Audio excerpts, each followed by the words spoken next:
Chapter 1. In October of the 35th year of the Chengde era, the capital city was enjoying a refreshing autumn with bright skies and gentle sunlight filtering through the leaves casting dappled light. The air was filled with the sweet fragrance of osmanthus, making everyone feel cheerful and tea this moment. In the outskirts of the Puji temple, a young man in his early 20s was leisurely walking out of his guest room. He reached the door, stretched his arms wide, sighed in comfort, and then stepped into the courtyard to start exercising, though his posture looked quite strange.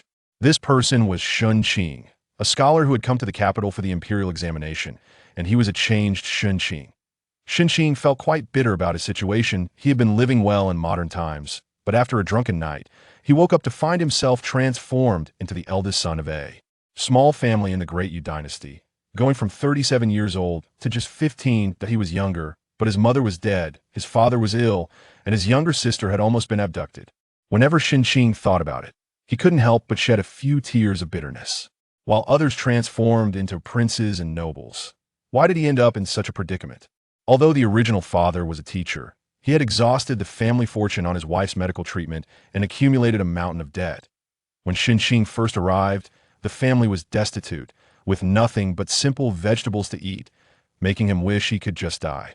However, since he was here, he decided to make the best of it. Perhaps heaven had sent him to the ancient times to level up and conquer challenges.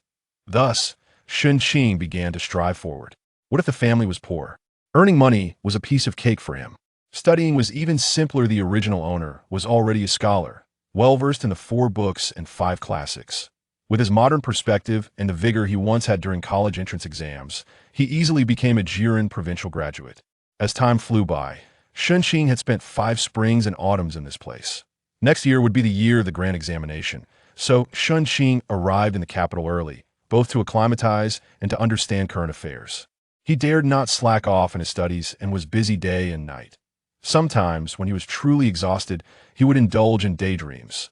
Surely, this time he would pass the examination without a hitch, and if only he could marry a beautiful, highborn wife, his life would take a huge leap forward. However, such beautiful wishes could not be realized immediately, and his stomach began to rumble. Shen Qing looked towards the forest outside the temple, where the breeze was gentle and the foliage was dyed in autumn colors, a perfect place to eat meat. He changed into a set of old clothes and headed towards the forest. There was a river by the edge of the forest, and the fish there were incredibly foolish. Shen Qing could catch several with just a bamboo pole. Today was particularly smooth. Just as he pulled a large fat fish off the pole, he noticed something floating down from upstream. Squinting, he realized it was a persona woman. Shen Qing's first thought was, "No way. Is heaven really sending me a wife?" Without further thought, he tossed the fish aside and jumped into the river, swimming over to the person and dragging her back to the shore. She was a girl of about 15 or 16. Shen Qing checked her breath. She was alive, probably just choked on water and fainted. He crossed his hands and pressed on her chest while glancing at her. An oval face, high nose, cherry lips, and though her eyes were closed, she was clearly very beautiful.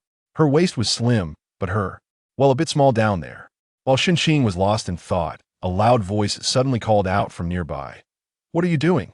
He continued his actions, looking towards the source of the voice, and saw a young man in fine clothes running over with some servants, looking panicked and angry. At that moment, the girl who had been unconscious let out a soft groan, spat out a large mouthful of water, and slowly opened her eyes. Shen Qing stood up, slowly wringing out his hair and clothes. The young man rushed over, ignoring him, and quickly took off his own coat to cover the girl, asking with concern, "Xian, are you okay?" The girl, referred to as Xian, immediately burst into tears upon seeing the young man, throwing her arms around his neck and crying out, "Brother, someone bullied me." She cried continuously, looking extremely aggrieved. The young man's expression darkened as he comforted her. It's okay, let's go home," signaling to the nearby maids and servants to help the young lady up. Shen Qing stood aside without speaking. The young man knew that Shen Qing had just saved someone, so he stepped forward, cupping his fists in gratitude, and said, "Thank you, sir, for saving my sister. I am Cheng Jing, the heir of the Duke of Zhenbei. May I know your name?" Shen Qing returned the gesture and replied, "I am Shen Qing, a Jiren preparing for the examination. Please forgive me. I am truly grateful for your help today, Sir Shen," Cheng Jing said with a grateful face. then shifted his tone, contemplating, but about today's matter.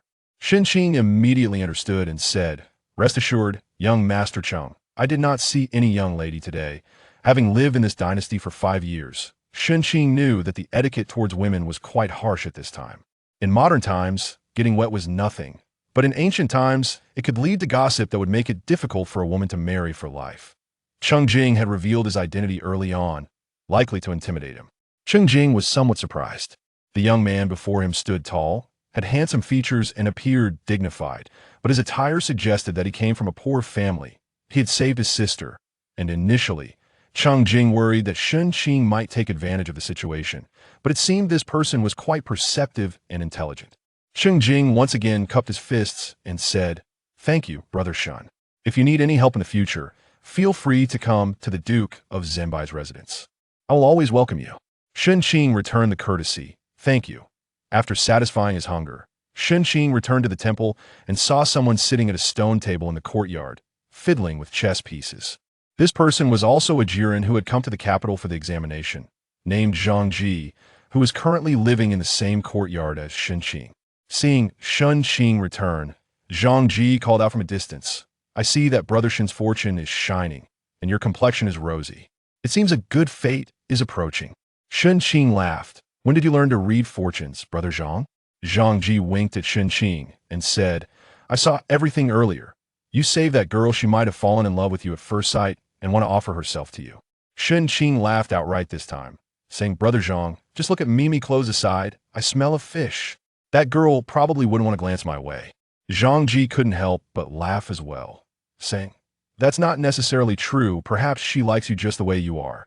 Shen Qing thought that this girl must have a discerning eye to see through his messy appearance to his beautiful soul. Meanwhile, back at the Duke of Zhenbei's residence, Cheng Jing brought Cheng Xian back home. Their mother, Madame Lin, had received news early and was waiting at home. As soon as she saw her daughter return, she rushed over, grabbing Cheng Xian's hand and anxiously asking, "Weren't you supposed to have a good time at Puji Temple? How did you fall into the river? Come here so the doctor can take a look at you." Cheng Xian had already changed out of her wet clothes on the way home. She appeared to be okay at first, but upon seeing her mother, she felt a wave of emotion and hugged her tightly, crying, "Mother." Cheng Xian had indeed suffered grievance. She had gone to Puji Temple with her brother to enjoy the nice weather, but when her brother got caught up in a conversation with acquaintances, she felt bored and wandered into the forest outside the temple with her maid, Zhu Xian. Unfortunately, she encountered a lecher who began to chase her. Terrified, she ran with Zhu Xian, but when Zhu Xian tripped, that man ignored her and continued to pursue Cheng Xian. Ultimately, she found herself cornered by the river and, gritting her teeth, jumped in. When Cheng Xian was in the river, she felt like she was going to die, but a man saved her. When her brother thanked that person, she stood by the side, feeling extremely heartbroken and not paying much attention to him. She only thought that he wasn't dressed well and carried a fishy smell, looking quite disheveled. Cheng Xian was grateful to him, but that was as far as it went. Cheng Jing stood by and briefly recounted the incident, then added, "This time it was my negligence. That bastard has already been caught, and the person who saved Xian Xian has agreed not to spread this matter. I think he is a reliable person, so there shouldn't be any problems." Fortunately, this incident turned out to be a false alarm.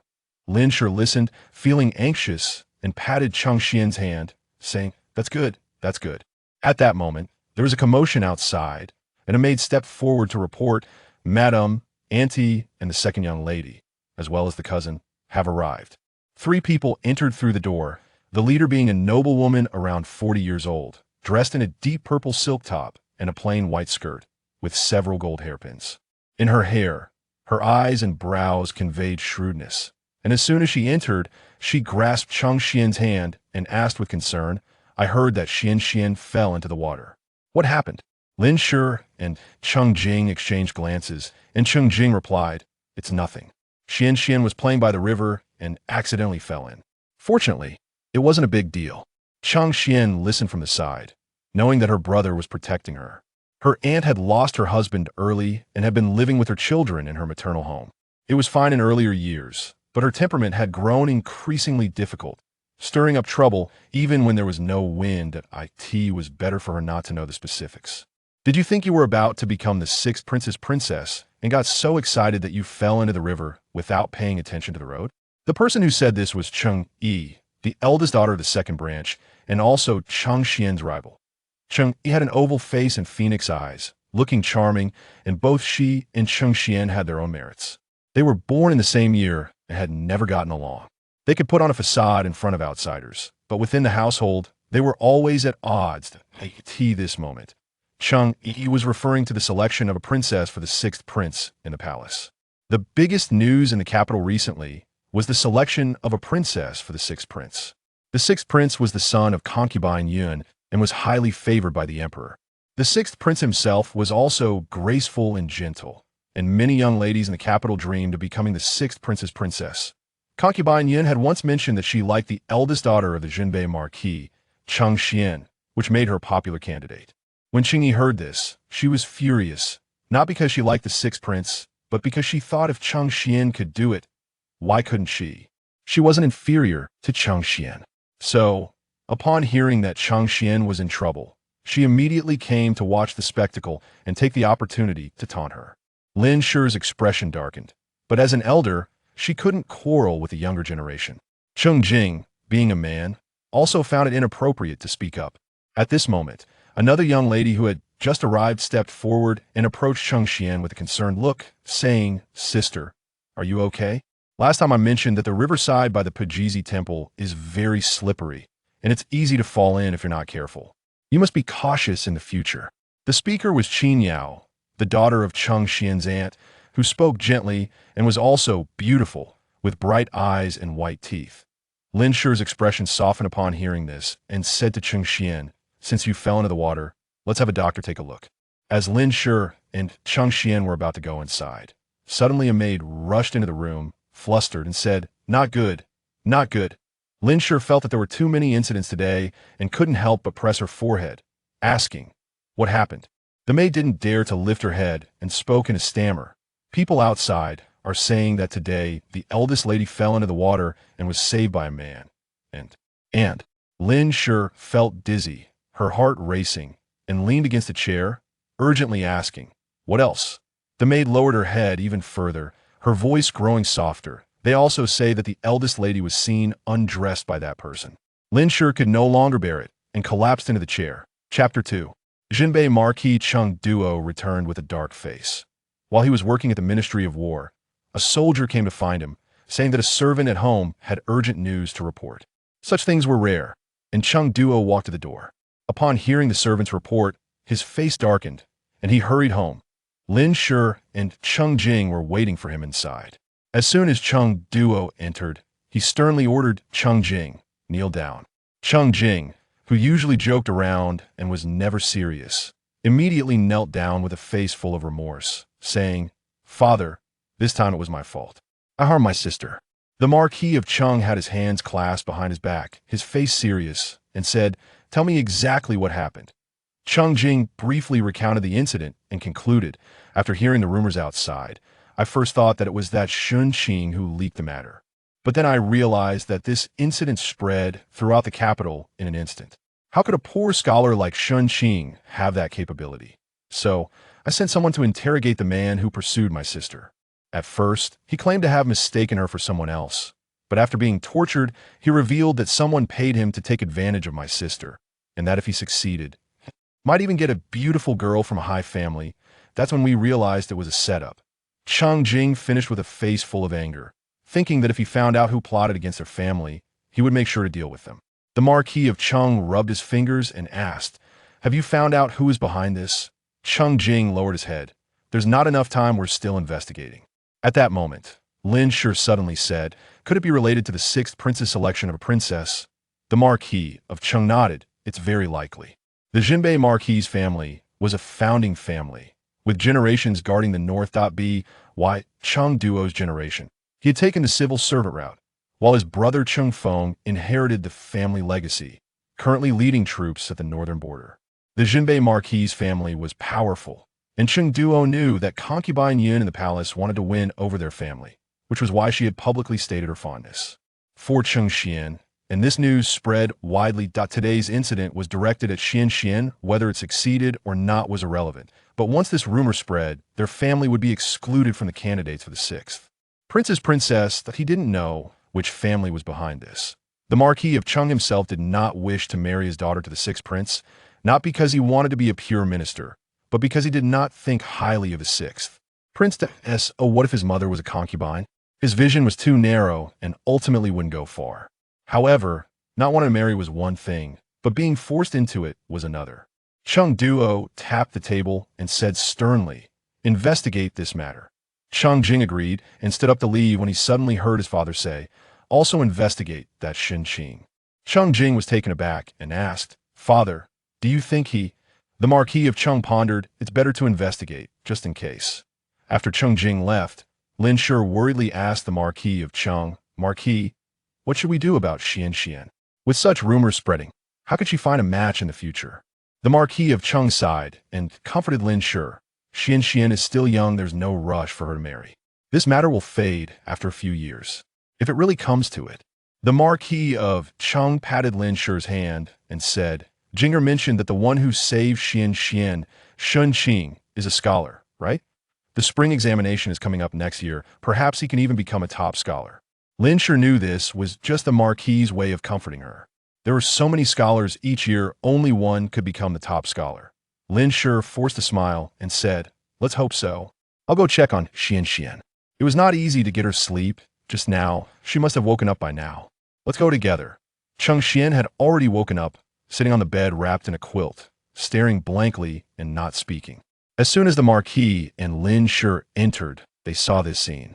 Lin Shi almost cried, and the Marquis's expression was also grave. Lin Shi suppressed her tears, sat beside Chung Xian, and gently patted her hair, asking, "Are you hungry?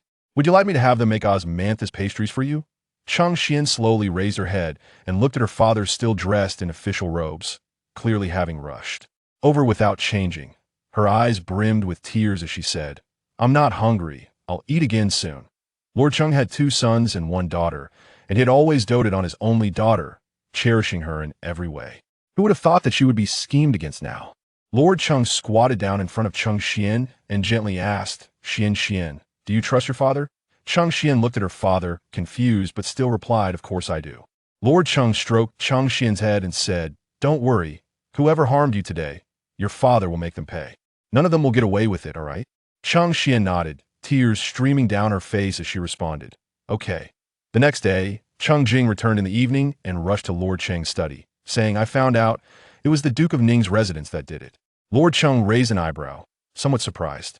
Although the Duke of Ning was a noble, his family had fallen on hard times in recent years.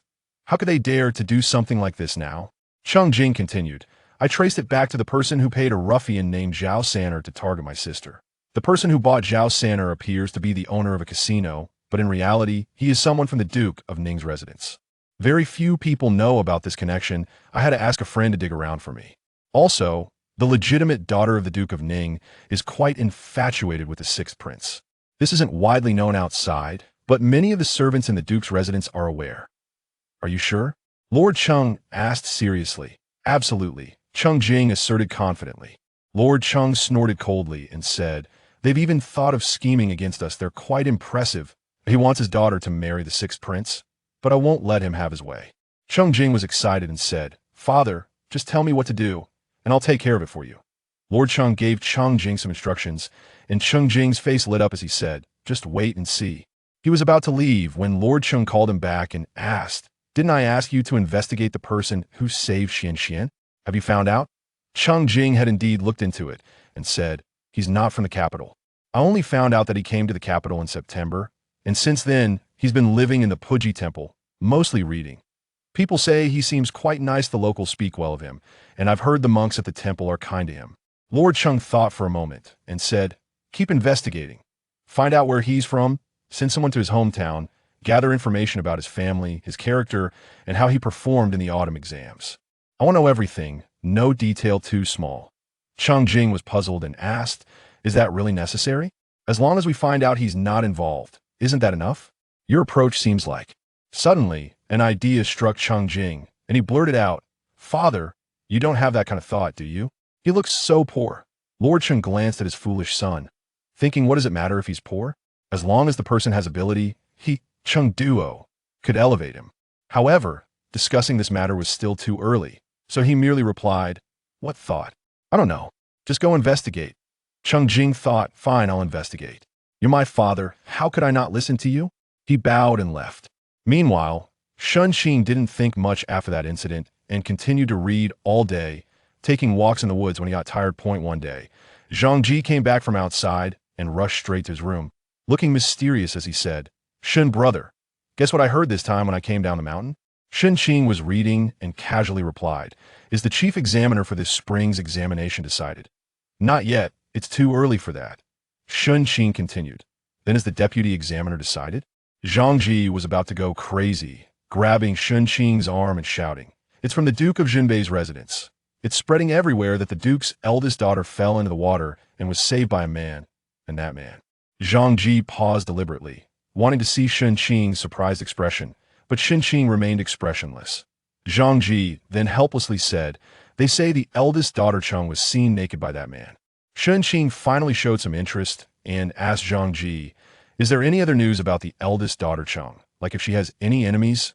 Zhang Ji regained his earlier excitement and said, there is indeed, I heard, he intentionally prolonged his tone, that this eldest daughter Chung might become the sixth prince's consort. But now, that seems unlikely. Shen Qing realized this was a conspiracy and that he had stumbled upon it. Zhang Ji continued, I don't know which family designed this, but it doesn't matter. With this rumor out, the eldest daughter Chung will certainly not become the sixth prince's consort. Instead, she might very well become your cherished wife, Shen brother. You're really fortunate. Shen Qing looked at Zhang Ji's teasing face and said, thank you. I also think I'm fortunate to live in this house with good ventilation. It's refreshing inside and out. Zhang Ji. Ignoring the gossiping Zhang Ji, Shen Qing walked into the courtyard to take a stroll, calming his mind to think carefully. He felt that what Zhang Ji had just said wasn't without possibility. In this era, women were treated harshly, and if rumors like this spread about Miss Chung, not to mention marrying a prince, even marrying into a decent family would be tough. She might be crying at home right now. However, the Duke of Jinbei was not someone to be trifled with, and this matter would surely have further developments. Shen Qing's suspicions were soon confirmed. The eldest son of the Duke of Ning, Ning Xian, accompanied his sister Ningyu to the famous Daikai Pavilion in the capital to choose jewelry. For nobles like them, they selected items in a private room on the second floor. As Ningyu was looking at the pieces, suddenly, they heard hurried footsteps coming up the stairs, as if many people were coming at once. Ning Xian and Ningyu exchanged glances, and before they could speak, the door to their room was kicked open, and a group of strong men surged in, directly pointing at Ningyu and shouting, this little slut is the one. She was originally a prostitute from our Red Garden, but she sneaked out. Brothers, take her back. Ning Xian immediately tried to intervene, but being a frail scholar, he was no match for those strong men. He was beaten down and lay on the ground like a shrimp, helplessly watching his sister being dragged outside. Ningyu was terrified and shouted, you've got the wrong person. I'm the legitimate daughter of the Duke of Ning, not who you're looking for. The men ignored her, and one of the strong men slapped Ningyu, swelling her face. They pulled Ningyu out onto the street, loudly proclaiming, everyone, look, this is our Red Garden star. She ran away and was caught again, and she claims to be the legitimate daughter of the Duke of Ning. Later, someone from the Duke of Ning's residence came and rescued Ningyu, but after this incident, her reputation was ruined. Chung Jing was reporting this matter to his father. The study of the Duke of Jinbei. Lord Chung was trimming chrysanthemums by the window and said after hearing this, she got off easy. Chung Jing agreed, noting that Ningyu had only ruined her reputation this time, but his sister had been completely destroyed due to one careless mistake. After pondering for a moment, Chung Jing asked, we weren't very thorough with this plan. The Duke of Ning will find out sooner or later. What if we were thorough? Lord Chung snorted coldly. As long as something happens to Ningyu, the Duke of Ning will know we did it. Does it make a difference whether we were careful or not? Besides, Lord Chung said disdainfully, what can that old scoundrel Ning Xian do to me? Ning Xian was the current head of the Duke of Ning's residence. Chung Jing thought, others always say I'm arrogant, but I can't be more arrogant than my old man. Chapter 3. The capital city is never short of news. The daughter of the Duke of Jinbei just fell into the water, and immediately afterward, The daughter of the Duke of Ning was publicly humiliated as a prostitute. The reputations of both young ladies were ruined, and people wondered what was happening this year. Those with keen insight suspected a connection between the two incidents. Chen Qing was shocked for a long time after realizing that the Ning Guogong's household was behind it. She muttered, "So she likes the sixth prince." Chen Qing knew Ning Yu and had recently encountered her at a banquet. She never expected things to change so drastically in such a short time. At this moment, Chen Qing was in her own Jiaoyang pavilion, where Lin was also present. Just a moment ago, Lin had told Chen Qing about the Ning Guogong's household. Now, looking at Chen Qing with affection, Lin gently said, "Let the past be the past." "Okay." Chen Qing nodded expressionlessly. At this time, a maid came in to report that Lady Gu had arrived, and Chen Qing signaled for her to come in. As soon as Lady Gu, Cheng Ro, entered, she looked at Chen Qing with concern and said, "You've lost so much weight." Lin invited Cheng Ro to sit down, and as she sat, Cheng Ro said, "My Qin Chuan is also very worried about Shen Qing. He can't even focus on his studies. Just thinking about when he can come to see Shen Qing."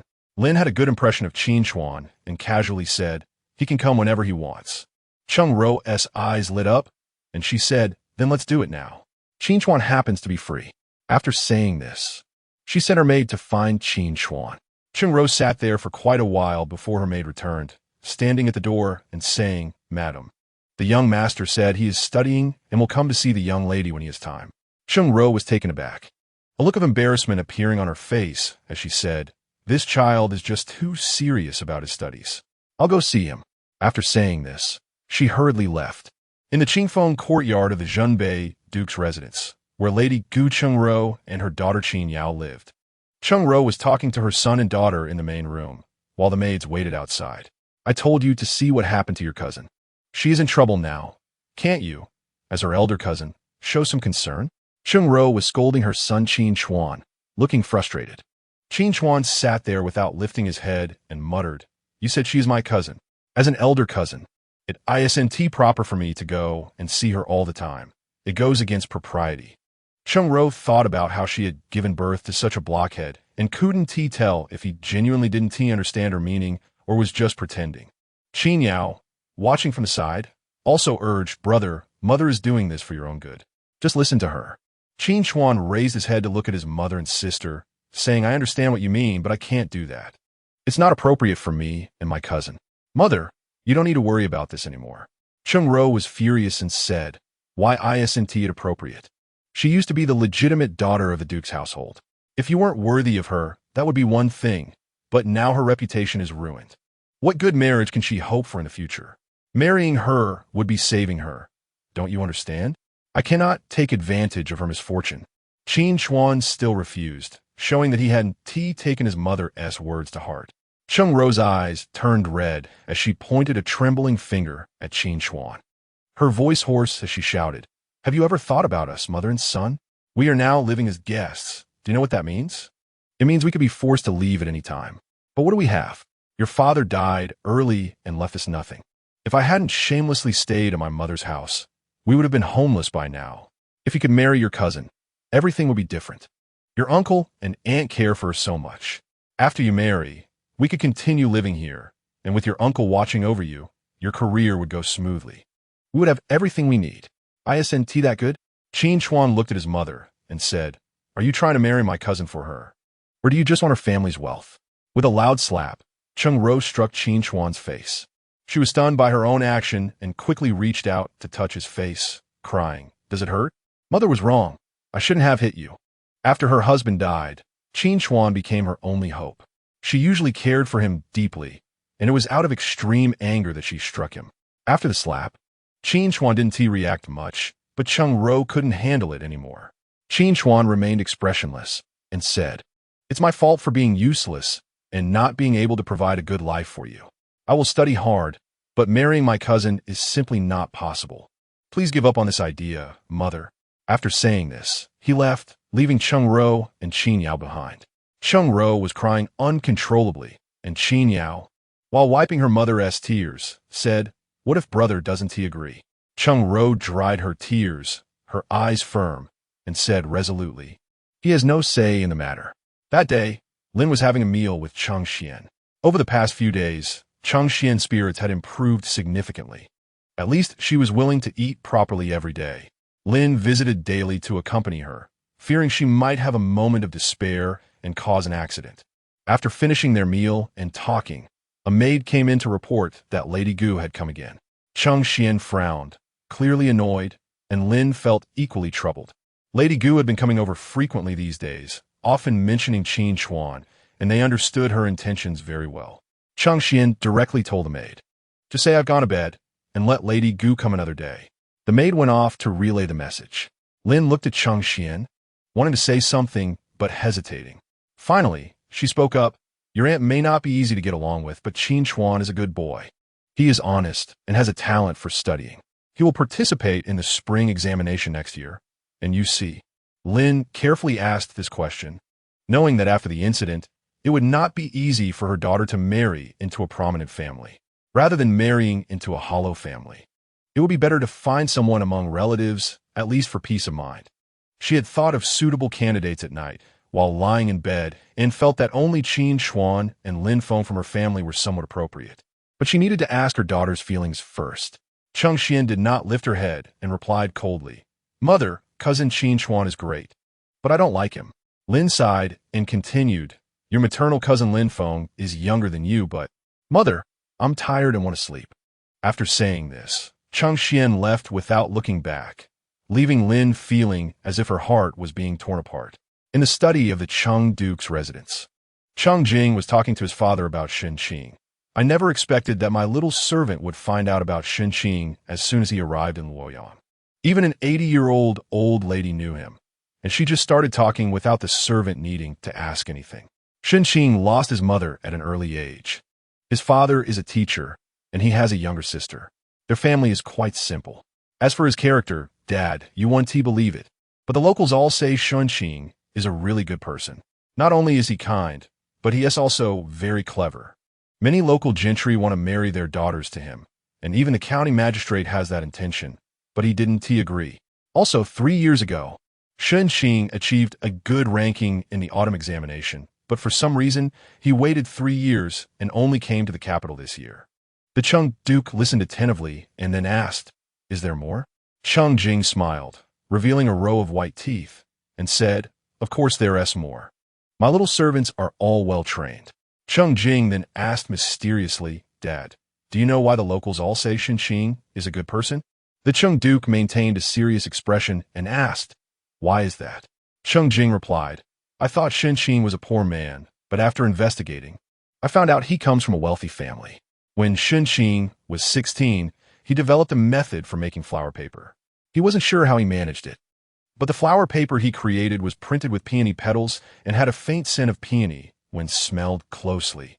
Shen Qing found many local women to make this and then sold it. Many young ladies from noble families liked it. He even gave this flower paper a name, called it Luo Jin, and there were shops in the capital selling it. The women earned money from this, so they all praised Shen Qing. Moreover, Cheng Jing was very excited. "I heard that there were originally 2 big merchants in Luoyang who were in fierce competition, both equally matched. Later, one of the merchants approached Shen Qing, and I don't know what Shen Qing told him, but his business started to flourish, putting the other merchant in a tight spot, almost unable to keep up.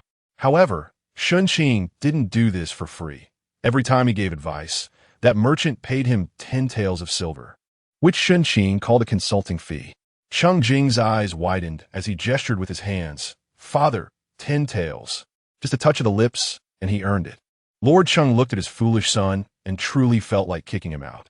He heard that this time Shen Qing was going to the capital for the imperial examination, and that merchant even offered to provide free accommodation for Shen Qing, but Shen Qing refused, showing a commendable scholarly integrity. Lord Cheng thought to himself, he doesn't want to owe anyone a favor.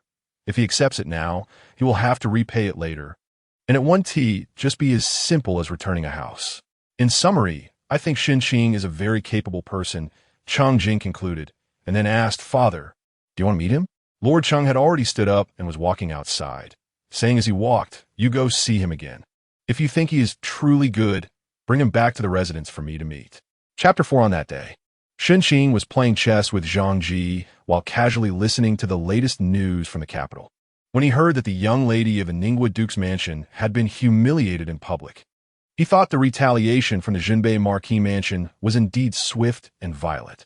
The Ningwa Duke's mansion was scheming behind the scenes, while the Jinbei Marquis mansion retaliated openly, truly straightforward and honorable. This Jinbei Marquis was indeed a madman. As Shen Qing was lost in thought, he heard a commotion at the door, and soon saw Cheng Jing, the heir of the Jinbei Marquis, enter with a large entourage. Cheng Jing was at the front, waving a folding fan in his hand, looking rather flamboyant, while the servants behind him carried various items, including fabrics, food boxes, writing materials, and a long box that appeared to contain a painting. Cheng Jing walked up to Shen Qing and cupped his fists, saying, "Do you still remember me, Brother Shen?" Shen Qing returned the greeting, "Young Master Cheng." Today, Shen Qing was dressed in a silver-gray long robe, with a wooden hairpin in his hair. Though he was slender, he did not look frail. His handsome features and clear, open gaze gave him an extraordinary presence, making him stand out in the small courtyard. Cheng Jing couldn't help but think that such a person would be a suitable match for his sister. Cheng Jing beckoned the servants to put down their burdens and said, "A while ago, I received a great favor from Brother Shen, but couldn't thank you properly. Today, I specially came to visit with these small gifts. Please accept them." Shen Qing replied, "Young Master Cheng is too courteous. It's just a trivial matter, nothing to mention. To young Master Shen, it may be trivial, but to my family, it's a significant favor," Cheng Jing said with a serious expression, then suddenly thought of something and added, "By the way, I have something else I would like Brother Shen to appreciate." Cheng Jing had the servant open the long box, and indeed, inside was a painting. When the painting was unfolded, it depicted a scene of farming in the fields.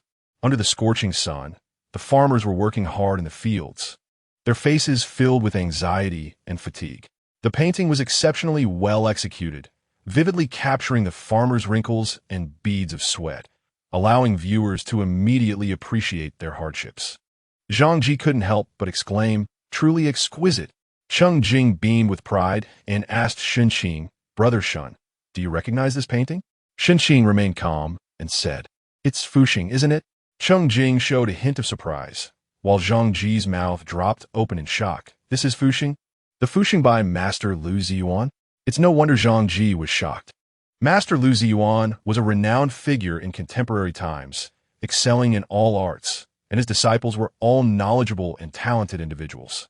The current Minister of Rites, Lord Jian, was one of his students.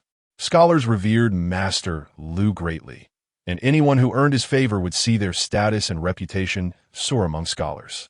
This illustrates Master Lu's influence. It was said that this Fuxing was created after a drought devastated the region, leading to widespread crop failure. The court intended to provide disaster relief, but lacked funds. Master Lu, moved by the situation, painted this artwork, prompting many scholars and merchants to donate, allowing the court to weather the crisis. He later sold the painting and donated the proceeds to the court, which further enhanced his reputation. Zhang Ji had only heard of this painting before, but had never seen it, which was understandable. People from humble backgrounds like them might never encounter such things in their lives. How could Shen Qing, also from a humble background, recognize it? Zhang Ji, while shocked, also felt a bit puzzled. Cheng Jing then asked the question, "Brother Shen, have you seen this painting before?" Shen Qing replied, "I was fortunate enough to have seen it." Seeing that Shen Qing was unwilling to elaborate, Cheng Jing, not being a dullard, did not press further. He changed the subject and said, "I originally intended to give this painting to you, but there are too many counterfeit paintings these days, and I don't know whether the one in my hands is real or fake. Do you think you could discern its authenticity?" At this point, Shen Qing understood that Cheng Jing was not here to thank him.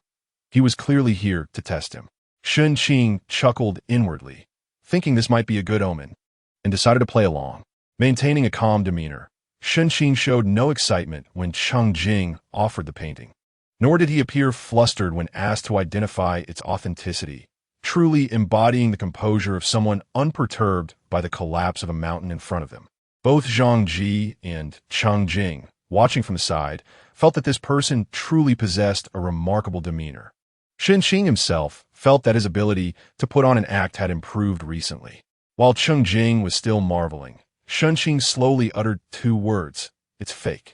Shen Qing was genuinely surprised this time. He naturally knew it was fake. Otherwise, he wouldn't be foolish enough to give such a precious painting to someone else. He was merely using this painting to test Shen Qing.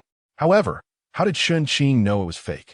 Given his confident demeanor, it didn't seem like he was just guessing. Shen Qing stepped closer to the painting and said, although this painting is fake, it can still be considered a fine work. The painting itself has no issues. The problem lies with the seal in the lower right corner. The seal?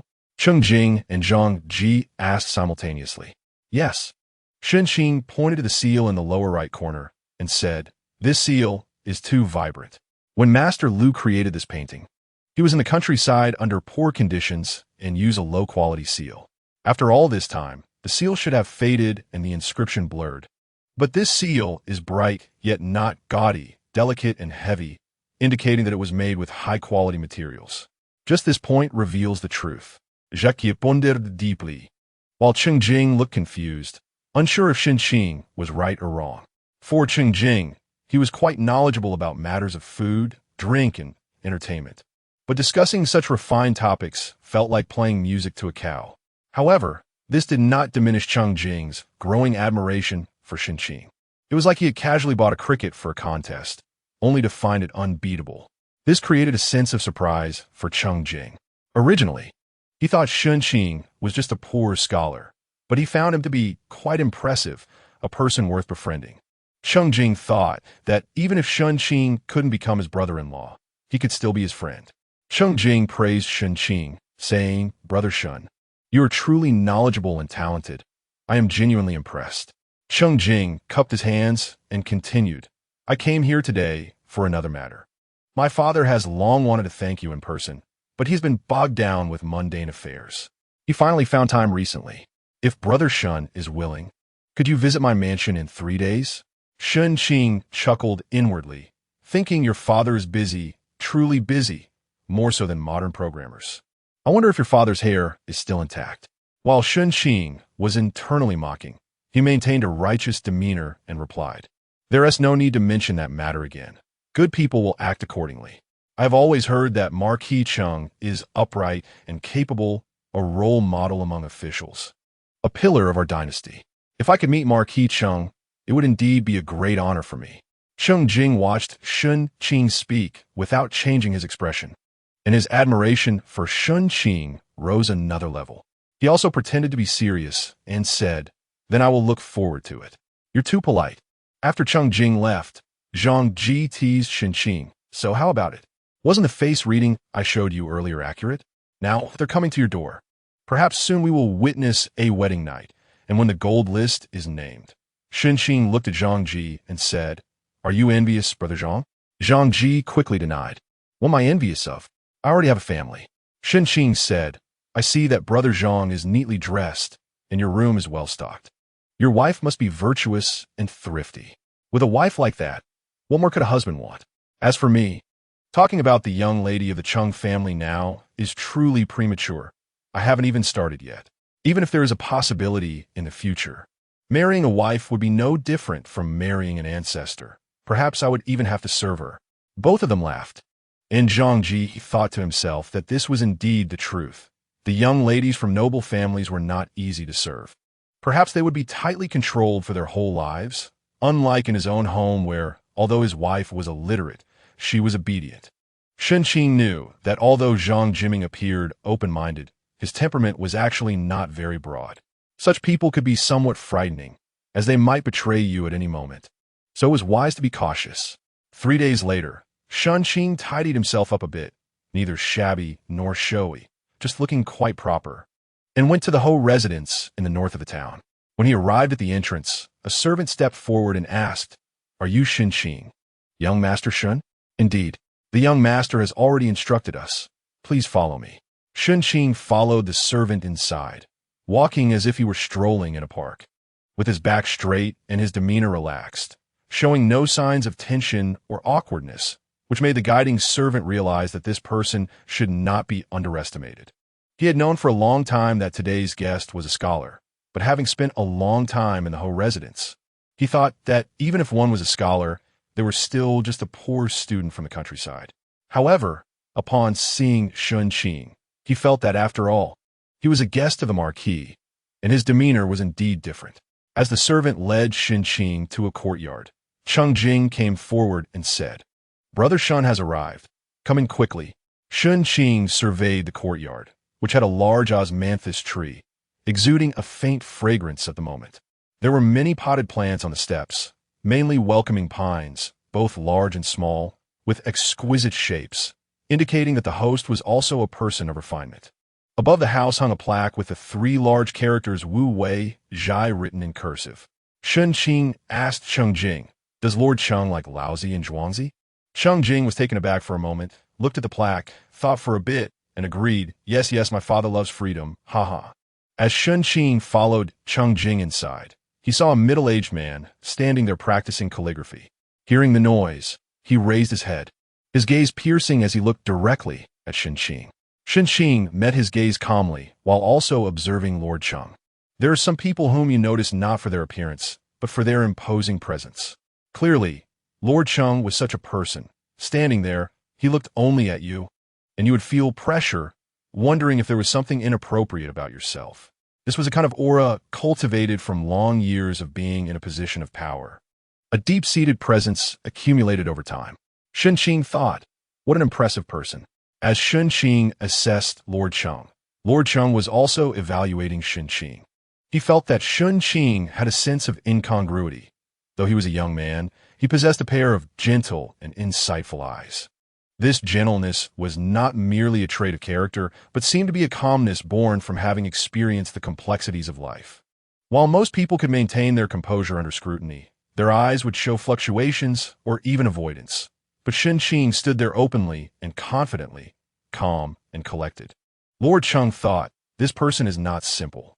Chapter 5 Cheng Jing was unaware that his father and Shen Qing had already engaged in a battle of glances. He introduced Shen Qing to Lord Cheng, saying, "Father, this is Shen Qing." Shen Qing performed the customary greeting, saying, "Greetings to Lord Cheng." Lord Cheng stepped out from behind the desk, hands behind his back, and spoke in an overbearing manner. "You saved my daughter, so I should thank you. I heard your family is poor. How about I give you 500 taels of silver? If that's not enough, I can add more." Cheng Jing was a bit surprised.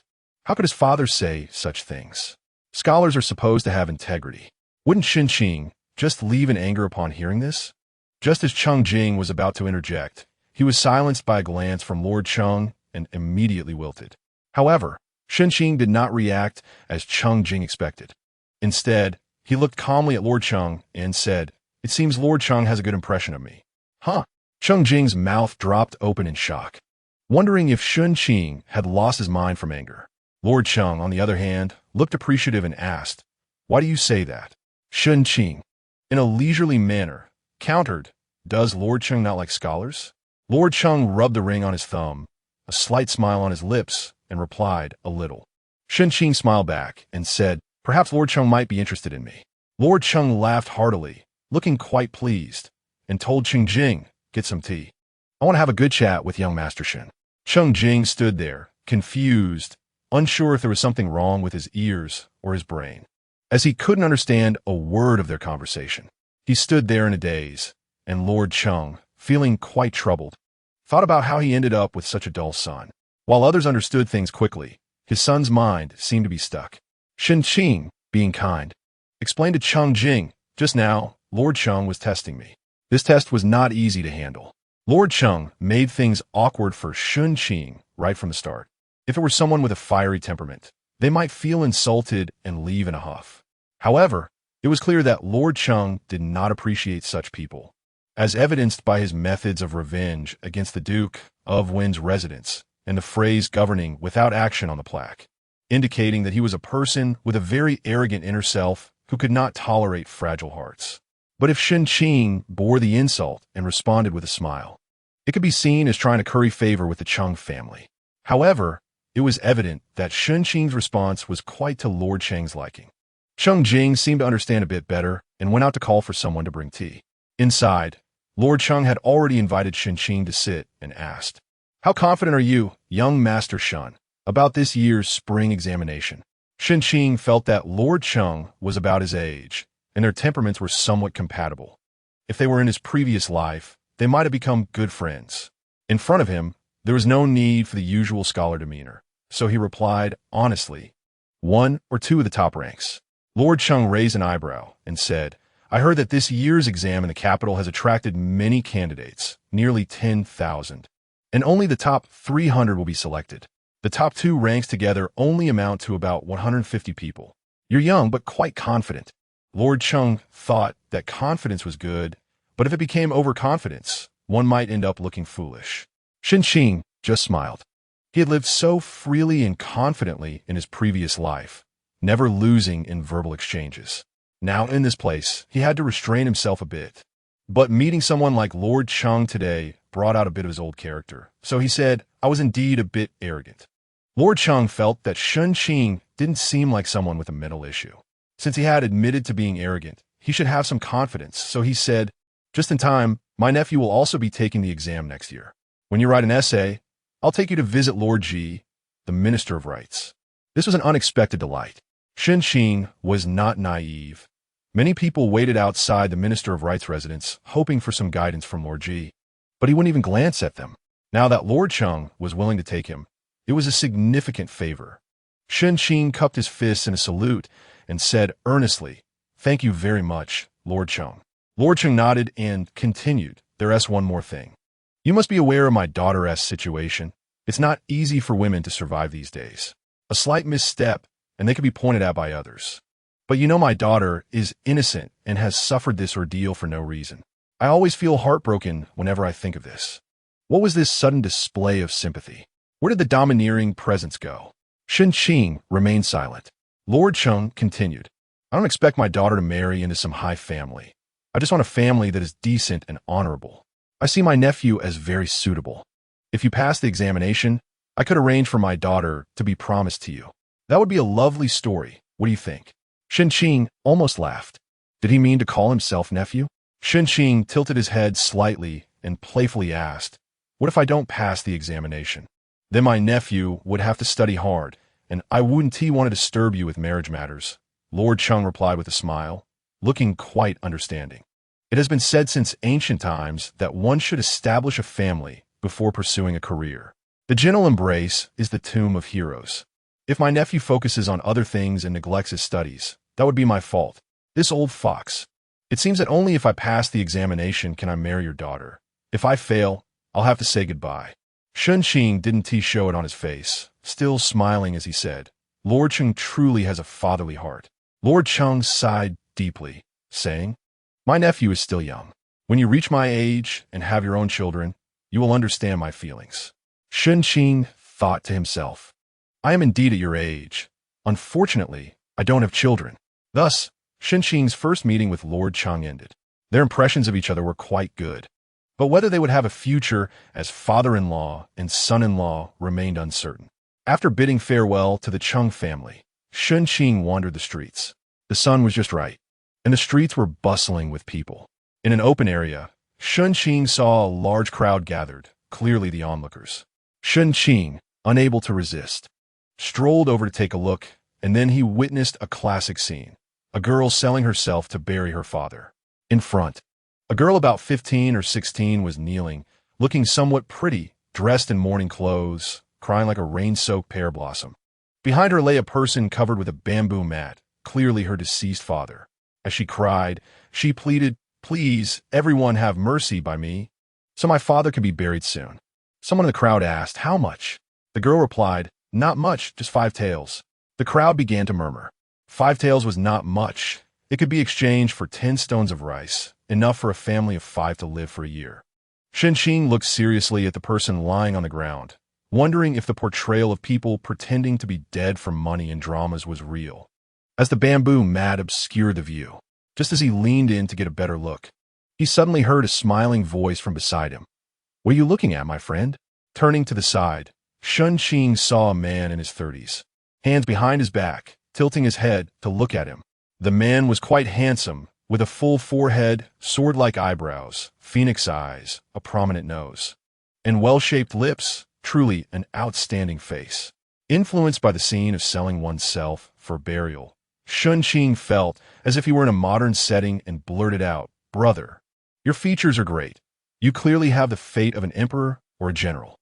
Having gotten used to chatting with others, Shen Qing spoke without thinking, but unexpectedly, the man's expression changed.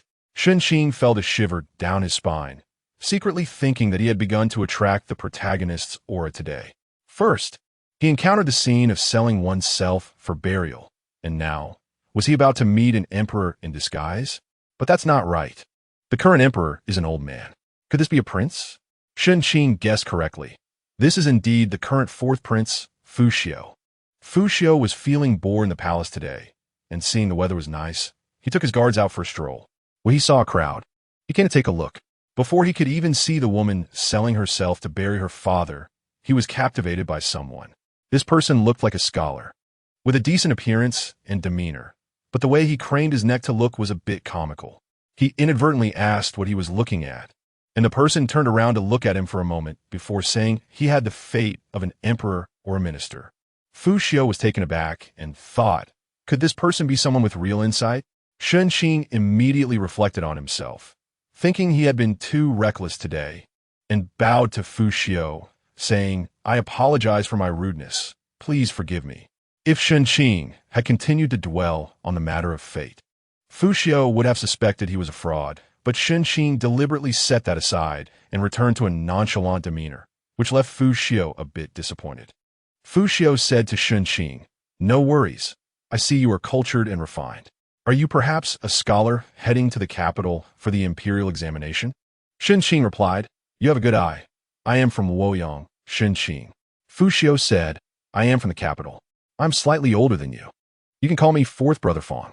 It is a pleasure to meet you, Shen brother. Why not be friends? There is a tea house not far ahead with a pleasant environment. Would you like to go there and sit with me?" Shen Qing bowed and said, "Respect is better than refusal." As Shen Qing followed fourth brother Fong, he silently mocked him in his heart, thinking, "Fourth brother? I know that the maternal family of the current fourth prince Fu Xiu is the minister of personnel, Lord Fong. You changed your surname while your father was still alive, and you aren't afraid of him beating you to death. But after all, you are a prince. Let us get familiar first." The two arrived at a private room in the tea house. Fu Xiu's entourage automatically guarded the door. Shen Qing thought that since the other party was unwilling to reveal his identity, he would just pretend not to know. Fu Xiu first asked, "What were you looking at just now, Shen brother?" Shen Qing replied, "I once heard a story about selling oneself to bury a father, saying that some people pretend to be dead and lie there, while a woman cries in front of them. Some compassionate people feel sorry and give money to buy them. It turns out that the woman, as soon as she is sold, escapes to another place to cheat again. I wanted to see if such things really happen." Fu Xiu was very interested and asked, "Did you see anything, Shen brother?" Shen Qing said, "No, they were covered with bamboo mats, so I couldn't see clearly." However, after a pause, he continued, "But I've heard that it's actually quite simple to test.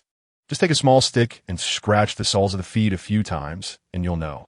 Shen Qing had seen this in a TV drama. Fu Xiu was stunned for a moment, thinking that it could be done this way. There was indeed some interest in such street matters. Fu Xiu asked Shen Qing, "Do you have a literary name?" "Wuzhua." "Wuzhua." Fu Xiu read it again and said, "What a beautiful name. It shows that Shen brother is a man of high morals and broad mind." "I dare not take such praise," Shen Qing replied, adopting a wise demeanor in this world. "Where there is darkness, there is light. Where there is clarity, there is murkiness. I do not seek the heavenly way to be clear, but only wish for my heart to be untainted." Shen Qing, with the air of a master, thought to himself, "I must shape my image well in front of you." Chapter 6. Fu Xiu and Shen Qing hit it off well. Fu Xiu found that no matter what aspect of a topic he brought up, Shen Qing could always respond and had many novel and unique viewpoints. He was also quite knowledgeable about practical matters and people's livelihoods. For example, Fu Xiu believed in prioritizing agriculture over commerce, arguing that agriculture is the foundation of the country. If the people cannot even afford to eat, chaos will ensue. Shen Qing did not directly deny Fu Xiu's words. He simply stated that while prioritizing agriculture is correct, it does not necessarily mean suppressing commerce. Just like the crop rotation and breeding of superior varieties developed during the northern and southern dynasties, increasing agricultural yield is the key. Fuxiu felt pleasantly surprised, as if he had stumbled upon a treasure. Shen Qing was not only well-educated and talented, but also had a good understanding of practical affairs, far better than those who merely recite from books. Fu Xiu began to have the intention of recruiting him. Later, upon hearing that Shen Qing was living in a temple, he said, "It's getting colder, and the temple is indeed quite austere. If you don't mind, I have a house in the city where you could stay and also engage in discussions with other scholars." Shen Qing waved his hand and replied, "I appreciate your kind intention, but I live in the temple for the peace and tranquility. Only when the mind is calm can one do good scholarship." Fu Xiu then did not press further and increasingly felt that Shen Qing was a rare find. Shen Qing looked at Fu Xiu's expression and thought, "Does he feel moved? I'm also quite touched. I am really freezing in the temple." In the main hall of the Duke of Jinggui's residence, Lin Shi served Lord Cheng after he had loosened his clothing and asked, "I heard Jing'er say that you met the young man who saved Xian today. You don't really intend to betroth Xian to him, do you? I heard he is quite poor."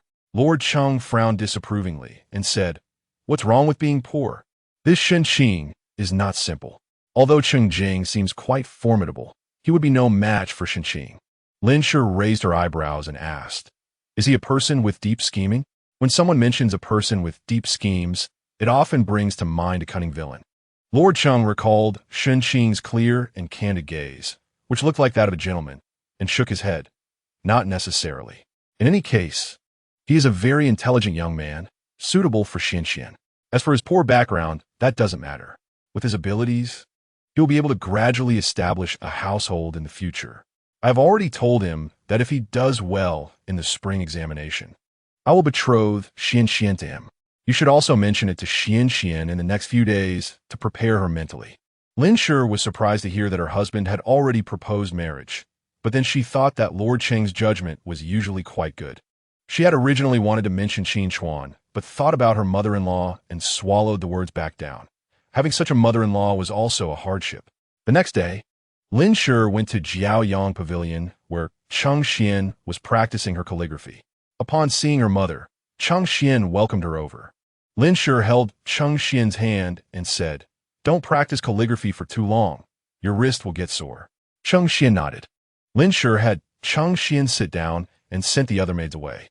Cheng Xian, puzzled, asked, "Mother, do you have something to say to me?" Lin Shi found it hard to speak. In her family, her Xian should have married into a prominent family surrounded by servants. But now, due to this incident, she could only marry a poor scholar. Lin Shi couldn't even imagine how Xian would react, and she herself couldn't bear it. However, since Lord Cheng had already made a decision, this matter could not easily be changed. Lin Shi gathered her spirits, recalled the information she had learned from Cheng Jing, organized her thoughts, and then asked, "Do you remember the person who saved you?" Cheng Xian initially looked at her mother, but lowered her head upon hearing this. Mumbling, "I remember." She recalled that the person was not well-dressed and had a fishy smell. Lin Shi continued, "Your father met him yesterday and said he's a very good young man, polite, ambitious, and quite clever. He will also take the exam next year." "Perhaps." Lin Shi's voice grew lower under Cheng Xian's gaze until it was almost inaudible. Cheng Xian's eyes widened, her jaw tightened, and she asked in shock, "What does father mean by that?" Lin Shi dared not look into Cheng Xian's eyes, lowered her head, and quietly said, "Your father said that if this person does well in the spring examination, he will consider your marriage. I don't want to." Cheng Xian exploded, standing up and taking a few steps back, tears streaming down her face. "How can you treat me like this? Do you think I have disgraced our family's reputation, so you want to quickly marry me off to resolve everything?" Lin Shi became anxious, trying to step forward to hold Cheng Xian's hand, but was pushed away. Lin Shi also began to cry, saying, Xian, you can't think of us this way. You are suffering from this incident, but your father and I are even more distressed than you, saying this is like stabbing us in the heart." Cheng Xian was on the verge of collapse. Although she appeared fine on the surface during this time, she had been enduring a lot. Firstly, her reputation was ruined. And secondly, She could no longer marry the sixth prince. The sixth prince had once been her dream. They had met by chance, and he had even smiled at her. When she learned that she had the possibility of marrying the sixth prince as his legitimate wife, she was overjoyed. But then everything was ruined, and now her closest family wanted to hastily marry her off to a man she knew nothing about. That person had saved her, and she felt grateful. But marrying him was a different matter. Cheng Xian ran back to her bedroom, collapsed on the bed, and cried out, "I won't marry. I would rather die than marry." In the main hall of the Duke of Jinbei's residence, Lin Shi wore a worried expression as she spoke to Lord Cheng about Cheng Xian's situation. She won't listen to anything now, refusing to eat or drink all day. "I'm really worried. Why don't we just call off that marriage?" Lord Cheng also showed concern, but still said, "She is young and doesn't understand much. This Shen Qing, apart from being poor, is quite good in other aspects. Moreover, being poor has its advantages. He will have to rely on us in the future, so he won't dare to treat Xian poorly. It's better than marrying into a prominent family and suffering." Lin Shi understood this reasoning, but Xian couldn't see it. Lin Shi said, "Why don't we invite Shen Qing to the residence sometime? Let Xian see him. Perhaps she will take a liking to him." Lord Cheng sighed. "It seems we can only do that." Dad. Cheng Jing rushed in, calling out loudly, which gave Lord Cheng a headache. He scolded, "You're old enough. Can't you be a bit more composed?" Cheng Jing entered with an excited expression and said, "Father, Mother, the choice for the sixth prince's consort has been decided." "Who?" Lin Shi quickly asked. "You would never guess." Cheng Jing said mysteriously, "It's Miss Jiang Qiong from the Duke of Wu's household. I heard that Princess Fuan personally went to the palace to speak to the emperor, and he agreed." Princess Fuan was the emperor's half-sister and also the wife of the Duke of Wu. The girl who would become the sixth prince's consort, Jiang Qiong, is her youngest daughter. The Duke of Wu's household only has this bit of face left. I wonder if concubine Yun is happy or not about tying the knot with such a family, Lord Cheng said with a hint of schadenfreude. In the Changle Palace of the Imperial Palace, a beautiful woman in palace attire smashed a fine blue and white porcelain cup to the ground and cursed. That old woman. This person was concubine Yun, who, despite being nearly 50, was well-preserved, looking only in her 30s. She had originally intended for the sixth prince to marry a capable family, and had her sights set on the eldest daughter of the Duke of Jinbei, Cheng Xian. Cheng Xian's father was favored by the emperor, and her uncle led troops outside, making her an excellent choice. Unexpectedly, it was ruined by someone, but now that it was ruined, she could just pick someone else. However, she didn't expect that the old woman Fuan would go to the emperor and speak on behalf of her daughter. As soon as she left, the emperor granted her daughter to his son. What does the Duke of Wu's household have? Just a hollow facade? They can't even put on a show lately. The more concubine Yun thought about it, the angrier she became, her face twisting in frustration. "Mother, please do not be angry. It is not that serious," said the sixth prince, the son of consort Yun. Today, he was dressed in royal attire, exuding an impressive demeanor, yet his expression was gentle and his temperament calm, resembling a refined young gentleman. It was no wonder that many young ladies in the capital admired him. The sixth prince walked over to consort Yin and said, "We have other methods." After whispering to her, consort Yin finally revealed a smile. After the morning court session, Lord Cheng was about to leave when a young eunuch approached him and said, "My lord, the emperor wishes to see you in the imperial study." Lord Cheng felt a sudden tightness in his heart and replied, "Thank you for delivering the message. I will go now." As Lord Cheng turned, he discreetly slipped a small pouch into the young eunuch's sleeve and casually asked, "I wonder what the emperor wants to discuss with me?" The young eunuch squeezed the pouch in his sleeve and smiled broadly, saying, "I don't know either, but yesterday consort Yin visited the emperor for a chat." Lord Cheng realized that this matter was related to consort Yin. What could it be? It must be about the sixth prince's marriage. Hadn't it already been decided that he would marry a girl from the Duke of Wu's family? What more did consort Yin want? Lord Cheng's heart sank. He feared that consort Yin might be considering his own family's interests, but since the main consort was already chosen, the best they could hope for would be a secondary consort, right? Lord Cheng sneered inwardly, thinking that consort Yin was really calculating, treating him like a soft persimmon. In the imperial study, Emperor Chonda was sitting there reviewing memorials. After Lord Cheng saluted the emperor and stood up, the emperor, who was nearing 60, with graying hair and age spots on his face, still had bright, piercing eyes. He looked at Lord Cheng and asked, "How is your daughter doing?" Lord Cheng bowed and replied, "Thank you for your concern, Your Majesty. My daughter is doing well." "That's good to hear," Emperor Chengda said, taking a sip of tea. "Yesterday, Consort Yin mentioned that she inadvertently said she liked your daughter, which caused some trouble for her. She feels quite guilty and fears that it might affect your daughter's marriage prospects. Therefore, she is willing to offer your daughter the position of secondary consort. Would you accept?" Lord Cheng thought to himself, as expected. Consort Yun's intentions were not hard to guess. She was simply interested in their family's power. But what did Emperor Chengda think? As he grew older, the emperor's thoughts became increasingly difficult to decipher. Was he merely asking or trying to test the waters? Lord Cheng's mind raced as he quickly weighed his options before responding, "I appreciate the consort's intentions, but my daughter is already engaged. So it seems she is not fated to marry into the royal family." "Oh," Emperor Chengda seemed a bit surprised. "When did this happen?" "I hadn't heard of it." Lord Cheng replied, "Your Majesty may know that the one who saved my daughter was a scholar who came to the capital to take the imperial examination this year. A few days ago, I invited him to our residence to express my gratitude, and upon meeting him, I found him well-read and of good character. He is quite an admirable young man. I thought it was fate, especially since he saved my daughter, so we have made an engagement. However, he is currently preparing for the spring examination, and I do not wish to distract him with these matters. I plan to announce it after the exams. To be honest, Your Majesty," Lord Cheng said sincerely, "I took a liking to him at first glance. Aside from his poor family background, he seems to have no flaws. Then I thought about it and realized that having a humble background could be beneficial. At least he will have to rely on us in the future and treat my daughter well, right?" Lord Cheng displayed a fatherly demeanor, his eyes and expressions perfectly conveying his feelings, truly moving. If Shen Qing were present, she would surely remark, "This old fox is becoming quite crafty." Emperor Chengda seemed to resonate with this, solemnly saying, "What Lord Cheng says makes sense. Since you believe that young man is good, he will surely do well in the spring examination. I will take a good look at him then." "Thank you, Your Majesty." As Lord Cheng left the imperial study, he thought to himself, "Damn it, now he had no choice but to marry his daughter off to that young man."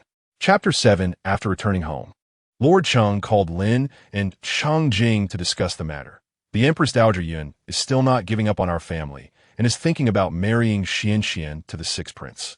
However, I don't even look favorably upon a main consort, let alone a secondary consort.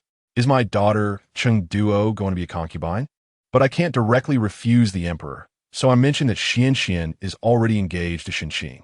This matter is essentially settled. Xian can only marry Shen Qing now." After finishing, Lord Cheng sighed, feeling that it was really a benefit for Shen Qing. Lin furrowed her brows and murmured, "This is fate, I suppose." Cheng Jing, on the other hand, appeared quite happy and said, "What is there to worry about? I think Shen Qing is quite good.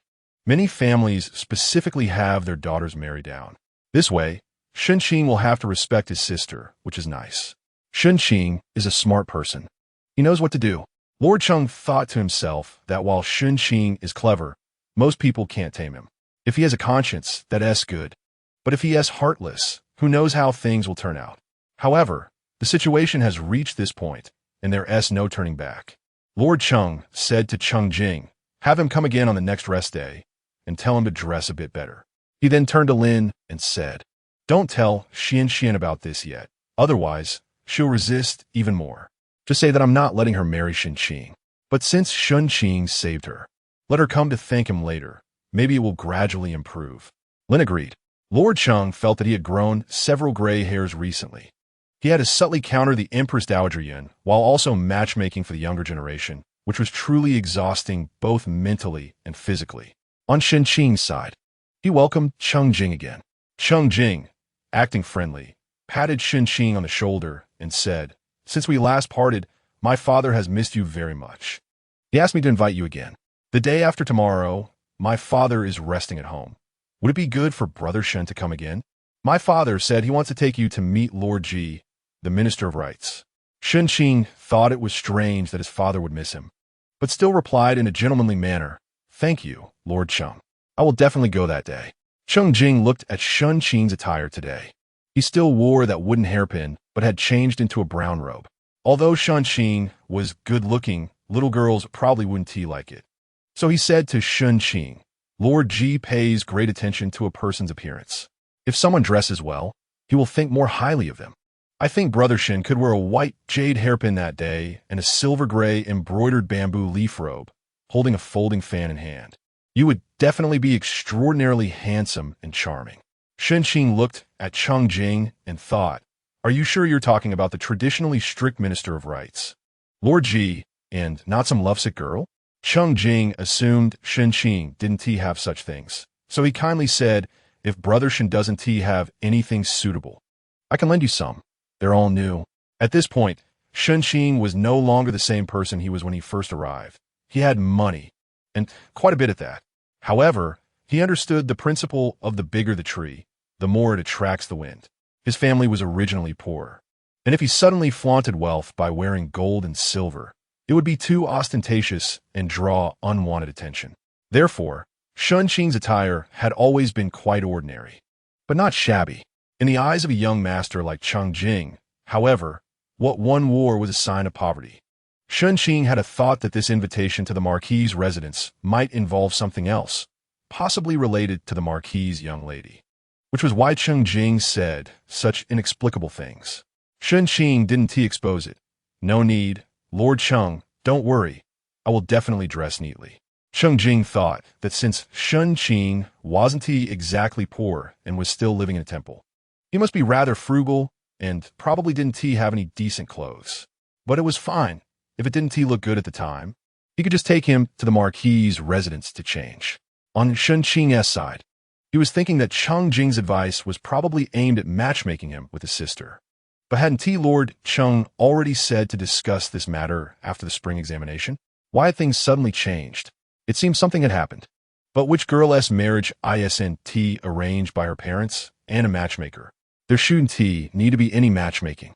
It was likely that the young lady wasn't satisfied with him.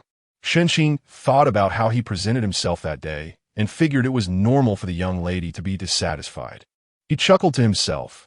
"I actually have times when I'm disliked by a woman." Shen Qing wasn't someone with a lofty self-esteem. Now that such an opportunity was in front of him, he had to seize it. He couldn't wear clothes from the Marquis' residence. That young lady would definitely notice. Since she already had a negative opinion of him, seeing him in her family's clothes might make her think he was someone who relied on others. But even if he bought himself something nice, if it was too different from his usual style, it would only make him seem pretentious, which would be worse. Shen Qing thought about it and decided to focus on his demeanor instead. By the end of October, the capital had already started to get cold, and people were wearing cotton clothes. That day, Shen Qing tidied himself up and was about to go out when he ran into Zhang Ji at the door. Zhang Ji's eyes brightened upon seeing Shen Qing and praised, "Brother Shen, your outfit today is splendid. You look just like an immortal from books." Shen Qing wore a deep green robe today, matching the bamboo hairpin in his hair, which made him look refreshing in this weather, accentuating his fair complexion. His angular face featured a pair of sword-like eyebrows slanting into his temples, and his bright, clear eyes had an elegant charm, resembling the pure waters of melting snow on a high mountain. Seeing him made one feel that he had an extraordinary and noble temperament, as if he didn't belong to this mundane world, truly like an immortal from books. Shen Qing smiled and said, "Thank you for the compliment, Brother Zhang." Shen Qing had seriously studied why modern young girls liked older men. It was simply because of that gentle, refined, confident, and mature aura. He was quite confident in this regard. To be absolutely sure, Shen Qing even groomed his eyebrows, having learned from various modern tutorials about their impact on a person's appearance. When Shen Qing arrived at the entrance of the Jinbei Marquis' residence, the same young servant was waiting. Upon seeing Shen Qing, his eyes widened for a moment. And Shen Qing thought, could he be a homosexual? The young servant quickly regained his composure and praised, "Young master, you are even more outstanding than before." Shen Qing smiled without replying. As he walked along, the servants he passed all looked at him, and some young maidens even blushed. Shen Qing, however, remained calm and composed. exuding an air of confidence. Cheng Jing came forward to greet Shen Qing and, seeing his outfit, thought about when he could try something like that himself. Certain it would make the girls in the Red Garden swoon. In the study, Lord Cheng sat behind the table. Upon seeing Shen Qing enter, he thought that this little brat must have guessed what today was about and had intentionally dressed this way to attract his daughter. Yet, he still had to help him. Lord Cheng felt extremely frustrated internally. He said to Shen Qing, "I've already informed Lord Ji. This afternoon, we will visit him so he can see your writing." Shen Qing performed a salute and said, "Thank you, Lord Cheng. I am very grateful." His movements were calm and unhurried, like flowing clouds and flowing water, making him seem less like a young man in his 20s and more like a refined scholar. Lord Cheng asked, "Do you have any calligraphy?" "Wuzhua. Good handwriting. Can Wuzhua play chess?" "A little." "Then let us play a game." "As you command." Lord Cheng and Shen Qing sat down in front of the chessboard, with Lord Cheng taking the black pieces. He asked, "Do you want to guess the pieces?" The so-called guessing pieces determines who goes first. The black side takes a handful of pieces, and the white side guesses whether it's odd or even. If the guess is correct, the white side goes first. If wrong, the black side goes first. Shen Qing did not speak, only made a gesture inviting Lord Cheng to go first. Lord Cheng smiled. Wuzhua is quite confident. Going first indeed has an advantage. Shen Qing said lightly, "It's just respect for elders." "Elders? Are you implying that I'm old?" Lord Cheng smiled. "Thinking to teach you how to behave today." Lord Cheng's chess skills were certainly not lacking, and Shen Qing's chess style was steady and methodical. Just like his personality, calm and unhurried. Lord Cheng did not dare to be careless and took it seriously, and in the end, he won one piece. Shen Qing cupped his fists and said, "Lord, your chess skills are superb. I admire you." Lord Cheng appeared indifferent on the surface, but felt secretly pleased, thinking to himself, "This will teach you to be arrogant in front of me." Of course, it was also possible that Shen Qing was intentionally holding back, but to do so without leaving a trace was also a skill. Lord Cheng calmed himself and said, "Since the last time we met, I find you, Wuzhua, to be quite good. You are very compatible with my daughter. I was thinking that regardless of the outcome of the spring examination, I will promise my daughter to you. What do you think?" Shen Qing raised an eyebrow. "It seems my guess was correct. Something must have happened that forced Lord Cheng to promise his daughter to me." Shen Qing felt secretly delighted, but remembered Lord Cheng's previous words and thought he could return the compliment. Therefore, he feigned regret and said, "What should I do? I'm just a poor scholar. Whether I can make the list in the spring examination is still uncertain. How can I dare to aspire to your esteemed daughter's hand?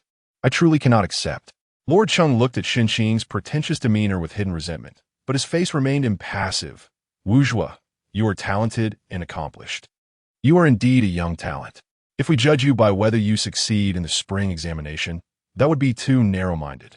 Today, I sincerely promise my daughter to you. I hope you do not belittle yourself and miss out on this good match." Hearing Lord Cheng praise him, Shen Qing felt quite good today and thought it would be unwise to be overly coy, lest he anger Lord Cheng. He said, "Since Lord Cheng values me so highly, I will agree. I will treat your daughter well in the future and live up to your trust." Lord Cheng nodded, thinking that this was what a person should say. After pondering for a while, he said, "Wuzhua, you are no outsider now, so I will speak plainly. I like you very much, but my daughter has been spoiled since childhood, and, after encountering that incident recently, her temperament has become somewhat stubborn. It may not be easy for her to accept this marriage. It would be great if you could win her heart." "My goodness, am I in a matriarchal world? Why do I have to win a girl's heart?" "Lord Cheng, you truly are a great father." Shen Qing maintained a serious expression. "Your daughter is just temporarily unable to think clearly. If given the chance, I will comfort her well."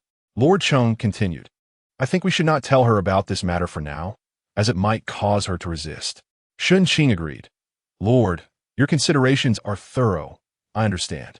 Lord Cheng called Cheng Jing and instructed, "Wuzhua saved your sister last time. She should thank him in person. Go find someone to bring your sister here." Shen Qing looked at Lord Cheng. Although he was an old fox, he was indeed a good father. Chapter 8. Inside the Bright Sun Pavilion, Mrs. Lin was speaking to Cheng Xian about Shen Qing. Cheng Xian had lost a lot of weight recently. The The baby fat on her cheeks was gone. Mrs. Lin held Cheng Xian's hand and said, "Your father said that if you really don't want to, then it's fine. But Shen Qing did save you, and you should at least thank him in person." Hearing that her father was no longer forcing her, Cheng Xian's rebellious heart softened a little.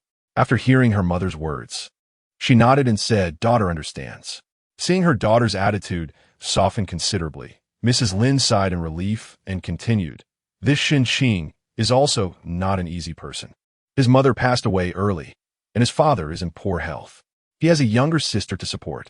Shen Qing studies while taking care of his family and finding ways to earn money. Despite all this, he has managed to pass the imperial examination and is now in the capital to participate in next year's spring examination. But think about it. He is only as old as your brother, still just a child. When has your brother ever worried about such matters?" Mrs. Lin knew her daughter was soft-hearted, and she did not expect her to admire Shen Qing too much. At least she hoped she wouldn't harbor any prejudice.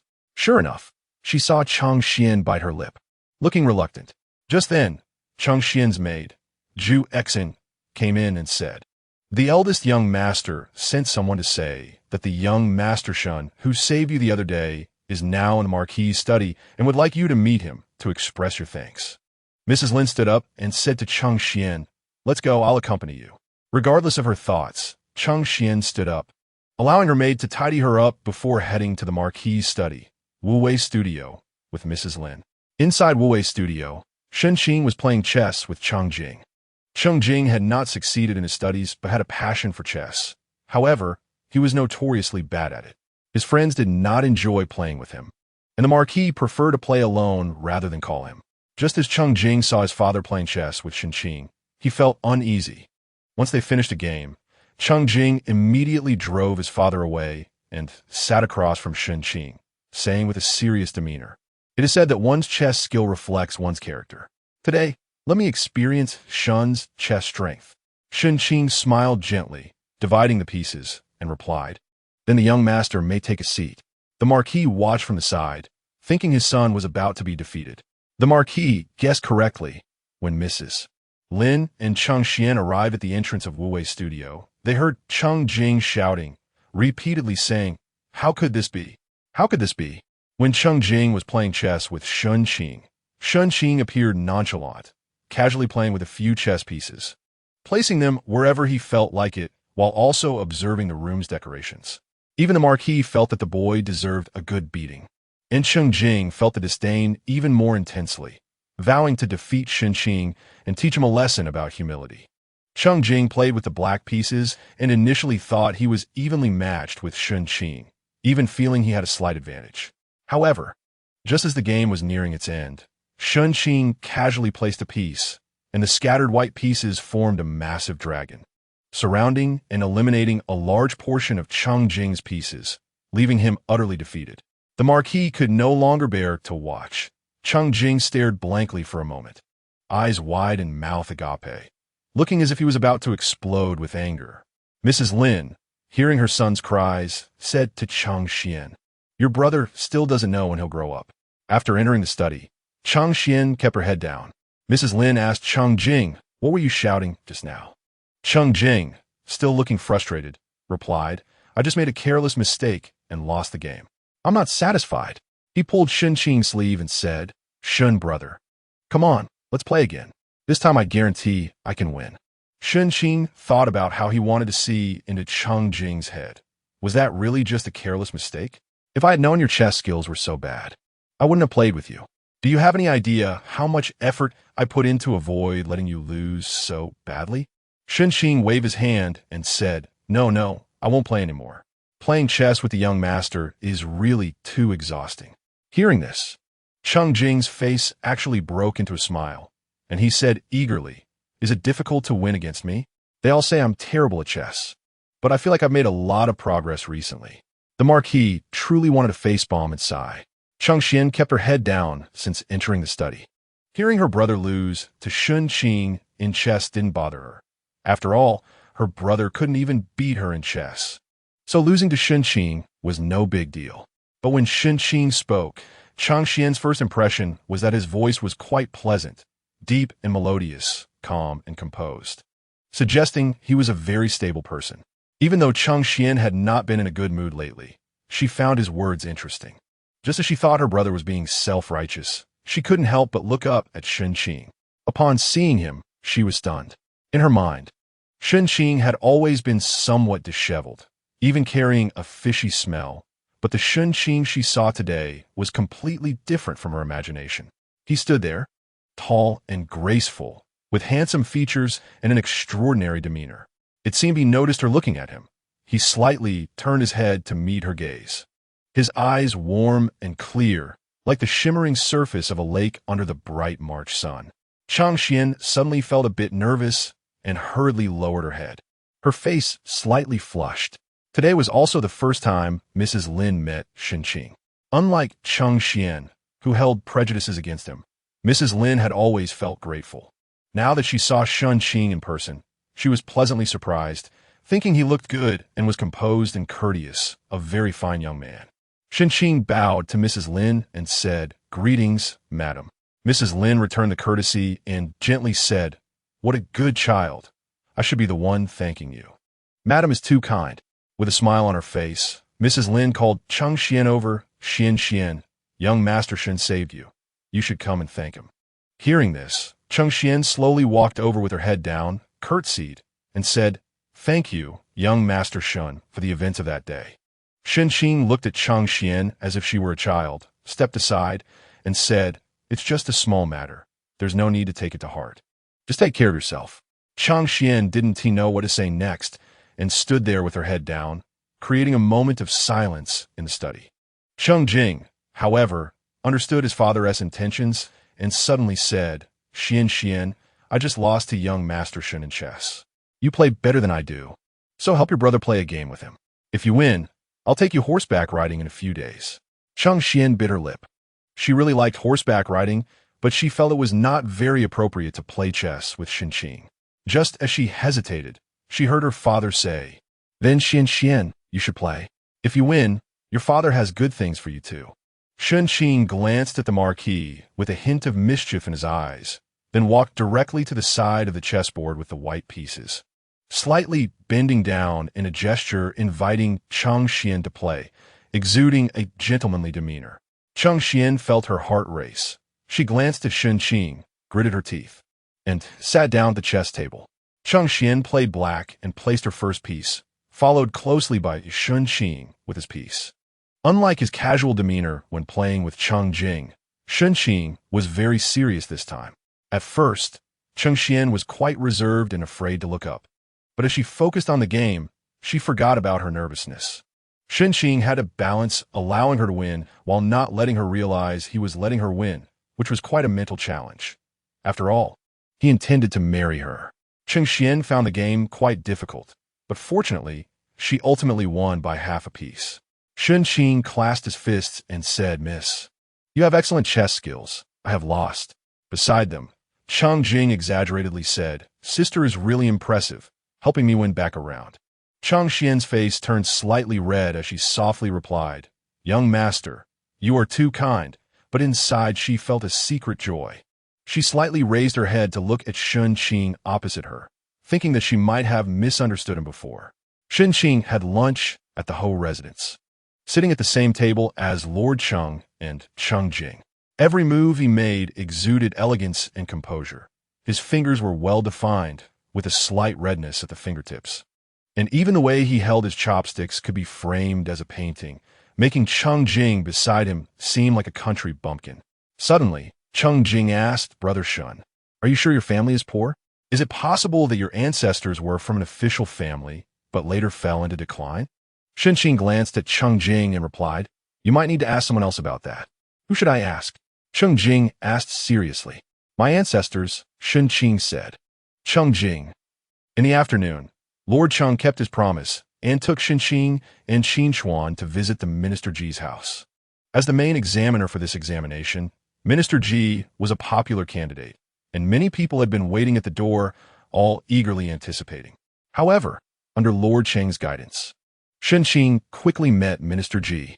Shen Qing thought, this is the benefit of power. Minister Ji was nearly 60 this year, with gray hair at his temples. a bushy beard, and a stern-looking face. After exchanging greetings with Lord Cheng, he turned his gaze to Shen Qing and Qin Chuan. Qin Chuan, being younger, felt a bit shy under Minister Ji's scrutiny, while Shen Qing appeared calm, observing with a composed demeanor. "Do you have your essays with you?" Minister Ji asked. "Yes." Shen Qing and Qin Chuan replied, handing over their prepared essays with both hands, then waiting aside. Minister Ji's expression was serious and solemn.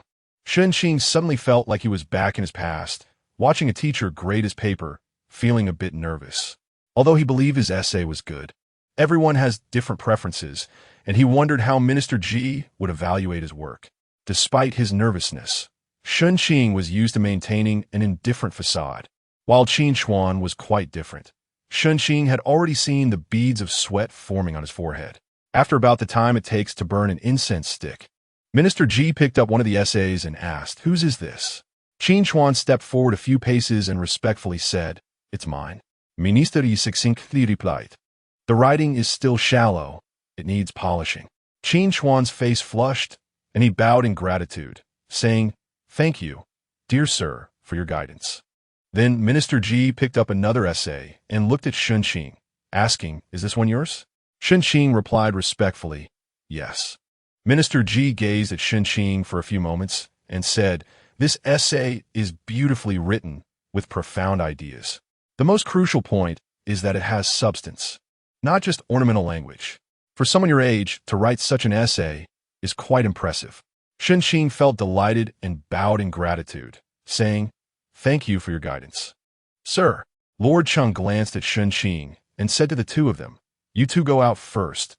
I need to speak with the esteemed gentleman." The two exited, and Lord Cheng sat beside Minister Ji, asking, "In your opinion, esteemed sir, do you think these two young men have a chance of passing the spring examination?" Minister Ji replied, "The one in front, it's 50-50 whether he will pass. If he can make further improvements before the examination, his chances will be greater. As for the one behind, if he maintains this level during the examination, he will likely be among the top 5. Lord Cheng was taken aback, thinking that what Shen Qing had previously said about aiming for the top ranks was not mere boastfulness. Although there is a saying that children from poor families can rise to prominence, it is indeed challenging. The educational conditions and resources that poor families can provide are far inferior to those of wealthy families. Shen Qing's father is Justice Xiu Tsai, a successful candidate in the imperial examinations, yet Shen Qing has such talent. Perhaps this is what they call exceptional natural endowment. Lord Cheng felt quite pleased. This person is now part of his family, and with Shen Qing's intelligence and his support, he need not worry about his daughter not being able to marry well in the future. Minister Ji observed Lord Cheng's delighted expression and wondered if this person was perhaps Lord Cheng's illegitimate son. Otherwise, he wouldn't show such obvious joy. However, he didn't resemble Lord Cheng at all. Could it be? Minister Ji felt that his daughter was fortunate and was still immersed in joy, making it difficult for him to discern the hidden thoughts behind Minister Ji's serious expression of concern for the country and its people. Chapter 9. Lord Cheng returned to the mansion with Shen Qing and Qin Chuan, encouraged Qin Chuan for a few words, and then let him go. Shen Qing also wanted to take his leave, but Lord Cheng said, "The weather is getting cooler. Living in the temple is indeed hard. Now that we are family, it will be better for you to stay in the mansion." Shen Qing thought that Lord Cheng's change in attitude was rather quick. He had previously been cautious toward him, but today he was not only proposing a marriage arrangement, but also asking him to stay in the mansion. There must be something fishy going on. Shen Qing had wanted to ask about this in the morning, but hadn't found the right opportunity, so now he had to clarify it, or he might end up being sold and counting money. Shen Qing sat back down in the chair, lightly tapped the edge of his cup with the tea lid a few times, and said calmly, "There's no rush." "Lord, why don't you tell me what has happened recently?" "What has happened?" Lord Cheng, sitting behind the table, was as steady as a mountain, appearing unhurried. "Actually, we can be a bit more honest. For instance, Lord, you can tell me why you changed your mind about your daughter's marriage?" Lord Cheng chuckled softly and said, "Didn't I tell you this morning? I think you're a good person, so I want to settle this for my little girl. Is there something wrong with that?" Shen Qing nodded honestly and replied, "The change is too sudden. I am quite suspicious that something happened in between. Didn't you just say we are family?" Families should be honest with each other. Lord Cheng secretly cursed Shen Qing for being too perceptive. Most people would be happy about this matter, yet he was suspicious. However, Lord Cheng then thought that it wouldn't hurt to tell Shen Qing, and he could see if he had the courage. Lord Cheng rubbed the white jade ring on his hand and said nonchalantly, "There's nothing serious. Just that the imperial concubine wants to betroth my daughter to the sixth prince as a concubine." After Lord Cheng finished speaking, he secretly observed Shen Qing's expression, thinking that if he was scared, it wouldn't matter even if he had mentioned it in front of the emperor. He still couldn't give his daughter to her. Shen Qing's face did not show any significant fluctuation. He exhibited no surprise or fear. His eyes remained calm and gentle, without a hint of disturbance in his breath. After thinking for a moment, he slowly said, "It seems that Lord doesn't think highly of the sixth prince." Lord Cheng was satisfied with Shen Qing's performance and nodded. "Then which prince does Lord think highly of?" Shen Qing asked casually, his demeanor relaxed. Yet his eyes carefully scrutinized Lord Cheng, revealing seriousness and evaluation. Lord Cheng secretly laughed, thinking that this brat was still trying to test him. He should consider how little experience he had.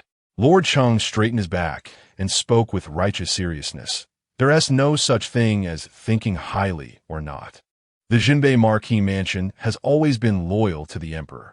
After Lord Cheng finished speaking, he leaned back in his chair and, in a tone of an elder, said, "Although you are young, you should pay attention to your words.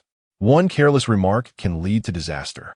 Lord Cheng not only resisted Shen Qing's probing, but also took this opportunity to lecture him, feeling quite refreshed inside. Shen Qing didn't mind. After all, if he were to marry Cheng Xian, it would mean being tied to the Jinbei Marquis mansion. He had no fear of conflicts with the sixth princess faction, but was worried that the Jinbei Marquis mansion might not be clear-headed. Fortunately, Lord Cheng had decent political judgment, so Shen Qing said, "You are right, Lord. We are family now, so it wouldn't be proper to be too distant. I think tomorrow is a good day. I will move in tomorrow." At this moment, both of their thoughts were, Lord Cheng, such a young age and already so thick-skinned. Shen Qing, it's too cold in the temple. I can finally enjoy a life where I have food and clothing provided. Shen Qing did what he said and moved to the Marquis mansion the next day, being arranged by Lin to stay in the front courtyard. Apart from Cheng Jing and Qin Chuan, whom Shen Qing had seen, there was also the youngest son of the main branch, Cheng Yu, who was 7 years old and lived with his older brother Cheng Jing. It was said that the eldest son of the second branch, Cheng Zhua, was currently stationed in the north with his father and was not in the mansion. After Shen Qing moved in, Cheng Jing, Cheng Yu, and Qin Chuan all came to visit. Cheng Jing brought some items. In addition to daily necessities, he also gifted Shen Qing a fine set of white jade chess pieces, saying that he would come over often to practice together. Cheng Yu was just there to watch the excitement, running around to take a look before leaving. Qin Chuan was the last to arrive. After giving some gifts, he clasped his hands to Shen Qing and said, "I have a small request." Shen Qing hurriedly helped him up and asked, "What is it, Brother Qin? Just speak freely. There is no need to be so polite." Qin Chuan rubbed his hands together, appearing a bit shy, and said, "Yesterday, did you hear what Scholar Ji said about me? My writings are always lacking, and I don't know what the problem is. If Brother Shen could give me some guidance, I would be very grateful." Shen Qing waved his hand and said, "It's not guidance. It's just that now we live close to each other, we can discuss and learn from each other, and we can improve together." Qin Chuan understood that Shen Qing had agreed and bowed again, saying, "Thank you, Brother Shen." Shen Qing had a good impression of Qin Chuan. Not all scholars could be as straightforward about their shortcomings as he was, which showed that Qin Chuan had an open mind. The people in the Jinbei Marquis mansion had different attitudes toward Shen Qing moving in. Lin thought it was good for Shen Qing to stay in the mansion. At least he could understand more. However, Aunt Cheng Ro and Cheng Yi from the second branch felt that Shen Qing had climbed up to the Marquis mansion. Cheng Ro was somewhat wary of Shen Qing, considering that he was the one who saved Cheng Xian. It was impossible for her older brother to directly betroth Cheng Xian to him, while Cheng Xian herself showed no expression and didn't say anything. Shen Qing's life in the Jinbei Marquis mansion was not much different from that in the temple, just that the living conditions were somewhat better. Every morning, Shen Qing read books, took a short nap at noon, practiced riding after waking up, and then exercised in the mansion's training ground for a while. In those days, one had to stay in the Imperial Examination Academy for 9 days, and in such cold weather, catching a cold would be disastrous. No matter how beautifully one wrote on ordinary days, it would be useless if they couldn't perform on the exam day. At first, Shen Qing didn't understand why Shen Qing had to walk a few laps in the training ground every day. After hearing Shen Qing's reasoning, he found it quite sensible, so he decided to follow Shen Qing every day. The two discussed academic matters while walking, and Shen Qing often felt enlightened, believing that Shen Qing's perspective was broad and innovative, which greatly benefited him. Thus, in just a few days, Shen Qing held Shen Qing in high regard, often calling him Brother Shen. One day, Shen Qing and Shen Qing arrived at the training ground as usual and heard a commotion from distance. When they walked in, they saw that there were many people in the training ground running around, playing kuju, a form of ancient football. Young Cheng Yu was watching from the side, excitedly cheering for his older brother, looking like a little fanboy. Shen Qing said to Shen Qing, "Brother Cheng really enjoys playing kuju every once in a while. He invites some young nobles to play. I also like it, but I'm not very good at it," he said with a look of regret. Shen Qing looked over and saw about 20 people on the field, divided into 2 teams, one with red cloth bands on their heads and the other with blue. Cheng Jing was on the red team, likely the captain, shouting orders. The match was intense, and it seemed that Cheng Jing's red team was leading. But suddenly a scream rang out from the kuju field. One of the red team members fell to the ground, clutching his left leg, his face twisted in pain, clearly injured. Cheng Jing hurried over and asked, "What happened, Chong Laosi?" The one called Chong Laosi looked up and pointed at a member of the blue team standing nearby, saying, "Tian Bing just deliberately bumped into me." Everyone looked at Tian Bing. Although Tian Bing was only 20 this year, he was tall and strong, quite imposing. After hearing the words, he glared and pointed at Chong Si, saying, "Who deliberately bumped into you? Do you think you can't win and are trying to frame me?" The people from the blue team also stepped forward, saying, "Exactly. Who doesn't know that our team as Tian Bing is good at kicking? You're just deliberately slandering him. If you can't handle losing, why play at all? Is it really necessary? It's common to have collisions on the field, isn't it? Zhang Gusi, why are you acting like a girl?" The blue team members exchanged remarks, and the red team wasn't to be underestimated either, starting to retort. Who doesn't know that Tian Bing bullies people every day because he relies on his size? You hurt someone and still think you have a reason. This is truly too much. The situation on the field escalated, and it looked like a fight could break out at any moment. Cheng Jing suddenly shouted, "Everyone stop!" Since this was the residence of the northern Marquis, everyone gave Cheng Jing face and stopped talking, though their expressions were increasingly fierce, as if they wanted to stare each other to death. Tian Bing crossed his arms and said to Cheng Jing, "Young Master Cheng, what do you think we should do about this? I can't just be falsely accused, can I?" As soon as Tian Bing finished speaking, the blue team echoed him, clamoring for justice. On the other side, Shen Qing explained to Shen Qing, "This Tian Bing, his father is a deputy minister of the Ministry of Revenue, a second-rank official, and his mother is a cousin of the imperial concubine Yingui. Usually, Tian Bing calls the 6th prince cousin. Plus, he's tall and strong, so he is always quite arrogant." Shen Qing watched from the side and thought, a group of energetic troublemakers. Tian Bing was so arrogant, but Cheng Jing wasn't afraid of him and said directly, "We're all men here. It's just a small matter. Why fuss about it? Let's have another match. Winner takes all. The losing team will apologize to the other team. How about that?" Tian Bing clapped his hands and said, "All right, it's settled." However, he thought to himself that the 2 teams were about equal in strength. But now the red team was down a player. "Cheng Jing, you fool." The red team also realized this issue and said to Cheng Jing, "Boss Cheng, Changxi's leg is injured. We're down a player." Only then did Cheng Jing realize the problem. He thought to himself, "No wonder my father always complains about me." Even so, Cheng Jing still put on a confident facade and shouted, "What are you afraid of? We can just find another player." Cheng Jing's gaze began to scan the field, and then he spotted Shen Qing and Shen Qing standing outside. Meanwhile, on Cheng Xian's side, she was originally alone in the room when Qin Yao came in, and they began to chat. Qin Yao was different from Cheng Yi, who always opposed Cheng Xian. She was a few months younger than Cheng Xian and acted like an older sister, always accommodating her. She got along well with both Cheng Xian and Cheng Yi. So despite the tension between Cheng Xian and Cheng Yi, Qin Yao was on good terms with them. The servants all said that Qin Yao was a gentle and polite girl. Qin Yao had a purpose for visiting this time. After chatting casually with Cheng Xian for a while, she seemingly asked casually, "Isn't that young Master Shen Qing, who saved my sister a while ago, staying in a residence now? I heard from my brother that young Master Shen is knowledgeable and talented and quite handsome. Have you met him?" Cheng Xian's mind conjured the image of Shen Qing from that day. She lowered her eyes and said, "He is quite good-looking, and he plays chess well. Have you played chess with him?" "No, I just watch him play with my brother."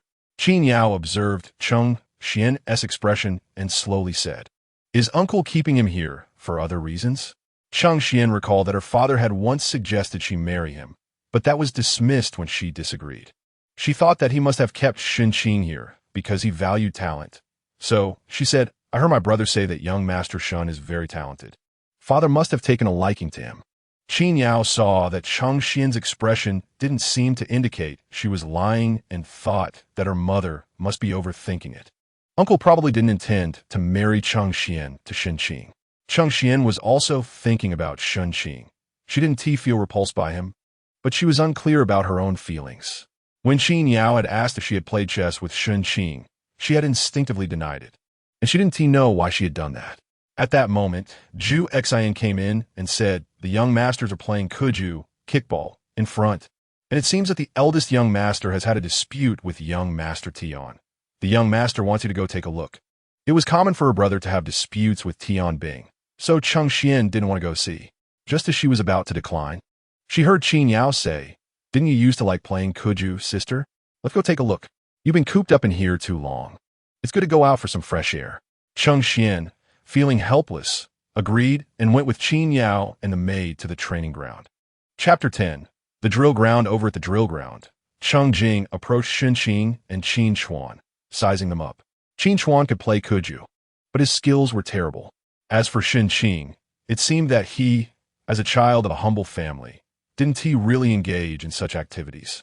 However, Cheng Jing always had a mysterious trust in Shen Qing, so he asked, "Brother Shen, can you play kuju?" Shen Qing thought to himself, "Isn't it just soccer? I was on the soccer team back in college." So, with his hands behind his back and looking into the distance, his eyes seemed filled with memories as he modestly nodded and said, "I can." Shen Qing's demeanor was too misleading. Cheng Jing then asked, "Are you very good?" "It's okay," Shen Qing replied, downplaying his abilities, but every movement of his body was showing that he was quite skilled. Cheng Jing was starting to get conflicted. Should he choose the familiar Qin Chuan or the seemingly limitless potential Shen Qing? Qin Chuan helped Cheng Jing make a decision. If Brother Shen says he's just okay, he must be really good. Let him go. If I go, I would definitely hold us back. Cheng Jing thought this was a matter of honor and was still hesitating when he heard Tian Bing's voice from over there. "Cheng Jing, hurry up. Why are you dawdling like a big girl?" Cheng Jing stopped overthinking and pulled Shen Qing's arm, saying, "You go perform well. If you can't, just pass the ball to us." Then he turned to Qin Chuan and said, "You wait here. If Shen Qing can't do it, you go." Shen Qing, listening from his side, felt a surge of displeasure. How could they say I can't do it? Just watch me blind you with my skills. At that moment, Cheng Xian and Qin Yao arrived. Zhu Xian pointed at Shen Qing and said to Cheng Xian, "Look, young Master Shen is also going on the field." Cheng Xian looked over and indeed saw Shen Qing taking off his outer robe, revealing his lean and tall figure. At that moment, he had a red cloth tied around his head and was stretching his wrists and ankles, calm and composed, with his head slightly raised, seemingly admiring the distant pavilions and the lead-colored clouds. Cheng Xian thought, "He always seems like this." Qin Yao followed Cheng Xian's gaze, and just then, Shen Qing turned his face toward them. Qin Yao looked at him and murmured, "So this is Shen Qing." Tian Bing also noticed Shen Qing, whom Cheng Jing had brought, and immediately recognized him as a child of a humble background. With a disdainful expression, he said, "Young Master Cheng, you can't just bring anyone to play with us. This one seems like a scholar. Scholars are delicate. We can't risk hurting him. If he falls and can't get up, I can't afford to pay for that." Tian Bing crossed his arms, wearing a sarcastic expression. Shen Qing was a bit angry and shouted, "Are you afraid of losing?" Tian Bing raised his chin, looking down his nose, and said, "If you really want him to play, that's fine, but if you lose, you not only have to apologize to us, but you also have to shout, 'Master, I was wrong 3 times.' What do you think?" The blue team started to jeer, all eager to join the fun. Shen Qing was furious and was about to speak when Shen Qing spoke first. "Sure." The red team was stunned, wondering where this kid came from. Did he have a screw loose to agree on their behalf without knowing the situation? If they lost, shouting 3 times was fine, but they still cared about their dignity. The red team members were still discussing when Shen Qing continued, "But we also have a condition. If you lose, you have to take off your shirts and walk a lap on Zhuke Street." Zhuke Street was the busiest place in the capital, bustling with pedestrians every day. Walking there shirtless would surely attract a lot of attention. The field fell silent as everyone thought this bet was a bit steep. If they really had to walk a lap shirtless if they lost, it would be embarrassing for themselves, and if their families found out, they might as well be beaten to death. Now the blue team members hesitated. Shen Qing, who loved to stir the pot, immediately chimed in, "That's a good idea," and then looked at Tian Bing, mimicking his earlier attitude with his chin raised and nose in the air, saying, "Young Master Tian, do you dare?" On one hand, Tian Bing thought that this poor scholar dared to make such a bet, so he might actually have some skills. On the other hand, he was infuriated by Shen Qing's smugness and thought he absolutely could not back down. So he steeled himself and said, "Let's do it." Bang! With the sound of a gong, this battle of dignity began.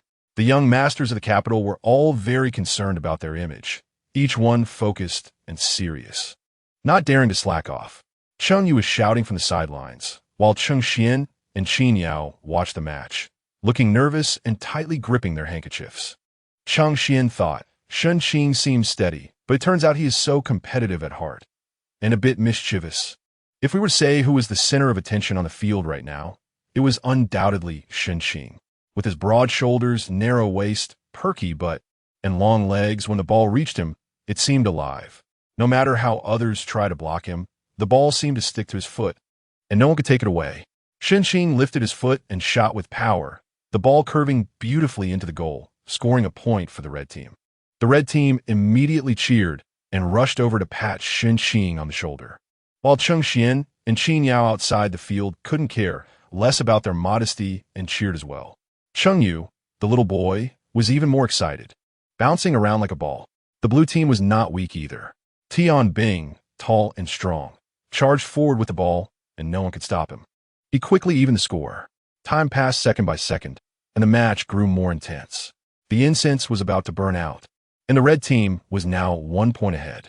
Cheng Jing ran up to Shen Qing, his hair soaked with sweat, his face flushed and panting as he said, "Brother, I didn't expect you to be so good at both chess and soccer. I recognize you as my brother now. Keep it up and let them go back shirtless." "How about it?" Shen Qing, hands on his knees, also flushed and breathing heavily, turned to Cheng Jing and said, "Do you really think I want to shout that to them?" Cheng Jing chuckled. "From now on, you're my big brother. Big brother, let us crush them." In the final moments, the red team members clung to Tian Bing like ghosts, and even though Tian Bing was strong and charged around, he couldn't score that point. The blue team lost just like that. The blue team hung their heads in defeat while the red team was elated, rushing over to the blue team shouting, "Take off your shirts, take off your shirts." Cheng Xian and Qin Yao could no longer stay and turned to leave. On the way back, neither said a word. Cheng Xian rubbed her handkerchief, her mind filled with the earlier scene. It turned out he played so well. He always seemed so indifferent, but he had such a passionate side. Qin Yao was a bit dazed, realizing that a scholar could also be like this. Under the taunts of the red team, the blue team wore faces as if they were constipated, especially Tian Bing, whose brows furrowed and lips pressed tightly together, as if someone owed him a mind. Reluctantly, the blue team apologized to the red team and was accompanied to Zhuke Street. As the new year approached, Zhuke Street was bustling with people. Suddenly, dozens of young men, all strong and energetic, arrived. The crowd watched as some of them first revealed expressions as if they were ready to face death, then trembled as they placed their hands on their shirts, and then, one by one, 2, 3, their upper bodies were bare. The girls ran while shouting, while the older women watched with sparkling eyes. The young men were all cheering, shouting, "Take off your pants too." Shen Qing laughed so hard he couldn't stand upright, pulling Shen Qing's arm and saying, "Oh, I can't take it anymore. Brother Shen, help me out." Tian Bing had a dark expression the whole time, glancing deeply at Shen Qing and Shen Qing before running shirtless around Juke Street and then disappearing immediately. The next day, an official reported to the court, stating that the recent moral decay in the capital was alarming, with a group of young men shamelessly parading naked in the streets, causing a very negative impact. The leader among them was the eldest son of Lord Tian, the deputy minister of the Ministry of Revenue. Shen Qing was quite happy lately, especially when he saw Shen Qing, who felt so warm and friendly, with a smile like the bright sun in March and words as gentle as spring rain, making Shen Qing uncomfortable whenever he saw Shen Qing. One day, while Shen Qing was practicing his calligraphy, Shen Qing sat opposite him, chattering away. "There aren't too many people I, young Master Jing, can see eye to eye with, but you, Wuzhua, are one of them. I've already decided you're going to be my brother-in-law. It's fine that Shen doesn't tea like you yet. Big brother will help you. I know how to charm a little girl." Shen Qing pretended not to hear, and Shen Qing continued, "Don't think Shen looks like a wet hen every day. She used to be lively. But this time it's all my fault. I didn't take good care of her, so..." Shen Qing's voice suddenly rose, startling Shen Qing and causing him to shake his hand, leaving a large ink blot on the paper. Shen Qing continued to talk to himself. "I have to make Shen happy again. Wuzhua, you're a scholar, right? Hurry up and write a few romantic poems, and I'll help you deliver them to Shen. Girls love that." Shen Qing glanced at Shen Qing and unfolded another sheet of paper, saying, "I'm not doing that. It's too cheesy." Shen Qing was taken aback and, after a long pause, said, "Then do you have any ideas on how to make my sister happy? I'll do whatever you say." Shen Qing looked at Shen Qing, thinking that his simple and loyal nature made him a good brother. Besides, after meeting Shen, he thought she was a nice girl. The key was that this girl would eventually be his wife. Having received her kindness, he should treat her a bit better. After thinking for a while, Shen Qing asked Shen Qing, "What is your sister like?" Shen Qing quickly replied, "My sister likes good food, likes to ride horses, likes to browse jewelry stores, and..." After thinking for a long time, he continued, "She also likes watching plays, especially those about talented scholars and beautiful women. So she likes romantic plays, after all. She is still a young girl." While practicing his calligraphy, Shen Qing said, "Got it, you can go back now." Shen Qing asked, "Wuzhua, do you have a plan? Do you need me to do anything?" "Not right now. If I need something, I'll find you." "Okay." Shen Qing left happily. Shen Qing thought about Shen Qing's words. If she likes watching plays, then I'll write one for her. 3 days later, Shen Qing handed a stack of papers to Shen Qing. Shen Qing was initially puzzled, but then suddenly seemed to realize something and looked excited. A love letter? Shen Qing was speechless. "Who writes a stack of love letters?" He said to Shen Qing, "Didn't you say your sister likes watching plays? This is a play I wrote. Find a theater troupe to perform it, and let your sister watch." Shen Qing was deeply moved, nearly tears welling up at his eyes, saying, "Good brother, big brother didn't misjudge you." Shen Qing had become immune to Shen Qing as changing titles for him, and only said, "Find a good theater troupe." Shen Qing patted his chest and said, "Don't worry, I don't know any bad theater troupes." Also, Shen Qing added, "Give me a piece of bloodstone. I want to carve a seal." When Shen Qing received the high-quality bloodstone sent by Shen Qing, he was full of confidence. "Shen, you will definitely like the gift I'm giving you. When a master makes a move, it will definitely move you to tears." Chapter 11. Time flies. In mid-November, the members of the town North Marquis household were having a family dinner when Shen Qing suddenly said to his family, "There's a theater troupe coming to our house to perform tomorrow. Remember to come and watch." At that moment, everyone was eating, and Cheng Yu, after hearing this, spat out the soup in his mouth in surprise and asked, "Elder brother, what play are we watching?" Shen Qing looked at him with disdain and said, "You're just a little kid, always trying to join the fun. Can you even understand it?" Cheng Yu pouted and leaned into his mother Lin's arms, complaining, "Mother, my elder brother never takes me to play." Lin took out a handkerchief to wipe the grease off Cheng Yu's mouth, patted his head, and said, "It's okay. Mother will take you." Then she looked up at Shen Qing and said, "You should speak nicely to your brother. Also, why are you inviting a troupe to our house at this time of year?" Chung Ro was very interested. She didn't care why, as long as there was a play to watch. So she asked with great curiosity, "Jinger, what play are we watching?" Chung Jing wore a mysterious expression and said, "Do you know which play is the most famous in the capital recently?" I know. Chung Yi quickly wiped her lips with a handkerchief and said loudly, "Everyone is watching the beautiful Maiden's Melody now. A few days ago, when I went to my maternal grandparents' house, I heard many people talking about it. They said it was exceptionally well written, but it only performs in the pear garden and doesn't come to our door." Chung Yi looked regretful, clearly wanting to see the play very much. The beautiful Maiden's Melody? Is it the one that goes in the north? There is a beauty unparalleled and independent. Qin Yao asked. "I'm not sure." Chung Yi pouted, feeling quite regretful. "I've never seen it." "Elder brother, hurry up and say." Chung Yi was anxious. Chung Jing teased them, prolonging the suspense before finally saying, "We're watching the beautiful Maiden's Melody tomorrow." Chung Yi was extremely excited, ran up to Chung Jing and tugged at his sleeve, asking, "Really? But don't they usually not come to our door?"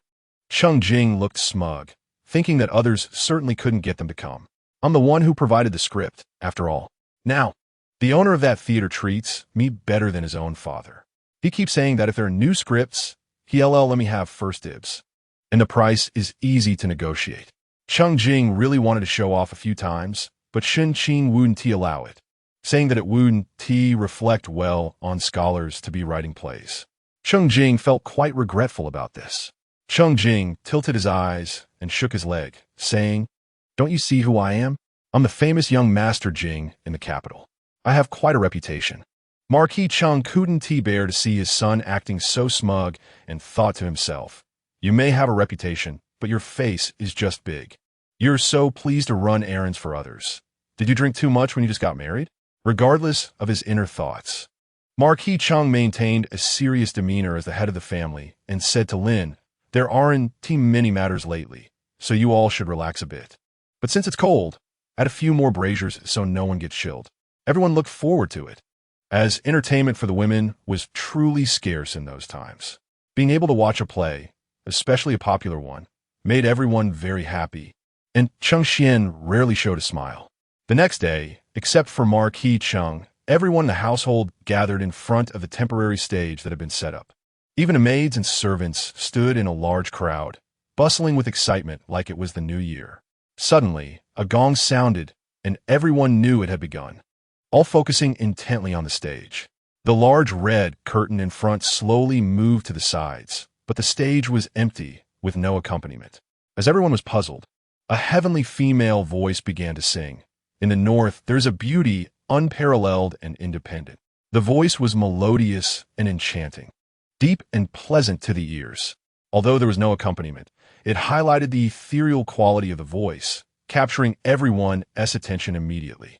Amid this solo, a stunningly beautiful woman walked gracefully to the center of the stage. The beautiful Maiden's Melody tells the story of a girl. There was a girl of extraordinary beauty who, due to jealousy, became the target of a scheme.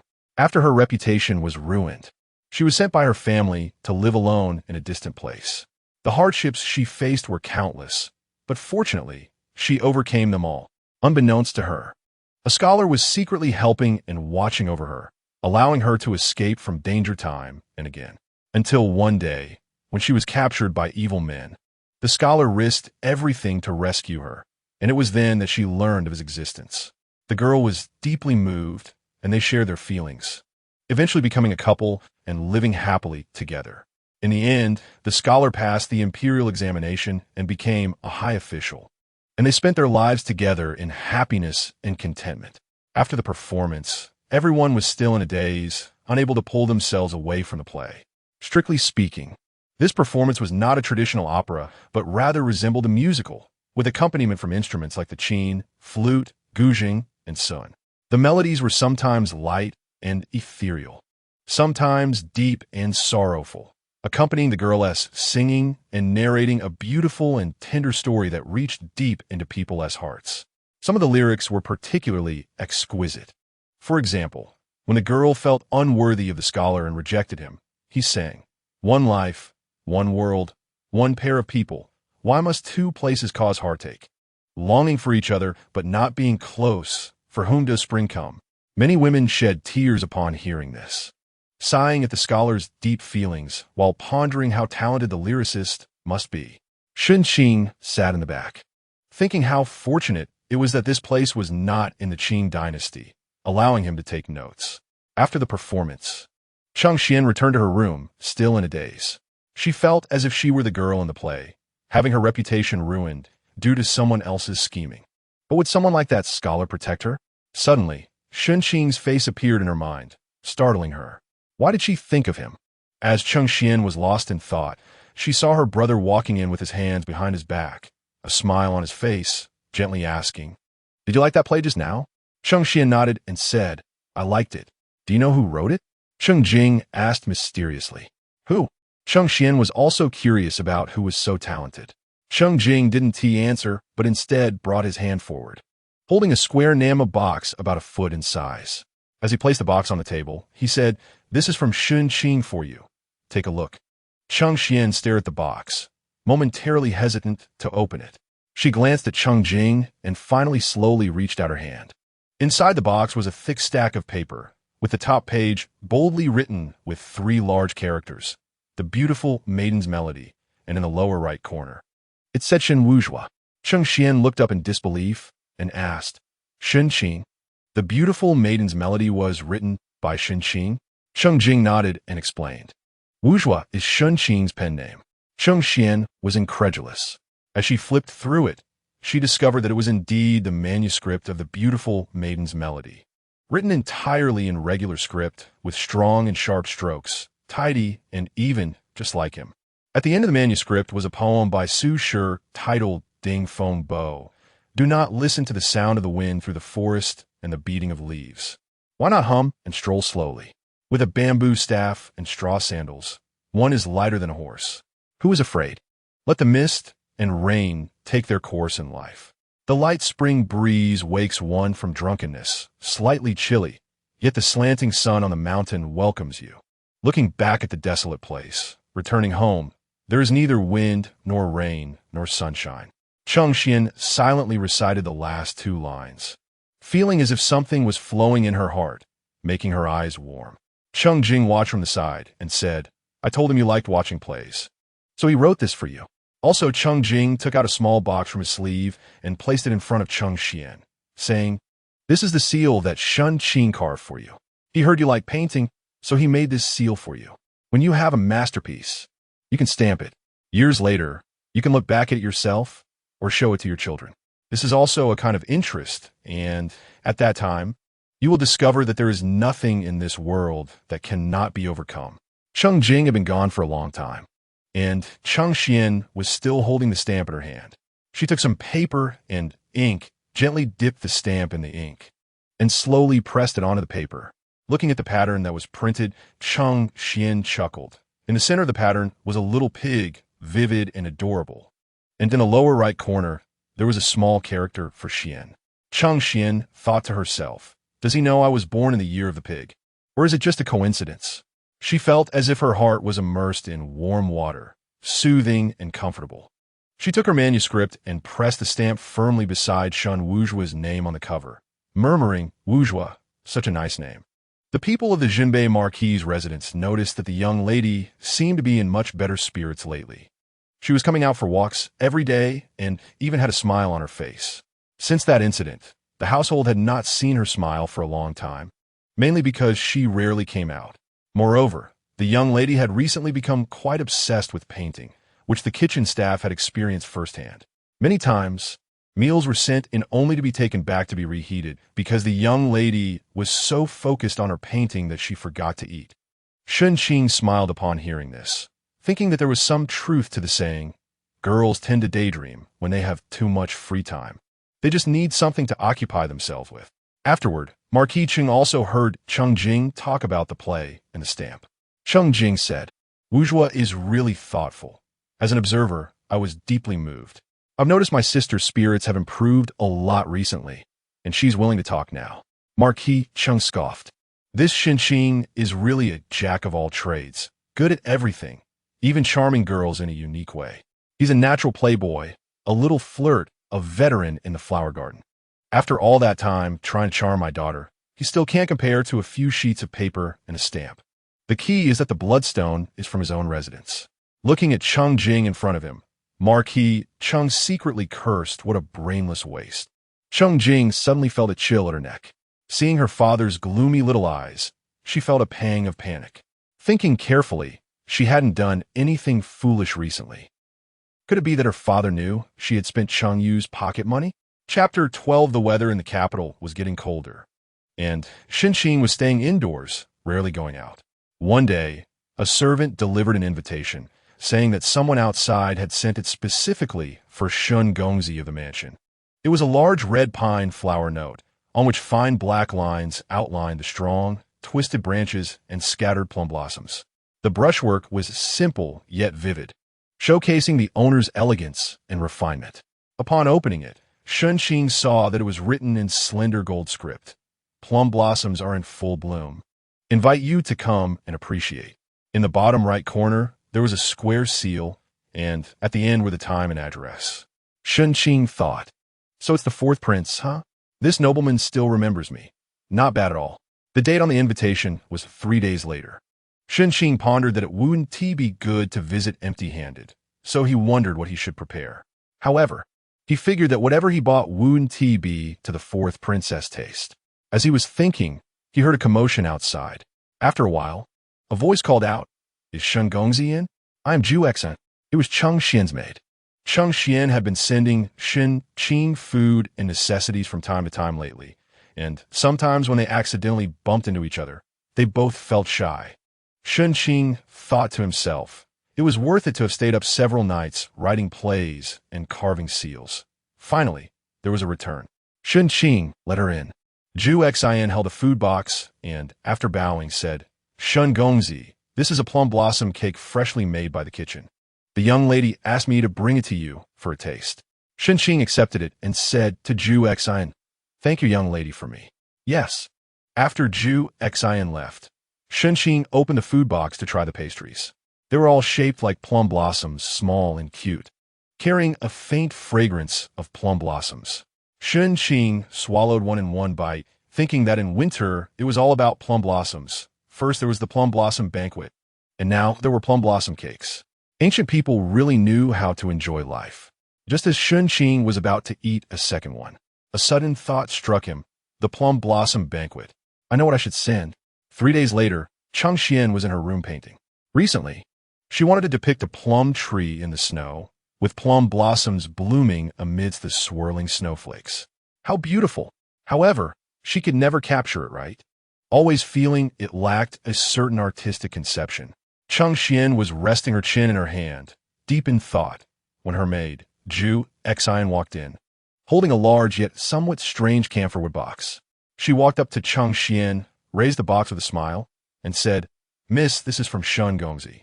As Ju-Xen was Cheng Xian's close maid, she knew very well how Cheng Xian felt about Shen Qing. She was certain that regardless of what Shen Qing sent today, the young lady would like it, especially since this was such a novel and elegant item. When Cheng Xian heard it was from Shen Qing, her face indeed lit up with joy. She walked over from behind her desk and asked, "What is it?" Ju-Xen placed the box on the Kong table and said, "Miss, take a look. You will definitely like it." Cheng Xian approached the box, looking at it from left to right, feeling that she had never seen anything like it. The box was quite simple in design, without even simple floral carvings on the surface. The most peculiar thing was that there were many fingertip-sized, small holes on the top of the box, and at the upper right, there hung a black agate bead. Ju-Xen placed her hand on a protrusion at the front of the box, smiling at Cheng Xian and said, "Miss, watch closely." Ju-Xen pulled the protrusion to the left, and Cheng Xian then realized that the box opened from the front. Accompanied by the sound of the wooden board sliding in the groove, the contents of the box slowly revealed themselves to Cheng Xian. Upon seeing it, she covered her mouth in surprise, her face filled with delight. Inside the box was a world of plum blossoms in the snow. In the distance, there were mountains blanketed in white snow, and nearby were plum trees with gnarled, sturdy branches adorned with clusters of plum blossoms, graceful and alluring. Beside one plum tree was a small carved deer, its head slightly raised as if it, too, was admiring the beautiful scenery. This was a silent, tranquil world, a dreamlike and beautiful place. Changxian gazed at it, knowing full well that it was all fake, yet her heart was filled with longing, murmuring, "So beautiful." "Miss, there's more," Zhu Xen said as she pinched the right agate bead and pulled it outward until it couldn't be moved anymore. Then turned to Changxian and said, "Miss, look." Zhu Xen slowly released her hand, and Changxian saw snowflakes cascading from the upper right corner of the box, fluttering down like a gentle snowfall. The inside of the box instantly transformed into a dynamic world, with snowflakes landing on the branches on the plum blossoms, and even on the little deer's head. Changxian was both amazed and delighted, her big eyes crescent-shaped, shining brightly. She asked, "How did this happen? It's so magical." Zhu Xen was also greatly surprised. She only knew how to pull the bead, but didn't he know it would be like this after pulling it? She said to Changxian, "You can ask Shengongzi. He will definitely explain it to you." Changxian covered her cheeks with her hands, feeling her face warm, her heart warm as well. It felt as if the plum blossoms in the box had rooted themselves in her heart, starting as little buds and then slowly blooming, ultimately revealing their breathtaking beauty. In a mansion in the capital, the fourth Prince Fu Xiu was also marveling. Shen Qing had made 2 of these bonsai. One was sent to Changxian, and the other to Fu Xiu. When Fu Xiu saw the snow falling inside the box, he was very surprised and kept praising Shen Qing for his ingenious thoughts and delicate craftsmanship. Shen Qing humbly replied, "It's good if fourth brother likes it. I thought long and hard, and this is the only thing I could present." Fu Xiu patted Shen Qing on the shoulder and said, "Wuzhua is too modest. If you say that, then everything in my room would be trivial." Shen Qing smiled and said, "Fourth brother is naturally open-minded and doesn't he adhere to rigid customs. So let us not be so formal between us." Fu Xiu replied, "That's great." The two sat down at the tea table. Fu Xiu poured a cup of tea for Shen Qing and asked, "How is your preparation for the spring examination going, Wuzhua?" Shen Qing picked up the tea bowl, gently blew on it, and looked up at Fu Xiu, saying, "I will definitely be there for the palace examination. Perhaps the emperor will even see my exam paper." Here, a word about the imperial examination system of the Dayu dynasty. In the spring examination, anyone who passes can participate in the palace examination. After the palace examination, the chief examiner reviews the papers and submits the 10 best to the emperor for his consideration. The emperor then looks at the corresponding candidates to determine the top scholar. Second and third place. Shen Qing spoke with such confidence, truly brimming with self-assurance. If it were someone else, they might think Shen Qing was being overly arrogant. But Fu Xiu laughed heartily. "I like Wuzhua's character. Come, let's have a drink today. How is your drinking capacity?" Shen Qing smiled and said, "You might not be able to drink as much as I can." When Shen Qing left the fourth prince's residence, it was snowing heavily outside. The snowflakes fell in spirals from the sky, making the world appear exceptionally pure and serene. Shen Qing wrapped himself in a black fur coat, his hair as dark as crow feathers, his demeanor calm and composed, his eyes bright and glistening from drinking. Walking alone on the street, he occasionally caught the attention of young ladies, who couldn't help but steal glances, thinking this young man was truly exceptionally handsome. As he passed a musical instrument shop, Shen Qing suddenly stopped and walked inside. A shop assistant greeted him and asked, "What would the young master like to see?" Shen Qing asked, "Do you have flutes?" "Yes." "Yes," the assistant replied, leading Shen Qing to a counter where, on a snow-white satin-lined pearwood tray, lay a row of flutes, some made of bamboo and others of jade. Shen Qing examined them and took out a purple bamboo flute. After blowing a few notes, he said, "This one will do. Wrap it up." The assistant suddenly realized that the sound from the flute was clear and steady, with a distant and profound essence that made one involuntarily immerse themselves in it. The assistant asked Shen Qing, "What piece did you just play? It was extremely beautiful. I've never heard it before." Shen Qing smiled and replied, "Just a little tune from my hometown." The assistant wanted to ask more, But Shen Qing had already placed the money down and left. After Shen Qing left, a woman's voice came from a magnificent sedan chair across the street. Go check who he is. Yes. After Shen Qing returned to the Duke of the North's residence in the town, he found Qin Chuan waiting in his room. Qin Chuan smelled a faint scent of wine in the air and asked Shen Qing, have you been drinking? Shen Qing smiled and gestured with his hand, just a little. Qin Chuan felt that Shen Qing was somewhat different after drinking, losing a bit of his usual cold composure and gaining a bit of childlike innocence. He noticed that Shen Qing was holding a long box, clearly containing a flute, and asked, do you like playing the flute? Shen Qing took out the flute and said, I saw a music store today and bought this flute. The sound is quite nice. I would love to hear you play the flute. You do everything well, so I'm sure you play beautifully too, Qin Chuan said with anticipation. Perhaps due to having drunk today, Shen Qing became a bit sentimental and, after hearing Qin Chuan's words, said, sure, but playing the flute requires a certain ambience. It's too stuffy inside. The scenery outside is just right. Let's go out. Shen Qing and Qin Chuan walked to the eaves in front of the house. Snowflakes were flying in the sky, and the whole world was a pure white. Shen Qing placed the flute to his lips, and a deep, sorrowful melody slowly flowed from the flute, appearing ethereal and distant in this silent world, as if all the worldly noise had vanished. Qin Chuan had never heard this piece before. He felt a sense of peace and tranquility in his heart, as if there were only these few people left in the world, without clamor, oppression, or conflict, only a resonance deep within their souls. After Shen Qing finished playing, the two remained silent for a long time. After a while, Qin Chuan asked, are you troubled today? Shen Qing turned around and saw two young women standing side by side, not far away, one of whom was Cheng Xian, who was looking straight at him, unflinching, with a sparkle in her eyes. Shen Qing looked in Cheng Xian's direction and said, I just miss home. I miss that bustling and lively city, and I miss those friends who walk alongside me. Chapter 13. Cheng Xian couldn't sleep. She lay in bed with her eyes closed. But the image of Shen Qing's eyes kept appearing in her mind. What kind of eyes were they? Even through the heavy snowfall, she was still captivated by the brilliance in those eyes, forgetting the modesty expected of a daughter, just foolishly staring at him, as if the world around them contained only each other.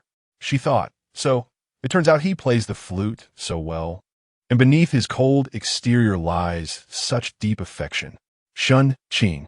Cheng Xian silently murmured his name, feeling her heart burn with warmth as she pulled the quilt around herself.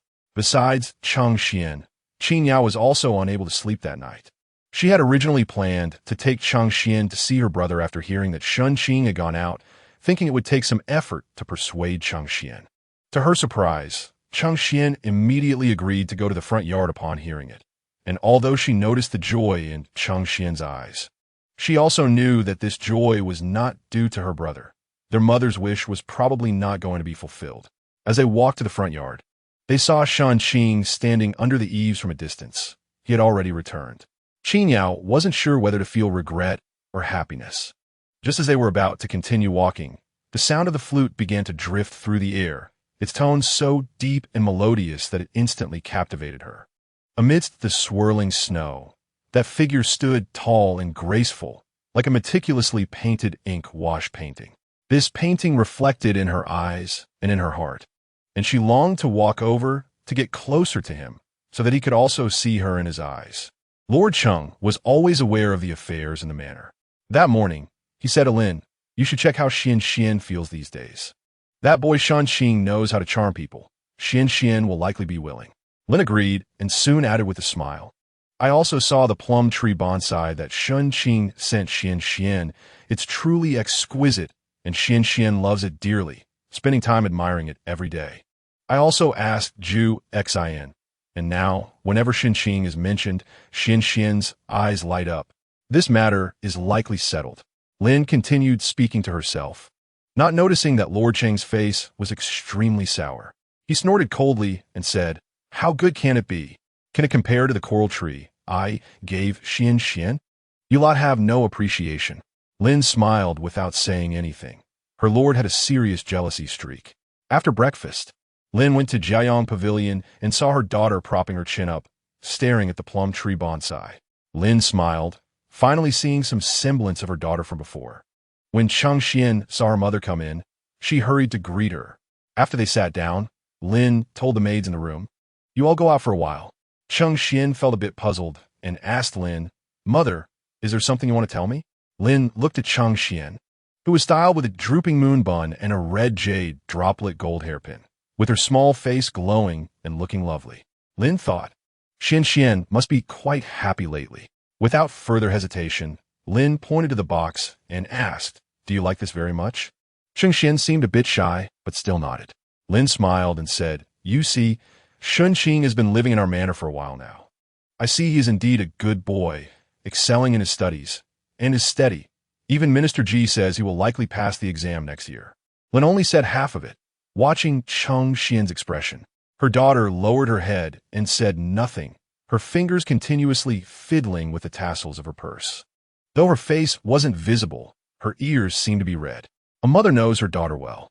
Seeing Changxian's demeanor, Lin felt she didn't seem to be rejecting the idea, so she continued, "Your father also likes him and thinks it would be a pity if you missed out on him, so I wanted to ask for your opinion." Lin straightened up and asked seriously, "Would you be willing to marry him?" Changxian's head was lowered to an extreme, feeling her face burning. After a long pause following Lin's question, she finally answered in a small voice, "I'll think about it." Lin looked at her daughter, believing she should be willing, but knowing that young ladies are shy, decided to wait a few days to ask again. She patted Changxian's hand and said, "All right, after all, it's a lifelong matter. You should think it over well. By the way," Lin then asked, "your birthday is on the 5th day of next month. How do you want to celebrate?" Changxian's birthday was on the 5th day of the 12th month. Sometimes they would invite chefs from restaurants to cook, and sometimes Changjing would take Changxian out to play. At that moment, Changxian's thoughts were in disarray, and she had no mind to think about it. So, she said, "Just celebrate at home." Lin agreed and talked a bit more before leaving. Changxian sat there in a daze, and Zhu Xan came in and said, "Cousin just came by. Knowing you and Madam were talking, she left again." Changxian absent-mindedly responded and didn't pay it much mind, continuing to ponder her own thoughts. In Qingfeng courtyard, Cheng Ro was resting on the couch when she heard some noise outside. She opened her eyes and saw her daughter Qin Yao walking in. So she sat up and asked, "Didn't you go to find Changxian? Why are you back?" Qin Yao's expression was not good as she said, "Anne is there." Hearing this, Cheng Ro wanted to lie back down, but saw her daughter looking unhappy. So she asked, "What's wrong?" Cheng Ro thought for a moment, walked over, and sat beside her daughter, lowering her head as she fiddled with the handkerchief in her hands. She slowly said, "I just heard Aunt say that she wants Shen Qing to marry Shen Qing." "What? How can that be?" Cheng Ro immediately sat upright, indignantly saying, "What good is Shen Qing? Just a poor scholar. How can he compare to your brother? Is your aunt blinded by grease? It's a pity your maternal grandmother asked your uncle to take good care of me before she passed. Is this how he takes care of me? Would he rather marry his daughter to a poor scholar than my Chuan heir? And your aunt, I've practically told her directly in front of her. Yet she just pretends not to understand, laughing at me behind my back." Qin Yao felt a mess in her heart and just lowered her head without speaking. Cheng Ro grabbed her arm and asked, "Did Changxian agree?" Qin Yao felt her arm being painfully squeezed by her mother and raised her head to say, "I left afterward, so I don't know." Cheng Ro's face was filled with anger. After thinking for a moment, she said, "No, even if Changxian agreed, it won't work. I'll make sure to ruin it." Cheng Ro tightly pressed against the beautiful couch beneath her, a glint of severity flashing in her eyes. Changxian had recently started to daydream again. Sometimes she would stare blankly at the plum tree bonsai, and sometimes she would caress the seal. She would laugh for no reason, and at other times, she would show confusion. All of this stemmed from Shen Qing. Changxian knew that Shen Qing was a very good person. He excelled in his studies, and even Minister Ji praised him. He could play kuju, kickball, and was not any worse than her brother. He even wrote plays for her, carved seals, and made such a beautiful plum tree bonsai for her. He played the flute so well, almost perfectly. Changxian admired and respected Shen Qing deeply. But what does a girl's admiration for a man represent? Changxian was unclear about what this feeling truly was. Just the thought of possibly marrying him would make her cheeks flush, leaving her restless and feeling warm inside. However, Changxian also worried because she didn't really know him. Their only interaction had been that one time playing chess. She didn't know about his family situation, what his life was like before, what he liked or disliked. And most importantly, she didn't know whether all his actions were because he liked her as a person or just because of her status. Changxian was confused. But when she looked at the blossoming plum tree in a box, she suddenly felt that Shen Qing should be trustworthy. After all, her father and brother both praised him. So she should believe in him. If she really marries him, they can paint together, enjoy the plum blossoms together. And he can even teach her how to play the flute. Changxian covered her flushed cheeks with her hands, leaving only her bright, sparkling eyes visible, like the brightest star in a summer night. On this day, Changxian was studying the flute, thinking that she had also learned to play since she was young. But why couldn't she play as beautifully as Shen Qing? Perhaps one day she could go to the front yard and ask him for guidance. The thought of seeing Shen Qing filled her heart with joy, and she wondered when would be a suitable time to go. At that moment, Zhu Xin came to report, "Aunt and cousin are here." Changxian, feeling good at the moment, didn't find her aunt annoying and let them in. As soon as Cheng Ro entered, she took Changxian's hand and smiled. "What are you doing?" Changxian sweetly smiled and replied, "Playing the flute. I haven't practiced for a long time. I'm a bit rusty." Qin Yao, sitting nearby, lowered her eyes upon hearing this. Cheng Ro said with a smile, "Just practice more. Our Xian is so smart. She must play better than the musicians in the palace." Changxian quickly said, "I can't compare to them," but thought to herself, as long as she could play as well as Shen Qing, that would be enough. Cheng Ro then chatted with Changxian about everyday matters, her tone gentle and soothing, with a soft smile on her face. Qin Yao sat quietly beside them, and anyone who didn't know would think Cheng Ro and Changxian were mother and daughter. Cheng Ro had just mentioned that it was getting cold, and she wanted to make a fox fur coat when she seemed to remember something and sighed. To say our girls are the most fortunate. When they are in the boudoir, they are pampered by their parents and brothers, wanting anything they can have. But once they marry, they become someone else's wife, and good things must first be provided for the in-laws. If one marries into a noble family, that's fine. But if the family is a bit poorer, let alone a fox fur coat, they might not even get a sheepskin coat. Changxian's smile faded a bit. Cheng Ro continued, "I am the unfortunate one. When Yao Er's father was a scholar, handsome and looking gentle and refined, I took a liking to him at first sight. My mother told me to think it over, but I didn't listen and insisted on marrying him. After living together, I found it bitter.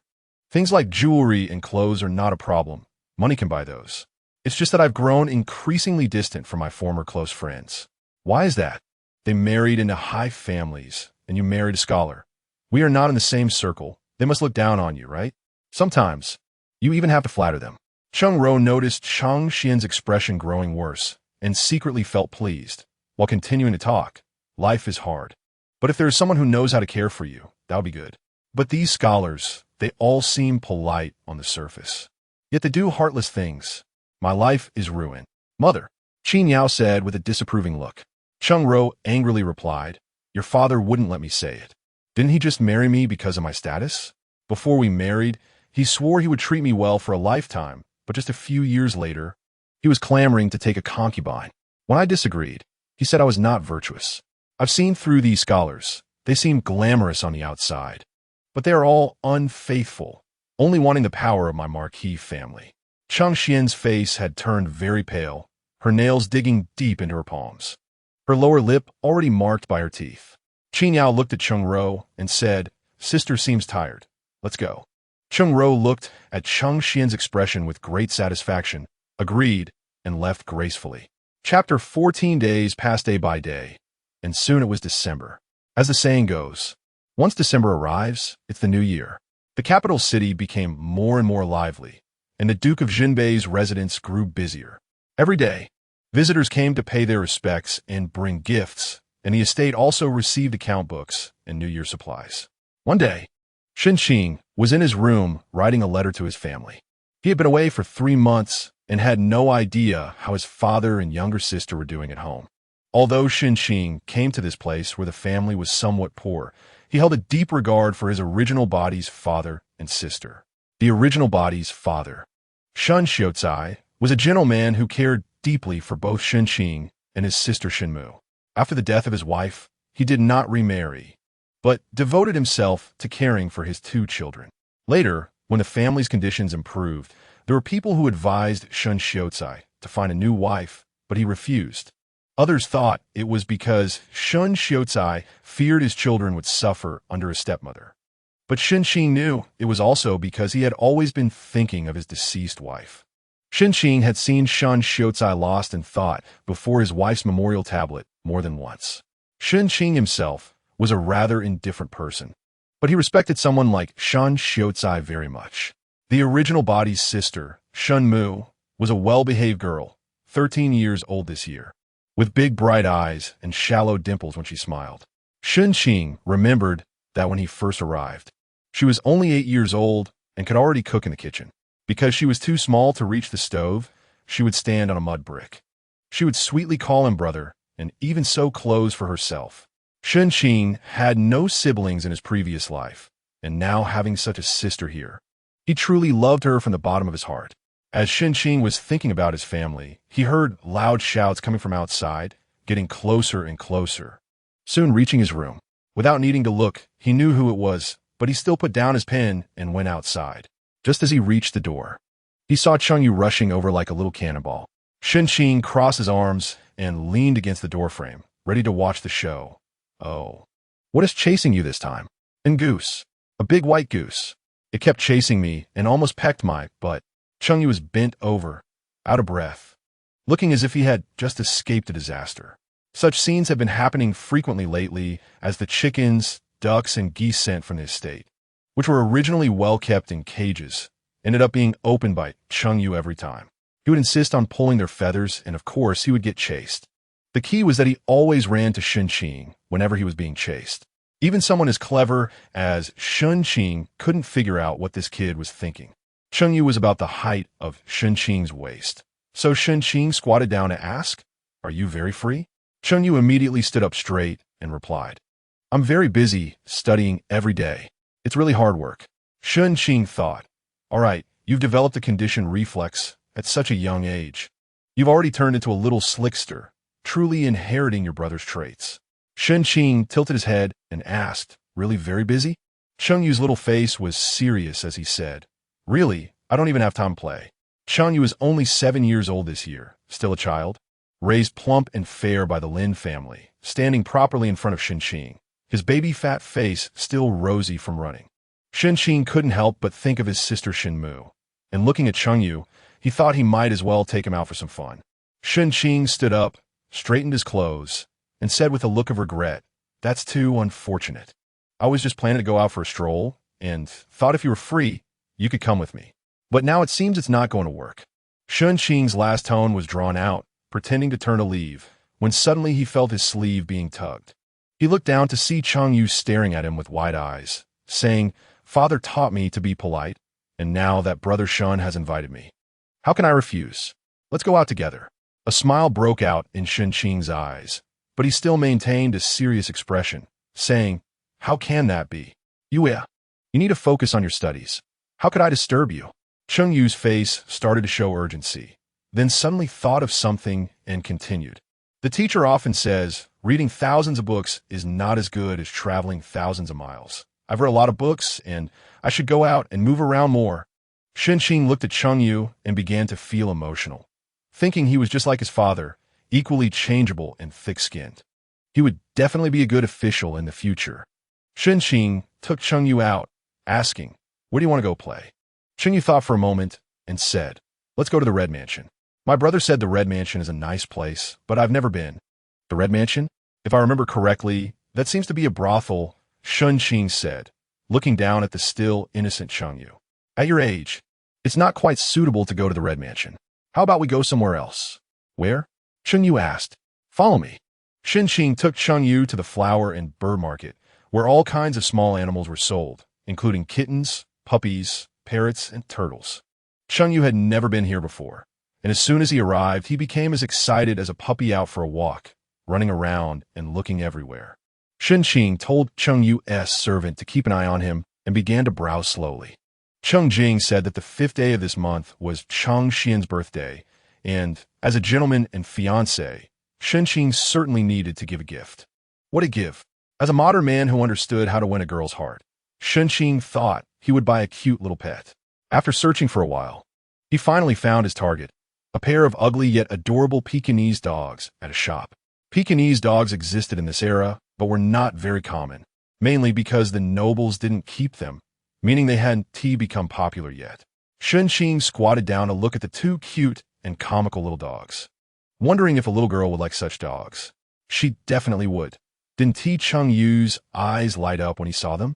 The two puppies were in a basket, and after paying, Shen Qing picked them up and walked out, with Cheng Yu following closely behind. Cheng Yu glanced at the puppies and asked, "Are these for my sister?" Shen Qing casually replied, "Yes, but you can't tell her yet. You can only say it on her birthday." Cheng Yu, upon hearing this, pretended to sigh sadly, saying, "Sigh, when will someone be this nice to me?" Shen Qing immediately shot a sideways glance at Cheng Yu, thinking, "Why are you feeling sad for no reason? You want to have a crush on me, will you? That can't happen. How can you steal your sister's man? The key is, you're not even my sister-in-law." Cheng Yu looked at Shen Qing with big, pleading eyes, making Shen Qing feel soft-hearted.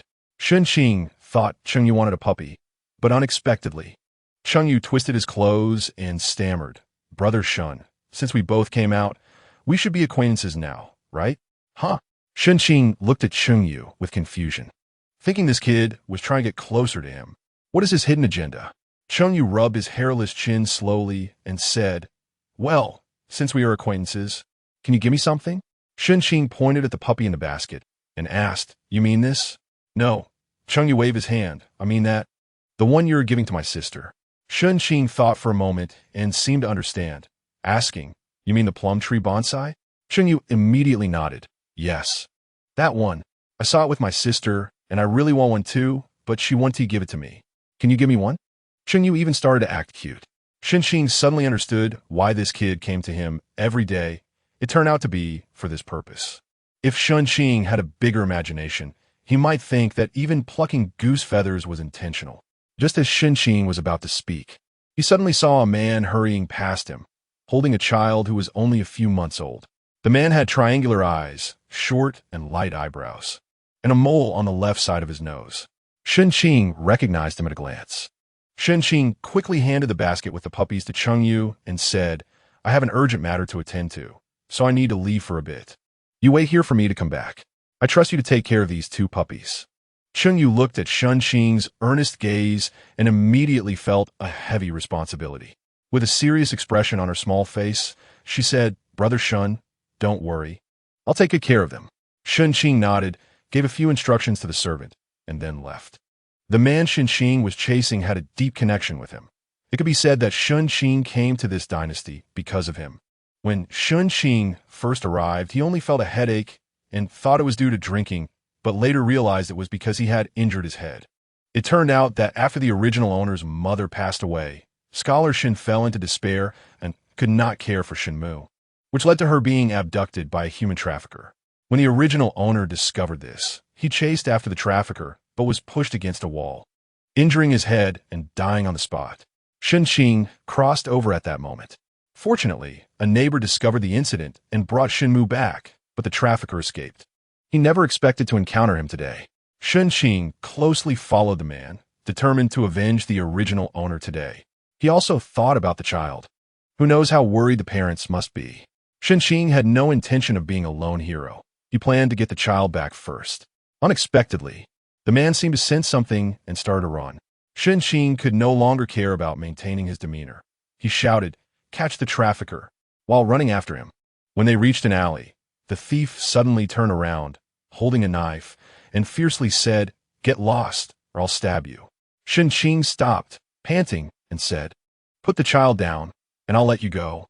The thief looked at Shen Qing, who had the appearance of a scholar, and sneered, "You're asking for it," and then lunged at Shen Qing with a knife.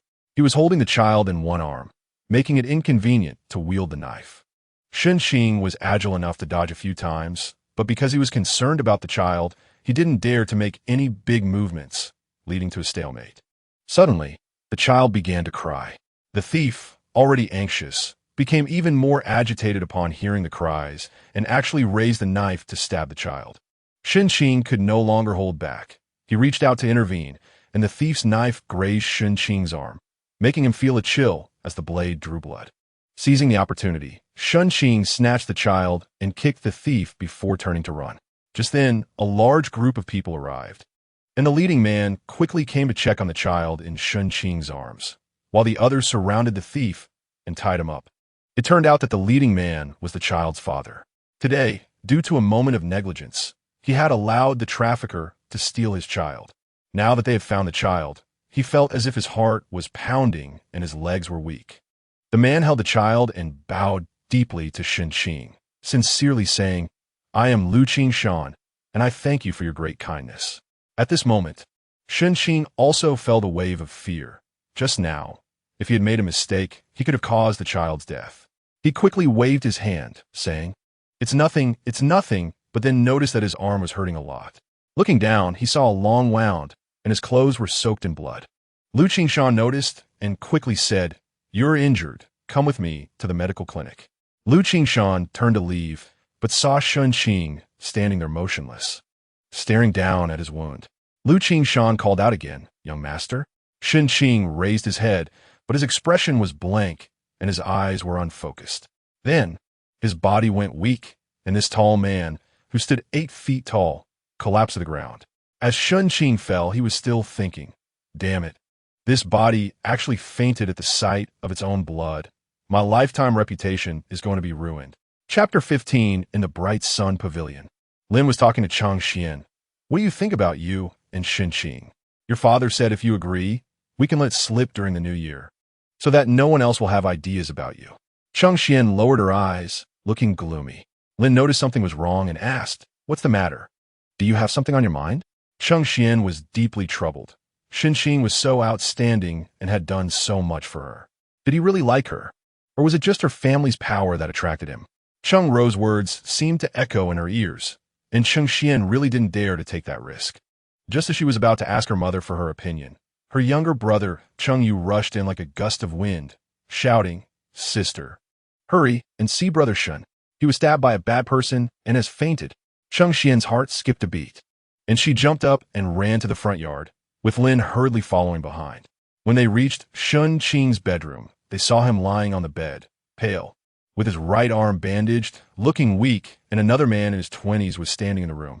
Chang Xian rushed to Shen Qing's bedside, anxious, and asked what happened. "Were you hurt?" Seeing Chang Xian's worried and anxious gaze, Shen Qing felt even more embarrassed and stammered, "It's nothing, just a hurt arm." Chang Xian didn't believe him. "Qing, you said you fainted. How could you only hurt your arm?" Shen Qing coughed, feeling he had never been so embarrassed in front of a young girl. This would be his dark history. Not knowing how to explain, Lu Qing, sensing his awkwardness, stepped in to say, "Brother Shen is truly courageous. My son was taken away by a thief, and Brother Shen chased after him. The thief pulled out a knife. But Brother Shen was unafraid, and this injury was from when he tried to save my son."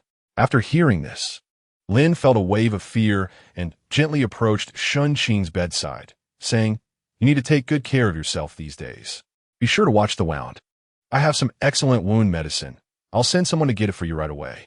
And since you can't move around easily, you'll need a maid. I intended to get you one before, but you always refused. This time, you can't push it away."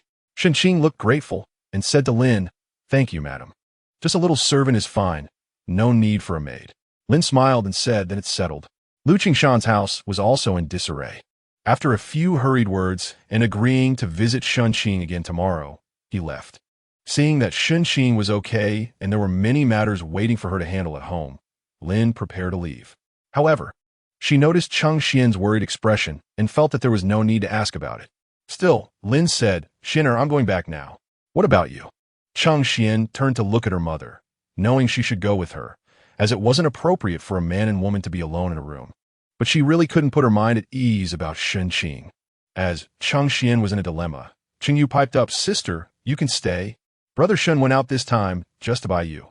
Cough, cough. Qing Yu's words were interrupted by a cough from Shen Qing. Shen Qing looked at Qing Yu and said in a tempting voice, "Little Yu, don't you want that bonsai? Brother Shen can make it for you, okay?" Cheng Yu's eyes lit up, and he eagerly looked at Shen Qing, asking, "Brother Shen, are you thirsty? I can pour you some tea. Are you hungry? I can get you some snacks." Shen Qing couldn't help but laugh at her brother's eagerness, although he only said half of what he intended. Cheng Xian could guess that Shen Qing had gone out to buy something for her, and her heart felt sweet like honey. She turned to her mother, her cheeks slightly flushed, and said, "Mother, I want to stay here for a while." Lin looked at her daughter and thought that this matter was probably settled. It wouldn't hurt for them to stay together for a while, especially since Cheng Yu was here, so she nodded and left. After Lin left, the clever Cheng Yu said he would go get pastries for Brother Shen and ran off, leaving only Shen Qing and Cheng Xian in the room. Cheng Xian didn't dare to look at Shen Qing and just stood there with her head down. Shen Qing looked at Cheng Xian, thinking that she was just a young girl. Since he would be marrying her in the future, he should treat her better. He pointed to the embroidered stool in front of the bed and softly said to Cheng Xian, "You can sit here." Cheng Xian moved forward and sat down, feeling so close to Shen Qing that she could smell his refreshing scent. Embarrassed, she didn't dare to look up and just stared at his two hands resting on the quilt, thinking they were very beautiful, long, fair, well-groomed fingers with a glossy sheen on the neatly trimmed nails. Cheng Xian twisted her hands together and finally mustered the courage to look up at Shen Qing, asking in a mosquito-like voice, "Does your arm still hurt?" Shen Qing shook his head and said, "It's fine now." The room fell silent. After finally daring to look at Shen Qing, Cheng Xian lowered her head again, and Shen Qing could only see the blue butterfly hairpin on her head, made with exquisite materials and realistic craftsmanship, as if it were about to fly away. Shen Qing thought it was normal for a young girl to be shy. But how could a grown man also feel bashful? In his youth, he was quite the flirt, effortlessly charming girls. Why had he turned so virtuous here? Shen Qing tried to return to his old self, but upon seeing the youthful Cheng Xian, he thought better of it. She was still so young. What if she became too fond of him? He decided to maintain his gentlemanly demeanor. Shen Qing took on a minor-like attitude and gently asked, "What do you do every day?" Cheng Xian slightly turned her face away, not looking at Shen Qing, and softly replied, "Just read books and do some painting." "You really enjoy painting," Shen Qing said with a hint of smile. Cheng Xian immediately recalled the little pig stamp and felt that his words had a deeper meaning.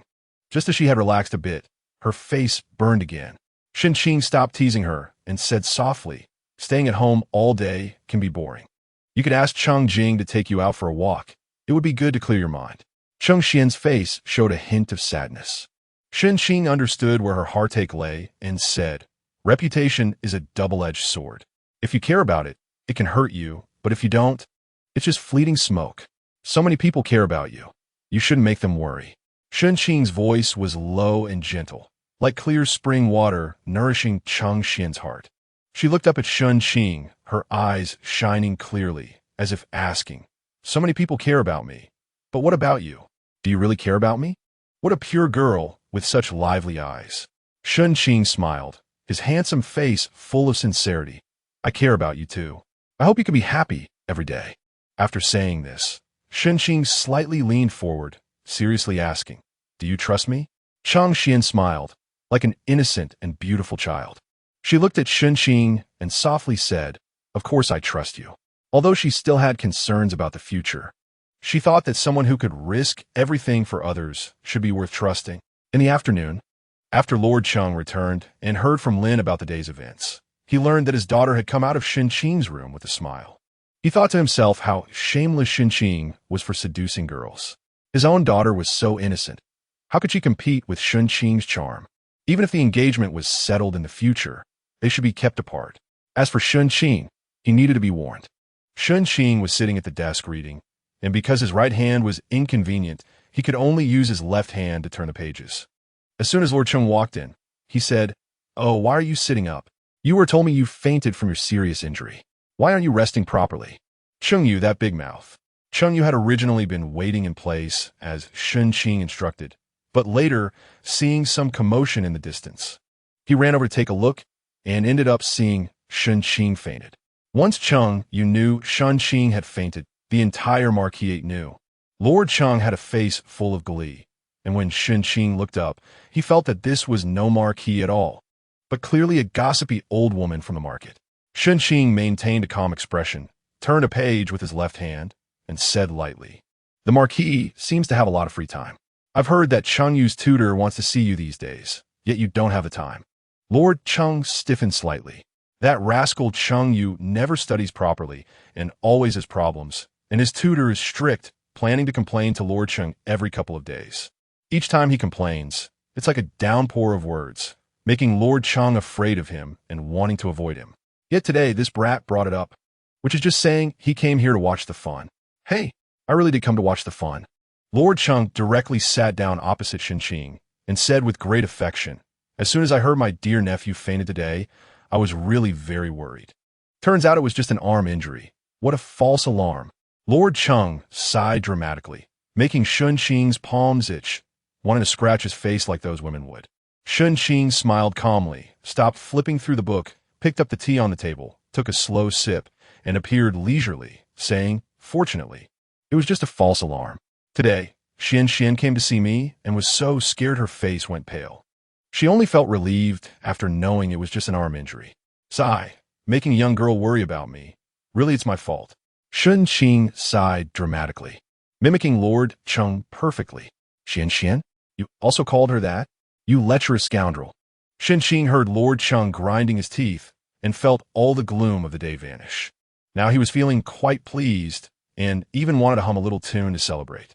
Lord Cheng looked at Shen Qing's proud expression and felt a surge of anger rising to his head, almost ready to explode, just as Lord Cheng was secretly fuming. Cheng Jing's loud voice came from outside. "I heard, Shen brother, you fainted from an arm injury?" Cheng Jing lifted the curtain. "Oh, you're already sitting up. Why don't you lie down a bit longer?" Shen Qing's face turned as dark as a pot bottom. "Lie down longer? Why don't you ask me to stay in bed for a month?" Lord Cheng burst into laughter, patting Cheng Jing's shoulder and praising him. "Good son," then walked away with great spirit. Cheng Jing looked confused and asked Shen Qing, "What's wrong with my dad? Having a fit?" Chapter 16. The residence of Prince Rui, the youngest brother of the current emperor, is located in the eastern part of the capital. From a distance, the glazed golden roof looks magnificent, and the interior is adorned with intricate carvings and paintings, presenting a picturesque scene at every step. At this moment, in the Ningyin pavilion within the residence, the maid Wen Shun was responding. "Princess, I found a person you asked me to investigate some time ago. His name is Shen Qing, and he is a scholar here in the capital for the imperial exam. He is currently staying at the residence of the Marquis of Jinbei, because he saved the young lady of the Marquis. Is there more?" A lazy, elongated voice inquired. The girl asking this was playing with a superb purple bamboo flute. She wore a bright red dress embroidered with golden peonies. Her hair styled in a double sword bun adorned with a high-quality jade hairpin. With willow leaf eyebrows, phoenix eyes, a delicate nose, and full lips, she was exceptionally beautiful. This girl was Fuya, the youngest daughter of Prince Rui. She had a passion for music from a young age and was skilled in various musical instruments, even attempting to compose her own pieces, which were widely circulated among scholars. One day, she accidentally heard Shen Qing playing the flute outside, and although it was just a short segment, she found it extremely pleasing, a tune she had never heard before, which made her eager to learn more. Hence, she sent her maid to inquire. Wen Shun thought for a moment and continued, "He is from Luoyang and seems to come from a rather poor family. However, he seems to be highly regarded by Lord Cheng, who even took him to visit the Minister of Personnel, Lord Ji." Fuya was only interested in Shen Qing's music, so she instructed, "Have someone keep an eye on him. When he comes out from the Marquis' residence, we will go meet him." Wen Shun showed a hesitant expression and said, "It probably won't be soon. I heard that he fought with a thief to save a child and was injured to the point of fainting. He should be recuperating at home for a while." Fuya nodded, thinking to herself that he was indeed kind-hearted. Only someone with such a pure and open heart could play such beautiful music. Her impression of Shen Qing improved a bit, but then she showed a troubled expression. "What should we do? I am eager to hear that piece." Wen Shun, being Fuya's close maid, immediately understood her thoughts just by looking at her expression. She smiled slightly and said, "You don't need to worry, princess. I have already found out that the 5th day of this month, which is the day after tomorrow, is the birthday of the young lady of the Marquis of Jinbei. Since you know Miss Cheng, You can visit under the pretext of celebrating her birthday, and you will be able to meet that person. Fuya, being simple-minded, immediately showed joy upon hearing this and did not consider whether it was appropriate. She directly said to Wen-chun, "Then you prepare a gift. Although I'm not very familiar with Chang Xian, it doesn't matter. I'm not going for her." Wen-chun went down upon hearing this, while Fuya caressed the flute, murmuring, "Shen Qing, what a good name." On the 5th day of the 12th lunar month, Chang Xian woke up early and dressed in a flowing, dark floral brocade skirt, with fine fox fur sewn at the collar and cuffs. Her delicate, jade-like face was even more exquisite, and with her good spirits these days. This grand outfit highlighted her youthful charm. When she went to greet Lord Chung and Lady Lin, Lord Chung looked at his flower-like daughter with great satisfaction, but then thought of her soon being married off, and his expression changed repeatedly, making Chung Jing, who was beside him, extremely anxious. He wondered if Shen Qing's words were true. His father's recent mental state was indeed concerning. Lady Lin's expression was gentle, and she said to Chang Xian, "Today is your birthday. Just play with your sisters and enjoy yourself. I have invited the chef from Zue Xian Lu to prepare delicious food for you, and you can also drink some fruit wine, but don't drink too much."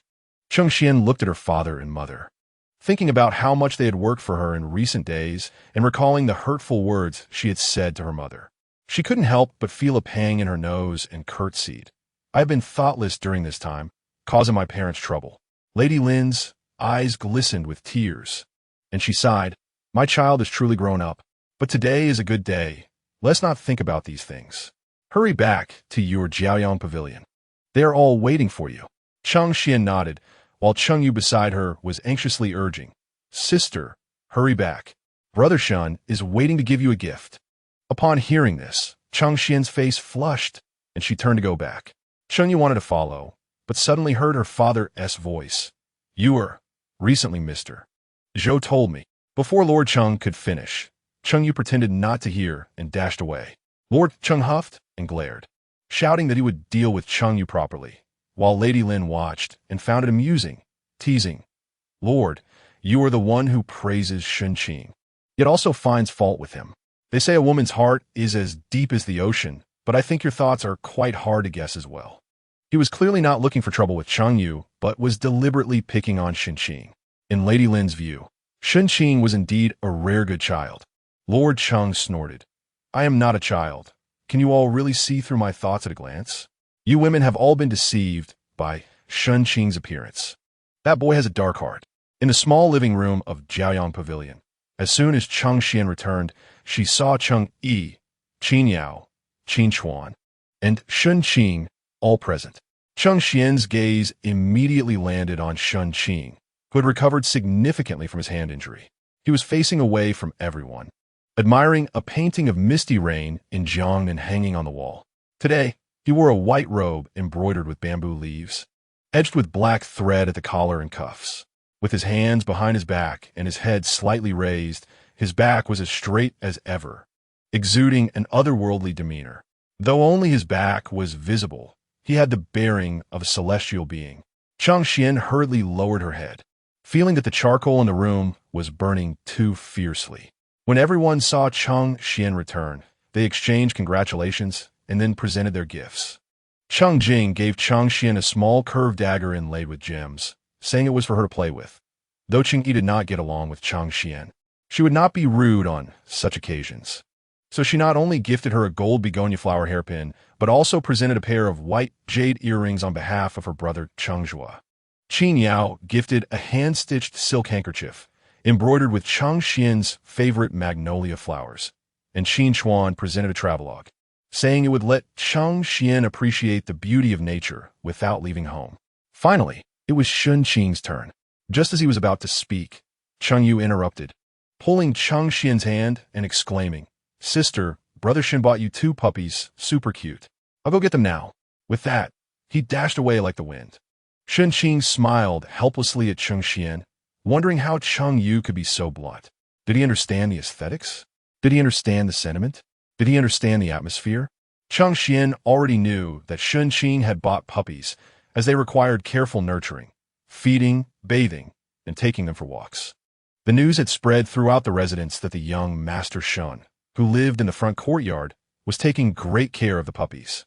Cheng Xian was aware of this, but had not seen the two beagle puppies, and she was very much looking forward to it. After all, she had wanted a puppy since childhood, but her mother had always disagreed.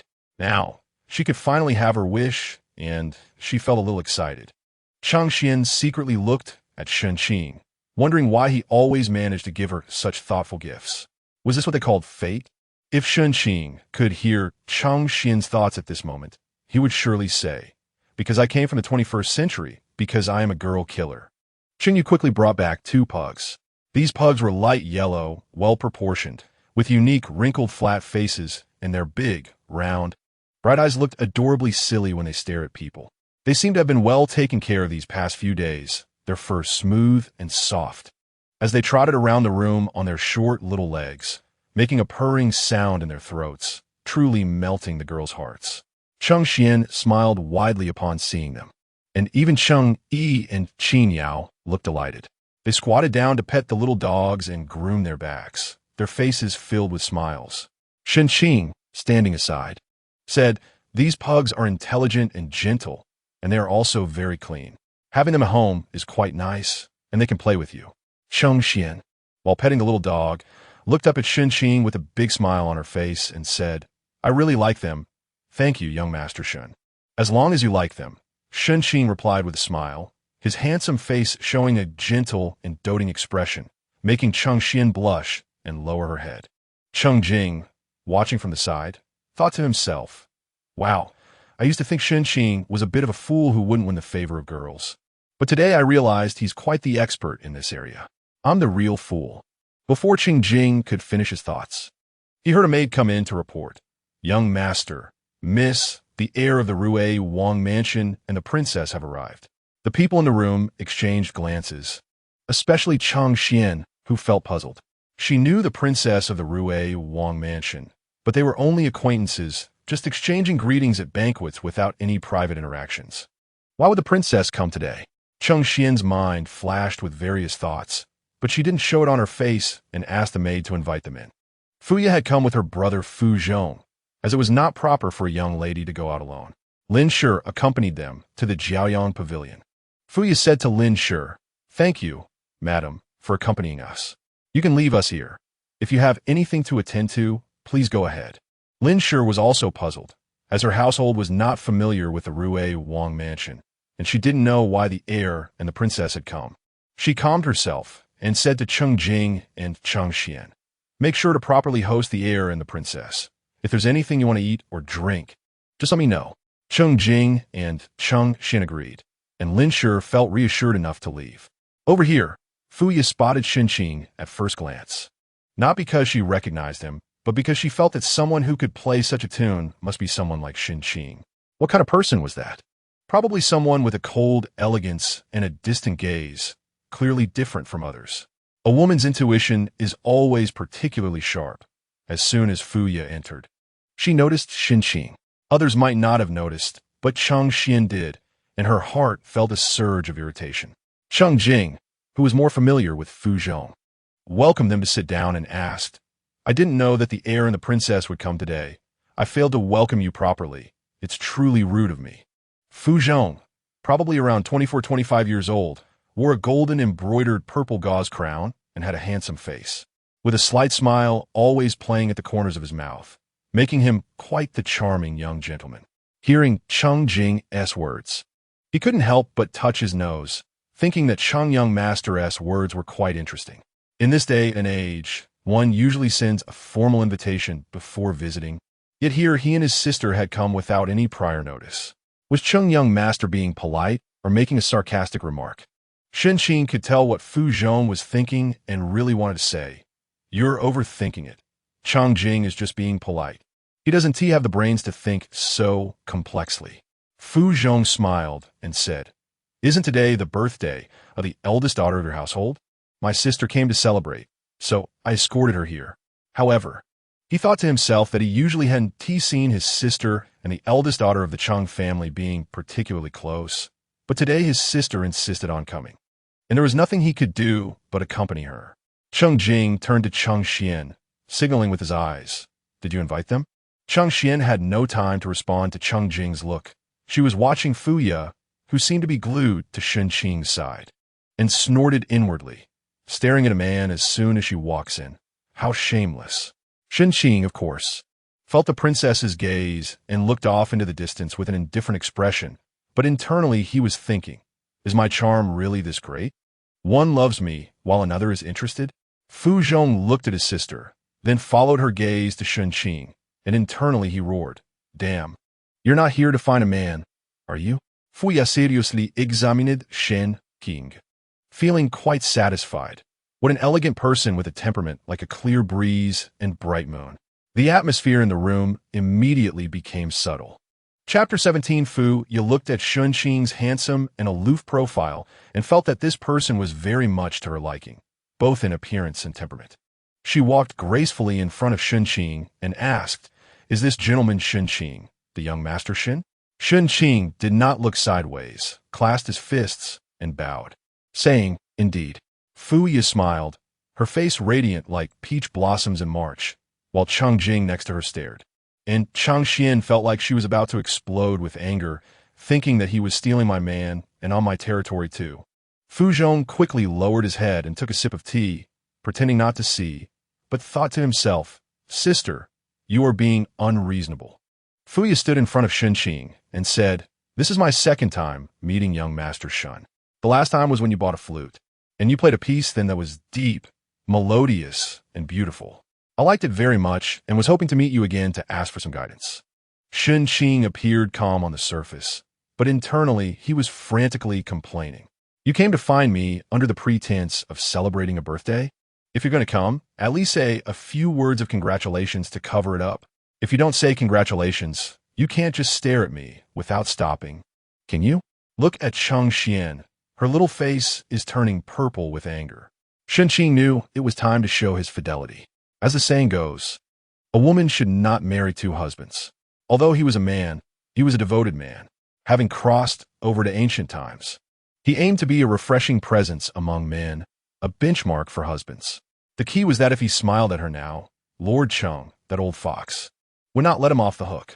Ignoring Fu Ye's stunning beauty, Shen Qing said seriously, like a loyal and virtuous woman, I was unaware last time. It must have been an accidental overhearing by the princess. However, since the princess is a lady, it is not appropriate to ask for guidance on such matters. Cheng Xian, who had been like an inflated balloon ready to burst, gradually calmed down after hearing Shen Qing's words, feeling relaxed and at ease. While Cheng Jing's astonished expression and open mouth conveyed one message. Shen Qing, are you a fool? Fu Ye was somewhat stunned. She was the only princess of the Rue Wangfu, and when had she ever been rejected like this? Even those renowned musicians would at least give her some pointers. Shen Qing was just a scholar who hadn't even taken the imperial examination yet, and he dared to refuse her? Fu Ye felt very displeased, and thought that she must have Shen Qing play the flute for her today. Fu Ye's feelings were quite normal at this moment. Throughout history, many young ladies have fallen for rebellious individuals. Why? Because for those who have lived too smoothly, rejection sometimes means to lure someone in. If you refuse her, she will develop a desire to conquer you, driving her to get closer, understand you, and try to control you. Fu Ye was currently in this state. Fu Ye picked up her smile again and slightly tilted her head toward Shen Qing, saying, music theory is a refined matter. If we were to avoid interaction due to gender, status, or rank, it would be too narrow-minded. The great musician Bo Ye was a renowned master, and Zi Qi was just a woodcutter. They were of different classes and statuses, yet they achieved the beautiful tale of high mountains and flowing water when they met a kindred spirit. Right? Shen Qing thought that the princess had quite a way with words. It would be a pity if she didn't write essays. However, upon seeing Cheng Xian's anxious little face again, Shen Qing resolutely said, class distinctions can be broken, but we should still pay attention to the differences between men and women, as etiquette and law dictate. Fu Ye's eyebrows shot up, her face incredulous, thinking, how can this be a bookworm? Nothing I say makes sense. Fu Zhong, however, began to see some things clearly. Today was the birthday of the Cheng family's eldest daughter, and this Shen Qing was clearly an outsider. An outsider appearing here could likely mean. And looking at the expression on Qing family's eldest daughter's face, that possibility was very high. Fu Zhong did not want his sister to lose face, but couldn't force Shen Qing either. He thought for a moment and said to everyone, "Today is the eldest daughter's birthday. Since brother Shen plays the flute well, why not perform a piece for us to celebrate her birthday?" Shen Qing thought this was a good idea. It wouldn't be right to refuse too much. He turned to Cheng Xian and gently asked, "Would you like to hear it?" Cheng Xian nodded, her smile unable to be suppressed. Shen Qing had Gao Qing, the servant assigned to him by Lin Shi, go inside to fetch the flute. It was an ordinary purple bamboo flute, but when Shen Qing held it to his lips, it seemed to have a magical quality. His fingers danced gracefully, and a cheerful and delightful melody flew from the flute, making everyone feel as if the world was peaceful and time was serene, as if all the dirt and displeasure had blown away with the wind. Standing there, Shen Qing played the flute with deep concentration and beauty, resembling a carefully crafted portrait, mesmerizing the girls in the room. Cheng Xian watched quietly, thinking, "How wonderful it is that I met Shen Qing when I was 16. He understands me, cares for me, and shows me the true essence of a refined man in this world." Fuya was filled with joy. How vast must a person's heart be to play such music? He plays so beautifully, and he looks so handsome. Qin Yao sat silently, gazing into the distance with a vacant expression. He is so outstanding and exceptional.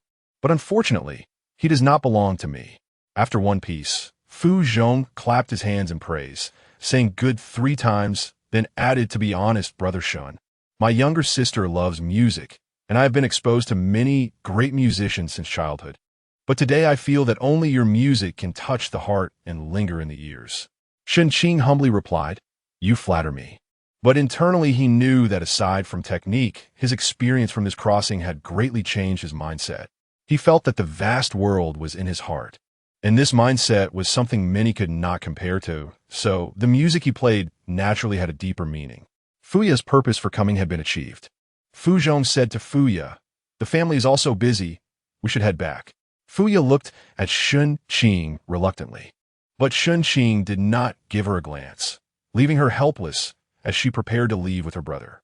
However, before leaving, she firmly told Shen Qing, "Young Master Shen, we will meet again. Are girls these days so enthusiastic? What happened to feudal ethics? What happened to propriety, righteousness, and chastity? Is it really that hard to be a perfect gentleman?" That evening, after Lord Cheng returned to the residence and had just walked into the yard of the study, he heard a servant say that the eldest daughter had been waiting in the study. Lord Cheng saw that the light in the study was indeed on and thought there must be some matter, so he quickened his steps to enter. He saw his daughter flipping through a book in front of the bookshelf, looking rather bored, suggesting she had been waiting for quite a while. Cheng Xian brightened when she saw her father return, quickly running over to link her arm with Lord Cheng's, and cheerfully asked, "Father, are you tired? What would you like to eat tonight? The duck soup made in the kitchen today is very delicious. You must try it." Lord Cheng saw the joy on his daughter's face and thought that she must have had a happy birthday today. He felt that his daughter was truly his little comfort. Unlike Cheng Jing, that troublesome boy who would never think of such things. He said kindly, "Then let them serve a bowl." The servant waiting nearby hurried off to relay the message, while Lord Cheng took off his heavy cloak, sipped a cup of hot tea, and looked at his increasingly lovely daughter, feeling that life was complete. Xian hasn't been this happy for a long time. It seems today's birthday banquet was well done. Lord Cheng let Cheng Xian sit down and, with a pleasant expression, asked, "Do you like the jade pendant I gave you? It is made of fine Hatian jade, specially crafted by a skilled artisan, with a delicate texture and soft luster. It's best for girls to wear." Cheng Xian pointed at her waist and said, "Look, I've worn it. It looks great. I really like it. Thank you, Dad." Cheng Hao smiled and replied, "Think what? You're my only daughter. Good things should be given to you." Cheng Hai picked up his teacup and took a sip, then continued to ask, "Did you come to find me for something?" Cheng Xian seemed a bit shy, fiddling with the tassel on her jade pendant. Hesitatingly said, "Dad, don't you have a fine iced jade flute? Can you give it to me?" When a daughter asked for something, especially just a flute, Cheng Hai would definitely give it. However, seeing Xian like this, Cheng Hao squinted his eyes. He knew about Shen Qing playing the flute in the snow. and it seemed his daughter wanted to give it to Shen Qing, right? Cheng Hai maintained his smile and casually asked, "Of course I can give it to you. But you've been painting lately. Why are you thinking about playing the flute again?" "It's not me." Cheng Xian looked up at Cheng Hai, her eyes sparkling as if her little face could radiate light, and slowly said, "It's young Master Shen. He plays the flute very well. I thought of giving him a good flute, but I don't have a suitable one, so I thought of yours." Just as he thought, Cheng Hai felt a knot in his heart, wondering if he had chopped Shen Qing up with a knife in his past life. That he had to repay him in this life by providing for him, clothing him, marrying his daughter to him, and now even giving him his beloved ice jade flute that he liked too. Cheng Hai knew that while he might be unwilling inside, he had to maintain his composure on the surface. He generously said, "Then you can take it, since that kid plays the flute well. Giving him the ice jade flute is a good match for a good horse. Besides, my daughter has asked for it. I would pick the stars for you if you wanted." Sure enough, Cheng Xian looked incredibly touched, walked to the table, shook her father's arm, and acted cute, saying, "Dad is so nice." Cheng Xian happily took the ice jade flute and left, while Cheng Hai watched her go, feeling heartbroken, thinking, "What a wasteful daughter I have." So the next morning, Shen Qing received Cheng Xian's gift, a very beautiful emerald ice jade flute, exquisitely carved with graceful lines, quietly placed in a narrow, golden enamel box. Shen Qing took it out to try the sound, which was clear and melodious, very pleasant to hear. He liked it very much, and later found out that it was given to him by Cheng Xian from Cheng Hai, which made him like it even more. Without bothering to act deep, he directly ran to the outside of Cheng Xian's Jiayang pavilion and played a more cheerful tune, making Cheng Xian smile all morning. However, this joy didn't last long, as that afternoon, the Rui Wang mansion sent a gift, explicitly stated to be for Shen Qing from their mansion. What was it?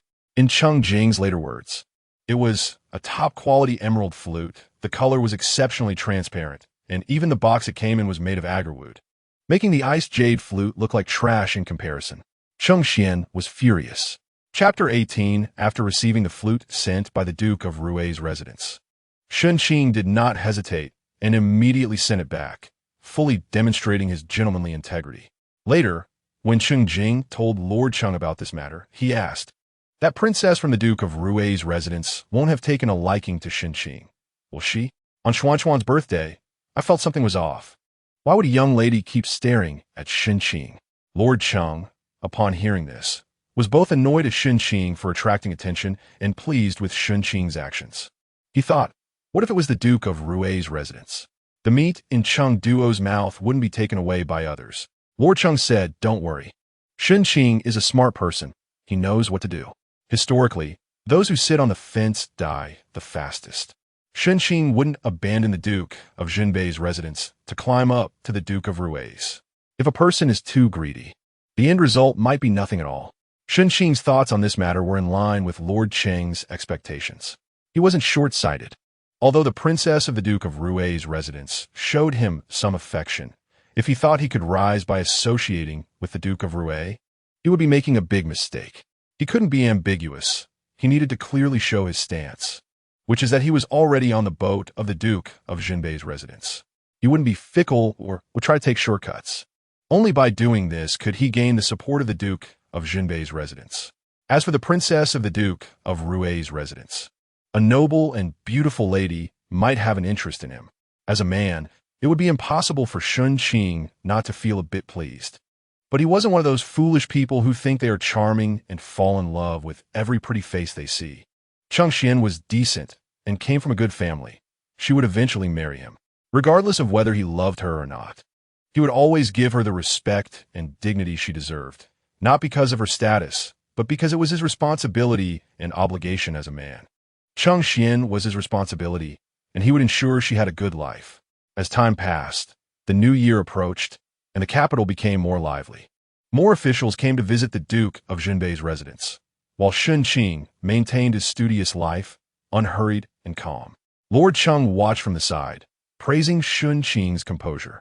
The biggest change in the residence was probably Cheng Xian. At some point, news spread that the eldest young lady wanted to betroth herself to Shen Qing, and Lin Shi did not stop it, seemingly encouraging the news to spread. Everyone in the residence believed this was mostly true, and their attitude towards Shen Qing changed. As for Chang Xian, she completely acted like a girl in love. One day, she brought dessert to Shen Qing. The next, she made him a sachet, and she even sent a maid to ask for Shen Qing's measurements, saying she wanted to make him clothes. Shen Qing, on the other hand, showed no impatience. He would seriously taste the desserts when they arrived and even offer some comments. He would carefully hang the sachet on himself. And when he heard Chang Xian wanted to make him clothes, he asked the maid to tell Chang Xian that he liked silver gray, as it would make him look more handsome. Shen Qing's attitude made Chang Xian feel that she was being taken seriously, and everything she did was worthwhile, which made her even more enthusiastic. She could come up with many strange and interesting ideas throughout the day and would write them down on paper for the maid to deliver. Whenever Shen Qing had the chance, he would reply. Some were more artistic. Chang Xian, the peony in Luoyang is the best. Does young Master Shen like peonies? Shen Qing replied, the peony is the most luxurious flower, but I prefer bamboo. Flowers wither easily, while bamboo remains evergreen. Some were more casual. Chang Xian, why does young Master Shen's flute sound so beautiful? No matter how I practice, I feel there's no charm. Shen Qing replied, if you have the opportunity, I can teach you. Some were more abstract. Chang Xian, the pines and cypresses in the front yard are still green, right? The trees in my yard have all shed their leaves. Shen Qing replied, the cypress in my yard remains lush and upright. If the young lady has free time, she may come to the front yard to see. Thus, messages spread between the two in the residence. Chang Xian was naturally joyful every day and would choose good moments to go to the front yard just to see Shen Qing. Shen Qing was also happy to amuse the young lady, and he found Chang Xian to be quite interesting. While some were happy, others were not. One was Lord Cheng, who really wanted to yell at the two of them, do you think I'm blind? The other was Aunt Cheng Ro, who anxiously watched as Chang Xian's relationship with Qin Chuan fell through. In Qin Feng Pavilion, Cheng Ro was discussing this matter with Qin Yao, her brows furrowed and her face full of indignation. What does Chang Xian see in that Shen Qing? What is so good about him that he can compare to your brother?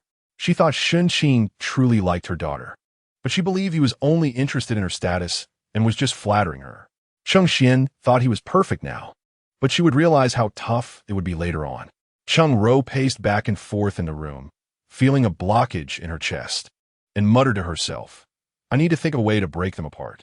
Chang Xian can only marry my Chuan. Cheng Ro racked her brain for a solution, but she was just a woman in the inner courtyard, currently borrowing a place in her maternal family. So she had no information or manpower to do anything. Suddenly, she thought of her daughter Qin Yao, who spent all day with Chang Xian. Perhaps she knew something. It was at this moment that Cheng Ro realized her daughter was unusually silent today. After saying so much, there was no response from her. Cheng Ro called out to Qin Yao. Yao? Qin Yao was lost in her thoughts. Her mother's anger and shouting only annoyed her. In her heart, she silently thought, young Master Shen is indeed very good, even better than my brother. Hearing her mother call her, she composed her expression, lifted her head, and said, Mother, don't worry. Young Master Shen will still participate in the spring examination next February. Before then, Uncle won't betroth them. We still have time. Yes, yes. Cheng Ro sat down and took Qin Yao's hand, saying, my daughter is smart. Mother stays in the back courtyard all day and is out of touch with the news. You spend all day with Chang Xian. No matter what method you use, it would be best to ruin this matter, understand? Cheng Ro looked at Qin Yao with expectation.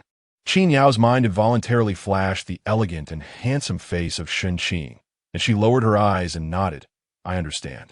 Meanwhile, Shen Qing was unaware that someone had taken notice of him.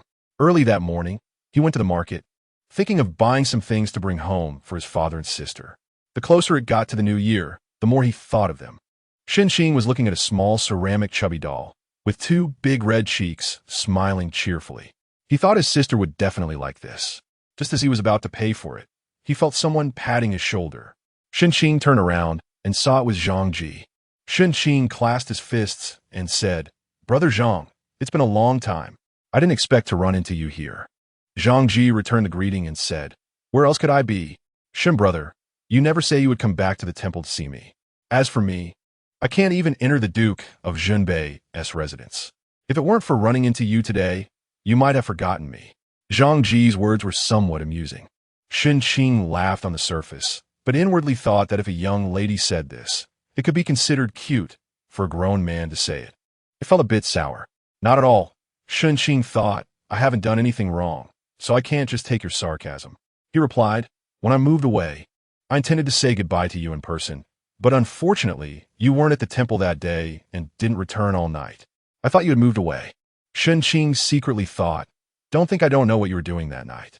You came back several times in the morning smelling of perfume.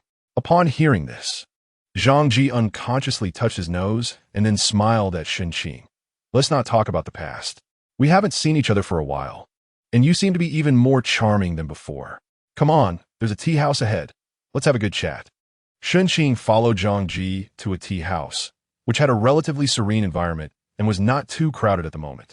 Zhang Ji chose a corner on the second floor, separated from the outside world by a screen, and ordered a pot of tea along with some pastries before starting a conversation with Shen Qing. Zhang Ji poured a cup of tea for Shen Qing and asked, Brother Shen, living in the Marquis' residence, do you have any news? What news? Shen Qing lightly tapped the edge of the cup with the tea lid, showing a puzzled expression on his face. Isn't the most important thing for us the upcoming imperial examination in spring next year? The Marquis of Jinbei is an important minister of the state. Perhaps he has some insider information. If Brother Shen knows anything, do let me know. If we both pass the exam, we can support each other. The water used for brewing the tea was boiling hot, and as it was poured into the cup, steam rose up. In the swirling steam, Shen Qing's face appeared blurred yet calm. Brother Zhang, you're mistaken. It's still too early for that. I fear even the emperor hasn't decided who will be the chief examiner yet, so there is no insider information. Zhang Ji's expression stiffened for a moment, but quickly returned to a smile. Brother Shen is right. I was thinking too much. Well, let's not talk about that. Cool, mate. Try the tea here. It's not a famous tea, but it's fragrant and tasty. Shen Qing stopped speaking, picked up the cup, gently blew on it, and took a sip. The taste is good, but it's quite hot. The two then chatted about other topics. After 3 rounds of tea, Zhang Ji brought up his own situation. It's really not easy for us commoners. I waited at the home of the Minister of Rights for 2 whole days with my essay, but I didn't get to see Minister Ji at all. Instead, the gatekeeper looked at me disdainfully. You'd think they were all servants. What is there to be so arrogant about? Shen Qing just listened without saying anything. He had nothing to contribute. He couldn't exactly say that he had met Minister Ji without waiting long, and that Minister Ji praised his essay. Shen Qing began to understand why Zhang Ji was acting a bit odd today. Although he had been slightly petty in the past, it wasn't to this extent. It turned out he had been feeling frustrated. Shen Qing acted as a qualified listener, not expressing sympathy or outrage, as he understood that the world was simply like this. After parting ways with Zhang Ji, Shen Qing prepared to return to the Marquis' residence. He walked through a quiet alley deep within a residential area. Suddenly, he heard a sound behind him that resembled the wind. His heart skipped a beat, and he hurried to avoid it, but still couldn't evade it. He felt a sharp pain in his neck and then slowly fell down. After hitting the ground, he could vaguely hear the conversation of the person who attacked him. What should we do next? Feed him some medicine and send it to Miss Hong Yuan's bed, so this scholar can enjoy himself. Is it that good? Go my ass. This is for young Master Chung to see. Before Shen Qing completely lost consciousness, the last thought that crossed his mind was, someone is plotting against my chastity. Chapter 19. Shen Qing had a dream. He dreamt that he was walking alone on a bustling street, crowded like a temple fair, but everyone was pointing and whispering at him. Or those Annies giggling about, covering their mouths. Was there something wrong with him? Shen Qing looked down at himself. He shot up like a zombie, not even having the time to open his eyes before he started to touch his body. His hands felt a fabric texture, still warm. Shen Qing frantically checked his upper body with both hands, confirming that his clothes were still on, and only then did his heart slowly calm down. It turned out he had just been dreaming. After regaining his composure, Shen Qing began to assess his situation. He found himself lying on a bed, covered with a stone green embroidered quilt with the character for blessing. The bed was surrounded by light green silk curtains, and the overwhelming greenery made Shen Qing dizzy. Suddenly, he recalled the words he heard before losing consciousness and thought. Could this be what they called the boudoir of the Red Garden Lady? It was too green, wasn't it? Did the lady's ideal involve making men feel overwhelmed? Thinking this way, Shen Qing suddenly realized he had overlooked an important issue. He held his breath and slowly placed his hand on the quilt, then, as if handling a fragile porcelain piece, he cautiously pulled up a corner of the quilt. The stone green quilt was gradually lifted, revealing his neatly dressed lower half. Shen Qing breathed a sigh of relief, thinking, thank goodness. Just as Shen Qing relaxed, he suddenly heard a light laugh from the room. The sound was short and crisp, seemingly pleasant. Shen Qing threw back the bed curtain and saw a man sitting in the middle of the room, propping his face with his right hand, smiling at him with joy. Could it be fourth brother? How did you end up here? Shen Qing was utterly astonished that the fourth prince would appear in this place. Fu Xiu found this Shen Qing not only talented, but also quite amusing when he was dazed. That fearless expression when he lifted the quilt was something he would remember for a lifetime. Fu Xiu walked to the foot of the bed, glanced under the quilt, and said leisurely, "Don't worry, your chastity is intact." "What do you mean by that?" Shen Qing was taken aback. Fu Xiu chuckled again, finding Shen Qing more entertaining than the concubines in his manner, casually saying, "Come on down. Do you plan to stay in bed for the rest of your life?" After saying that, Fu Xiu returned to the table, picked up a cup of tea, and took a delicate sip, looking like an elegant young master. After getting out of bed, Shen Qing surveyed the room. The furniture was all made of Nanmo wood, exquisitely crafted with elegant carvings. Although there were few items on the antique shelf, each one was clearly a masterpiece. The floor was covered with a bright red brocade carpet, and in the corner stood a lotus incense burner, slowly releasing smoke. The entire room was infused with a faint fragrance. Shen Qing thought, this is not a brothel. This is clearly the fourth prince's private residence. Shen Qing sat down across from Fu Xiu, poured himself a cup of tea, and, after taking a sip, asked, "Did fourth brother save me? Those people obviously wanted to send me to the Red Garden, yet I ended up here with the fourth prince. This can only be explained that way." Fu Xiu played with a delicate celadon tea bowl in his hand and smiled at Shen Qing. "I was just out for a stroll today and unexpectedly saw you from afar. I thought about calling you over to sit with me, but then I saw you being knocked unconscious and carried away by two people." Fu Xiu set down the tea bowl, tilted his head slightly to look at Shen Qing with interest. "But I don't know if I saved you or delayed your good fortune. After all, those people were going to deliver you to that Miss Yun, who is said to be both talented and beautiful. I've heard that the heir of the Jinbei Marquis often visits her." Shen Qing realized that someone wanted to ruin his engagement with the Jinbei Marquis family. Kidnapping him was just the first step. The next would likely be to design a scenario for Cheng Jing to see him mingling with that Miss Yun. But who would do this? Shen Qing cupped his fists towards Fu Xiu and said, "Fourth brother must have saved me. My chastity, preserved for 20 years, is not something that can be given away so casually. Fourth brother has safeguarded my chastity. Although I cannot repay you with my body, I will definitely repay you in the future." Fu Xiu thought to himself that he was glad he wasn't drinking tea. Otherwise, he would have choked to death. "What do you mean by safeguarding my chastity? You're a grown man. What chastity do you have?" Fu Xiu had always prided himself on being both scholarly and martial. But Shen Qing's shamelessness had caught him off guard, weakening his momentum. This wouldn't do. He couldn't lose face. He could be even more shameless than you. Fu Xiu looked at Shen Qing with an ambiguous gaze, smiling seductively. "So it turns out Brother Shen is still a virgin. I quite like that." He spoke the last part slowly and suggestively, then stared at Shen Qing, waiting to see how he would respond. Shen Qing wasn't afraid of this. He clasped his hands together and smiled shyly. "What do you mean by virgin? I've simply maintained my integrity and kept myself pure since childhood. As for fourth brother's intentions, I understood long ago." At that moment, Shen Qing appeared bashful and innocent like a blossoming young girl, leaving Fu Xiu genuinely perplexed. He blurted out, "What do you understand?" Shen Qing turned slightly and pointed inside, saying, "Look, that's quite a big bed." Fu Xiu retreated in defeat. That evening, it was Fu Xiu's guards who took Shen Qing home, and Fu Xiu didn't show his face at all. Shen Qing rubbed his sore neck, thinking, "Trying to outdo me in shamelessness?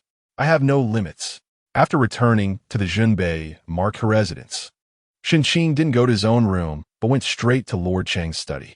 The light in the study was still on, and after the servant announced him, Shen Qing was allowed in. Lord Cheng was currently studying a chess manual. When he heard the noise, he looked up at Shen Qing and asked, "What is it?" Shen Qing walked to Lord Cheng's side, casually grabbed a handful of chess pieces, which were made of jade, smooth, and cool to the touch. He rubbed the chess piece in his hand and said lightly, "I was set up today." In fact, Shen Qing was somewhat angry. The banter with the fourth prince was merely a cover.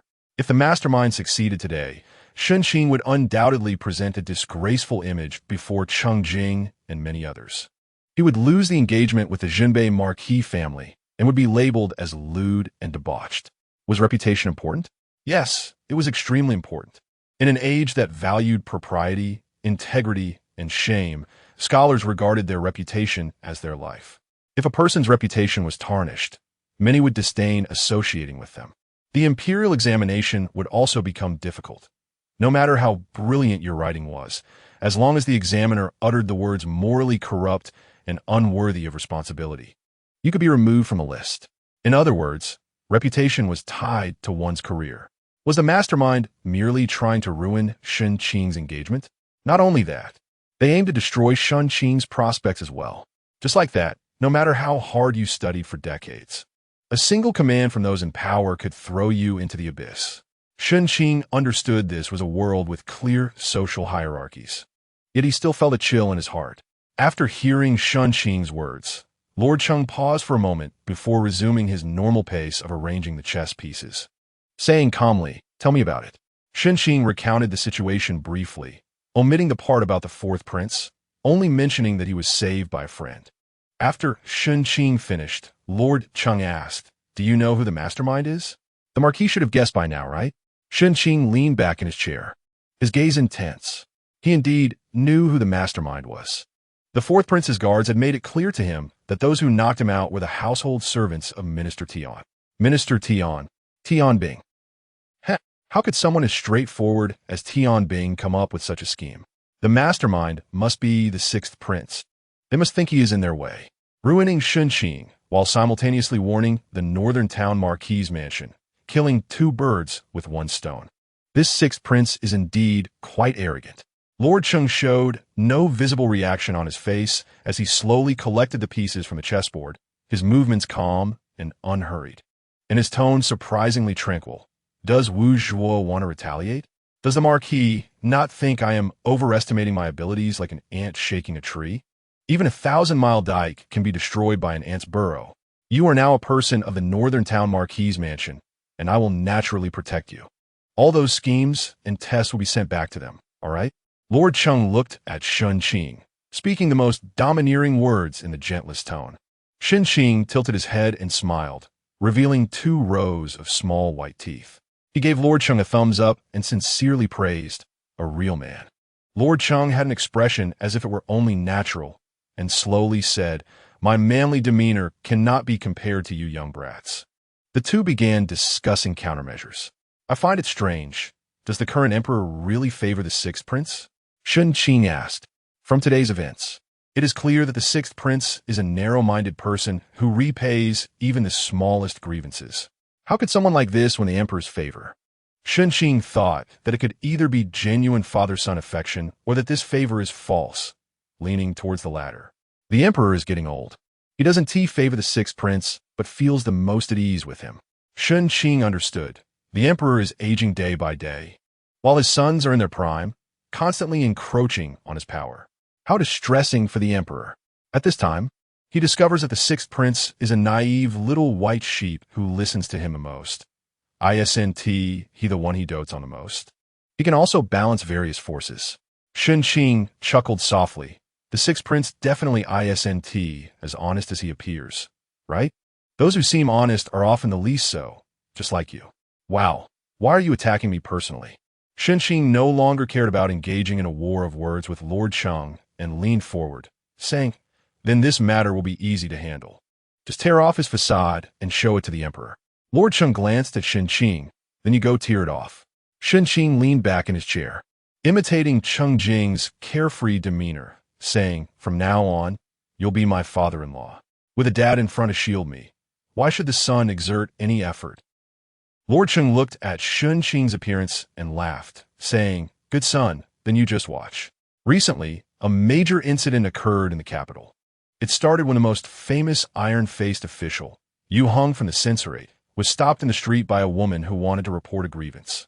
Under everyone's gaze, Mr. Yu stepped out of his sedan chair and heard the woman say that her sister had gone missing months ago, and after reporting it to the yamen, there had been no news.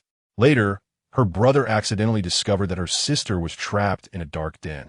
The brother reported it to the yamen to rescue her, but unexpectedly was beaten up by the constables without discernment, and now lay in bed, barely alive, while their parents were also gravely ill. The family fell apart just like that, and the woman wept continuously, seeking justice from Mr. Yu. Since Yu Hong became an official, he had helped countless people with his passion. Now, upon hearing of such an event happening under the emperor's feet, he felt a surge of anger and immediately led his men to investigate the dark den, intending not only to rescue the poor souls, but also to bring those lawless offenders to justice. Upon investigation, it turned out to be a big deal. The dark den hid many girls, all captured for their beauty, and after a while, they served customers who were not ordinary people, with more than half being officials from the court. This incident caused a huge uproar in the court and the common people, and even the emperor ordered the 3 departments to assist Mr. Yu in handling the case. This investigation led to the arrest of many big fish, besides the officials. The most eye-catching was the owner of the den. Was the owner formidable? No, just a wealthy merchant. But this merchant had a sister who was a concubine of the 6th prince, rumored to be favored in the mansion. Yu Hong reported this matter directly to the emperor, who didn't even care about the New Year celebrations and directly reprimanded the 6th prince for his lack of virtue, ability, and improper conduct. No matter how the 6th prince defended himself, the emperor paid no heed, and in the end, he was placed under house arrest during the New Year. After hearing about this matter, Shen Qing admired Lord Cheng immensely. This old fox had unknowingly started to gather dirt on the 6th prince, and now this move was truly brilliant. Aren't you supposed to be playing the innocent little lamb? Then I will have to peel off your sheep's skin. Shen Qing thought, this old man is truly impressive. It seems I can only play the role of a pure-hearted man. What a pity. This is an era where taking concubines is both reasonable and legal. Chapter 20, the result of the 6th prince being put under house arrest, made Shen Qing very happy. He thought that Lord Cheng should also be quite pleased. After all, he had orchestrated such a good show himself. Who knows how smug he might feel inside. However, that person was always accustomed to putting on a facade, practicing the art of not showing emotions, so it was naturally hard to tell from the surface. Nonetheless, Shen Qing could still catch a glimpse of it, observing the carefree gestures and the delight in the corners of his eyes and brows. Shen Qing thought, truly a quiet and reserved person. The new year was approaching swiftly, and on the evening of the 30th day of the 12th month, someone was setting off fireworks, painting the entire sky in vibrant colors. Shen Qing stood in the courtyard with his hands behind his back, feeling the noise and celebration from outside, thinking, it's been 6 years, I've been here for 6 years now. Footsteps approached the courtyard gate, and Shen Qing looked over to find that it was Lord Cheng's little servant. The servant walked up to Shen Qing and respectfully said, "The Lord has sent someone to invite you to the main hall to welcome the new year." Tonight was traditionally a time for family gatherings to celebrate the new year, and as an outsider, Shen Qing naturally felt it inappropriate to attend.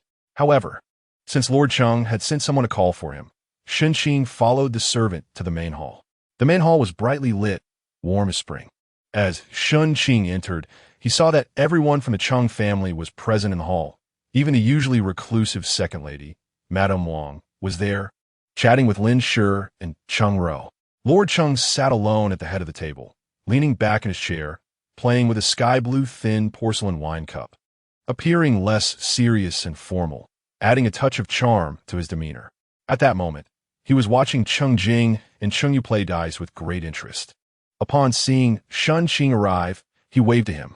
Lord Cheng was quite an unconventional and open-minded parent. Playing dice like this would likely be frowned upon in other families. But in the Zhengbei Marquis household, Cheng Jing could play openly and even involve the little one, Cheng Yu, without a care from Lord Cheng. Cheng Jing was simply passing the time, playing a game of size comparison with Cheng Yu. allowing Cheng Yu to call the shots on whether the larger or smaller number won. The younger generation of the household surrounded the round table. When Cheng Xian saw Shen Qing coming, her eyes seemed to still be fixed on the dice, but she subtly moved to the right, creating a space between her and Cheng Yu. Shen Qing took the opportunity to walk over and stand between the two, pretending to nod in greeting to Cheng Xian, who returned the gesture. She appeared quite reserved, but her eyes, looking at the dice, sparkled brighter than the fireworks in the sky, and her lips curled up, unable to hide her excitement. The interplay between the two was quite natural and harmonious, performing with a refreshing authenticity.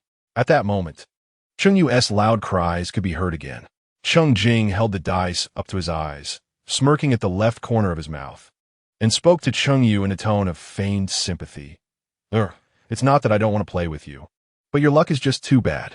You said the smaller number would win, and you rolled a 6. You said the larger number would win, and you rolled a 1. I really don't want to bully you. Cheng Yu was leaning over the table, tightly clutching a die in his small, chubby hand. After hearing Cheng Jing's words, he struggled and said, "Just one last round. Okay? I can't believe I'm this unlucky brother. Cheng Yu had recently started losing teeth. Both of his front teeth were missing, and when he opened his mouth, his pink gums were visible.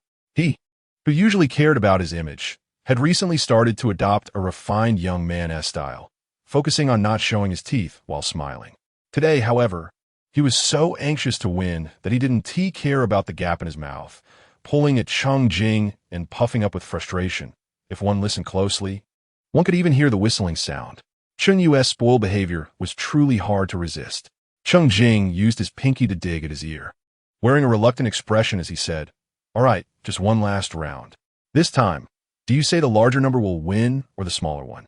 Cheng Yu's eyes darted around, hesitating for a long time before finally looking at Cheng Jing and saying, "The smaller number will win." Cheng Jing let Cheng Yu throw first. Cheng Yu held the die in both hands, shaking it seriously in the air for a long time, the flesh on his face quivering as he did so. Then with a snap, he tossed it into the bowl in the center of the table. The die spun in the bowl, and Cheng Yu held his breath, staring intently. Finally, the die stopped, showing a 2. Cheng Yu's eyes clearly lit up. He sat up straight, puffed out his small chest, and loudly proclaimed to those around him, "Look closely, this is a 2. His little face flushed with excitement. Then he proudly looked at Cheng Jing. "Brother, you can only roll a 1, 2. Cheng Yu's words abruptly stopped, because while he was speaking, Cheng Jing had seemingly casually rolled the die, and a red heart one was particularly eye-catching. Cheng Jing looked apologetically at Cheng Yu and said, "Oh dear, how'd I roll a 1? My hand really doesn't listen." Cheng Yu was about to cry, his eyes welling with 2 sparkling tears, ready to spill over. Qin Yao patted Cheng Yu's back and said to Cheng Jing, "Big brother, can't you let Yu win for once?" Though it was a reproachful tone, it was gentle like a spring breeze. "Can I let him win? Go ask around when I've ever lost at dice. The dice are like my son. Whatever I say he rolls, that's what he rolls." Cheng Jing raised his head high, exposing his 2 big nostrils, one leg shaking as if he had epilepsy, looking quite smug. "I'll play with you." Shen Qing stepped forward, took the die from Cheng Yu's hand, and said, "I'm pretty good at dice too. Just want to consult with the young master. Is that all right?" Cheng Jing stared at Shen Qing for a moment, then burst out laughing 3 times. "Wuzhua, I can't compare to you in studying or chess, but when it comes to playing dice, facing you is like the Monkey King facing the Buddha. Today, I'll let you taste the feeling of losing to me."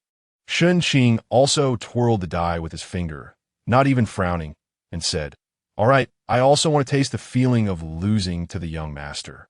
But since we're both adults, let us play something a bit more challenging. You decide what to play." Cheng Jing held his head high, not even glancing at Shen Qing. Shen Qing took a deep cup from the nearby table and handed it to Cheng Yu.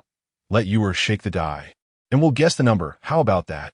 Cheng Jing finally started to pay attention to Shen Qing, thinking this kid was pretty bold, coming in and directly challenging with something difficult. He could control the numbers when rolling the dice himself, but guessing the numbers by sound was a bit tricky. Did he really want to compete with me in luck?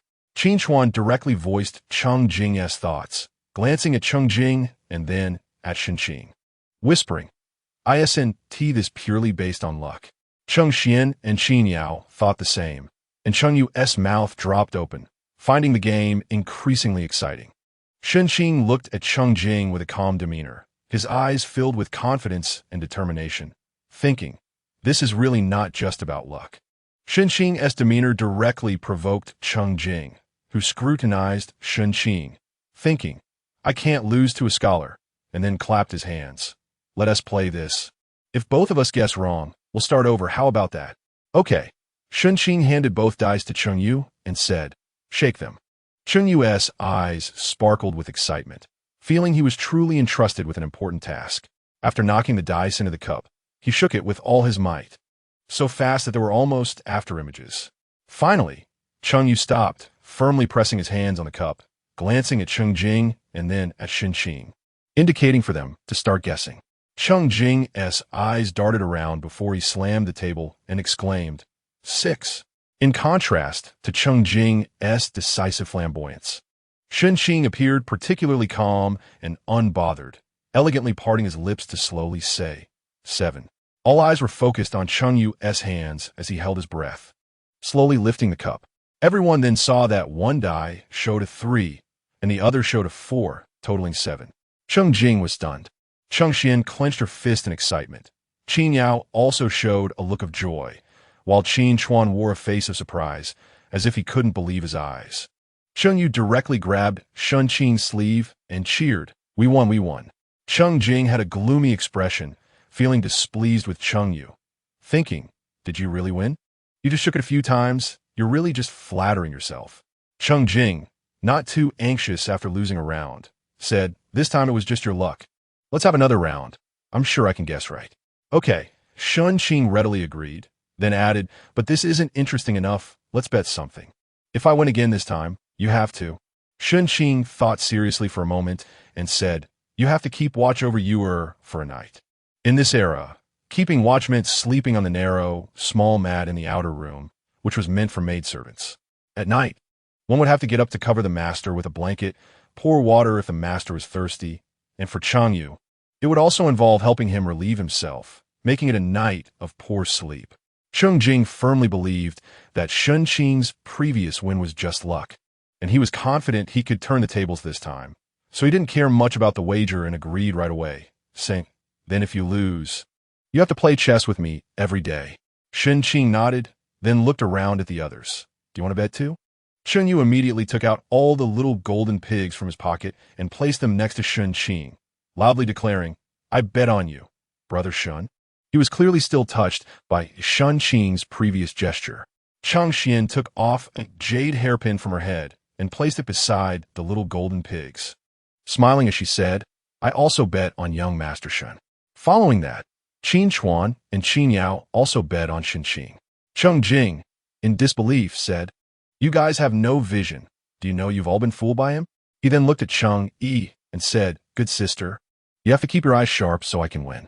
Cheng Yi glanced at Cheng Jing, then at the others, humphed, seeing that Cheng Xian was over there. So she directly took off the red gold shrimp whisker bracelet from her wrist and confidently declared, I bet on Big Brother. Good sister. Cheng Jing looked at Cheng Yi. Touched, it turns out the one with the best vision in our family is you. See, the things over there will soon be ours. The commotion of the betting attracted Lin Shi, Wang Shi, and Cheng Ro to come over and take a look, while Cheng Hao sat far away, watching. Cheng Yu started shaking for the second round, with his legs apart, his whole body tense, and his little chubby hands surrounding the cup, shaking it back and forth. Are you done shaking yet? Cheng Jing asked impatiently. Cheng Yu slowly stopped, pouting at Cheng Jing, saying, humph, when you keep watch for me, I'll definitely drink more water. Cheng Jing ignored Cheng Yu and said to Shen Qing, this time you guess first. Shen Qing immediately said, 6. Cheng Jing could actually hear some sound from the dice, but he wasn't quite sure. He felt it was either 5 or 6. But since Shen Qing had already said 6, he didn't want to say the same. So he stretched out his right hand and said 5. When the cup was removed, it showed 2 points and 4 points, 6. Cheng Jing and Cheng Yi both let out a cry of despair, while Cheng Xian and Qin Yao laughed happily. Holding hands in joy, Cheng Yu jumped into Lin Shi's arms, excitedly stammering, my big brother has to sleep with me. Shen Qing shot a sideways glance, glaring. What do you mean by sleeping with you? A little kid should think before speaking. Shen Qing didn't mind keeping watch for Chengyu. It's just that he felt 1,000 grievances in his heart. He grabbed Shen Qing's sleeve and yelled, "No way. Let's have another round. I still don't believe it." Shen Qing brushed Shen Qing's hand away, straightened his clothes, and disdainfully said, "You can't win against me. The dice are like my grandson. Whatever I say it is. It is. I won't lose." Shen Qing directly copied Shen Qing's earlier posture, making Shen Qing furious. He grabbed Shen Qing's sleeve and refused to let go, saying, "Just play one last round with me. Whatever you want to bet, let's bet. But I don't want anything." Shen Qing slightly tilted his head to look at Shen Qing, smiling gently, with an expression that was harmless and amiable, making Shen Qing want to go crazy. "You two just have another round." Cheng Hao slowly walked over and said. Shen Qing looked at his father's tall and elegant figure, thinking how he truly was his father, so caring for him, and even threw a flirtatious glance at Cheng Hao. Cheng Hao caught the flirtatious glance, smiled warmly at Shen Qing, then turned to Shen Qing and said, "You should let him lose convincingly." Shen Qing was dumbfounded. Is this really my dad? Chapter 21. The third game is about to begin. For Shen Qing, this is a game to prove his strength, a matter of his dignity, and a chance to strike back at those who look down on him. Shen Qing's eyes are filled with determination and hope. He feels that this time he can definitely turn the tide. Shen Qing looks at Cheng Yi with deep emotion and says, "Good sister, this time, brother will not let you down." Cheng Yi purses her lips, glances at Shen Qing, then at the other side, and finally says, "Big brother, I'm sorry," before running over to Shen Qing's side. Shen Qing feels as if he's been struck by 1,000 blows. Only victory can soothe his broken heart. Shen Qing turns to Chengyu and says, "Shake it," then closes his eyes and relaxes his breathing, concentrating all his senses on his ears. The dice clatter in the teacup, and Shen Qing focuses deeply, reaching a state of egolessness. The sound of the shaking grows weaker, and it seems it will stop soon. Just then, Lord Cheng sneezes thunderously, like the sound of thunder in Shen Qing's ears. Shen Qing is startled, his eyes suddenly open, and when he regains his senses, he finds the dice have stopped. This time, Shen Qing learns from the previous game's lesson and asks both players to write down their guess numbers on paper, fold them, and hand them to Qin Xuan, who will announce the results. Shen Qing agrees, and after receiving the 2 pieces of paper, Qin Xuan opens one and says to everyone, "Big brother 4. Shen Qing nods. Influenced by his father, he only hears that one is 1, while the other is unclear. He guesses that Shen Qing probably couldn't hear it well either. At most, both might be wrong and they would play again. Qin Xuan opens the paper from Shen Qing. His face freezes for a moment as he glances at Shen Qing, who still looks extremely confident. Qin Xuan reads, "Shen Da Yi on it." Shen Qing's mouth drops open in shock, and he shouts loudly, "Shen Qing, did you write it wrong, or is your brain broken? How could the 2 dice possibly be 1? Shen Qing directly shows the facts, reaching out to remove the teacup, and then everyone sees only 1 die at the bottom of the cup, and it shows a bright red one. Shen Qing is completely stunned. He feels he has encountered the most unbelievable thing in his life. Has this world shattered, or does Shen Qing really have magic to combine 2 dice? Shen Qing retains some rationality, mumbling, "What is going on?" "Oh," Shen Qing, rarely smiling, kindly explains to Shen Qing, "It's just that you were shook it too hard. When it got to the edge of the table, 1 die fell off. Look." Shen Qing picks up a die from under the Persian carpet and places it right in front of Shen Qing. "How did you know?" "I saw it." "How come I didn't see it?" "Because your eyes were closed." "Then why didn't I even hear the die fall?" Shen Qing feels he's been made a fool of. Wasn't Lord Cheng sneezing at that time? This father is definitely setting his son up. "Ah, my dear brother has betrayed me. My dear father has misled me." As a result, Shen Qing has to keep watch for Chengyu, and he must also invite others to the most expensive Mingyue Tower in the capital for a meal. Most importantly, Shen Qing has to go to the ancestral hall to burn incense for his ancestors, repenting for not knowing when to stop and retreating when faced with difficulties. As commanded by Lord Cheng right after his devastating defeat. What was Shen Qing's expression at that moment? His eyes were glistening with tears, his lips trembling slightly. and he gazed longingly at his beloved father, as if the whole world had abandoned him. He was heartbroken, pitifully forlorn. Then Cheng Yu burst into laughter. A new year quietly arrives. What can one do during the new year these days? It's nothing more than visiting each other as homes, connecting feelings, and strengthening relationships. In official families, this is called hosting a banquet, and familiar families send out invitations, meaning come play at my house that day, where everyone eats and drinks, plays and has fun, ensuring they remain good partners in the new year. Simple, efficient, and straightforward. The New Year banquet at the Zhengbei Marquis residence is scheduled for the 9th day of the first month, which is quite good, considering the previous few days are reserved for the royal family and nobles. Being able to schedule it on the 9th is a symbol of the Zhengbei Marquis' power. After all, why did the Ningguo Duke's residents resort to such despicable means to snatch the 6th prince's marriage? It's because they felt they couldn't compete with the Zhengbei Marquis residence. Before the banquet, the Zhengbei Marquis residence is very busy, and some people are also very busy. In the Listening Waves courtyard of the Rue Wang residence, this is where the heir, Fu Zhong, resides. On this day, Fu Zhong is painting in his study. What is he painting? A beauty. Sitting in front of Fu Zhong's desk is a delicate beauty with fair skin and stunning looks, slightly turning her body, revealing her swan-like neck. Her big, watery eyes are gazing affectionately at Fu Zhong, exuding tenderness. Fu Zhong is also mesmerized, carefully depicting the beauty's figure. Suddenly, the door is pushed open from the outside, startling Fu Zhong, causing the ink on his brush to splatter onto the beauty's face. Oh no, an enormous blot. The beauty stands up abruptly, panic-stricken. It is Fuya who leisurely walks in, glances at Fu Zhong, then at the beauty, snorts coldly, and says to the girl, "You can leave now." The beauty breathes a sigh of relief, bows to Fuya, and quickly runs out. Fu Zhong also breathes a sigh of relief, exclaiming that he is glad it was Fuya. Fuya walks to the desk, picks up a brush, and casually says, "Brother, don't be too nervous. I just wanted to ask one thing. I heard that our family received an invitation to the Zhengbei Marquis' New Year banquet. Can we go?" Fu Zhong, having just calmed down, feels his heart rise again upon hearing Fu Ya's words. He thinks to himself that his sister is still infatuated with that guy from the Zhengbei Marquis' residence. He had already clearly told her that the guy belongs to the Zhengbei Marquis, as eldest daughter. Yet she still hasn't given up and now wants to find him. Sigh, what girl these days is as bold and unashamed as his sister? They've all been spoiled by their father and mother.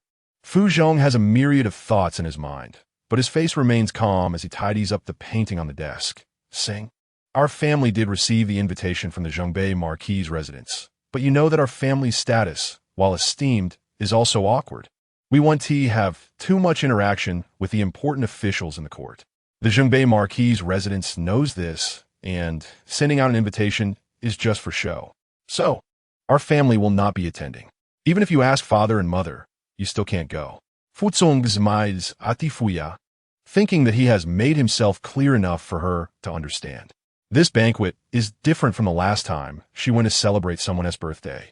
That was just a gathering of young girls, while this time many important officials will be attending. For both public and private reasons, she cannot go, and she cannot blame her brother. Fuya shows no signs of disappointment on her face after hearing this. She smiles sweetly at Fu Zhong, causing him to feel a twitch in his leg, thinking that this girl is definitely up to something. Sure enough, Fuya snatches the painting from Fu Zhong's hand and, in a flash, runs to the door to hand it over to the maid, Wen-chun. Then, Wen-chun dashes away like a gust of wind. Wow, this is completely a perfectly coordinated relay race. The suddenness of the event and the speed of the actions catch Fu Zhong off guard. It isn't until Fuya stands back in front of him that he realizes what has happened. He quickly rushes out from behind the desk to find Wen-chun, only to discover that the maid has long vanished. Fu Zhong turned around to look at Fuya, first with a serious expression, then, after some deliberation, he replaced it with a silly grin, looking as amiable as the best older brother in the world. "It's not that I don't want to take you to the Zhengbei Marquis' residence. It's just that it's not easy to go. You need to understand the family situation, okay?" The last okay was drawn out with a lingering tone that made one shiver. Fuya sighed deeply, seeming to compromise, and spoke softly. If that's the case, then forget it. It wouldn't be good to make my brother uncomfortable. I have to go now. I've promised sister-in-law to appreciate some paintings together. Appreciate what paintings? Fuya pretended to leave, but was pulled back by Fu Zhong's sleeve. Seeing her brother's tense expression, she smiled and said, "Of course, to appreciate my brother's masterpiece." The person in the painting is portrayed so vividly that sister-in-law will definitely recognize it. I wonder how sister-in-law will react when she finds out that you painted her maid. Will be like last time. All right, I'll take you. Fu Zong directly compromised. If you ask who Fu Zhong was most afraid of, it wasn't his father or mother, but his seemingly gentle yet ruthless wife. Last time, he merely touched a maid's small hand, and he ended up with several bloody stripes on his back. Even thinking about it now still caused him pain. Fu Zhong tried to persuade her again. "Sister, that Shen Qing is clearly not interested in you. He's going to marry Chang Xian." "Not necessarily," Fuya said while fiddling with her nails. "He just doesn't know me well yet. Once he truly gets to know me, he'll realize that we are the most suitable pair." Fuya patted Fu Zhong's shoulder and said with passion, "Don't worry, I'll return the painting to you in a few days. It will definitely not appear in front of sister-in-law." With that, Fuya walked away, leaving Fu Zhong standing there feeling a pang in his heart, as if he were about to explode. In the Qingfeng pavilion of the Zhenbei Marquis' residence, Cheng Ro sat alone in the room in a daze, tightly gripping a small porcelain bottle painted with rain-soaked begonia flowers, the red petals strikingly bright. Suddenly, the door was pushed open from the outside. Cheng Ro immediately looked over to see her maid, Wei Yun, entering. Cheng Ro stood up and said, "Didn't I ask you to call Yaoer over?" "Where's she?" Wei Yun replied, "The banquet is starting tomorrow. The madam is having the young lady check the utensils for tomorrow. The young lady said she would come once she finishes this." Cheng Ro couldn't help but furrow her brows, her lips pressed tightly, feeling restless. Wei Yun, being Cheng Ro's personal maid who had grown up by her side, knew very well what Cheng Ro was anxious about. She stepped forward to help Cheng Ro sit down and softly asked, "Is the madam worried about the young master?" "Sigh," Cheng Ro sighed. "What is the use of having a son? I consider everything for him. Yet he doesn't understand my concerns at all. I told him to get closer to Chang Xian, but not only did he not listen, he's south getting so close to that Shen Qing. Look at how recently all the attention has been taken by Shen Qing. Even my elder brother finds Shen Qing pleasing to the eye now. I heard that tomorrow Shen Qing will help host the guests." "What does it mean to help host the guests?" "It means treating him as part of the family. Shen Qing and Chang Xian's marriage is likely set. What will happen to Qin Chuan then?" Cheng Ro said anxiously, a deep crease forming between her brows. Wei Yin poured a cup of tea for Cheng Ro and said in a low but steady voice, "Madam, you actually don't need to worry. Don't we have that thing?" Wei Yun's voice was so alluring that it made Cheng Ro's heart skip a beat, and she gripped the porcelain bottle even tighter. This bottle contained a kind of medicine that Cheng Ro had bought from a Taoist priest when she was at her husband's family.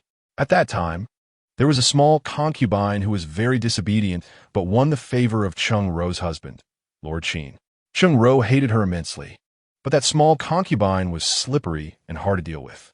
Later, Cheng Ro met this Taoist priest through someone's introduction and bought this medicine from him. It had a beautiful name, Firstborn, because after taking this medicine, a person would feel a burning heat and would involuntarily take off all their clothes, ending up as naked as a newborn baby. Cheng Ro still remembered how that small concubine lost face in front of the servants after taking it. In the end, when she woke up and felt so ashamed, she committed suicide. Cheng Ro remembered, and so did Wei Yun.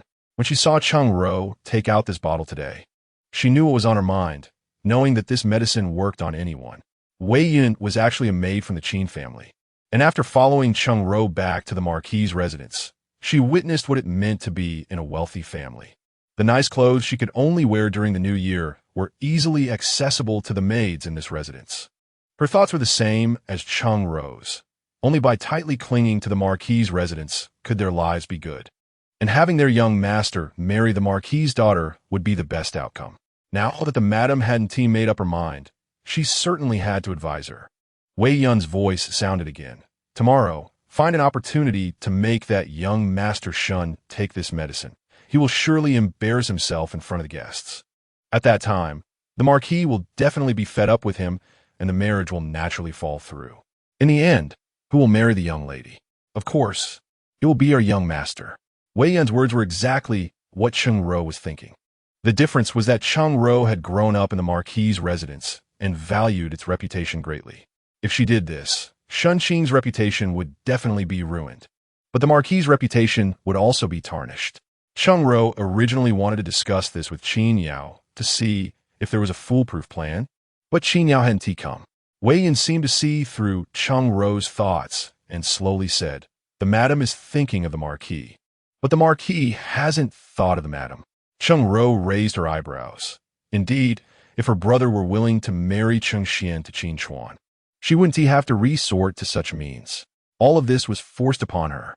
Cheng Ro looked down at the begonia porcelain bottle resting quietly in her palm, her gaze finally firming up.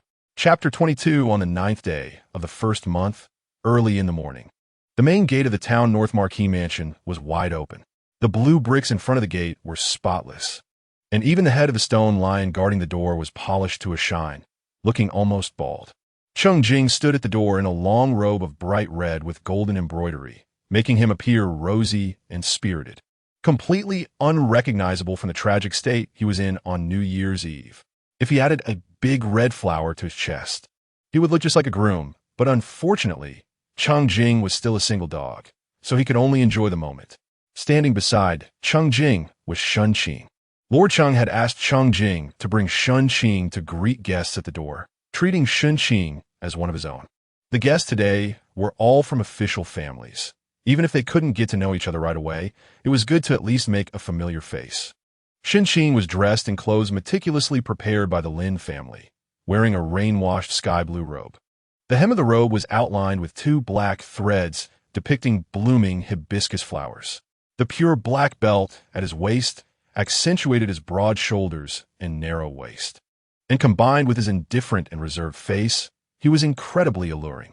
His every movement flowed like clouds and water, smooth and natural, exuding an air of elegance.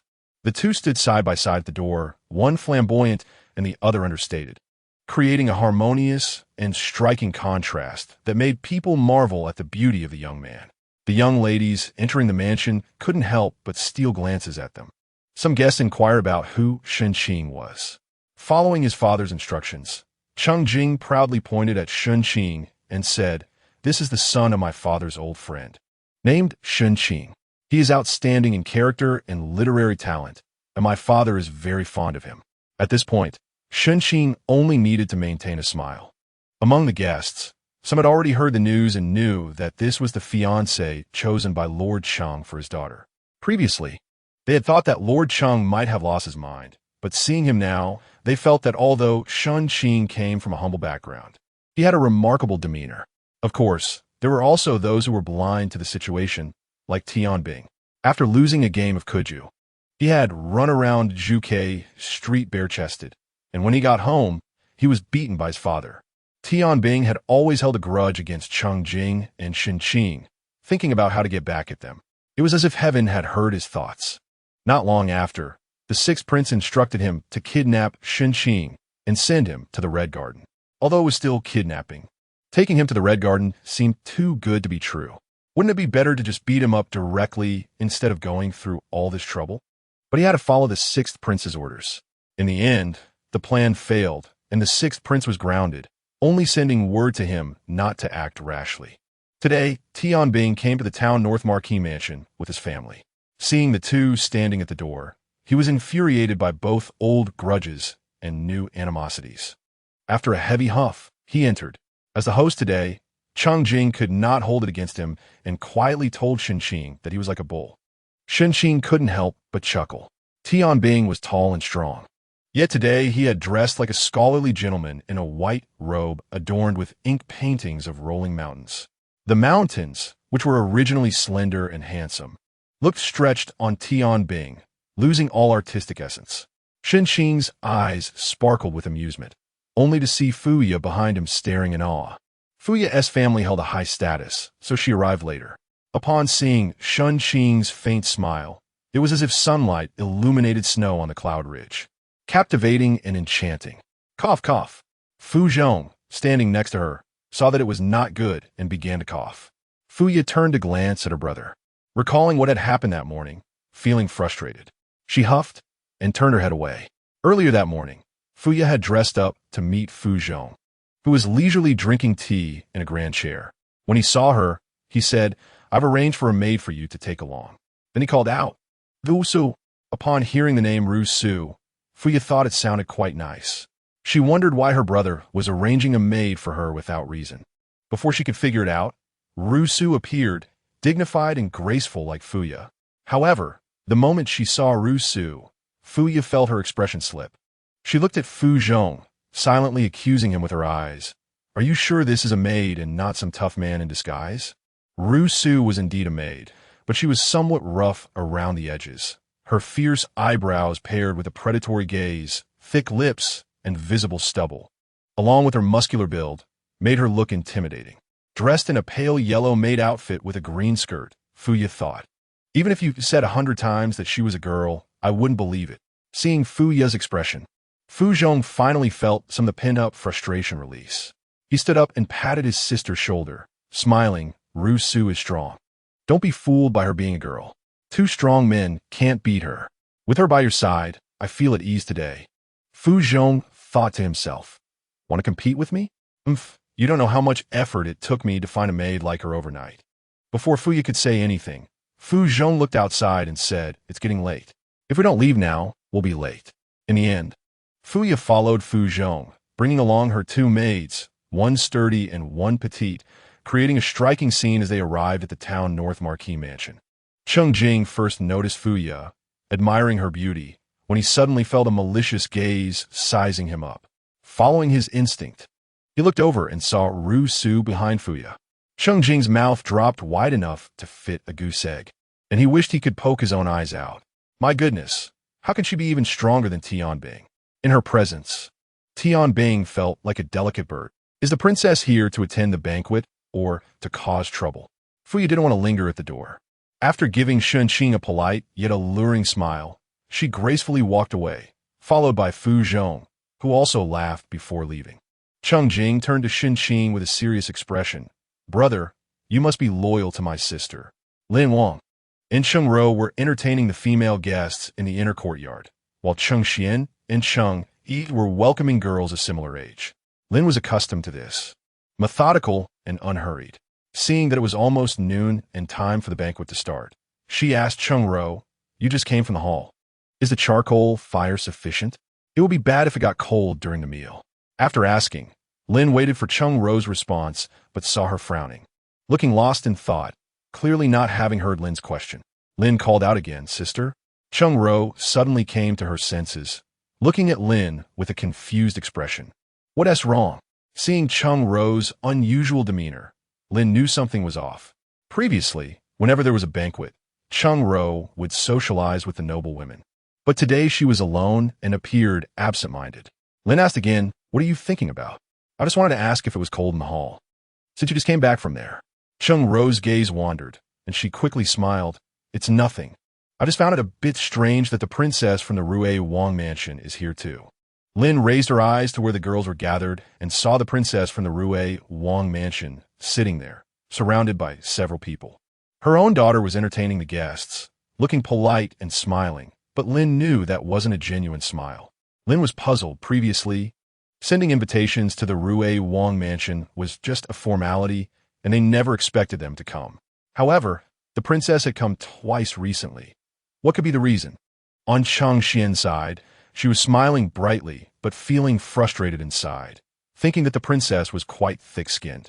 Last time, Shen Qing had clearly rejected her, even returning the flute she sent, yet she still came back, clearly not willing to give up. Cheng Xian glanced at Fuya.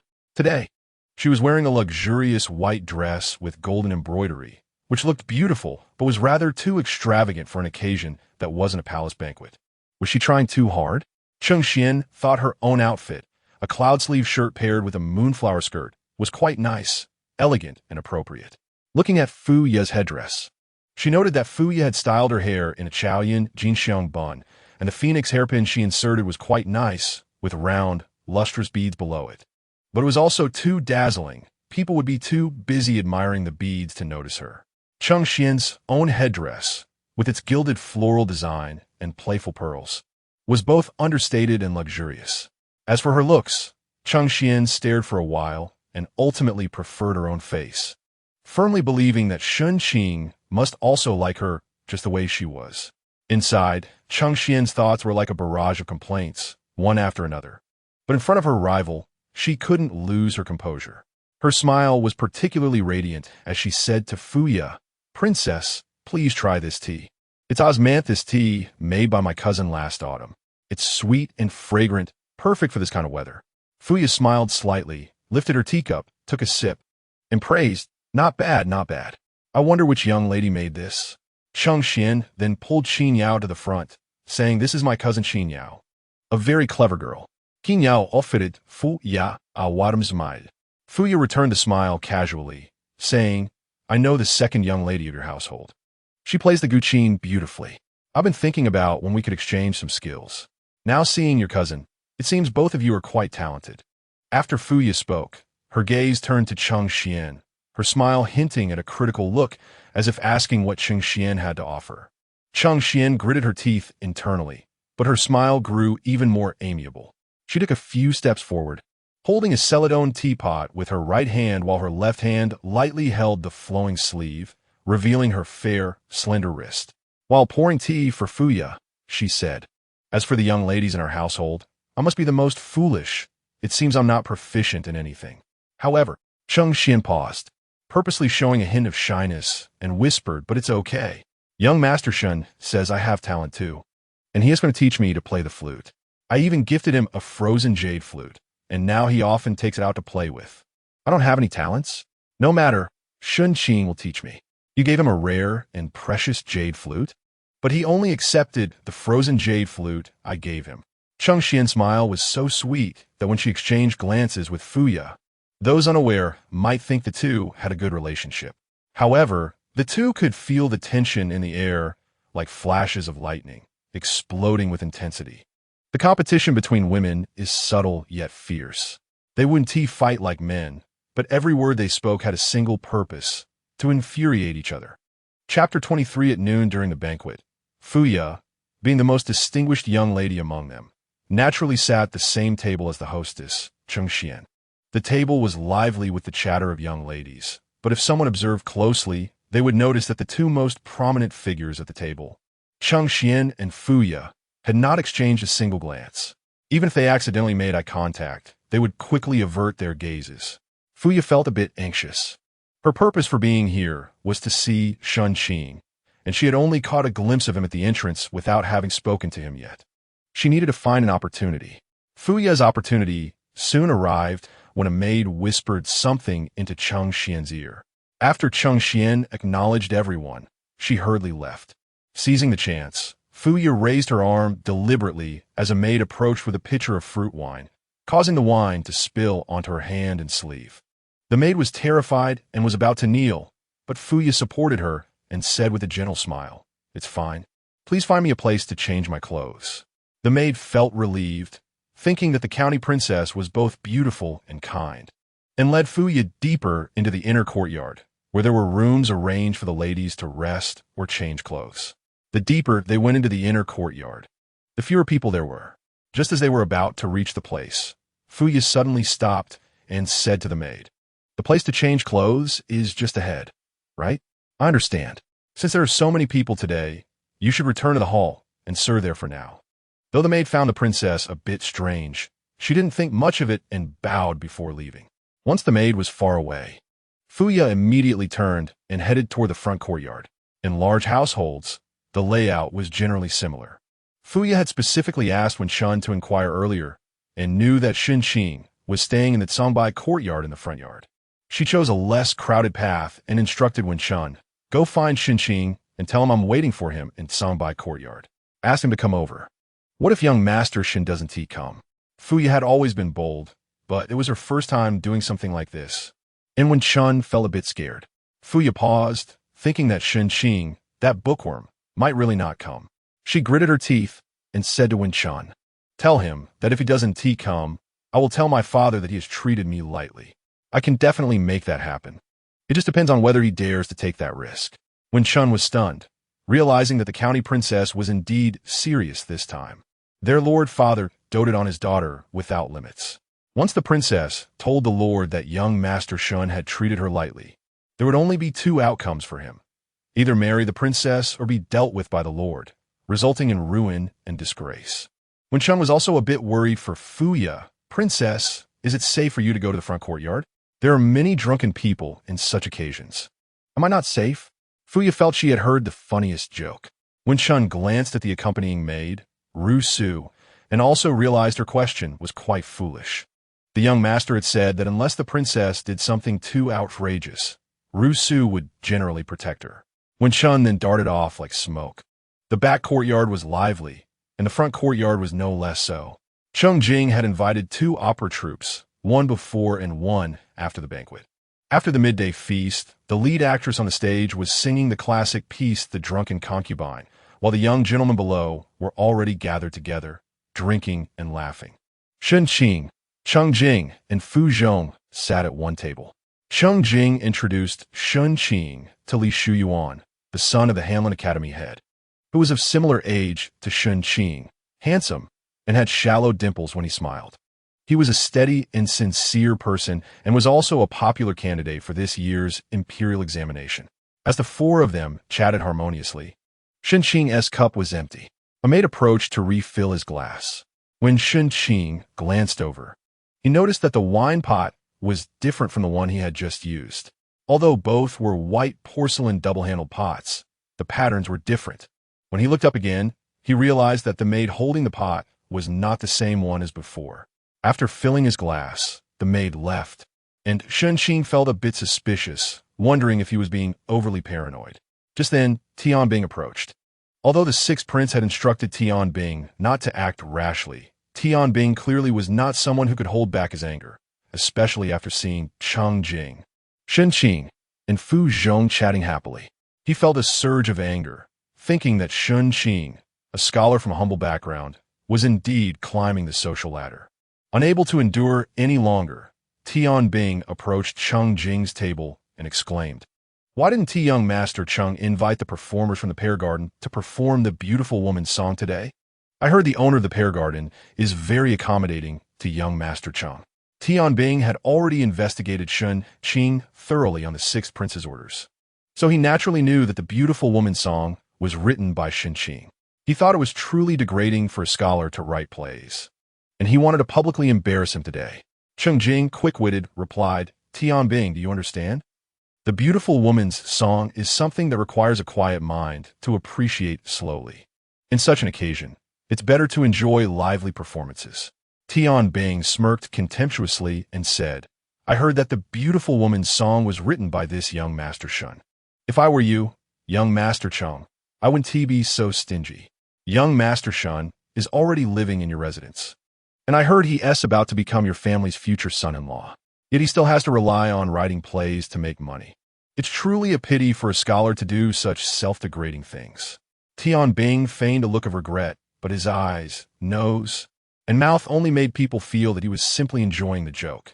Shen Qing, the person in question, had no awareness of being laughed at. He chuckled heartily and said to those around him, "I wrote a play during idle chatter. I hope you all find it amusing." Shen Qing's response was lighthearted, and others felt it was no big deal.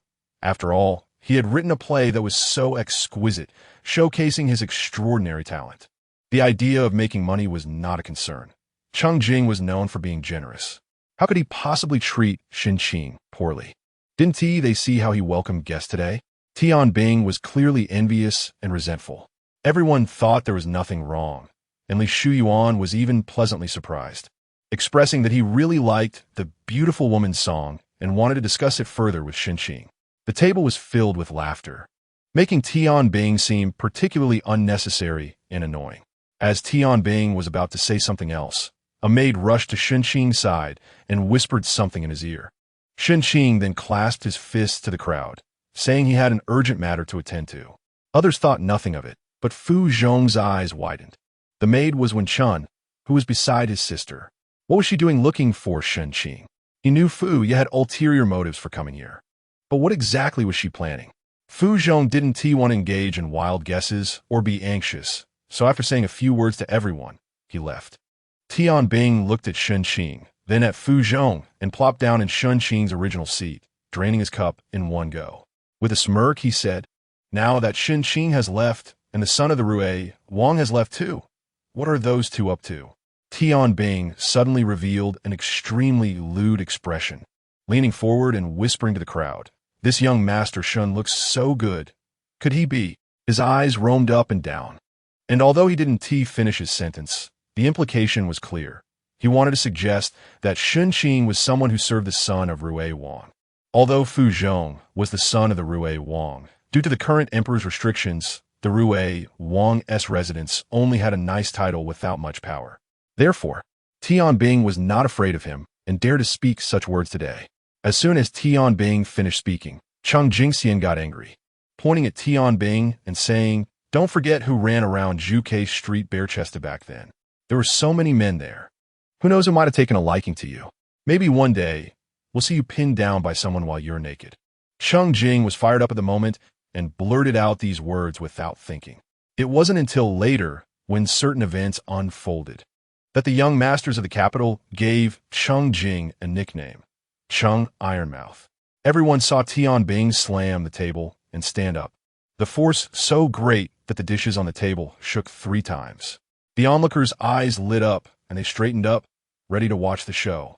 However, they found that after Tian Bing stood up, he didn't make any further moves, as if he had suddenly been frozen. Everyone looked at each other, wondering what was going on. Then they witnessed an unforgettable scene. Tian Bing looked up at everyone, his cheeks flushed, even his eyes seemed to be burning. He was calling out hot, and then he started to take off his clothes, first the outer robe, then the inner garments. Once he was bare on top, he began to remove his pants, and finally his light blue underpants. At first, everyone was confused, then they burst into laughter, some even whistling. But when Tian Bing started to take off his pants, people began to sense that something was wrong. Over there, Tian Bing's father, Master Tian, had already rushed over to grab Tian Bing. Tian Bing, being as strong as an ox, seemed to be possessed by Li Yuanba at that moment. No one could hold him back. Everyone watched as he stripped completely naked and ran towards the remaining snow, rolling back and forth in the snow. The surrounding maids screamed and ran away, while the men gathered together to watch the spectacle. Master Tian felt that he had lost all face today, but he couldn't just ignore it, so he called for his servants to come forward and pull Tian Bing back. There was Tian Bing, completely naked with bronze skin, strong muscles, a firm and round backside, and thick hair on his legs, all while being piled on by several young servants. This scene was truly vibrant and explosive. The people at Cheng Jing's table initially looked at Tian Bing, but gradually they all turned their gaze to Cheng Jing, with expressions of contemplation and scrutiny. Cheng Jing, realizing what was happening later, thought to himself, "What the hell, what the hell, what the hell?" and ultimately concluded with one sentence, "Why the hell are you all looking at me? If I had that ability, I would have become a god long ago." Okay.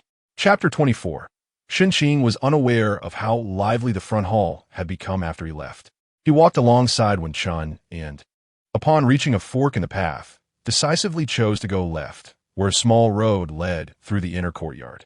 Wen Chun was taken aback and grabbed Shen Qing's sleeve, saying, "Young Master Shen, you're going the wrong way. It should be this way." Shen Qing looked at Wen Chun as if she were foolish, thinking to himself, "Do I not know where my courtyard is? I can't go that way precisely because I do know. It's not that big of a deal, but if someone sees me alone with your lady, I can't clear my name even if I jumped into the Yellow River. I have a reputation to uphold, you know?" Shen Qing ignored Wen Chun and continued to walk left. No matter how hard Wen Chun pulled, she couldn't stop him. After walking for a while, they finally spotted a maid wearing the household's uniform. Shen Qing waved her over. The maid recognized Shen Qing and quickly ran over. He instructed her, "Go tell the young lady that I have urgent matters to discuss with her. Wait here." The maid agreed and went off, while Wen Chun watched Shen Qing anxiously, saying, "Young Master Shen, what are you doing? My lady only wanted to speak a few words with you." "Speaking is fine, but not in this situation, as a maid. You should be advising your lady against this." Shen Qing didn't think of himself as irresistibly charming. He just felt that this young lady was quite bold. In this kind of situation, she shouldn't be acting this way. One misstep could ruin both their reputations. Since he lived in this era, Shen Qing naturally had to abide by its rules. It's not like he could dismiss the importance of reputation. Given his lack of strength, that would only lead to self-destruction. Cheng Xian quickly arrived. She had just been called away to handle some matters, and upon returning, found that Fu Ye was missing. Others said she had gone to change, and Cheng Xian was skeptical. Just then, the little maid ran over, saying that Shen Qing was waiting for her. Cheng Xian hurried over and was surprised to find not only Shen Qing, but also Fu Ye's maid present, suddenly having a bad premonition. Upon seeing Cheng Xian, Shen Qing pointed to Wen Chun and said, "She said her lady is waiting for me in my courtyard, which is inappropriate. I think it's necessary to clarify this in person with the young lady. Let's go together." Although Cheng Xian thought that Fu Ye was indeed despicable, she found Shen Qing's attitude quite agreeable. He had just mentioned the two of us, which made Cheng Xian feel a bit happy. And she no longer thought Fu Ye's tactics were shameless. She thought to herself, a person as good as young Master Shen will naturally attract many young ladies. But this young Master Shen is already mine, and others can only look on enviously. Cheng Xian followed Shen Qing with a smile, almost skipping in her step. Shen Qing found it strange. This girl was so openly being undermined, yet she seemed so happy. Girls these days are truly peculiar. Fu Ye was waiting in the Songbai courtyard. The house in the courtyard was locked, so she could only stay in the yard. There was a tall cypress tree beside the courtyard, still green at this moment. Fu Ye was admiring this sole scenery when she heard footsteps approaching. Turning around, she saw not only Shen Qing, but also the annoying Cheng Xian. Wen Chun rushed over and whispered, "Young Master Shen insisted on bringing Miss Cheng. I couldn't stop him." Shen Qing stepped forward and clasped his fists, asking, "Greetings, young lady. May I ask why you summoned me?" Fu Ye stood with her hands behind her, exuding an aura of authority. She glanced at Shen Qing and then at Cheng Xian and said slowly, "I actually want to tell young Master Shen that you could have had a better choice." Cheng Xian raised an eyebrow and looked directly at Fu Ye. "What do you mean by a better choice? Are you better than me?" Cheng Xian's temper, as a young lady from a noble family, flared up. She stepped forward calmly, her back straight, neck long, exuding an elegant demeanor. She looked steadily at Fu Ye, about to speak, but was stopped by Shen Qing. Shen Qing lowered his head to Cheng Xian and said, "Don't worry, I'll handle this." His expression was determined and reliable.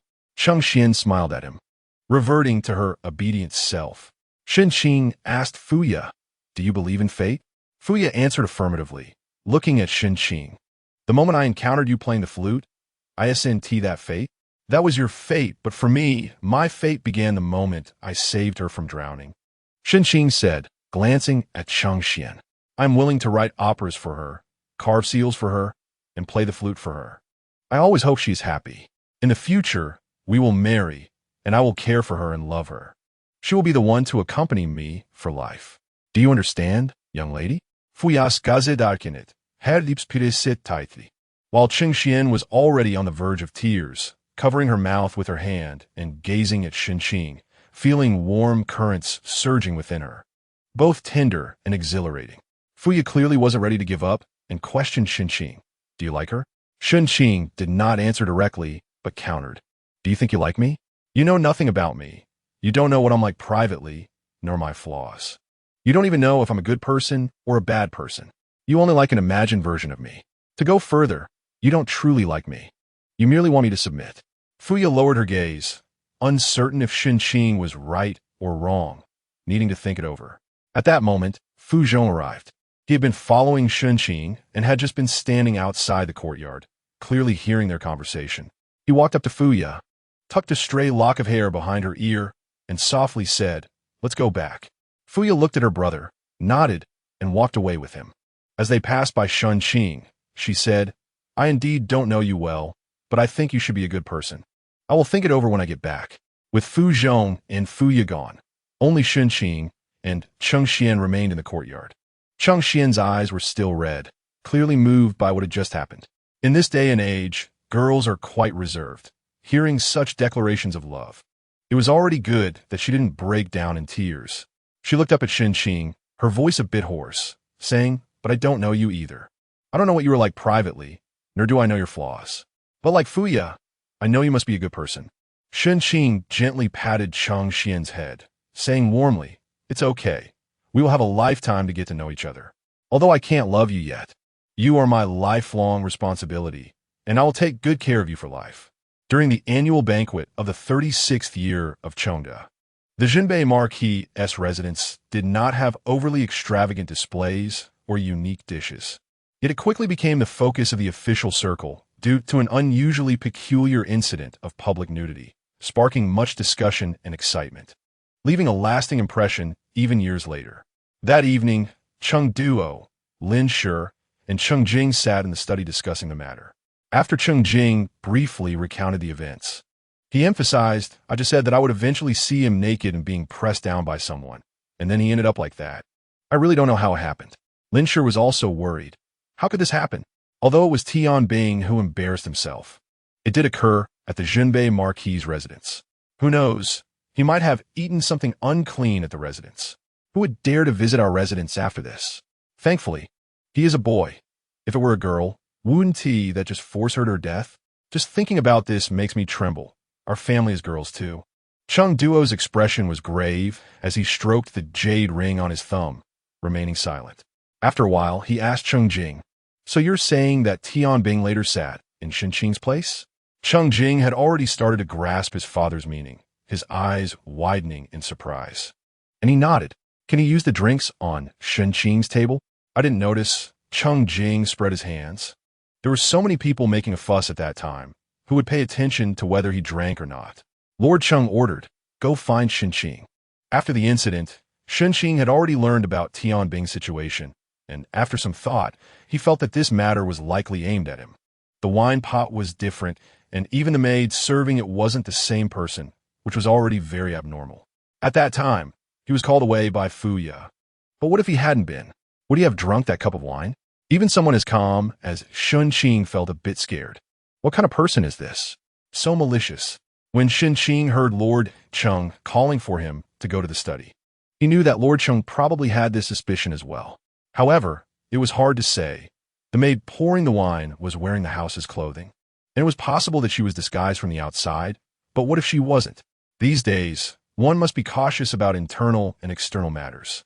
After thinking for a moment, Shen Qing decided to speak frankly, as having such a malicious person hiding behind him was truly chilling. After arriving at Wu Wei's studio, Shen Qing told Lord Cheng about the abnormalities at today's banquet, including the small mole at the corner of that maid's mouth. Cheng Jing and Lin Shi both felt that the situation was serious, realizing that today's incident was aimed at Shen Qing. What enemies could Shen Qing have? This matter was probably directed at the Marquis' residence.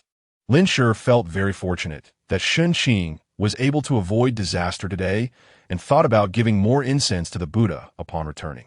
As for Tianbing, he could just consider it bad luck. Lord Cheng stood up and said to Lin Shi, "This is also an internal household matter, and you need to investigate it. Just don't alert others when you find that little maid. Let your trusted person ask." Lin Shi understood her lord's meaning, worried about having an insider, and nodded. "Don't worry. My lord, I understand." At this time, in Qing Feng courtyard, Qin Yao was lowering her head to weave while talking to Cheng Ro about this matter. "We didn't know about it in the inner courtyard today. I heard my brother say that Tianbing was acting like he had gone mad. I don't know what happened, and uncle must be quite troubled right now. After all, this kind of thing happening in our residence doesn't sound good when spoken of outside. Moreover, I always feel like I've heard about this kind of thing somewhere before." After Qin Yao finished speaking, she didn't see her mother respond, and when she looked up, she saw her mother staring blankly. Qin Yao found it strange. Her mother usually loved this kind of gossip, so why was she silent and looking so unsettled today? It seemed like it had been like this all day. Qin Yao shook Cheng Ro's arm and softly asked, "Mother, what's wrong?" Cheng Ro's head slowly turned around mechanically, looking at Qin Yao with fear and unease. She grasped Qin Yao's wrist, her voice a bit hoarse. "Yao, it seems I've done something wrong." "What's wrong?" A sudden bad premonition arose in Qin Yao's heart.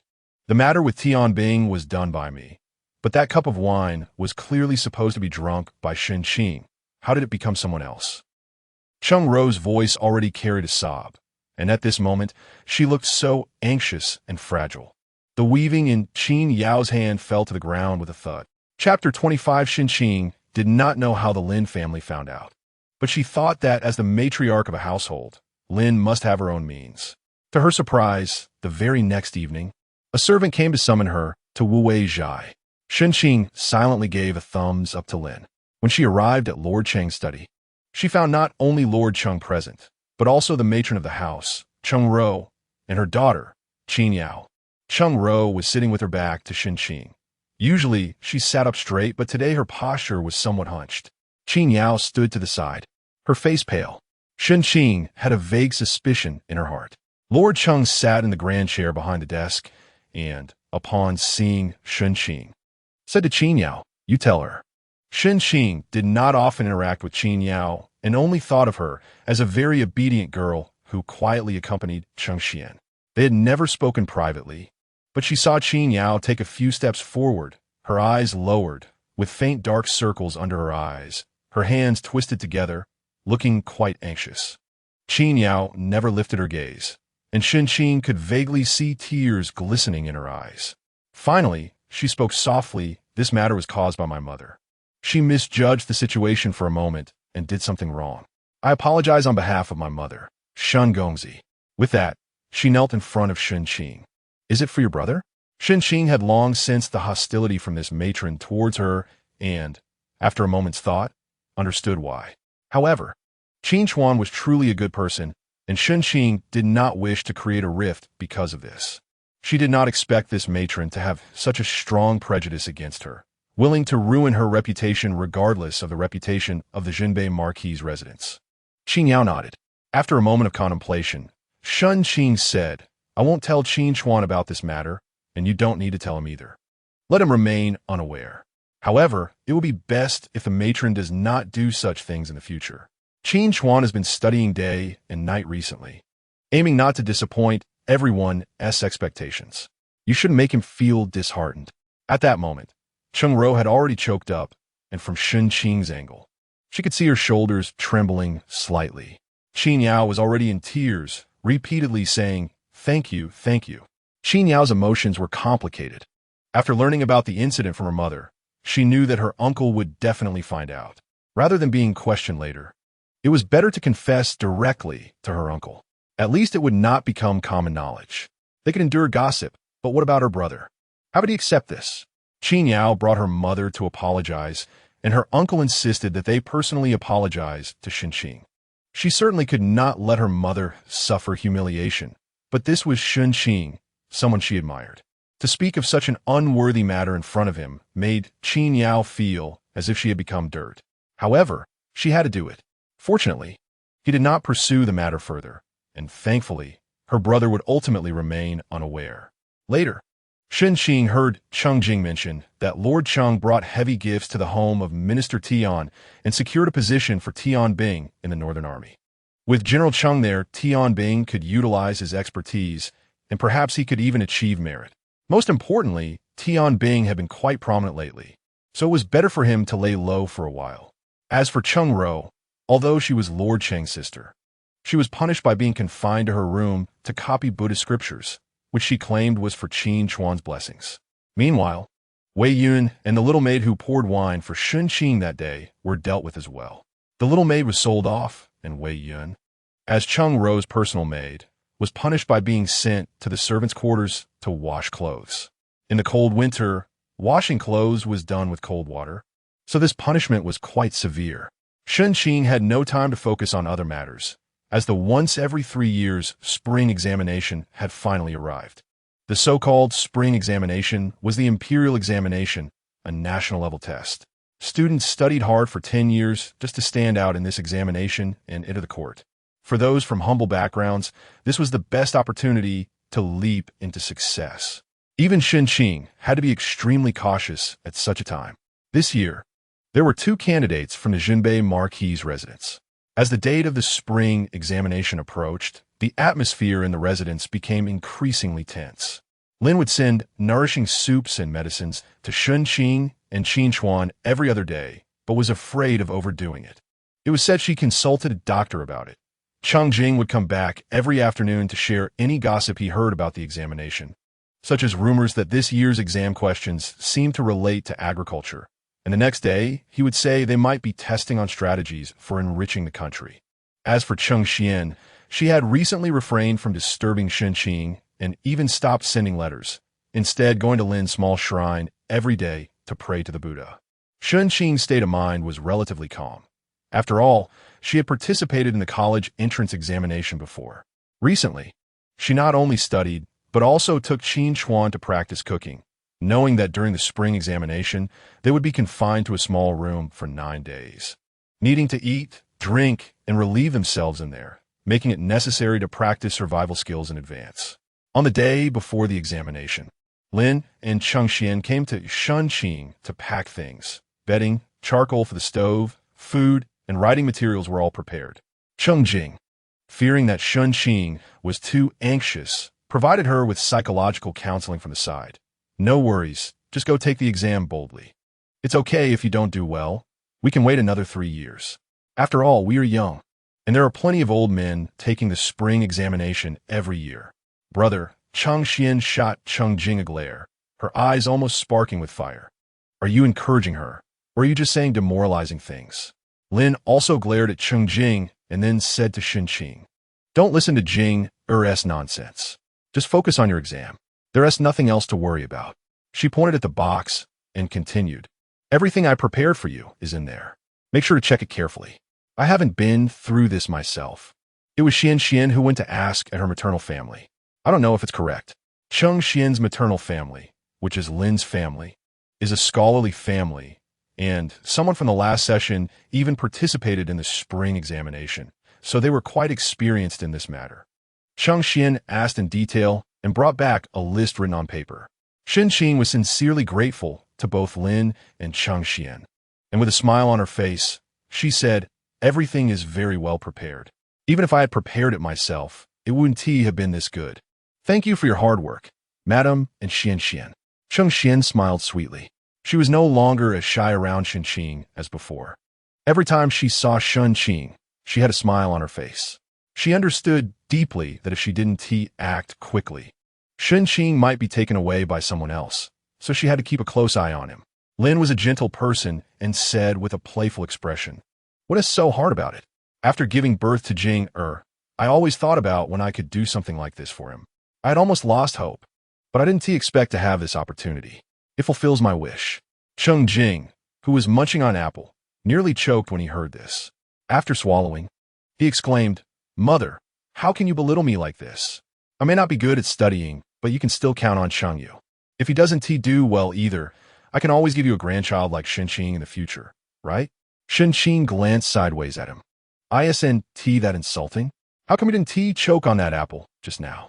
As Shen Qing silently criticized Jing, a servant came to find her, saying that the Marquis wanted Shen Qing to go to Wei Zhai. Lin said you should hurry and go. The Marquis might want to explain something to you. So Shen Qing went. In the study, Lord Cheng was reading. Upon seeing Shen Qing, he pointed to the chair in front of him and said, sit. After putting down the book, Lord Cheng said to Shen Qing, your talents are certainly not in question. Just perform normally during the examination. I called you here today to discuss the chief examiner for this spring examination. Shen Qing listened quietly. The chief examiner for this spring examination is Xin, a grand scholar of the Hamlin Academy. At 60 years old, he usually only manages the affairs of document editing at the Academy. This is his first time serving as the chief examiner, and it is said that he is quite pleased about it. He has inquired about everything, from the appointment of the deputy examiners to the paper used for the examination. The words of Lord Cheng carry several layers of meaning.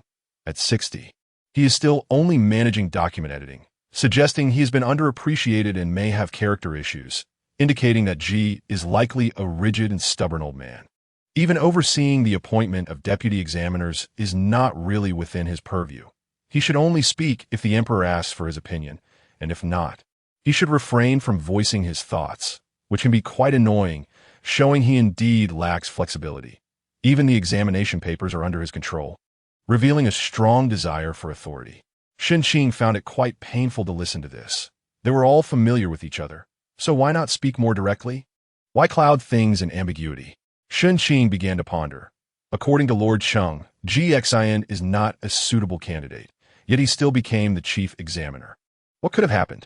The emperor is already quite old, and the princes in court must be fiercely competing with each other.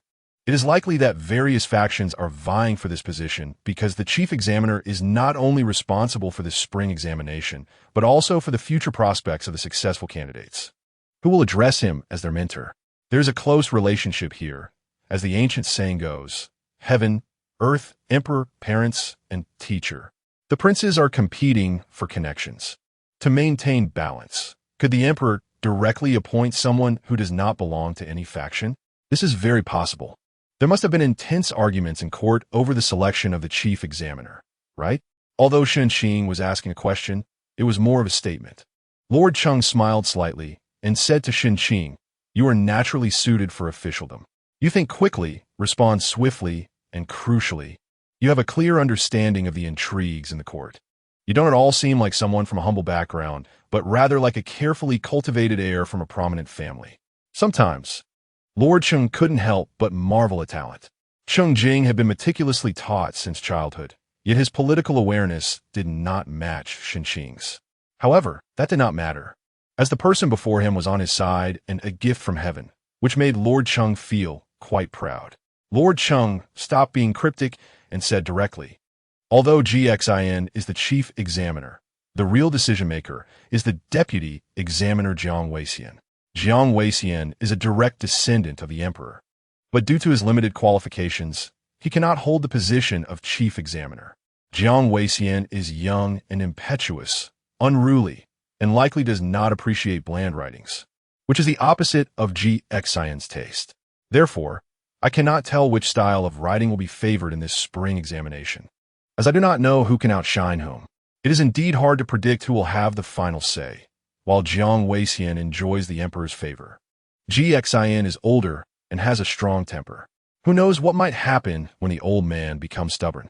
It's akin to a young bride serving two mothers-in-law. It's truly difficult to navigate. Unconsciously, Shen Qing rubbed his fingers, thinking that discussing these matters at this time was a way to disturb the morale. Shen Qing asked Lord Cheng, "Have you told Qin Chuan about this?" "No. I'm afraid it would make him overthink things, which would be detrimental to his performance." Lord Cheng believed he was quite understanding. Shen Qing's gaze sharpened as he looked directly at Lord Cheng. "What if I start overthinking now?" Chapter 26. The next day at the hour of the rabbit, Shen Qing got up from bed, washed up briefly, and began to check the things he needed to bring into the examination hall. He only started having breakfast after confirming that everything was in order. Halfway through his meal, Qin Chuan arrived, sporting two large dark circles under his eyes, looking exhausted and deep in thought, as if he had just been drained of energy by a female ghost. Shen Qing invited Qin Chuan to sit down and asked, "Did you not sleep well last night?" "I just couldn't fall asleep. When I finally did, I had all sorts of strange dreams. I feel more tired than if I hadn't slept at all," Qin Chuan replied listlessly. This was a classic case of exam anxiety. In such a state, it would be good for him to enter the examination hall. Shen Qing felt it was necessary to play the role of a psychological counselor. He put down his chopsticks and asked Qin Chuan, "Are you very worried?" Qin Chuan looked at Shen Qing and nodded. "I really hope to do well, but I'm afraid I don't have the luck, and I don't want to disappoint my mother and sister." Shen Qing sighed internally. It was likely that someone like his aunt often reminded Qin Chuan to bring honor to the family, which had inadvertently put too much pressure on him. Shen Qing straightened up and said to Qin Chuan, "I recently read a passage from Mencius Gongsun Cho, and their essay line I really like."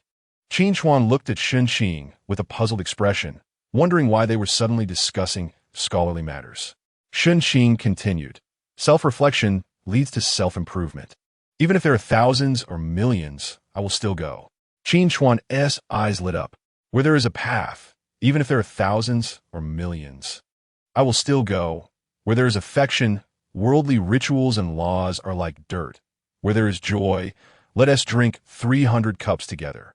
Shen Qing's voice was not loud, but very steady, and combined with his solemn and determined expression, it conveyed a sense of heroism and fearlessness. stirring the blood of those who listened, making them feel that nothing in life could hold them back. Shen Qing slightly raised his head. The dim candlelight illuminated his face, which was filled with a look of disdain, as if a deity had descended from heaven. He spoke with a ringing tone, "Qin Chuan, what are you afraid of? After enduring countless trials in the world, it's as if a cool breeze is gently brushing against your face." Cheng Jing considered himself a person of loyalty. That day, he exhausted half of his life's energy to crawl out of a tempting bed to accompany Chang Xian and Qin Yao to see off the two candidates. However, what did he see? He saw his usually gentle and shy cousin, Qin Chuan, with shining eyes, a flushed face, and rapid breathing that made him look less like he was going to take an exam and more like he was visiting a brothel for the first time. Cheng Jing walked up to the two and conducted a thorough 360-degree observation of Qin Chuan, but his little cousin was lost in his own world, oblivious to him, not even giving him a glance. Cheng Jing suspected that this person had been cursed. As the time approached, Cheng Jing was about to send Shen Qing and Qin Chuan over when he heard Cheng Xian quietly ask, "Can we go and see them off too?" Cheng Xian looked eager to try, and Qin Yao beside her also showed an expectant look. Cheng Jing thought it was inappropriate for girls to meddle in such an important matter, and was about to refuse, but before he could say young lady shouldn't he go, Qin Chuan had already interjected, his face serious and tone passionate. "If you want to go, then go. Where there is affection, worldly rituals and laws are like dirt." A moment of silence fell over the scene. Cheng Jing, Cheng Xian, and Qin Yao felt spiritually shocked. They first looked at Qin Chuan in disbelief, then simultaneously turned to Shen Qing. At that moment, the three of them reached a mental unity. Qin Chuan's various abnormalities were definitely related to Shen Qing. Shen Qing tucked his hands into his sleeves and smiled broadly, appearing like a simple, honest peasant. But he was thinking, what if this psychological counseling is too successful? Why does it feel like a pyramid scheme?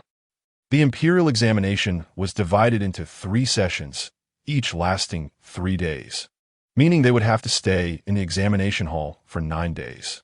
After going through layers of searches to enter the examination room, Shen Qing found the place to be acceptable, not as bad as he had imagined. After neatly arranging his things, he closed his eyes and meditated. When the exam papers were distributed, Shen Qing glanced at them and saw that the questions were all quite standard, without anything too obscure. After thinking for a moment, he began to write. The first 2 sessions went smoothly, but in the final session's essay, there was one question that left Shen Qing feeling a bit troubled. The question was only one sentence. The gentleman is inclusive and does not form cliques. The petty person forms cliques, but is not inclusive. This statement was quite simple, originating from the Analects of Confucius, and it discusses the differences between gentlemen and petty people. Inclusive means being amiable, while forming cliques implies collusion. The superficial meaning is that gentlemen are inclusive and do not collude with others, while petty people collude with others, but are not inclusive. It can also be understood that gentlemen treat the world with fairness and do not favor personal interests, while petty people form factions for selfish gain. Shen Qing pondered slightly. This sentence looked simple, but how should he write about it? To what depth should he go? Should he merely discuss the differences between gentlemen and petty people on the surface, or should he delve deeper into the issue of forming factions for personal gain? Nowadays, the court is just like the struggle for the throne among the 9 sons of the Qing dynasty, with various factions vying for power. Writing about gentlemen and petty people might be too superficial, but if he wrote too deeply, what if he stepped on a landmine? He couldn't risk losing his life while trying to become a jinshi. After weighing his options for a long time, Shen Qing thought that to be both safe and outstanding, he had to embody purity, to be pure-hearted as a person and loyal and righteous as a minister. Shen Qing steadied his mind and began to write on the draft paper. Time flew by for Shen Qing in the examination hall. Before he knew it, a day had passed. Meanwhile, those outside the examination hall felt like time was dragging on endlessly. Since the first day, Cheng Xian had joined the group of people praying, lighting 3 sticks of incense daily with great devotion. And she had also heard somewhere that children's hearts are the most sincere, and that wishes made in front of the Bodhisattva are the easiest to come true. Every day, she not only prayed herself, but also dragged Chengyu along. In the first couple of days, Chengyu found it amusing and happily followed Chengxian. Whatever she did, he did too. Later, when Chengyu grew bored, he would run away whenever he saw Chengxian coming, not realizing that a girl in love had an explosive power. Chengxian, with a heart full of orange, chased Chengyu, and the three figures frolicked around the town North Marquis' residence. By the end, Chengyu was almost running until he felt sick and plopped down on the ground, refusing to get up again. At that moment, Chengxian's hair was in disarray, and her face was as red as an apple. She pressed her hand against her waist and stumbled over to Chengyu, squatting down to grab his hand, panting heavily as she said, "You're not allowed to run anymore." Chengyu directly flopped onto Chengxian's lap, intermittently murmuring, "I really don't want to go pray anymore." The two of them panted for a long while before calming down. Chengxian began to employ a soft approach, grabbing Chengyu's chubby hand and saying, "We're going to pray for Brother Shen and Brother Qing." Chengyu pouted. "If you're going to marry Brother Shen, I don't have to marry him." Chengxian felt a bit shy upon hearing this, but her heart was sweet. That morning, she had sent him to the examination hall, and before he went in, he had spoken to her. He said, "Wait for me." And that voice was so deep, so pleasant, and so captivating. Even though it was still dark outside, she imagined that his face must have had a look of determination and confidence, filled with deep affection in his eyes. She thought that his fate with Shen Qing was destined. Otherwise, how could it be that Shen Qing had saved her from the river back then? Chengxian shifted her approach and said to Chengyu, "Brother Shen is so good to you. He takes you out to play, gives you bonsai. And on New Year's Eve, when you lost so badly, it was all Brother Shen who helped you win it back. He even had his brother keep watch over you. Didn't you say you slept the best that night?" Chengxian looked at Chengyu with anticipation. Chengyu was a kind-hearted child, thinking that Brother Shen had done so much for him, so it was only right for him to pray for him, and he nodded in agreement. He got up from the ground and followed Chengxian to the small Buddhist hall.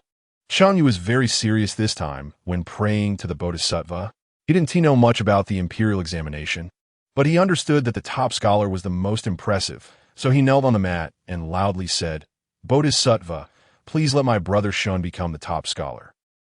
Chengxian thought to herself, "Brother Shen is so talented, he will definitely pass the exam. Bodhisattva, please bless him for everything to go smoothly." When the examination ended, the gates of the examination hall opened wide, and a group of people stumbled out like sick chickens. Regardless of how well they had performed, they all looked like old, frostbitten eggplants. Shen Qing felt like he had aged at least 5 years and thought he needed to nourish himself well after returning home. As Shen Qing was walking, he suddenly heard someone calling him, and the voice sounded very familiar. He looked up and saw it was Cheng Jing. Today, he was dressed in a silver-gray long robe with black borders, a beautiful jade hairpin inserted in his hair, which was neatly combed and shining. He even left a lock of hair deliberately falling over his brow, exuding the air of a flamboyant young master. Among the group of students who seemed drained of vitality, he stood out especially flamboyantly. Many girls who had come to pick up their brothers were searching for their own while stealing glances at this unique figure. As Cheng Jing approached, he directly grabbed Shen Qing's neck, intending to show brotherly affection. However, Shen Qing was currently very weak and immediately rolled his eyes in response to Cheng Jing's grip. Cheng Jing then loudly commented, "You guys are just taking an exam. Why does everyone look like they've overindulged?" Shen Qing rolled his eyes again and pulled Cheng Jing away, fearing that in their current state, the students might unleash their hidden strength and end up injuring Cheng Jing. The two of them arrived next to a large banyan tree, where two girls wearing scholar hats were standing. Shen Qing recognized them as Cheng Xian and Qin Yao. Cheng Xian stepped forward with concern and asked, "Brother Shen, are you okay?" Shen Qing nodded and replied, "I'm fine, don't worry." However, Cheng Xian was quite worried. Brother Shen's complexion looked a bit haggard, and his lips were pale and dry, while they used to be plump and rosy. Cheng Xian suddenly felt her face burning. Oh no, why was she a girl? So concerned about someone else's dry lips? How embarrassing it would be if anyone found out. While feeling shy, Cheng Xian's mind wandered. Those novels say that men's lips are warm and soft. Brother Shen's lips look so nice. They must be very soft, right? How soft could they be? Like the clouds in the sky, like the cotton candy she used to eat as a child. After Qin Chuan arrived, the group set off home. Once they reached the Hofu, the two of them said nothing and went straight to bed. Cheng Xian was worried that sleeping on an empty stomach would hurt Shen Qing's stomach, but she was also afraid to wake him and disturb his rest, leaving her very conflicted. Cheng Jing, watching from the side, sighed just like Cheng Ho did. A girl can't be kept at home. Shen Qing's hard work over the years did not go to waste. A few days later, the list of successful candidates was posted, and Shen Qing's name stood out prominently as the third one. Suddenly, Shen Qing's name spread through the streets and alleys, and he became known as the young talent among the people. This is what is meant by 10 years of hard study without anyone asking, and suddenly becoming famous worldwide. Chapter 27. On the day the results were announced, Shen Qing and Qin Chuan arrived at the examination hall together to wait. Shen Qing also ran into Li Shuyuan, the son of the Hamlin Academy's head, whom he had met during the banquet. Li Shuyuan had always been outstanding among his peers, gifted and diligent in his studies since childhood. He had ranked first in the provincial examination last year, and there was no doubt he would be on the list this time. He was just here to check his rank. At this moment, many people surrounded him. When he saw Shen Qing, he cupped his fists in salute from a distance, displaying none of the arrogance that often accompanies youthful fame. Shen Qing returned the gesture. Before long, officials from the Ministry of Rights arrived to post the results, and the previously casual atmosphere suddenly became tense. The scholars were all eager to see their names, and Shen Qing began to feel nervous as well. He took a deep breath and slowly exhaled, glancing at Qin Chuan beside him, whose nose was sweating in the cold weather. The two exchanged looks and comforted each other, saying, "It's all right, we will make it." When the list was finally posted on the wall, the students rushed forward. Wow, I could squeeze out a turd from the tension. Thankfully, Shen Qing was tall and could see clearly. Starting from the first page, he searched for his name. When he found it and confirmed it was indeed him, even someone as calm as Shen Qing felt his heart surge with excitement. He wanted to run to a high mountain and shout for a few breaths. After Shen Qing calmed down a bit, he heard Qin Chuan's excited voice shouting, 138, no impurities, I made it 138. Qin Chuan grabbed Shen Qing's sleeve, pointing to his name on the list with his right hand. His eyes sparkled, and his mouth was open in a big laugh. He felt an unprecedented sense of exhilaration, believing that all his past efforts were worth it. Shen Qing was truly happy today. He pulled Qin Chuan along and said with great enthusiasm, I heard from Shen Qian that the Marquis has buried several jars of wine under the osmanthus tree in his study. Let's go dig them up and drink. Qin Chuan nodded repeatedly, trembling with excitement, and just as they turned to leave, they heard congratulatory voices from nearby. Brother Shen. Brother Qin, congratulations. Shen Qing turned to see it was Li Shuyuan, whose name was prominently displayed at the top of the list. This guy had ranked first in the provincial examination and now was first in the imperial examination as well. He was likely to achieve the top 3 honors, while Shen Qing, as an outsider, couldn't compare to the local talent. Qin Chuan already knew Li Shuyuan, who had a great reputation. So they both cupped their fists and said, congratulations to you too. After a brief exchange of pleasantries, the 3 parted ways. One reason was their urgency to return home to share the good news, and the other was that too many people were congratulating Li Shuyuan as a top scorer. And with his father being the head of the Hamlin Academy, if they entered the academy in the future, they would need to build a good relationship with him in advance. The two returned home with joy. The doorman immediately recognized that they had passed and showered them with compliments.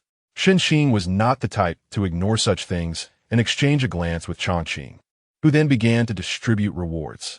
Qin Chuan clearly had not prepared for this, mainly because he didn't think he would pass and felt that preparing reward money in advance was a bit presumptuous. However, it didn't matter. He had his mother, so his servant also began to distribute rewards. As they walked along, the young maidens they encountered continuously congratulated them. When they reached the main hall and were about to enter, Cheng Yu suddenly ran out like a cannonball and bumped into Qin Chuan's leg. Fortunately, Shen Qing reacted quickly and supported him. Otherwise, the newly minted scholar would have fallen flat on his face. In a good mood, Shen Qing didn't hold it against her and asked Cheng Yu, why are you running so fast? Cheng Yu saw the two and smiled. forgetting her own loose lips, and exclaimed, "Daddy said you both passed, and he also said Brother Shun ranked third. Hey, this old man. If I had known he was so well-informed, I would have pushed through the crowd and sweated so much." When they entered the hall, they found everyone was beaming with joy. Even Lord Shun, who was usually serious, had a smile in his eyes, looking very peaceful. It was no wonder how difficult it was to pass the examination, and the Zhongbei Marquis residence had produced 2 scholars at once.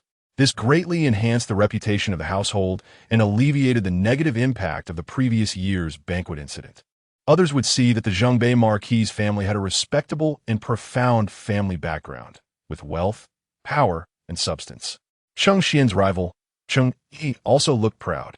Cheng Ro came over and grabbed Qin Chuan's hand, tears streaming down her face as she choked out, "That's wonderful, truly wonderful. My son has made me proud."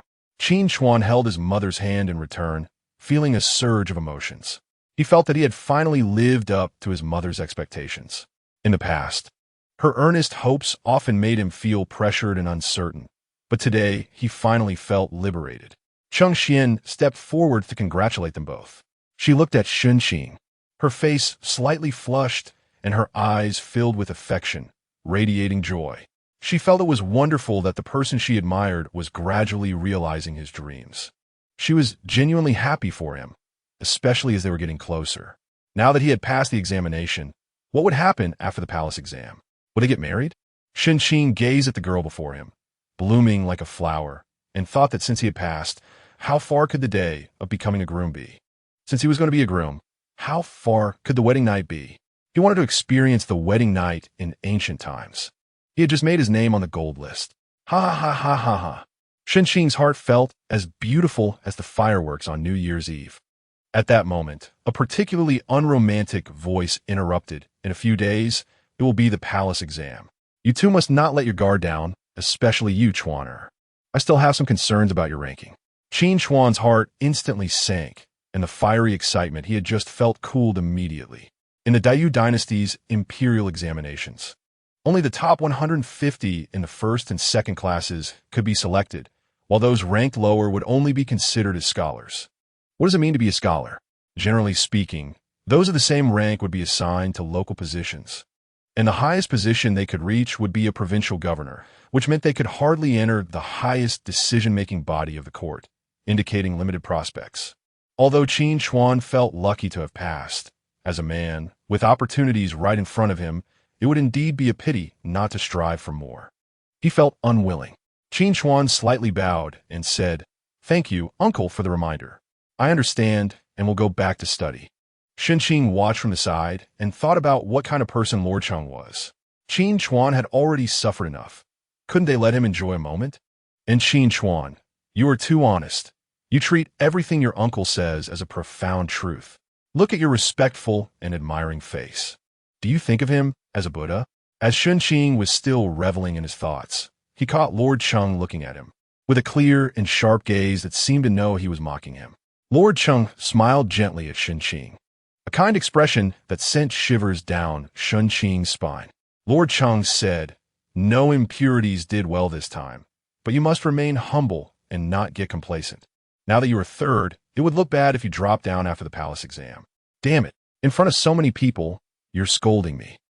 Am I the kind of person who would fall off halfway? It's definitely jealousy because I have talent, youth, and am liked by girls." After coming to this conclusion, Shen Qing felt that Lord Cheng's words were not that serious. He was just being sour, so after saying goodbye to everyone, the two returned to their studies.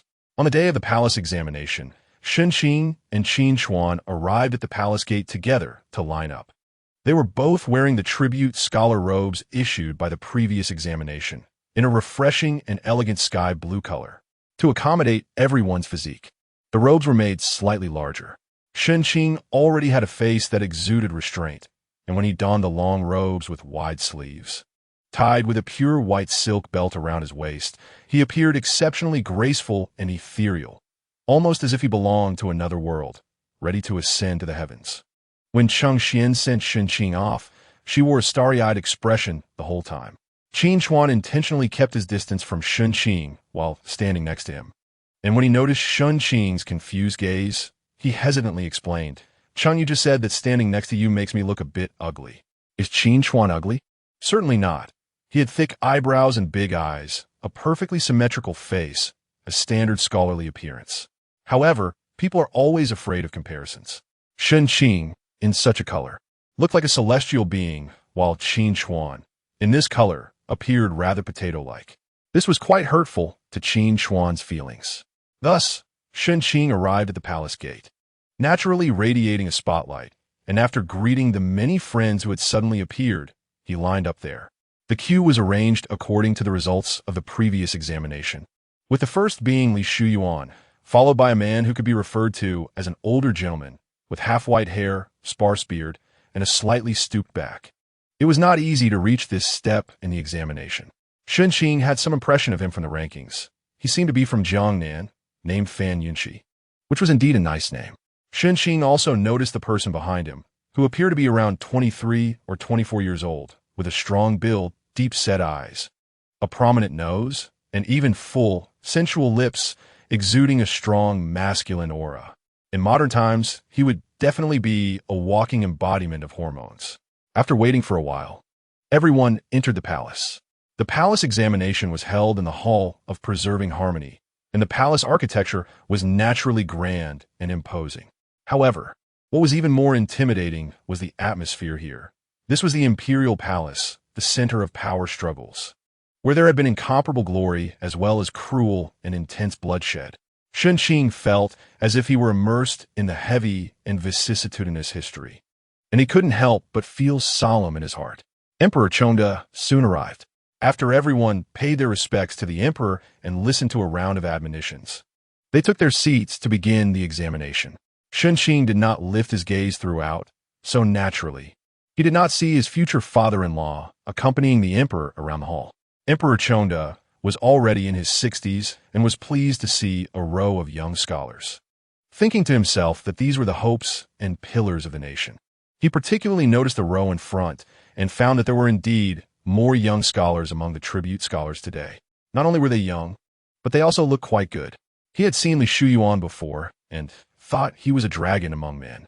And the third and fourth ones looked quite impressive as well, especially the third one, who exuded an aura of exceptional talent and spirit. This made Emperor Chongde even happier. When one is happy, they become particularly interested. He even asked Lord Cheng, "I remember you mentioned that your son-in-law also participated in the examination this year. May I ask which one he is?" Seeing the emperor's interest, Lord Cheng pointed at Shen Qing and said, "It's that one. What do you think of my judgment, Your Majesty?" Emperor Chongde was pleasantly surprised to see that it was the very person he had just thought highly of. He knew how discerning Lord Cheng's eye was, and now both he and Lord Cheng thought this person was quite good, which indicated that this person must indeed be exceptional. Emperor Chongde smiled and said, "Zhang judgment is naturally good. Cheng Duo, courtesy named Zhang." Lord Cheng looked at Shen Qing and thought to himself, "This kid is quite lucky. It seems that the top honor is within reach." Chapter 28. After the palace examination, Shen Qing and Qin Chuan were about to head back when they saw Li Shuyuan walking towards them, accompanied by that hormonal figure. As Li Shuyuan approached, he said to Shen Qing and Qin Chuan, "It's still early. Would you two like to join us for a gathering?" Then he pointed to the person beside him.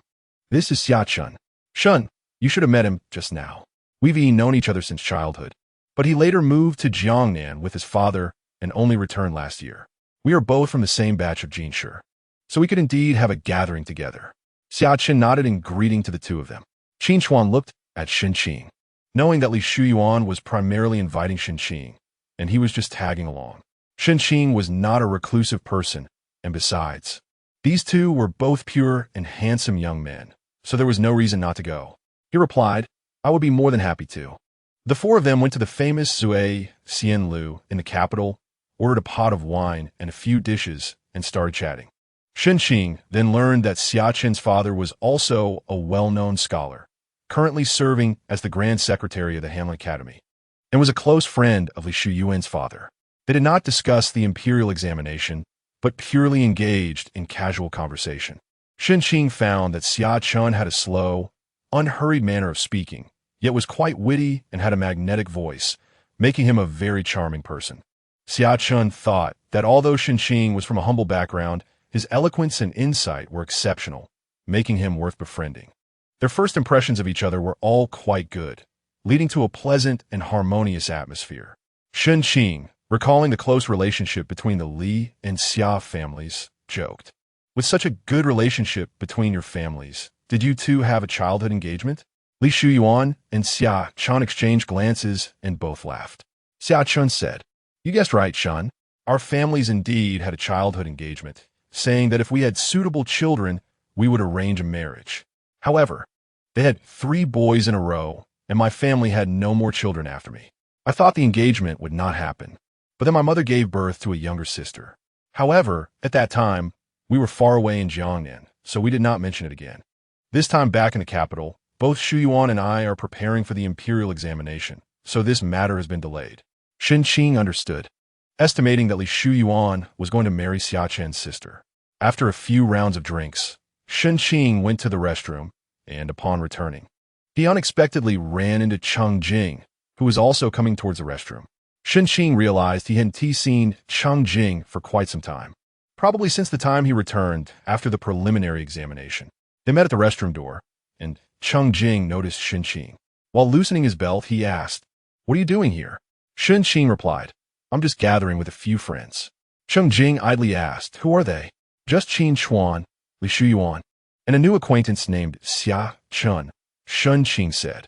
As soon as he finished speaking, he noticed Cheng Jing's hand that was loosening his belt suddenly stopped. He paused for a moment, then quickly tied his belt back up, turned around, and grabbed Shen Qing's arm, asking, Who did you just say was here?" In the light, Cheng Jing's eyes were astonishingly bright, like a wolf on the grasslands spotting its prey. Shen Qing felt it was strange, but still replied, "Qin Chuan, Li Shuyuan, Xia Shen." Cheng Jing, forgetting about the restroom, pulled Shen Qing back and quickly said, "I love dining with talented young men. How can this gathering be without me? Let's go back together, and you can introduce me." As Cheng Jing dragged Shen Qing along, Shen Qing thought, "Is Cheng Jing possessed by a ghost? When did he start liking to dine with scholars? And he wants an introduction. What's there to introduce? One is a cousin. One is someone he has known since childhood, and the other." Suddenly, a bold and absurd thought flashed through Shen Qing's mind as he recalled Xia Chen's alluring appearance and looked at Cheng Jing's impatient expression. Cheng Jing's subsequent actions further fueled Shen Qing's imagination. First, outside the private room, Cheng Jing seriously straightened his clothes, even tucking a stray lock of hair behind his ear. When that lock wouldn't cooperate, he directly spat on his hand to smooth it down. Once Cheng Jing was ready, he put on a serious and even dignified expression and walked in. Shen Qing carefully observed Cheng Jing's attitude towards Xia Chen. He noticed that Cheng Jing addressed Xia Chen as Brother Xia with a gentle and friendly tone, constantly pouring drinks for him with great courtesy and warmth, which made anyone doubt that this was the notorious playboy Cheng Jing of the capital. Li Shuyuan found it strange, and both Shen Qing and Qin Chuan were puzzled as well. Even Xia Chen, the person involved, thought it odd that Cheng Jing was smiling at him like a fool upon their first meeting, wondering if something was wrong with him. After Shen Qing and Qin Chuan returned, Shen Qing took the opportunity to ask Qin Chuan, why hasn't Cheng Jing gotten married yet? In fact, Shen Qing was more curious if Cheng Jing liked men. Qin Chuan pondered and replied, "I'm not quite sure, but it seems like my brother doesn't want to marry, so my uncle doesn't interfere." Shen Qing continued, "Why doesn't he want to marry? Could it be that he—" Shen Qing made some exaggerated expressions, but Qin Chuan looked confused and weakly asked, "What do you mean?" Seeing Qin Chuan's innocent expression, Shen Qing thought better of it. He couldn't tarnish the pure and innocent little bunny, so he decided to ask Cheng Xian instead. The next day, Cheng Xian was still in bed, having gone to sleep late the previous night. When she heard from Zhu Xin that Shen Qing was waiting for her in the small living room, all her drowsiness vanished. She got up in a hurry, washed up, dressed, and chose her hairpin, bustling around like a spinning top. Then, she walked into the living room with graceful steps and smiled as soon as she saw Shen Qing. Shen Qing thought of a song. "I smile as soon as I see you. Your graceful demeanor is so wonderful." Looking at Cheng Xian's rosy cheeks and realizing she had taken a while to come out, he guessed she had just woken up. How nice it would be if he could transmigrate into a noble young lady, sleeping until noon every day without having to endure the hardships of studying. Shen Qing pulled his scattered thoughts back, looked around, and saw no one. Perfect. He walked up to Cheng Xian, extended his hand with his palm facing up, and smiled at her. Cheng Xian was a bit surprised, glancing around before placing her hand on his like a little kangaroo with a broken tail that Shen Qing had seen in his past life. A look of small surprise on her face. Shen Qing wrapped his hands around Cheng Xian's small hand, feeling how nice it was, while Cheng Xian thought, his hand is so warm, even warmer than a hand warmer. No wonder my nose is sweating. Shen Qing pulled Cheng Xian's small hand to sit down and gently asked, "Were you waiting for me last night?" Cheng Xian nodded. She had intended to wait for him to return to talk. But after sending the maid to inquire several times and being told he still hadn't returned, she became worried and couldn't sleep, which led to her waking up late today. "Then I'll come back earlier in the future. I don't want you to worry," Shen Qing said to Cheng Xian with a serious expression and a gentle tone, a faint smile on his face, making Cheng Xian feel cherished and loved. His words sounded like something a husband would say to a wife. Cheng Xian felt her face heat up, her heart racing, and her hand that Shen Qing was holding became sweaty. She slightly raised her head to look at Shen Qing and said, "You always have many social engagements outside, and sometimes father and brother come back very late. You don't need to worry about me." Shen Qing, as a seasoned older man, understood very well the contradictory nature of girls. Right now, she was saying not to worry about her. But who knows what kind of face she would make if she came back late later on. It was also possible that she would go out looking for him. Therefore, Shen Qing was very obedient and held on to Cheng Xian's other hand, saying sweetly, "In the future, you will marry me, and we will be a couple." Naturally, a couple should care for each other. How could I not take care of you? I always wish for your health and happiness. As a poor boy, I can't give you much, but I can do this. Cheng Xian hurriedly lifted her head and said, "What I like is you as a person. It has nothing to do with your family." As soon as Cheng Xian finished speaking, her face immediately turned as red as a monkey's butt. She glanced at Shen Qing and then ran away like the wind. Shen Qing could only see the hem of her rose-red skirt flicking at the door before she disappeared. He called out to her several times, but Cheng Xian did not return, and he lamented inwardly, "I haven't even asked about your brother's situation. What if he really is a euphemism for homosexual? I live under the same roof as him. I look this good. I'm worried." Shen Qing slowly strolled back, and just as he reached the entrance of the courtyard, he heard Cheng Qing say that Cheng Jing was waiting for him inside. Shen Qing's heart immediately lifted, and he walked back slowly, quietly lifting the door curtain. He saw Cheng Jing sitting there with a bored expression, as if he had grown thorns on his backside. Cheng Jing, with keen eyes, saw Shen Qing return and immediately got up to pull him in, mumbling, "Where have you been? I've been waiting for you for so long." Shen Qing, fully prepared, asked, "What are you waiting for?" Cheng Jing actually smiled shyly, his face seeming a bit red, and he softly said, "It's nothing much, just that I met Brother Xia yesterday and felt quite a connection. I was thinking when we could visit the Xia residence together, but it wouldn't be quite right for me to go alone. So I thought it would be best if we went together." Shen Qing's heart was roaring. "My goodness, just met, and you're already planning to visit their home? You just had dinner together yesterday, and today you're already missing him? Isn't that a bit too aggressive?" Shen Qing thought Cheng Jing was a decent person, and he felt it necessary to steer him back onto the right path. He leaned down, looking serious, as if they were in a secret meeting, and quietly asked Cheng Jing, "Are you after something from Xia Chen?" Cheng Jing's eyes widened in surprise, and he leaned down too, saying, "How did you know? I've been very discreet lately." Shen Qing thought, "What do you call discreet? You're practically sticking your eyes to his face. I'm not blind. How could I not see?" Shen Qing spoke earnestly, "Brother, this isn't right." Cheng Jing asked, "What's wrong? Does she have a marriage agreement?" With a look of disbelief. Shen Qing thought, "It's not just about a marriage agreement. The key is that both of you are men." Shen Qing then thought again.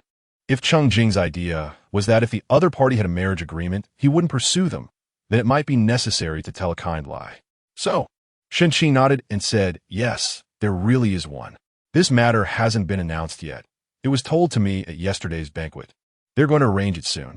Shen Qing thought Xiachuan was already 23 and might have been betrothed, waiting to get married after the imperial examination. This wouldn't count as deception. With whom? Shen Qing suddenly stood up, clearly having checked this before.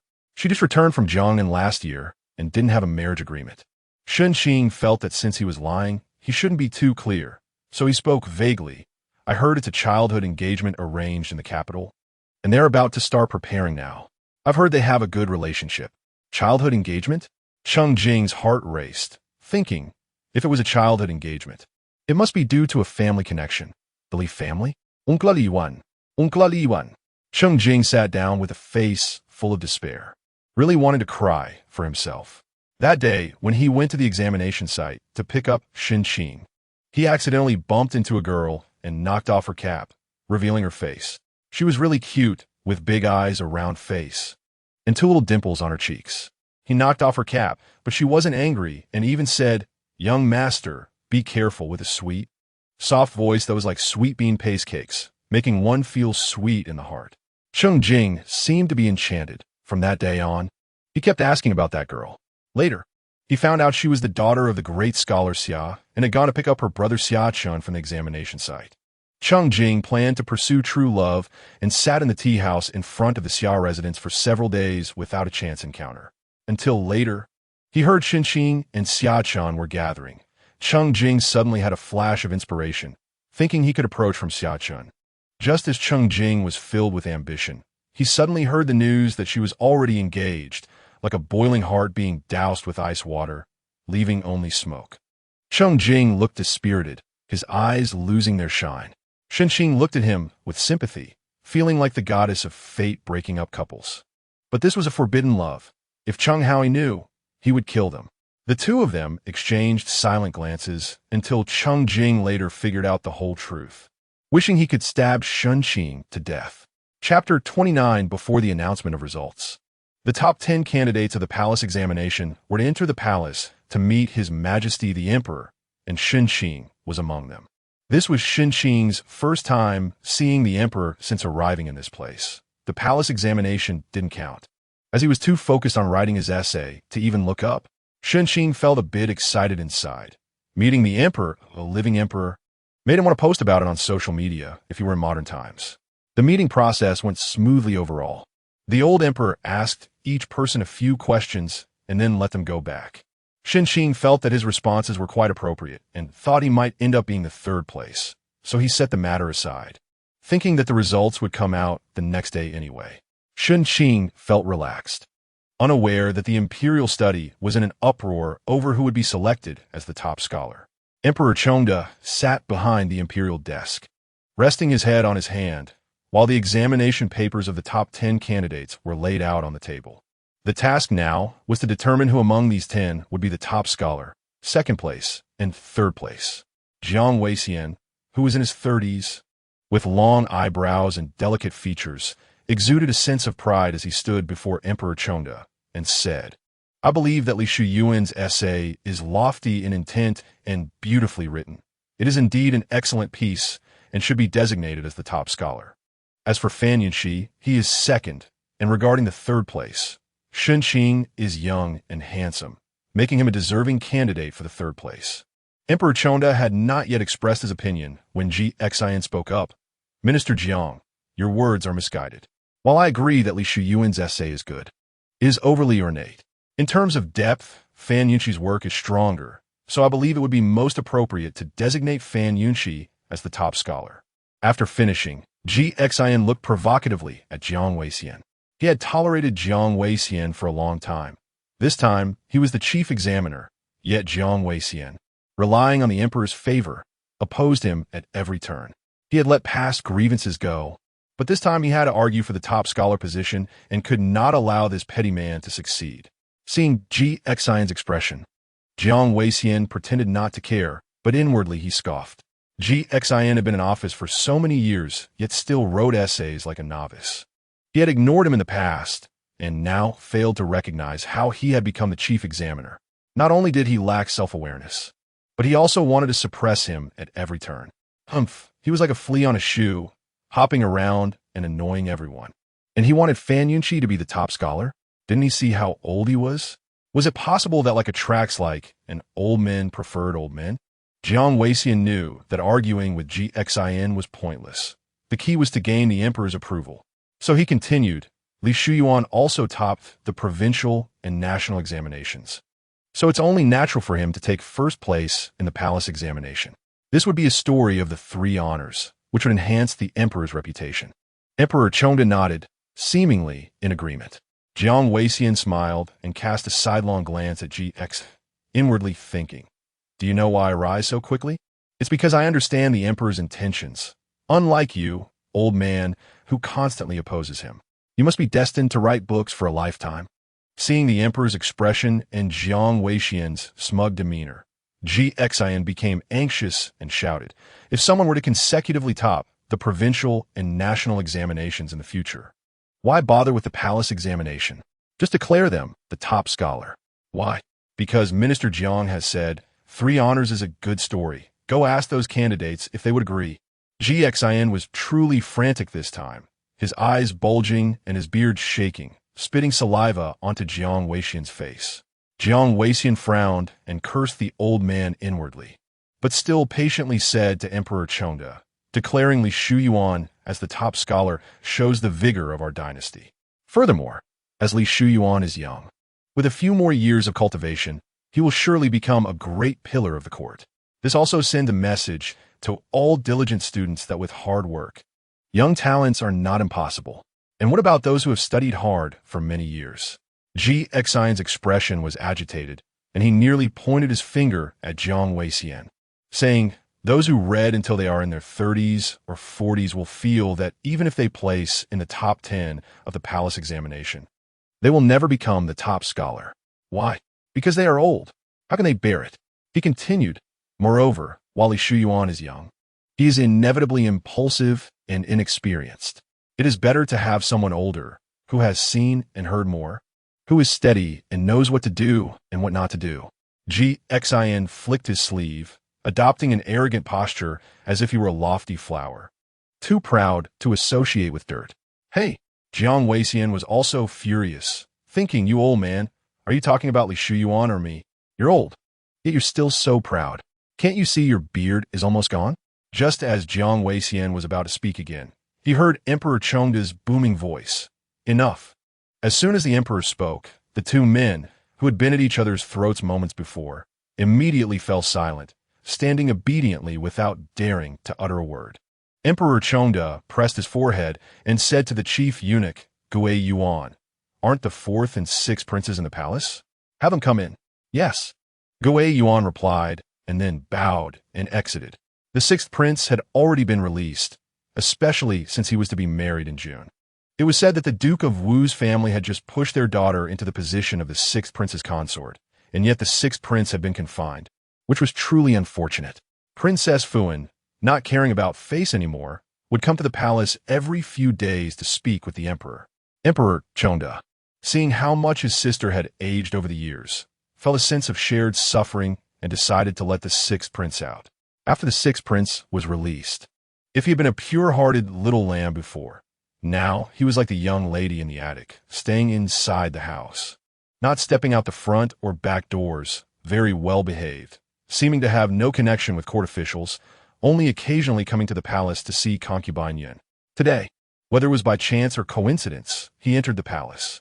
The 4th prince, Fu Xiu, had come to the palace to visit the empress. His birth mother had passed away early, and he had been well taken care of by the empress since childhood, treating her like a mother. He would be coming to the palace to visit her again in a few days. Currently, he was speaking with the empress in her Fuxi palace when a young eunuch came to deliver the message that the emperor had summoned him. The empress, being a very gentle person, immediately urged Fu Xiu to go. On his way to the imperial study, Fu Xiu pondered what the matter could be. After thinking for a while, he concluded it must be about the spring examination. He knew that his friend Shen Qing had placed 3rd in the examination and thought he would help him if possible, but given his father's character, such help would have to be subtle. After the 4th and 6th princes arrived at the imperial study and paid their respects, they heard Emperor Chongda say, you 2 come and take a look at the essays of the top 3 candidates. The 2 princes stepped forward and each took an essay to read, then exchanged them. After about an incense stick's worth of time, they placed the 3 essays on the imperial desk to indicate they had finished reading. Emperor Chengde inquiringly asked, "Which of you think should be the top scholar?" The two princes exchanged glances, and Fu Xiu, as the elder, spoke first. "All 3 essays are beautifully worded and profound in meaning. I am incompetent and truly do not know which one to choose." After hearing this, Emperor Chengde looked at the 6th prince, who, eager to regain favor, thought about what his father wanted. He believed his father would want a 3 honors achievement. So he said, "I believe Li Shiyuan's essay is the best." Declaring him the top scholar would be sufficient to win public approval. Agreed, Jiang Weixian immediately chimed in. Seizing the opportunity, Jiang Weixian provocatively glanced at Ji Exen, who felt greatly insulted, nearly giving himself a heart attack. If he were someone who could adapt, he would have yielded to the prevailing situation despite his anger. However, Ji Exen was a stubborn old man. He stood in the center of the grand hall, clasped his fists, and indignantly said, "If the emperor wishes to replace Li Shuyuan with Fan Yunxi, he might as well dismiss this old minister first. After all, as the chief examiner, I have no real power and am instead constrained by others." After a glance at Jiang Weixian, Ji Exen knelt down, looking as if he was prepared to face death. Emperor Chengde felt a headache coming on. How could he have appointed such a person as the chief examiner? It was like shooting himself in the foot. Deep down, he wanted Li Shuyuan to be the top scholar, thinking it would sound better to have a champion with 3 top graduates during his reign. However, he couldn't completely disregard Ji Exen's opinion. If he pushed him too hard, his own reputation would be ruined. "Sir Ji, there's no need to rush," Fu Xiu said as he stepped forward to help Ji Exen up, casually suggesting, "It would be good if both gentlemen could take a step back." Emperor Chengde seemed to have an epiphany. Taking a step back, he suddenly thought of letting the 3rd-place candidate, Shen Qing, be the top scholar. Shen's essays were quite good, and he remembered Shen Qing's demeanor from that day, cultured and elegant, very suitable for the title of top scholar. Moreover, he was Cheng Duo's son-in-law, so it would be a favor to Cheng Duo. Thus, Emperor Chengde made a decision. Let's appoint Shen Qing as the top scholar. His essays are outstanding, and his character is admirable, making him the best choice. What do you think? No matter how stubborn Ji Exen was, he realized it was time to stop. He clasped his fists and said, "What your majesty says is very reasonable." Jiang Weixian had always followed the emperor's lead, so accepting Shen Qing as the top scholar was fine. But he insisted that the 2nd place go to Li Shuyuan, not because of his close ties to the Li family, but to suppress Ji Exen. So he asked the emperor, "What about the 2nd place?" Ji Exen replied cheerfully, "Let Li Shuyuan be the 2nd place, and Fan Yunxi can be the 3rd. When people talk about it, they can still call him young Master Yunxi." Jiang Weixian's face instantly darkened like a black pot. With Fan Yunxi's wrinkled, old face, could he really be the 3rd? Damn it. He had inadvertently allowed Ji Exen to retort him. Life was truly frustrating. Thus, the top 3 candidates for the imperial examination were decided. Shen Qing as the top scholar, Fan Yunxi as the 2nd, and Li Shuyuan as the 3rd. As Fu Xiu left the palace, he looked back and thought, this is the palace. There is no fairness to speak of. The so-called results are merely the outcomes of various negotiations. Shen Qing is indeed fortunate. First, he became the son-in-law of the northern town Marquis, and now he is the top scholar. How far can he go in the future? I really look forward to it. Meanwhile, Shen Qing, who Fu Xiu had high hopes for, was at home discussing a major matter with Lord Cheng and Cheng Jing. What was it about?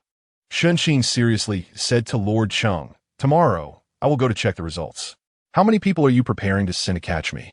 I'm so sought after. I think you should take this matter seriously." Lord Cheng shot a sideways glance at Shen Qing. "You want me to send people to catch you? Why don't you just come back on your own and see what happens?" Chapter 30. Why did Shen Qing want Lord Cheng to send someone to catch him? Because nowadays, there's a trend of catching sons-in-law on the day of the list announcement.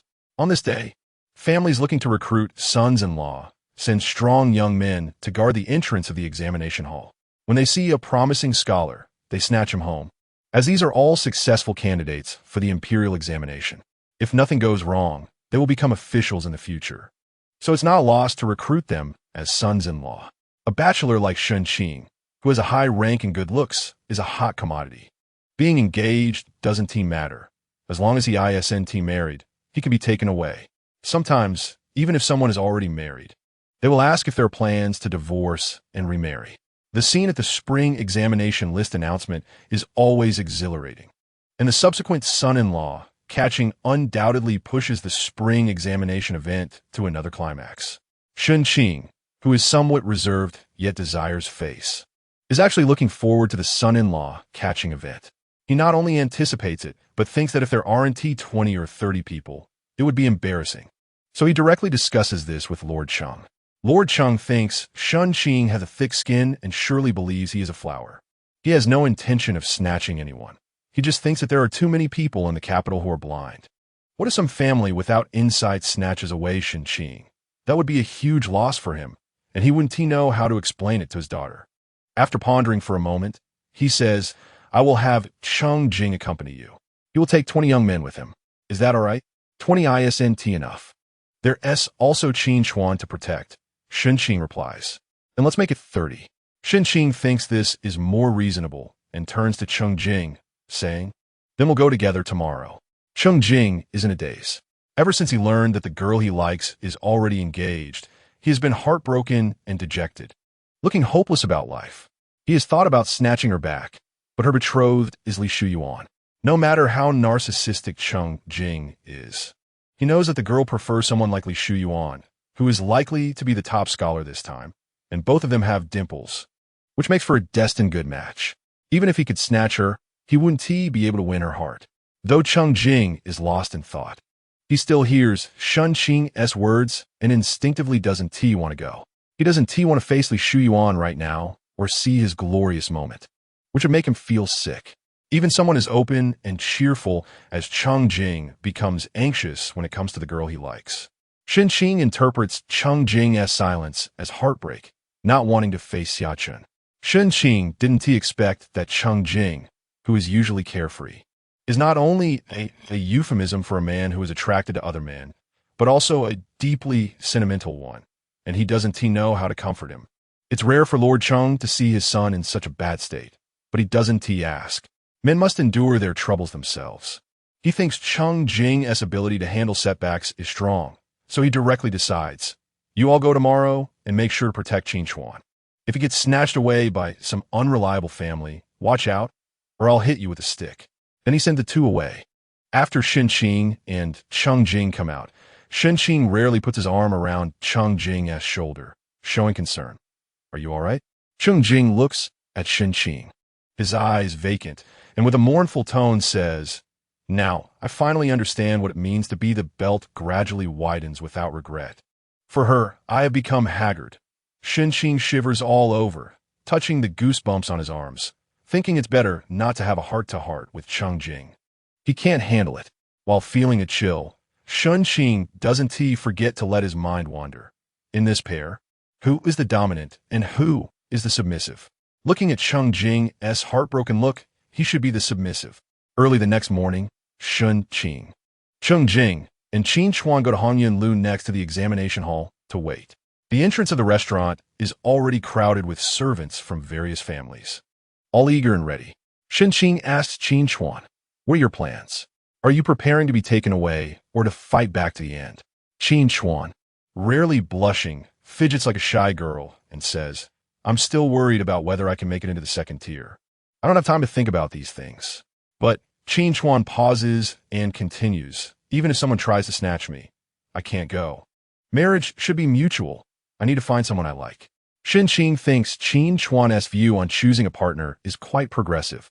He wants to love freely. Just as Shen Qing is about to encourage him more, he hears Cheng Jing's voice, sounding like a wronged woman.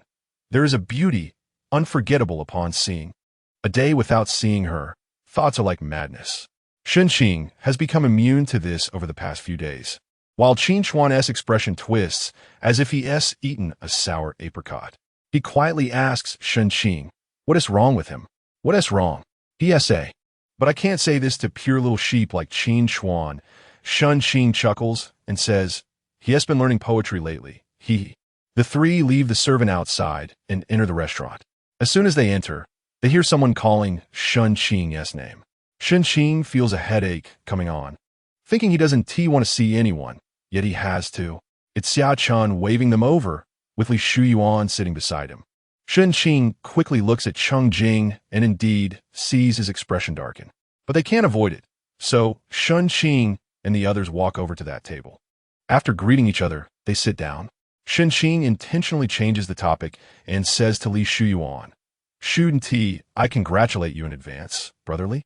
A young top scholar is truly rare." Li Shuyuan shows no signs of excitement on his face. Instead, he remains very calm, not even a flicker in his eyes. Shen Qing thinks this is the kind of composure that remains unshaken even when a mountain collapses before you. Such self-control is admirable.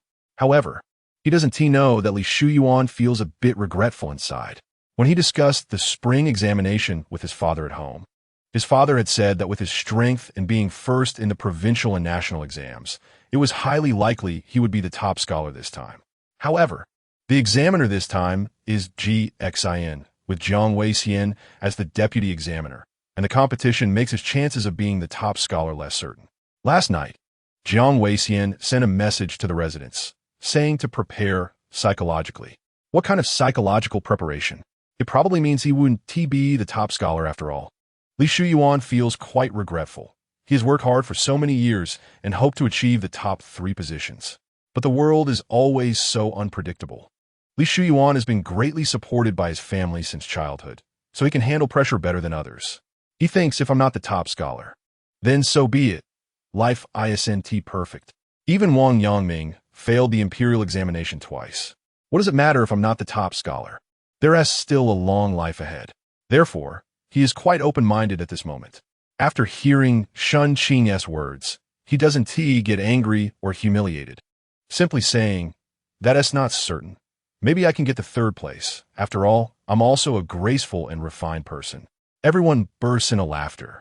Shen Qing is constantly watching Cheng Jing, but now Cheng Jing has no joy on his face. Instead, he stares straight at Li Shuyuan, his gaze filled with scrutiny and evaluation. Shen Qing doesn't understand the mindset of still thinking that it wouldn't be bad if Cheng Jing also has feelings for Li Shuyuan, as he was just loyal to Xia Chun. Shen Qing has no interest in exploring Cheng Jing's mysterious inner world at this moment, as the sound of a gong is heard from outside. The list announcer has arrived. This time, there is no need to squeeze outside to see the list. Someone will come in to announce the good news, but it requires a reward. Shen Qing's heart races like a stampede, but he pretends to be calm on the surface. When he sees a person rush in, looking flushed, he thinks this must be the announcement that Li Shuyuan has become the top scholar, and he feels momentarily relieved. Then he hears the person's loud voice. Luoyang scholar Shen Qing has achieved 1st place in the palace examination. He is this year's top scholar. I congratulate you. Shen Qing stands up abruptly, as if he has just ridden a roller coaster from the highest point, his ears buzzing. His heart beats like a drum as he looks closely at Cheng Jing. What did he just say? At this moment, Cheng Jing couldn't care less about the melancholy of spring and autumn. He grabbed Shen Qing's arm and said, Shen Qing, you are the top scholar. Shen Qing felt happiness come too quickly. He was floating in the air. A top scholar. As a modern person who had traveled to this place, he had worked hard for these years and finally achieved results. What makes one feel the most grateful in this world? It is the bountiful rewards after hard work. With the spring breeze and swift horse hooves, he had finally seen all the flowers of Chang'an in one morning. He had done it. After rewarding the person who brought the good news, Shen Qing sat in his original position waiting for the others. As a result, Fan Yunxi became the 2nd place, while Li Shuyuan, who had received the most acclaim earlier, ended up as the 3rd. Shen Qing felt a bit awkward, but then Li Shuyuan laughed heartily and said, see, the emperor must think I'm more talented than brother Shen, which is why he made me the 3rd.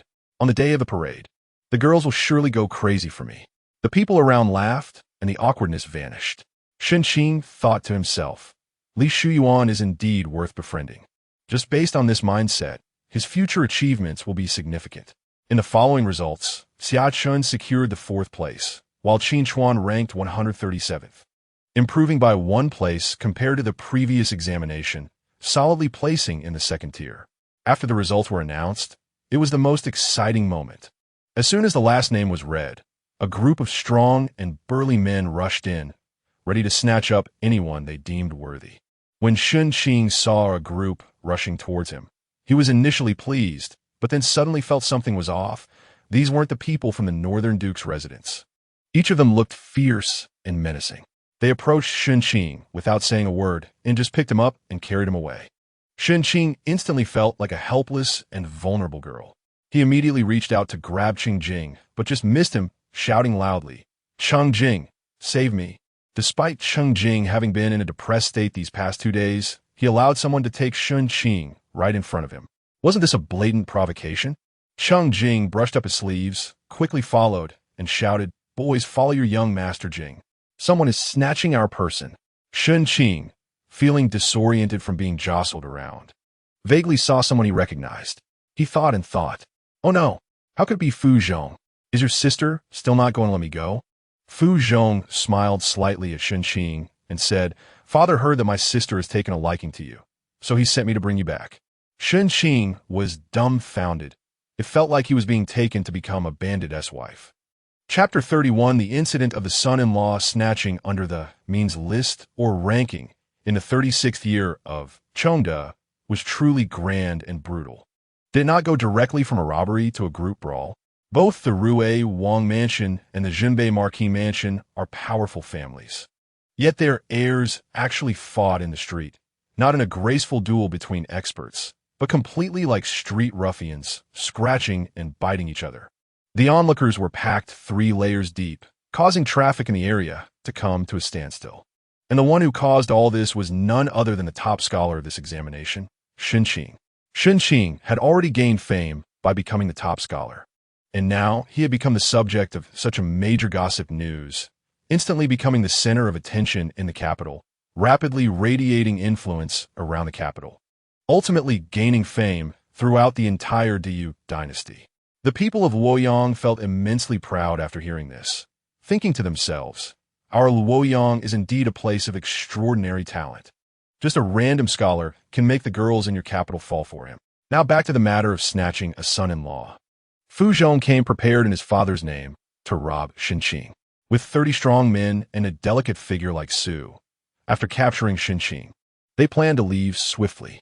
However, Qing Jing led a group of people to chase after them, surrounding Fu Zhong and his men. Qing Jing stepped forward to negotiate first. "Fu young master, what is the need for this? Even if you take Shen Qing away, his heart is still with our mansion." Fu Zhong tilted his head and smiled, a glint of cunning in his eyes, and slowly said, "Qing young master, you are mistaken. I don't want his heart. I just want the person. Does that mean negotiation has broken down?" "Yes. In that case, we can only fight." Fu Zhong assessed Qing Jing's group and smirked. "Qing young master, your people don't look very strong." As the person involved and an observer, Shen Qing immediately noticed the disparity between the two sides. Fu Zhong's men were tall and sturdy, each one resembling Tianbing, and there was even a larger version of Tianbing in Su, while Qing Jing's men were all lean and thin. Although they were skilled, they looked weak on the surface, putting Qing Jing at a slight disadvantage. Qing Jing clenched his jaw, his gaze firm, with no sign of fear on his face. He raised his right hand and shouted, "Boys, our Jinbei Marquis mansion has built our reputation through military achievements. Our ancestors have fought bravely for the country. Are you afraid today?" "Not afraid," the 30 men shouted in unison, their voices booming like thunder. "Then can we snatch the person back?" "Can. Go."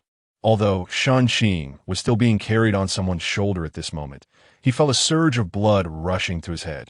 Even Qing Jing's image in his mind suddenly grew tall, until the two groups mixed into a chaotic fight. Even Qing Jing and Fu Zhong started brawling with each other. Shen Qing thought, "I guess I'm the beauty causing trouble now." The final result of the two families fighting was that the Jinbei Marquis mansion emerged victorious, not because the servants of the Jinbei Marquis mansion were particularly fierce, but because Qing Jing used some unorthodox methods to trap Fu Zhong, forcing Fu Zhong to order a retreat. When Fu Zhong left, his eyes were filled with murderous intent. as if he wanted to stab Cheng Jing to death in an instant. Cheng Jing, on the other hand, had a smug look on his face as he watched the people from the Rue Wang mansion leave, shouting triumphantly, "You dare to battle with me." Oof. At this point, Shen Qing was safe and trotted over to Cheng Jing like a sycophant, saying, "You defeated Fu Zhong? That is quite impressive. He is older than you." Cheng Jing shot a sideways glance at Shen Qing, looking at him like a general looks at a weakling, and scoffed. "Otherwise, how could they say a scholar is of no use? You a grown man were actually carried on someone's shoulder like a little girl. What a disgrace." Cheng Jing had previously lost to Shen Qing in chess and dice games. But now he finally had a chance to redeem himself and vent his frustrations from the past few days. He felt refreshed and invigorated. Ignoring Cheng Jing's strange remarks, Shen Qing continued to ask, "I clearly saw that Fu Zhong had the upper hand earlier. How did you turn the tables later?" Shen Qing was so fixated on this question because he saw the expression on Fu Zhong's face when he left, awkward yet furious, ashamed yet embarrassed. It was a colorful display. And Shen Qing was extremely curious. Cheng Jing slowly raised his hand in front of Shen Qing, palm open, then suddenly clenched it, saying, "Understand now?" Shen Qing felt as if his soul had been struck, and Cheng Jing's previously tall figure instantly collapsed in his mind. His mouth dropped open in disbelief as he looked at Cheng Jing, thinking, "You really are duanshou, a term used to refer to a homosexual. Even in a fight, you can use such tactics. Fu Zhong will definitely have psychological scars. What if he becomes impotent in the future?" After tidying up, Cheng Jing and Shen Qing were about to head home, but they discovered that Qin Chuan was missing. Upon asking the people nearby, they learned that while everyone was busy fighting with the Rue Wang mansion, no one was there to protect Qin Chuan, and he had been taken away. Shen Qing and Cheng Jing exchanged glances and finally said together, "Let us search for him. If Qin Chuan is snatched away by some wicked woman, Lord Cheng will go mad." Meanwhile, at the Jinbei Marquis mansion, Cheng Xian had been waiting at home for news. Later, a servant reported that young Master Shen had become the top scholar, and young Master Qin had also achieved second place, which naturally made Cheng Xian happy. However, when Shen Qing and the others did not return for a long time, Cheng Xian became anxious. Then another servant came back to say that young Master Shen had been taken away by the Rue Wang mansion, and that the heir was sending people for reinforcements. Cheng Xian's little face tightened, her eyes gleaming with fury as she said, "That truly is a thief's unyielding heart." Cheng Xian immediately prepared to take a carriage out. Zhu Xian beside her asked, "Are we going to the examination hall?" Cheng Xian gazed into the distance with a determined expression. "No, we are going to the Rue Wang mansion." The root of this matter was Fuya. Now that she had snatched Shen Qing back, there would be more incidents in the future. Rather than wait like this, it would be better to confront Fuya directly. She would not hide behind Shen Qing forever. She would assert her sovereignty in her own way. That day, Fuya was in her room studying scores, unaware that her brother had gone to snatch someone for her. Then, a servant reported that Cheng Xian wanted to see her. Fuya wondered what Cheng Xian wanted with her. After tidying up, she went out, and for some reason, she deliberately wore a gold and ruby hairpin, making her appear exceptionally luxurious. In the small reception room, Cheng Xian was waiting for Fuya. There was no trace of anger or resentment on her face. She sat quietly, her back straight, chin slightly tucked in, fully displaying the good posture of a noble woman. When she heard sounds at the door, she stood up. As Fuya approached, she slightly bowed and said in a steady and firm voice, "I have met the princess." Fuya raised an eyebrow, feeling that Cheng Xian was very different today. Previously, she was just a delicate, noble lady, but today, she exuded a certain dignity. Yes, dignity. Although she had performed a low bow, she was not lacking in momentum, which gave her a unique charm, like a piece of jade polish to a gleaming brightness. Cheng Xian asked, "What is your current attitude towards young Master Shen?" Fuya deeply looked at Cheng Xian. After she returned last time, she had been thinking about Shen Qing. Did she really like this person? She couldn't clearly express it. If she said she liked him, she didn't really know him at all. If she said she didn't like him, she genuinely had feelings for Shen Qing. This matter had been troubling her, making her lose her appetite for food and drink recently.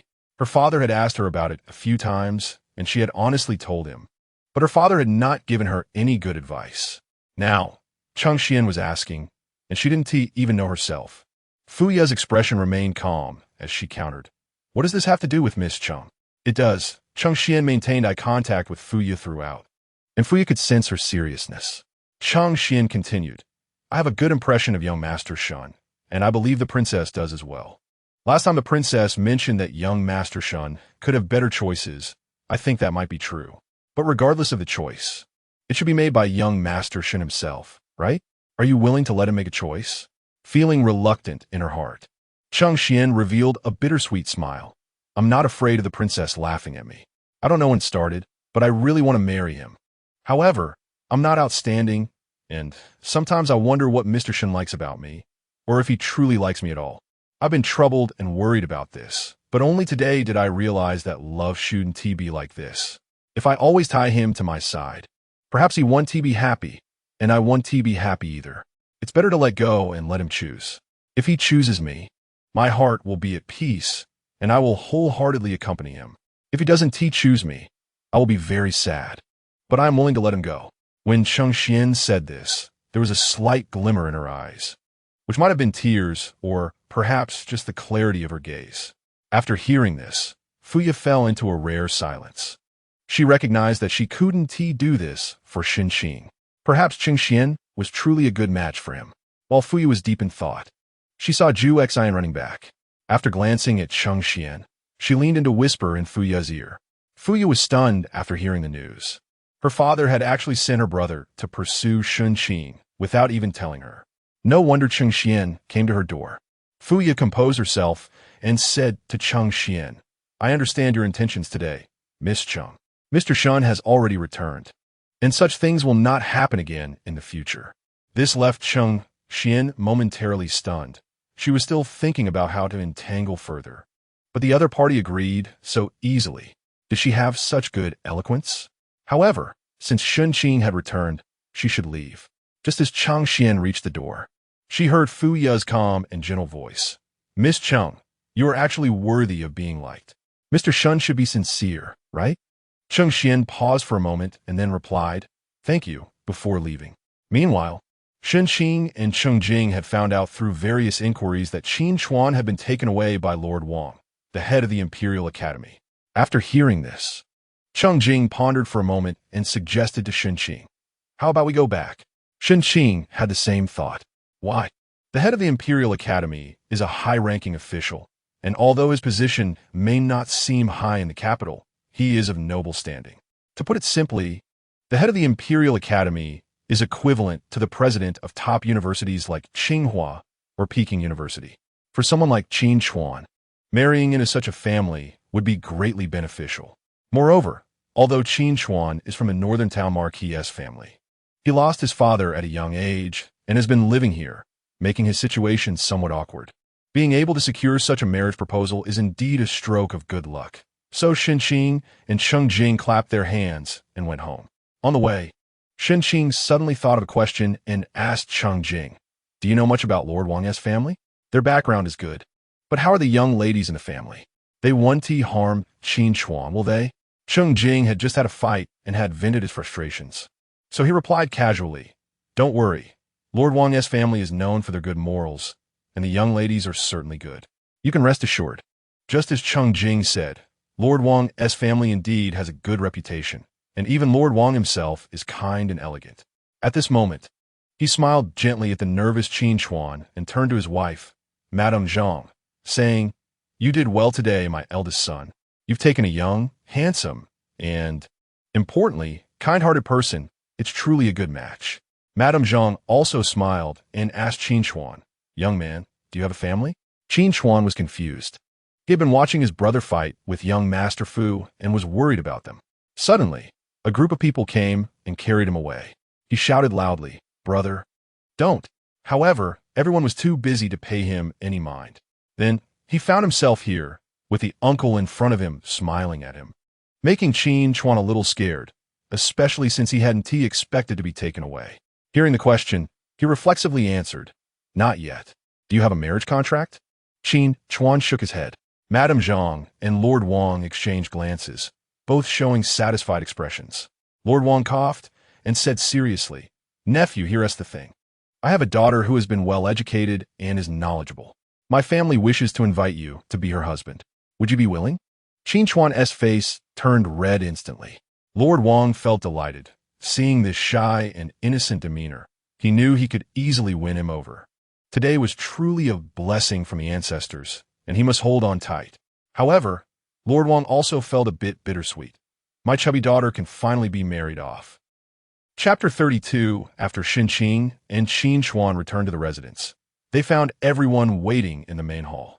As soon as Cheng Xian saw Shen Qing, he stood up, his eyes sparkling with 1,000 words to say. Shen Qing smiled brightly and sincerely at him, immediately calming Cheng Xian's heart. Cheng Rui hurriedly ran to Shen Qing, lifting his chubby little face and asking, "Big brother Shen, I heard you almost got robbed today?" Cheng Rui was very excited, and his tone was cheerful because, for him, being a top scholar was obviously more interesting than being robbed. Shen Qing blinked. How should he respond to this situation? If he said no, that was a fact, but if he said yes, it felt a bit cowardly. Cheng Jing clearly had no such concerns. He slumped in his chair like a boneless person, propping up his legs with a carefree attitude, and exclaimed, "You all don't know how dangerous it was today.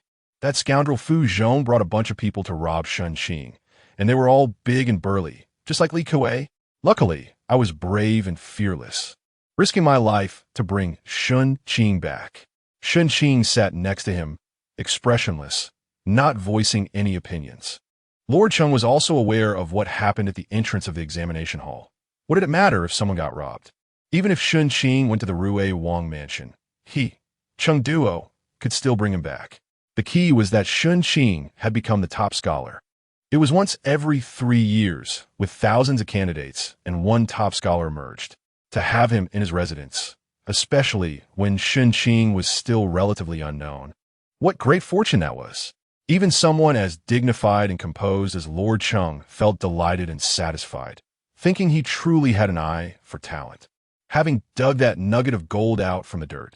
As for the discussions happening in the imperial study, Lord Cheng had also heard about them. To him, it was fate. Although Li Shuyuan came from a good family and had good essays, he simply didn't have the fate to become the top scholar. Although Lord Cheng wanted to express some regret, he could only remain silent since the benefits were for his own family. "What about Chuan? Why hasn't he come back yet?" asked Cheng Ro. Ever since she learned that her son had achieved second place, she was both excited and emotional, thinking that after so many years of waiting, her wish had finally come true.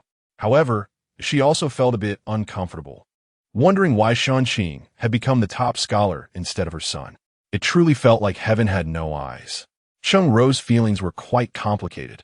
She had originally planned to have a good talk with Qin Chuan when he returned, but after waiting for a while, Cheng Jing and Shen Qing returned, while her son was still nowhere to be seen. "Oh," Cheng Jing said casually, "Qin Chuan is probably having a great time right now. We shouldn't disturb him, right?" Shen Qing, seeing that Cheng Jing was being so casual, Shen Qing told everyone. Qin Chuan was taken away by Lord Wang, the minister of the National University. Lord Cheng tapped his fingers on the table and nodded. Lord Wang Yuan's family is quite good. He only has one daughter, and she is the legitimate daughter. Chuan is indeed lucky. Lord Wang's full name was Wang Yuan. The minister of the National University's family? Cheng Ro asked nervously, clutching her handkerchief, then asked, "Is his wife surnamed Zhang?" Lord Cheng had no idea, so he looked at Lin Shi, thinking his wife must know. Lin Shi indeed knew, as she was familiar with the ladies and young women in the capital, especially since she had been looking for a wife for Cheng Jing recently. Lin Shi understood why Cheng Ro was nervous. The Wang family had 3 sons and 1 daughter, and the only daughter had been doted on since childhood, with good character and skills. The only downside was, she seemed a bit plump, but Lin Shi wasn't very clear on how plump. She only knew that because of this reputation, the Wang family's daughter, now 18, had not yet found a good match. Lin Shi nodded at Cheng Ro and said, "It is indeed Madame Zhang." Upon hearing this, Cheng Ro's face was filled with concern. She had heard from others how plump the Wang family's daughter was. Although her son Cheng Rui's engagement to Cheng Xian had been broken off, he still couldn't marry such a girl. He would be laughed at by others in the future. Lord Cheng noticed Cheng Ro's reluctance and asked Lin Shi, What is wrong with the Wang family's daughter? Lin Shi thought carefully about her words and replied, it's nothing, just that she seems a bit rounder. Lord Cheng thought, oh, so she is just a bit plump. But so what? Lord Wang Yuan's family is reputable, and he is the minister of the National University, which is very beneficial for Qin Chuan's future career. Why focus on the girl's weight instead of seeing such an obvious advantage? Isn't that putting the cart before the horse? So what if she is plump? It's a sign of good fortune, not just a pretty face. Lord Cheng had always thought his sister wasn't very smart, and recently she had done a few foolish things. Now that a big opportunity had finally fallen into their lap, she was still complaining about how round it was. Lord Cheng found it hard to understand. Qin Yao had always been perceptive. She could tell her uncle was satisfied with this marriage proposal, and her mother's hesitation had already displeased him. She quickly walked up to Cheng Ro and said softly, Mother, I saw the Wang family's daughter not long ago. She was very polite, gentle, and amiable, a really nice girl, not as fat as people say. Really? Cheng Ro clearly didn't believe her. Really? Qin Yao replied helplessly. Shen Qing watched from the side, thinking that there are indeed such people in the world who don't believe their own family's words, but insist on listening to the chaotic gossip from outside. This aunt could give birth to such a son as Qin Chuan. She must have accumulated a lot of blessings in her past life. Soon, a servant from Lord Wang's family came to deliver a message.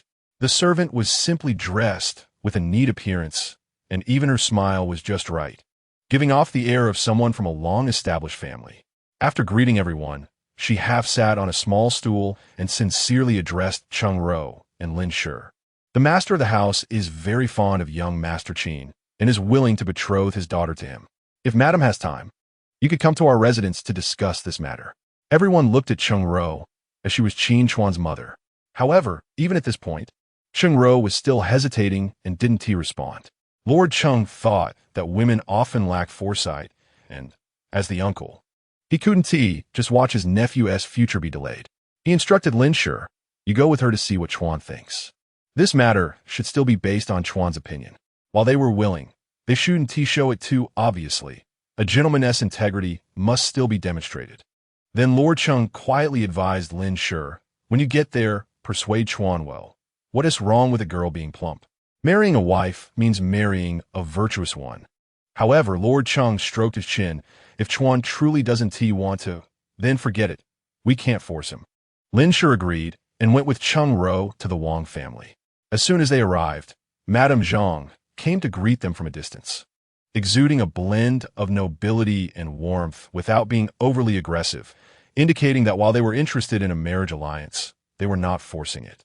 She said, I planned to attend your family's New Year's banquet last year, but my child fell ill, which delayed my visit.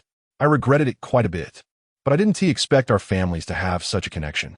Lin Shi smiled and thought to herself that it was probably better that she hadn't attended that banquet. Madame Zhang looked at Cheng Ro and asked with a smile, You must be young Master Qin's mother? You can tell you're a person of great stature. No wonder you raised such a wonderful child as young Master Qin. Cheng Ro felt a bit pleased upon hearing this. Although she lived in the Marquis' residence, the ladies in the officialdom were all shrewd, and she mostly interacted with those of lower status. In the past, she hadn't been able to enter Madame Zhang's circle, but now it was her turn to speak good words. Truly, the world is ever-changing. Cheng Ro steadied her expression and asked, Where's my son Chuan? Madame Zhang smiled and said, Follow me. 3 people entered the small living room, which was brightly lit and elegantly decorated, with a faint fragrance of pear blossoms. From outside, they could see a man and a woman talking by the 8 immortals table inside the room. The 2 were speaking softly, their faces seemed a bit flushed, and at that moment, they must have been discussing something joyful, as they exchanged smiles that even a blind person could sense. The 3 newcomers had yet to be noticed by the couple. The 2 were Qin Chuan and Miss Wang Yunqi from the Wang family. Cheng Ro observed closely and found that Miss Wang was not as plump as rumored. Her face was just a bit round, and she was actually quite beautiful. Her figure was not slender, but was proportionate. Although she was not outstanding, she had a good father, and her brother approved of her, so she was the one, right? She couldn't tell if her temperament was gentle or not. Lin thought, The girl is nice, and Qin Chuan seems to like her. So I don't have to put in any effort. This is really great. Zhang was the happiest. She had arranged for Qin Chuan to meet her daughter and was initially worried about any negative expression on his face, fearing it would upset her daughter. Unexpectedly, Qin Chuan blushed upon seeing her, looking delighted. Oh, truly, God has blessed her family with such a suitable match. That night, both families discussed and verbally settled the engagement between the two. When Qin Chuan walked out of the Wang family, he was still in a daze. Upon returning home, he sat at the table with a smile on his face, looking infatuated. Shen Qing and Cheng Jing went to see him and were greeted by his joyful demeanor. Cheng Jing, who had come to offer congratulations, felt stimulated instead, reflecting on his own unfulfilled desires. He thought of himself as the most heartbroken person in the world and began to compose a little sour poem. From now on, I have no heart to love the beautiful night.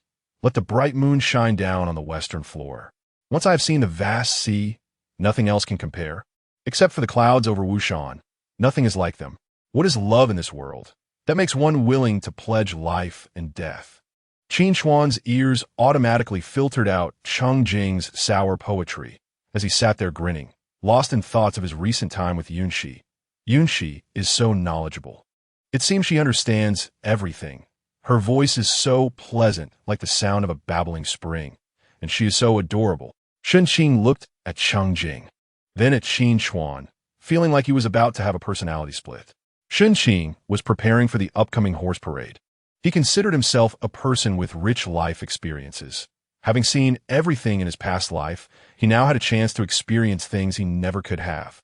Even meeting a living emperor. If a person is a blank slate at birth, then he is now a colorful encyclopedia, divided into 2 volumes. But even with such experience, he felt excitement at the thought of the upcoming parade. He secretly thought, in ancient times, Pan and tossed fruit into his carriage. What might the top scholar Shen Qing encounter now? The more he thought about it, the more excited he became. He felt the need to show off to someone, but that seemed inconsistent with his calm and reserved demeanor. What to do? After thinking it over, Shen Qing had an idea. He went to find his future wife, the young Lady Changxian, in the small living room of Jiaoyang Pavilion. Shen Qing said to Changxian, "Tomorrow, I'm going to participate in the horse parade. I've heard that the young ladies in the capital might not be very reserved. If someone throws a sachet at me, please don't be jealous. My heart is entirely with you." Although Shen Qing wanted to express this with a serious demeanor, his blushing face and cheerful tone revealed his inner joy and delight. Changxian smiled after hearing this, her big eyes curving into a crescent moon. She had always thought Shen Qing was reserved and not good with words. But after getting to know him, she realized he could be quite charming and had a bit of a childlike temperament, somewhat like you are. This more genuine and charming side of Shen Qing made her feel that the distance between them was not so great. Changxian cooperated with Shen Qing and replied seriously, "It's fine. They can only have a fleeting look. They must be jealous of me." Shen Qing snapped his fingers in delight, looking at Changxian with admiration. "You're right." Changxian enjoyed being with Shen Qing. Such moments always brought her joy from the inside out. However, recalling what she had discussed with Fu Ye made her heart steady, and her expression grew serious. She said to Shen Qing, "Brother Shen, I have something to tell you." Rarely seeing Changxian so solemn, Shen Qing also put away his playful demeanor, sat up straight, and said, "Go ahead, I'm listening." Changxian looked at Shen Qing and said, "Brother Shen, due to some coincidences, we have an engagement. But as the princess said, you should have other choices.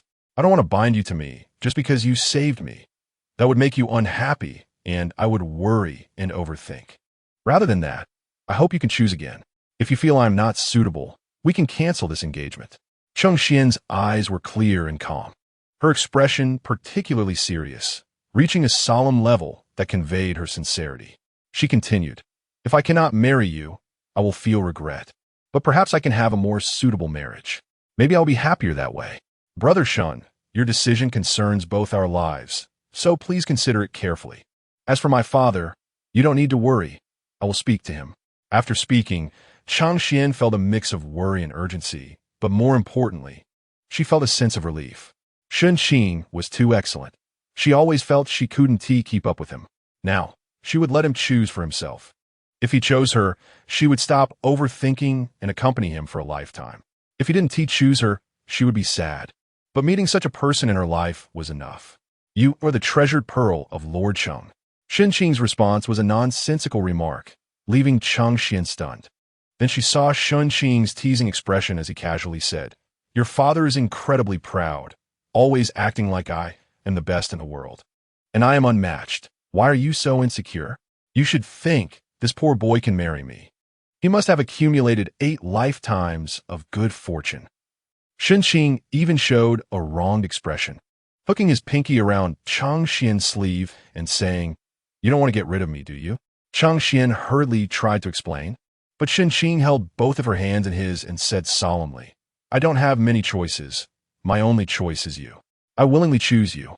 So bind me to you for a lifetime, all right?" Tears sparkled in Chang Xian's eyes. Her voice slightly choked as she asked, "Are you sure?" "Very sure." "All right. Then you will be mine from now on. If you dare to wrong me, I will tell my father. He will not let you off." "All right." Shen Qing thought, "What a silly girl to push away someone as good as me. If I really didn't want you, you would cry your eyes out." Sigh. This girl has thoughts are quite deep. I'm actually a little touched. Chapter 33. The Horseback Parade as the grand finale of the spring examination. The horseback parade is always a magnificent and lively event. Those young ladies and wives, who usually stay at home and find it boring, can finally come out openly to enjoy the festivities. Most importantly, they can freely gaze at handsome men, their eyes sparkling like a 1,000-watt light bulb. This year, the parade was originally meant to showcase Shen Qing, Fan Yunxi, and Li Shu Yuan, but unexpectedly, Fan Bangyan decided to go home instead. He claimed he participated in the imperial examination merely to fulfill a personal wish and had no intention of becoming an official. Now that his wish was fulfilled, he wanted to return home to become a teacher, saying he wouldn't join the parade for fear of being pestered by the young ladies. Fan Bangyan, being broad-minded, waved his sleeve and left, but with one less person, it felt a bit lacking. So they pulled Su Chun into the mix. Just think about the looks of these three. This horseback parade was bound to be historic. The three of them first went to the palace to pay their respects to the emperor. Emperor Chengde was already in a good mood that day, and upon seeing these three, he was even more delighted. He thought to himself that this year's scholars were not only well-educated, but also young and handsome. Shen Qing and the others wore outfits made by the palace, bright red robes with golden embroidery, adorned with apricot blossom hairpins and jade belts at their waists, all looking spirited and picturesque. First, let's talk about Shen Qing. He had a cool demeanor and usually wore plain clothes, but for the first time, he donned such vibrant colors, revealing a breathtaking beauty. His handsome face, accentuated by the outfit, appeared even fairer and his features more defined. With every subtle movement, his brows and eyes sparkled, exuding an elegant and ethereal charm, like a celestial god who had accidentally stepped into the mortal realm, touched by the colors of the world. If Shen Qing's beauty was otherworldly, then Li Shu Yuan's looks were aristocratic. Born into a scholarly family, he had been soaked in the fragrance of ink and elegance since birth. He truly engaged in conversations with intellectuals, avoiding the common folk. When he wasn't smiling, he had a slight air of detachment, but when he did smile, shallow dimples appeared, as if holding wine that enchanted anyone who saw him. And what about Su Chen? He was the embodiment of vitality, with deep-set features complemented by full, rosy lips, radiating masculinity. His gaze seemed to hold endless stories, inviting exploration. After observing him, Shen Qing could only express his feelings with one thought. This definitely screams top. The three rode their tall, handsome white horses, escorted by the imperial guards, heading towards Zhuke Street. The young ladies along the way were enthusiastic, and Shen Qing felt like Tang Sung entering the kingdom of women, surrounded by onlookers. He was bombarded with flowers and scent pouches, and the cheers of the ladies rang in his ears. You might ask if ancient girls were reserved. They usually were, but once they got wild, it was truly overwhelming. Just look at the guards on the roadside, initially fierce-looking, now nearly overwhelmed by the ladies. Whenever Shen Qing thought back on this event, he would boast first and then silently stab Chang Jing in the heart. What should have been a good thing turned chaotic because of Chang Jing's interference. Here's how it went. Cheng Jing and Cheng Xian were waiting in the top VIP room of the Jiaxing Tower, the tallest building on Zhuke Street. From their vantage point, they could see the scene below clearly. Before Shen Qing and the others arrived, the cheers from the crowd had already reached a crescendo. Cheng Jing sneered and said, "They're here." Standing by the window, Cheng Jing and Cheng Xian observed the scene. Cheng Xian was beaming with pride, enjoying the excitement of the girls on the roadside, feeling quite pleased with herself, secretly thinking, "It's pointless to look, he mine." Meanwhile, Cheng Jing felt incredibly displeased. Not only had Li Shuyuan stolen his person, but he also had to watch him bask in the limelight for the sake of escorting his sister. He was truly resentful. Looking at the scene, he thought Li Shuyuan's dimples were too girly, his smile too lewd, and his posture too flamboyant. What's worse? The girls below were practically screaming for him, with one even fainting from excitement. It was a group of blind people. The more Cheng Jing thought about it, the angrier he became.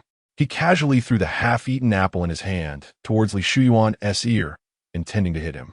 Unexpectedly, due to his intense resentment, or perhaps it was just bad luck, Li Shuyuan suddenly tilted his head at that moment, and the apple hit him squarely in the forehead. Li Shuyuan quickly covered his forehead, bending down and instinctively tightening his legs around the horse. The horse had been chosen for its beauty and gentle temperament, but this sudden movement caused it to start spinning in place, almost ready to run. Li Shuyuan had practiced riding since childhood, and although the attack was unexpected, he quickly regained control of the horse, avoiding any serious consequences. Though the incident was minor, what kind of occasion was this? It was the highly publicized horseback parade, and the girls were in a frenzy. Li Shuyuan had always been the kind of child admired by others, while boys might not have liked him much. The girls certainly adored him, especially on such a day when he stood out. But now, their idol had been struck. The guards had to ensure the safety of the three. As soon as Li Shuyuan was hit, they caught sight of Cheng Jing's hand still extended. The guards pointed at him from a distance, saying, "That's the one who threw the apple at the flower prince." The guards had to give Li Shuyuan an explanation, planning to send someone upstairs to investigate what Cheng Jing intended to do. Was he trying to harm the flower prince? But they were too late. They couldn't get in because the girls had already surged in, rushing to find the one who dared to hit their dazzling flower prince. Cheng Jing was dumbfounded. How did the apple hit Li Shuyuan perfectly? And why were all these girls rushing in? Were they coming to settle scores with him? At first, he found it amusing, thinking, how could the son of the northern town Marquis, a well-known gentleman in the capital, be afraid of these girls? Cheng Jing smirked, quickly fanning himself to cover half of his face, then leaned closer to Cheng Xian, saying, "I'll step out for a bit. You head home by yourself."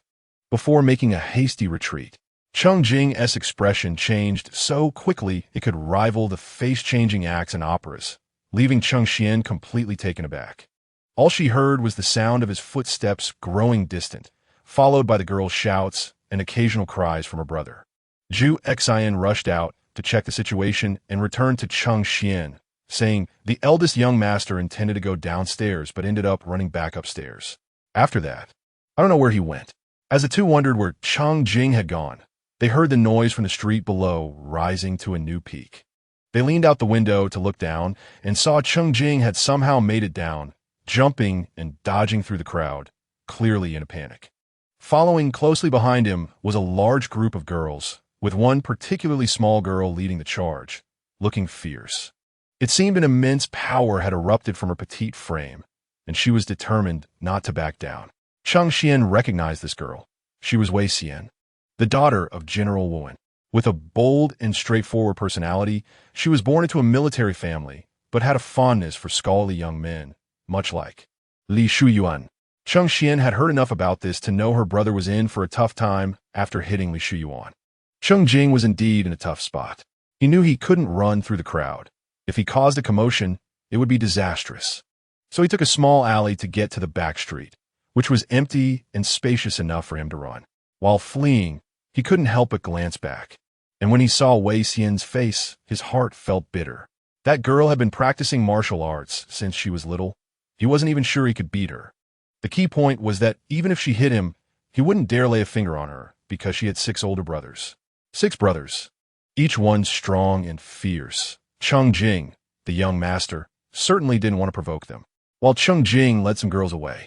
Many people remained on Zhuke Street. They were gentle and kind-hearted, not chasing after Shen Qing, but insisting on squeezing through to see the injuries of Li Shuyuan. Young masterly, Li Shuyuan had no real injuries. He just had a red mark on his forehead that wasn't noticeable unless you looked closely. However, the infatuated girls didn't think that way. With so many people already and the girls pushing through, the area around the star-picking tower started to get chaotic. The officials noticed the situation was getting out of hand. If anything happened to Shen Qing, it would be a disaster. So they helped Shen Qing and the others dismount and entered the star-picking tower. Shen Qing felt like a modern celebrity being pushed forward through the crowd.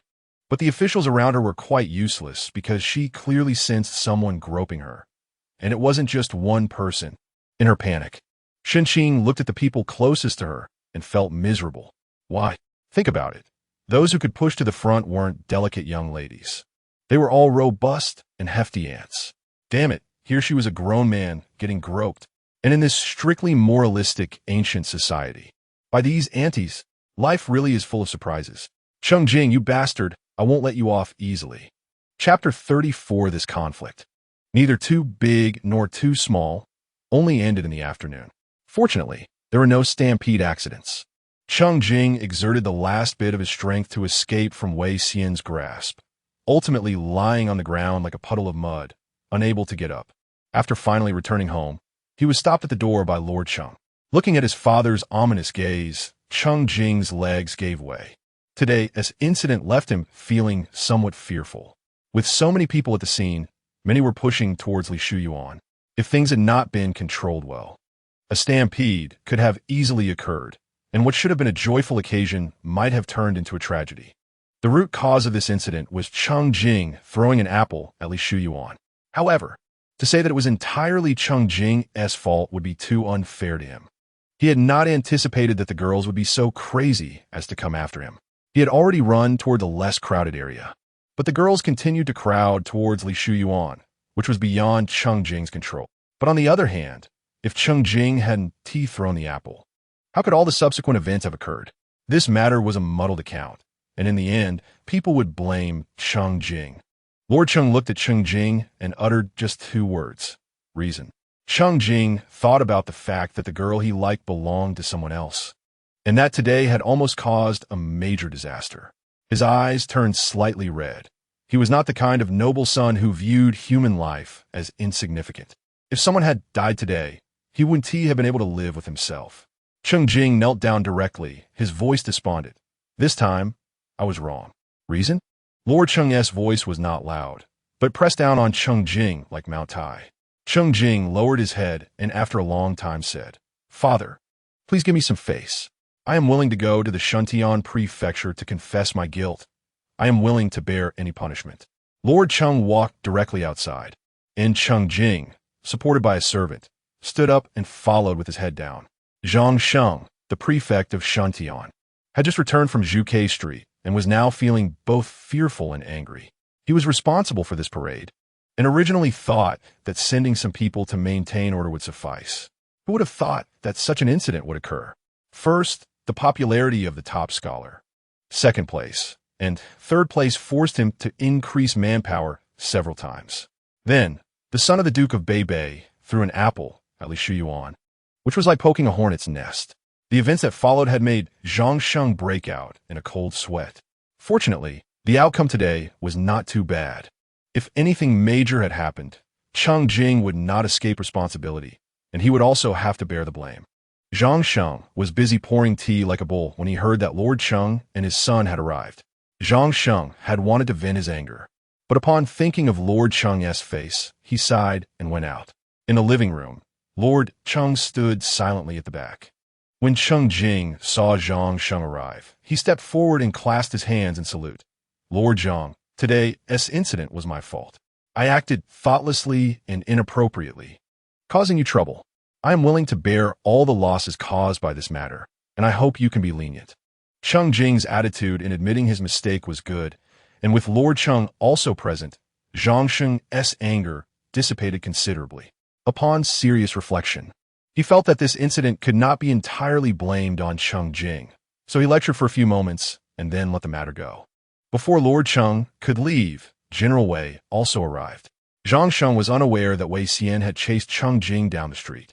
The officials did not recognize Wei.Shen. They only knew that a petite girl was relentlessly pursuing Cheng Jing. Zhang Sheng was somewhat puzzled and decided to invite General Wei in. General Wei Lin had the typical appearance of a martial man. Thick eyebrows, big eyes, and a full beard that could scare a child with just one glance. When he entered the hall, he first glanced at Lord Cheng and Cheng Jing, then earnestly addressed Zhang Sheng. My youngest daughter behaved somewhat inappropriately today. I have already punished her. It's not appropriate for a girl to come here. So I am here to apologize on her behalf and am willing to compensate for any losses. I ask for your understanding, Lord Zhang. Only then did Zhang Sheng realize that the one chasing Cheng Jing today was General Wei's daughter. He first thought that a martial general's daughter would be fierce. Then he understood why Wei Lin was trusted by the emperor. This level of caution was unmatched by others. This incident had little to do with Wei.Shen. Perhaps just a bad reputation, but Wei Lin was willing to come in person to avoid leaving any handle for others. Naturally, Zhang Sheng would not make things difficult for General Wei, and after exchanging a few polite words, he sent him off. Throughout the entire time, Wei Lin did not speak a word to Lord Cheng, and by the end, there was no eye contact either. Lord Cheng did not approach to make small talk. After Wei Lin left, Zhang Sheng said to Lord Cheng, "The child is still young and made a mistake out of momentary impulsiveness. As long as he knows his mistake and can correct it, that's good. It's easy for me to say this. I'm just afraid that the Emperor Lord Cheng understood Zhang Sheng's implication. If Emperor Chengda learned that Cheng Jing had thrown an apple at Li Shuyuan, nearly causing an accident, it would greatly diminish his impression of Cheng Jing. More seriously, Emperor Chengda might think that Cheng Jing threw the apple out of jealousy towards Li Shuyuan, leaving a narrow-minded impression of him. If the emperor thought this way, others would too, and Cheng Jing's future would be worrisome. This was what Lord Cheng was most concerned about. Lord Cheng furrowed his brows, his expression heavy. After thanking Zhang Sheng with a fist salute, he left the Shuntian prefecture and took Cheng Jing to the palace. As for Shen Qing, after calming down, he realized that this matter might be quite serious. If the emperor got angry, Cheng Jing would not have a good outcome. Thus, on the way back to the palace, Shen Qing smiled apologetically at Li Shuyuan and was about to say something when Li Shuyuan spoke first. Brother Shen, don't worry. I have known Cheng Jing for a long time, and I know what kind of person he is. This time was just a bit too playful. I will explain it clearly to the emperor. Shen Qing felt that whatever he said would be redundant, so he deeply bowed to Li Shuyuan. In the imperial study, Emperor Chengda had already heard about the incident. After all, Shen Qing and the others had not returned for a long time, and the emperor would naturally ask. After Gui Yuan finished speaking, he cryptically remarked, "Today's young ladies are quite lively," not mentioning Cheng Jing at all. As a close confidant of Emperor Chengda, Gui Yuan was also somewhat at a loss to interpret the emperor's meaning. Later, when Shen Qing and the others returned and paid their respects to the emperor, Emperor Chengda looked at Li Shuyuan and asked, "I heard that Shuyuan was hit. Are you all right now?" Li Shuyuan first smiled, then touched his forehead, which looked no different from usual, with no trace of being hit at all. Li Shuyuan asked, "Is the emperor referring to the incident where Cheng Jing threw an apple at me?"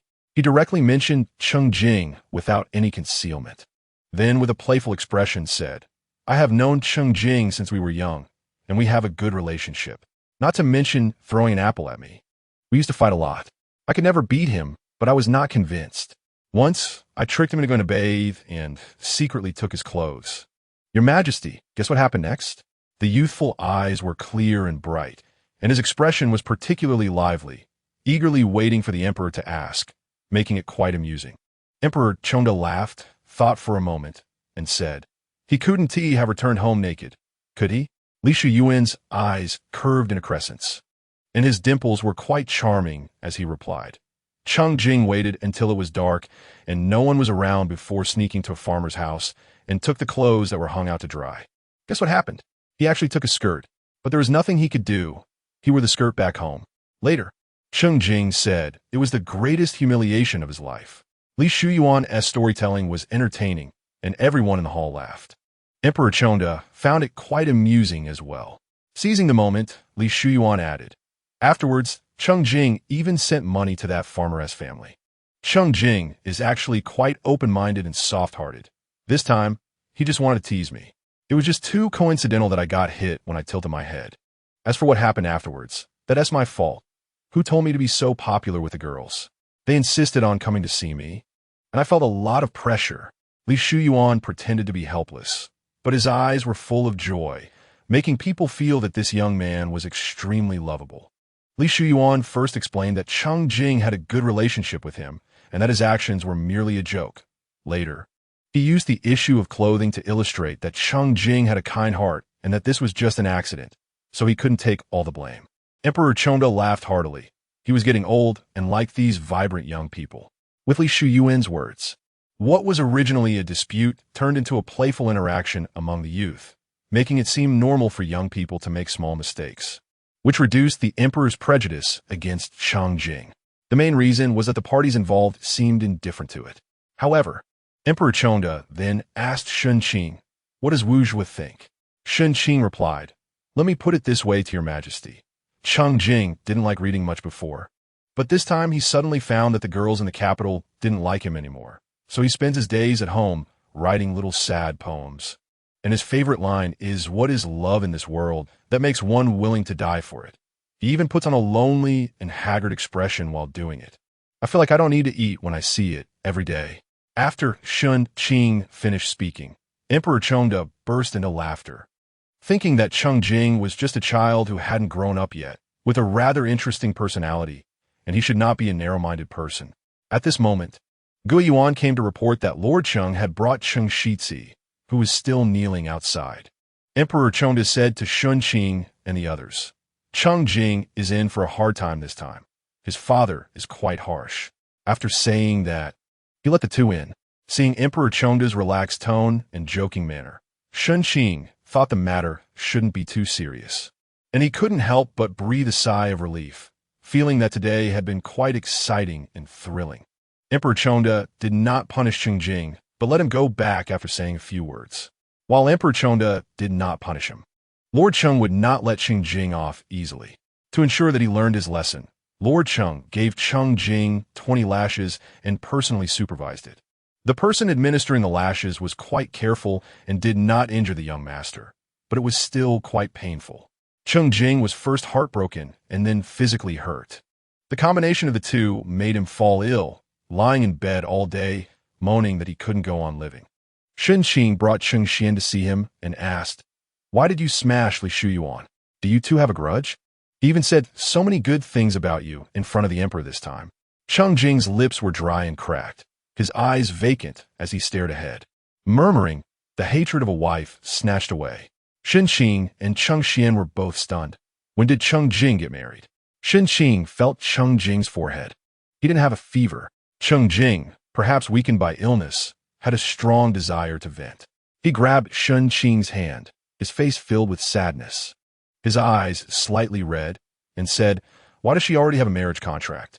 I finally liked a girl, and she actually has a marriage contract, and the betrothed is Li Shuyuan. Why? Why?" Cheng Jing was lamenting the unfairness of heaven, while Cheng Xian was astonished, thinking that her brother actually had a girl he liked. Shen Qing was shocked to the core and blurted out, "Aren't you in love with Xia Chen? How did you end up liking another girl?" The room suddenly fell silent. What can I say about Cheng Jing's expression at that moment? He was already heartbroken, but upon hearing Shen Qing's words, he seemed to be struck dumb. He slowly turned his head, his eyes blazing as he looked at Shen Qing, and his voice seemed to be squeezed out from his throat. "What did you just say?" Shen Qing felt that he might have misunderstood something, and the consequences of this misunderstanding seemed to be quite serious. Cheng Jing's eyes looked like they were about to spit fire. Meanwhile, Cheng Xian looked at her brother, then at Shen Qing, her eyes sparkling and breathing slowing down, her heart filled with gossiping excitement. This is such big news.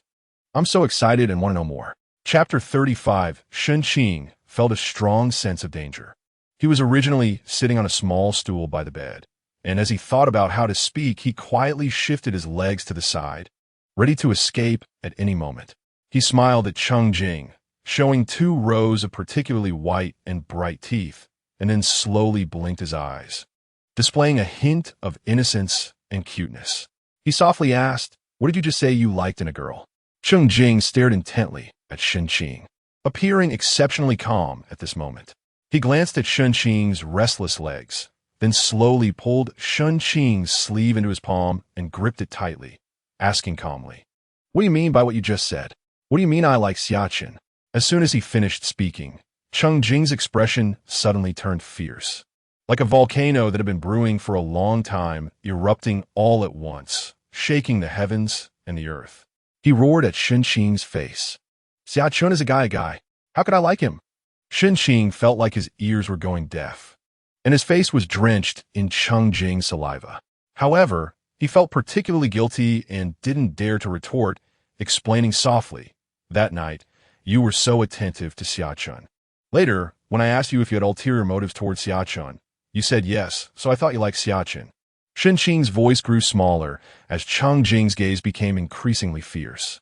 Shen Qing shook Shen Qing's shoulders, his whole demeanor resembling madness, shouting, "Damn it. What I like is Xiaqin's sister, Xiaqiong. I like Xiaqiong, a woman. You're the one who likes men." At that moment, Shen Qing felt like a lonely leaf caught in a fierce storm, nearly falling apart but having to silently endure. Who told him to have such dirty thoughts? He tugged at his clothes, which Shen Qing was about to rip off, and said, "Then why were you so attentive to Xiaqin?" "I just misunderstood. Calm down.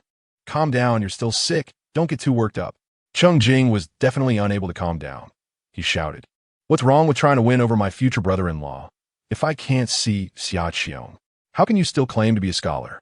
What scholar thinks like you with such dirty thoughts?" While Shen Qing was shouting, he suddenly seemed to think of something. He paused and scrutinized Shen Qing, asking, "Since you got the person wrong, then what you said about there being a marriage contract, is that true or not? Does Xiaqiong really have a marriage contract?" Shen Qing actually looked quite similar to Lord Cheng, and at that moment his eyes, which resembled Lord Cheng's, held a hint of his imposing aura as he looked at Shen Qing. Shen Qing thought for a moment. He only heard Xiaqin say that the two families seemed to have intentions to betroth, but later it was delayed because of distance.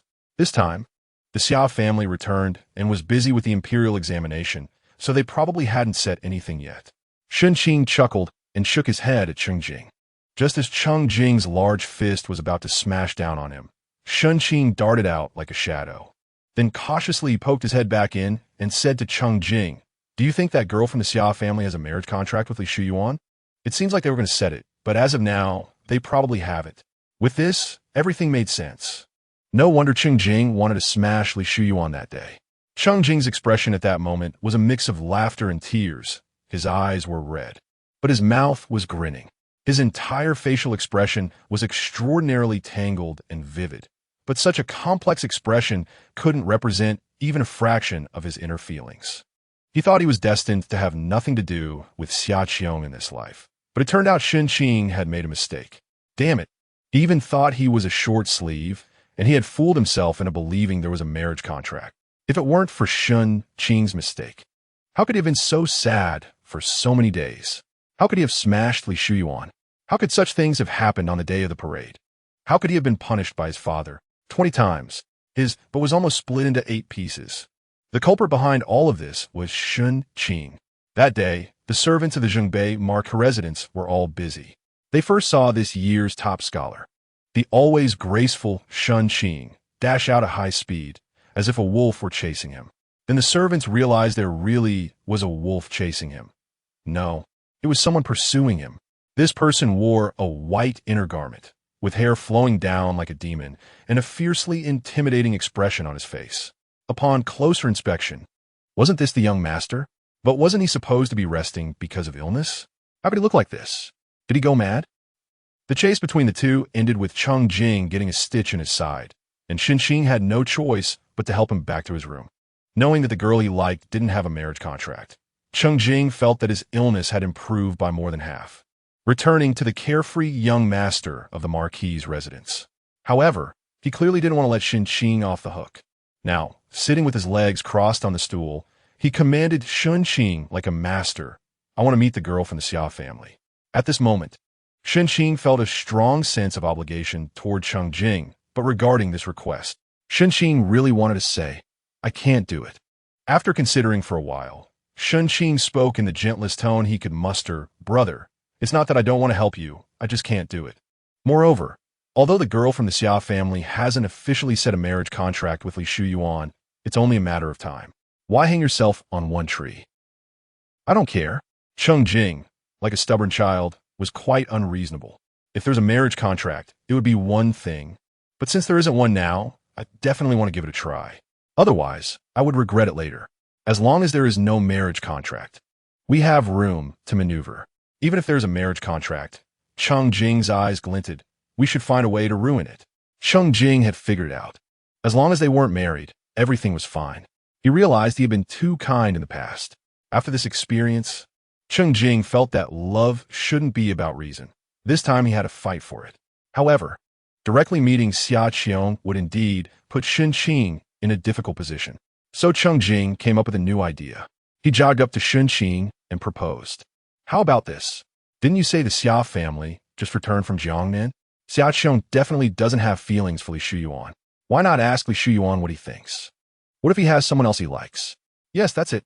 The more he thought about it, the more he felt this possibility was high. How could a man of Li Shuyuan's age not have a woman he likes? Maybe he even had several concubines at home. If he voluntarily withdrew from the engagement with the Xia family, wouldn't that give him a chance? Cheng Jing's eyes grew brighter and brighter. Shen Qing thought to himself that he indeed felt sorry for the other party, so he agreed. All right, I'll go tomorrow. What tomorrow? Let's go now. I'll go with you. Cheng Jing stood up to get ready. Shen Qing looked outside and shouted, Brother, it's almost dark. That's perfect. Just say you're inviting Li Shuyuan to dinner. Hurry up. Under Cheng Jing's coercion, Shen Qing arrived at the Li residence. Cheng Jing watched from a distance, feeling that if he were present, Li Shuyuan might not speak the truth. So he decided to hide and secretly listen from a room next door in the restaurant.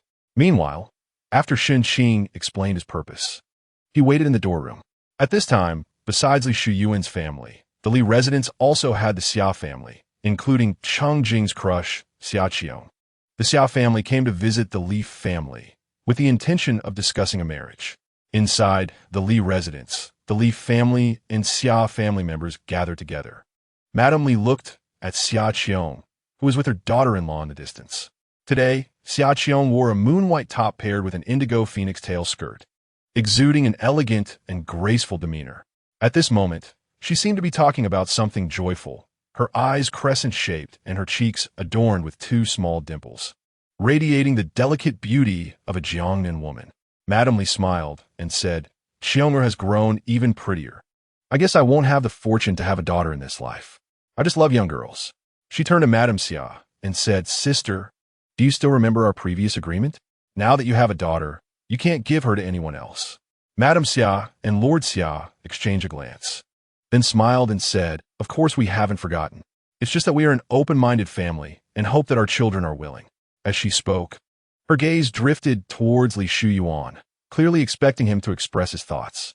Li Shuyuan, usually calm, looked somewhat flustered at this moment.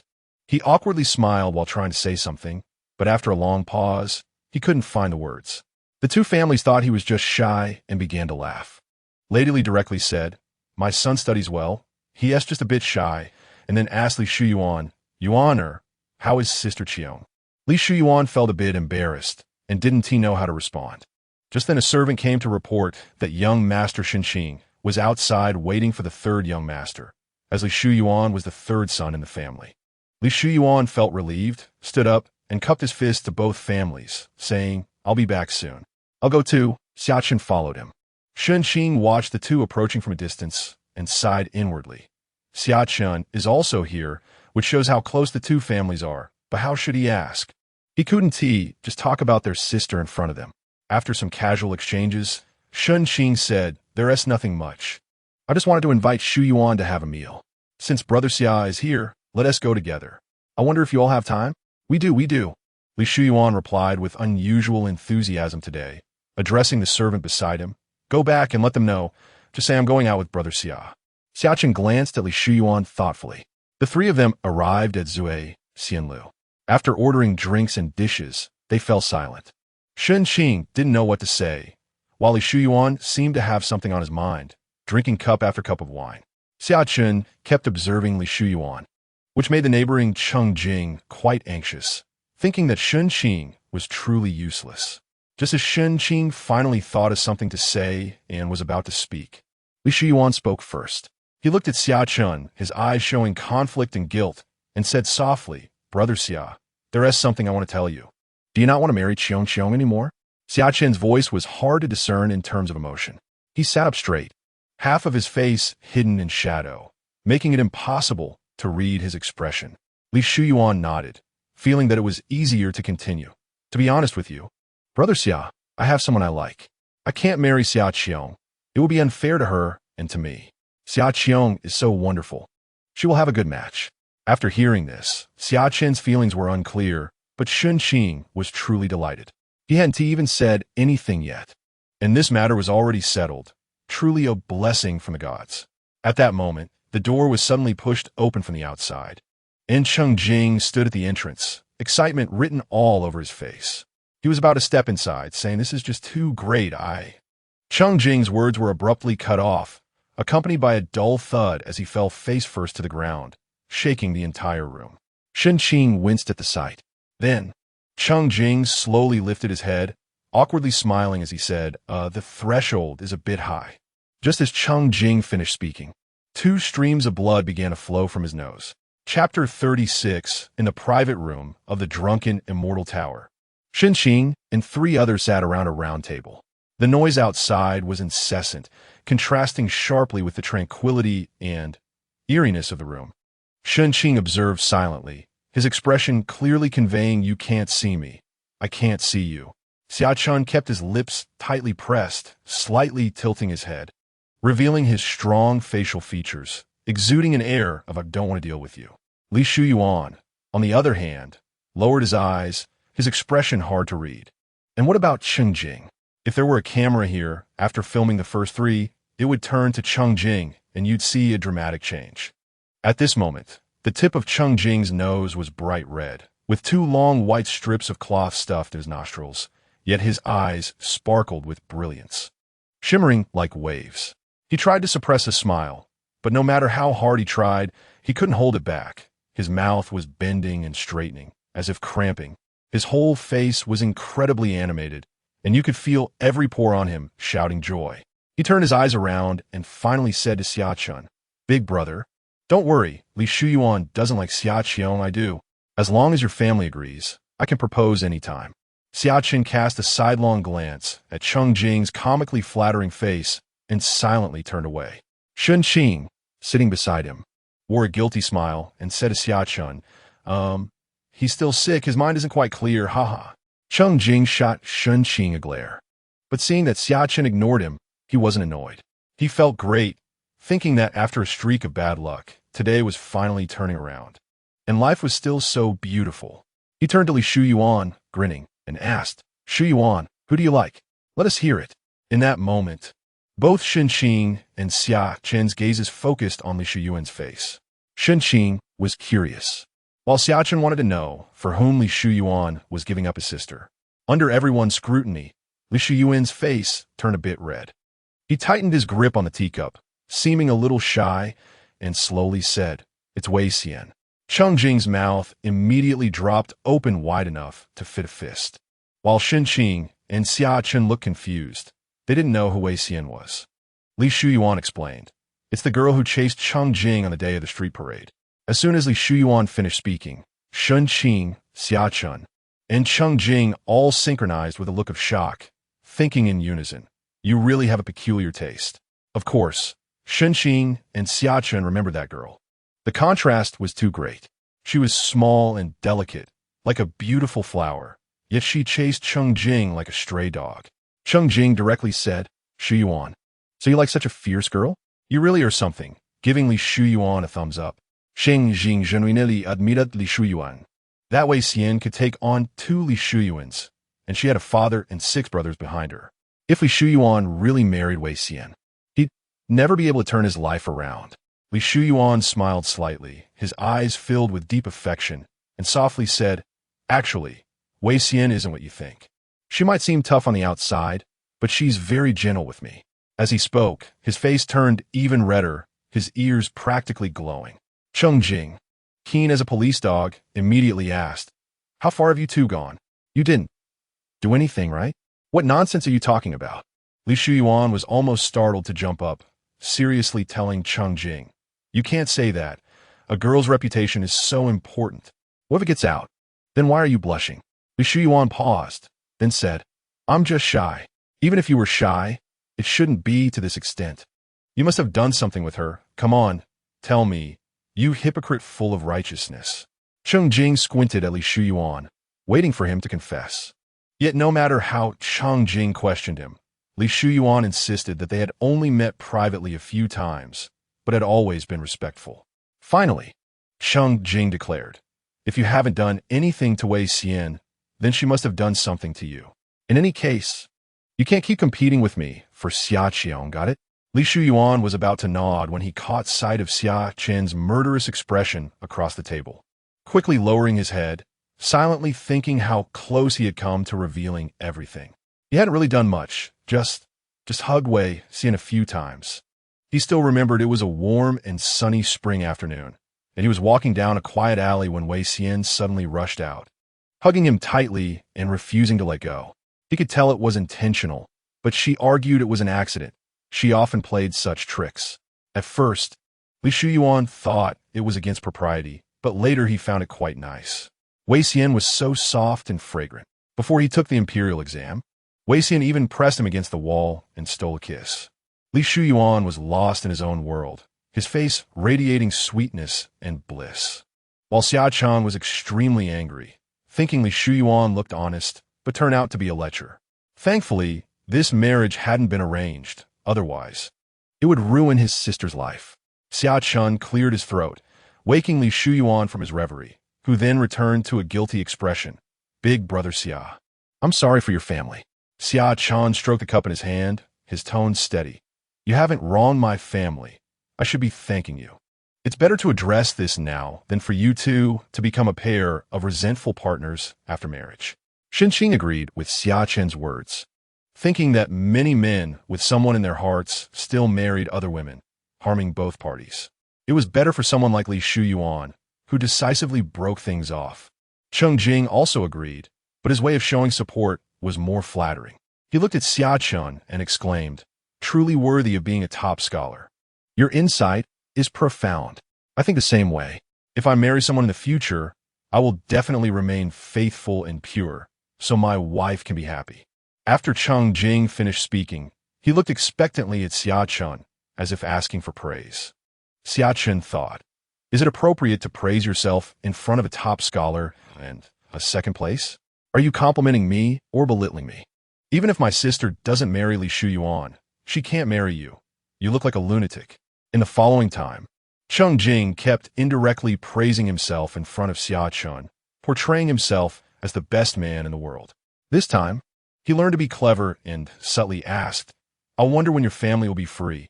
I would really like to visit." Xia felt his patience was wearing thin. He stood up and said, "I have some matters to attend to, so I'm leaving." Shen Qing wanted to see him off, but was pulled back by Shen Qing. Shen Qing was about to struggle, but was warned by Shen Qing, "If you still want to marry his sister, sit down and behave." Shen Qing thought Shen Qing was probably a bit smarter than him, so he listened and sat down, not forgetting to say to Shen Qing, "This time, my father punished me because of you. You have to help me marry a wife." Shen Qing nodded and readily agreed. I'll help you, but secretly thought, "I'm about to return to Luoyang. Good luck with that." After the spring examinations, Shen Qing and the others had a month off to handle some personal matters, after which they would settle down in the capital to serve as officials or go to their posts in other places. Shen Qing planned to return to Luoyang to pick up his father and sister and also take care of business there. However, before returning, he needed to buy a house in the capital. Otherwise, where would his family stay when they arrived? This house would also become their new home. Shen Qing did not ask Shen Qing for help on this matter. He brought Gao Qing to search outside, but they never found anything suitable. One day, while in the residence, someone delivered an envelope. Shen Qing opened it and saw it read, "The third house on Wudong Lane is for sale. You can go and take a look." It was signed at the bottom by Fong Si. It turns out to be the fourth prince. Shen Qing smiled, thinking that this fourth prince is really quite clever. The gift he sent is both thoughtful and appropriate. If he had directly gifted a house to me, I wouldn't have accepted it. But by sending a letter like this, although I still have to spend my own money to buy it, this house must be both good and cheap. I've truly gained a great benefit, and although I don't want to owe this favor, I do owe it now. Shen Qing put away the letter and, noticing that it was still early in the day, instructed Gao Qing, "Go tell the young lady that I am waiting for her at the door to go see the house together."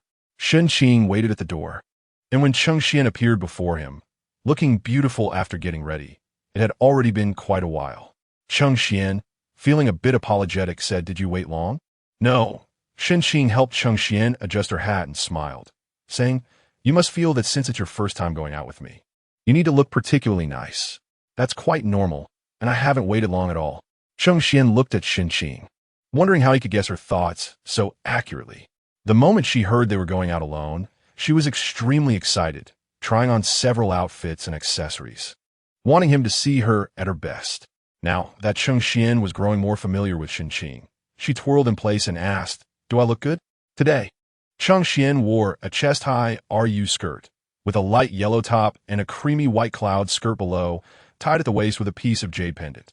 In the springtime, she looked exceptionally fresh and vibrant. Shen Qing squinted and said, "It reminds me of a poem." "What poem?" "I have walked over many bridges, seen many clouds, and drunk in many places, yet I have only met one person in their prime, you." Cheng Xian's eyes sparkled with a smile, muttering, "That's not a poem. There is no such poem. You must be teasing me." "It is a poem. I just modified it a little," Shen Qing said as they walked side by side. He then asked, "Do you like it?" From under her hat, Cheng Xian's voice, full of joy, replied, "I do." "Very good."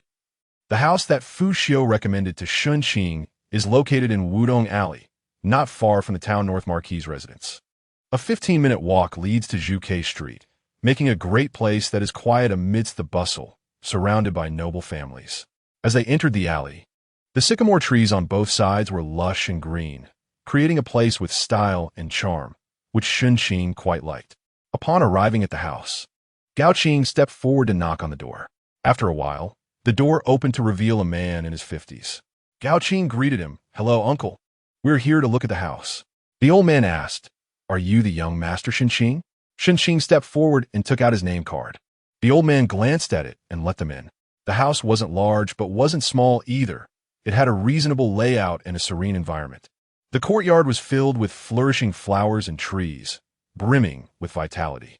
The furniture inside was complete, all fine mahogany pieces, truly a place ready for moving in. Cheng Xian immediately liked it, looking around excitedly. Shen Qing asked the old man, "How much is this house?" The old man, with a respectful attitude, replied, 1,000 taels.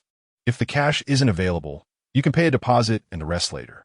1,000 taels for a house in this location, with furniture included, was truly a friend price. Shen Qing felt he owed a big favor to the fourth prince, but this was a favor he must accept. Without hesitation, Shen Qing took out 500 taels in banknotes and said, "I'll pay half now and the rest in a month. Is that all right?" The old man agreed and turned to handle the paperwork. At this moment, Cheng Xian walked over, looking like she wanted to say something but hesitated. Shen Qing saw through her thoughts at a glance, patted her head, and said, "Don't worry, I can still manage this money. No need to be concerned. I still have a lot of silver saved up. Anyway, it's useless just sitting there." "Who says it's useless? Save it well. It will be for our children in the future, so that my child will be a little wealthy girl as soon as they are born." Cheng Xian chuckled, burying her head in Shen Qing's arm, her ears turning red as she said, "You're always teasing me." Shen Qing held Cheng Xian in his arms, his chin resting on her head, and gently said, "I will return to Luoyang tomorrow, and will be back by the end of the month. You take care at home." Cheng Xian's voice was a bit muffled. "I really don't want to be apart from you." Shen Qing laughed, thinking that this girl had become bolder and could express her feelings now, and comforted her, "It will be soon. I will wait for you." The sunshine in the capital city in March was warm and bright, just like their feelings at this moment. Chapter 37. On the morning that Shen Qing was leaving, Lord Cheng added 4 strong young servants to his entourage, one of whom was a very useful little servant named Chang Chou. Shen Qing glanced at them and immediately refused, saying, "Why bring so many people? One Gao Qing is enough." Lord Cheng was originally sitting there drinking tea, and just as he lifted his cup and blew on it gently, he heard Shen Qing's words. He raised an eyebrow, placed the teacup steadily on the table, and with a slight smirk at Shen Qing, he casually adjusted his intricately embroidered sleeve and said, "Take them along. My son-in-law from the Duke of the Northern Town is too shabby. It will affect the reputation of my household." Shen Qing was a clever person and quickly understood Lord Cheng's intention. This was to create a spectacle for himself. Was this really necessary? He was just going home to pick up his family. A hint of confusion appeared on Shen Qing's handsome face. Lord Cheng didn't even give Shen Qing a glance this time, feeling that it was particularly foolish for a smart person to act so silly. He waved his hand and said, "It's getting late. Hurry up and leave." Shen Qing thought to himself, "Will saying a soft word kill him? He looks down on me all day. Can't he eat without mocking me at least once?" Feeling quite frustrated, Shen Qing suddenly had a change of heart and approached Lord Cheng with a big smile, saying, "Look at you. Truly a typical case of a sharp tongue, but a tender heart. I know you are only doing this for my own good. You must be heartbroken to see me go. Don't worry, I'll be back soon, and I'll be by your side to fulfill my filial duties every day." By the time Shen Qing finished his sentence, Lord Cheng could no longer bear to stay, feeling like he would vomit. While Shen Qing watched Lord Cheng's hurried steps, smugly thinking, "You have your clever schemes, and I have my own tricks. Let us see who can outdo whom." Shen Qing left with satisfaction, and the entire journey was managed by Chang Chou, who took care of everything, from food to lodging, leaving Shen Qing worry-free and enjoying the trip. He really wanted to give Chang Chou a banner that read, "For travel, seek Chang Chou." In mid-March, Shen Qing finally returned to Luoyang. On the morning when the carriage arrived at his door, someone noticed it. When Shen Qing lifted the curtain to reveal his face, someone outside exclaimed, "The top scholar is back. The top scholar is back. Lord Shen, your son has returned." Shen Qing got down from the carriage and looked at the familiar house, thinking that it was still the same. But it felt a bit different, newer and with more people than before. Just as he was pondering this, he saw his father, Shan Xiucai, and his sister, Shen Mu, coming out. Shen Mu was supporting the trembling Shan Xiucai as they walked out. Upon seeing Shen Qing, both of their eyes turned red. Shan Xiucai trembled for a long time before choking out, "Qing," while Shen Mu ran over and hugged Shen Qing's waist, repeatedly calling out, "Brother." Shen Qing considered himself a reserved person, yet at this moment he felt warmth in his heart, and his nose tinged with a bit of acidity. These were his family in this life. No matter where he was, he had these two people who cared for him. Shen Qing controlled his emotions, took Shen Mu's hand, and walked up to Shan Xiucai, saying, "Father, I'm back." Yes, it's good to be back," Shan Xiucai replied. This year he was just over 40, about the same age as Lord Cheng. Unfortunately, after losing his wife and raising two children alone, coupled with his poor health, he looked somewhat aged, with gray hair at his temples. However, what remained unchanged was the gentleness and determination in his eyes. At this moment, he carefully examined Shen Qing's face, as if trying to make up for the separation they had just endured. "Father, let brother go in first. He must be tired after sitting in the carriage for so long," said Shen Mu. Looking at her, Shen Qing felt that when he left last year, she was still a little girl, and now, just a few months later, she had grown into a young lady, her features becoming more refined, and she was already at his shoulder height. She looked up at him with admiration and joy. While supporting Shan Xiucai, Shen Qing took Shen Mu's hand and said, "Let's go home." News of Shen Qing's return quickly spread through the streets, and waves of people came to see him. Shen Qing barely had time to chat with Shan Xiucai, as most of the visitors were there to curry favor. To his surprise, he noticed that regardless of their intentions, their methods were strikingly similar. They all brought women. The first visitors were from the Shen clan. To be precise, ever since the news of Shen Qing becoming the top scholar spread, some clan members had actively come to take care of Shan Xiucai and Shen Mu, claiming that the elders and the young should help each other out. Shen Qing had a lukewarm impression of the Shen clan. After all, Shan Xiucai was a scholar, and they usually interacted harmoniously. However, when Shen Mu was kidnapped by human traffickers and Shen Qing got injured while trying to rescue her. The clan members had been quite indifferent. Ultimately, it was the neighbors who brought Shen Mu back, which led Shen Qing to keep his distance from these people. As Shen Qing became more successful, the clan members became increasingly warm towards his family, yet Shen Qing remained indifferent. In the afternoon, the clan leader's family came.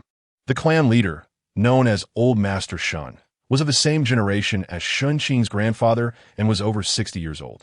He often wore a stern expression, with drooping eyes and deep laugh lines, making him seem unapproachable. His youngest son was a governor in Shu, making him the highest-ranking official in the clan. Thus, Old Master Shen held great prestige. When Old Master Shen and his wife came this time, they were accompanied by their eldest son and daughter-in-law, along with a girl of about 15 or 16. Shen Xiaocai had been sitting in the main seat talking to Shen Qing, but upon seeing Old Master Shen, he immediately stood up to offer his seat. Old Master Shen sat down without any pleasantries, and Shen Qing's eyes flashed. Shen Qing had not interacted much with his clan leader before, but after just a few words, he realized that the man was not arrogant, but rather acted like a local emperor. Old Master Shen scrutinized Shen Qing with his murky eyes and sternly said, "It's a great joy that you have become the top scholar, but you must remember the support our Shen clan has given you. Do not forget your roots and do not become complacent. You should strive to assist the clan members who can help you." Shen Qing thought to himself that this man must be crazy. He started with a sermon right off the bat. Why should he listen to him? And what did he mean by the Shen clan support? There was no such thing. Shen Qing kept a stern face and remained silent. Shen Xiaocai, who understood the clan leader better, spoke gently. "My son, Qing should have come to pay his respects to you first upon his return. But I delayed him with our conversation. It was my fault." Hearing this, Old Master Shen's expression softened a bit, and Shen Qing finally understood where the clan leader's anger came from. No wonder he said not to forget his roots. It was because he hadn't visited him first. Damn, what a big face he had. Shen Qing refused to respond, and the atmosphere in the room became somewhat awkward. At this moment, a clan uncle stepped in with a smile to ease the tension. He said to Shen Xiaocai, "Shen Qing is so young and has become the top scholar. I hear he is also engaged to a girl from the Duke's household.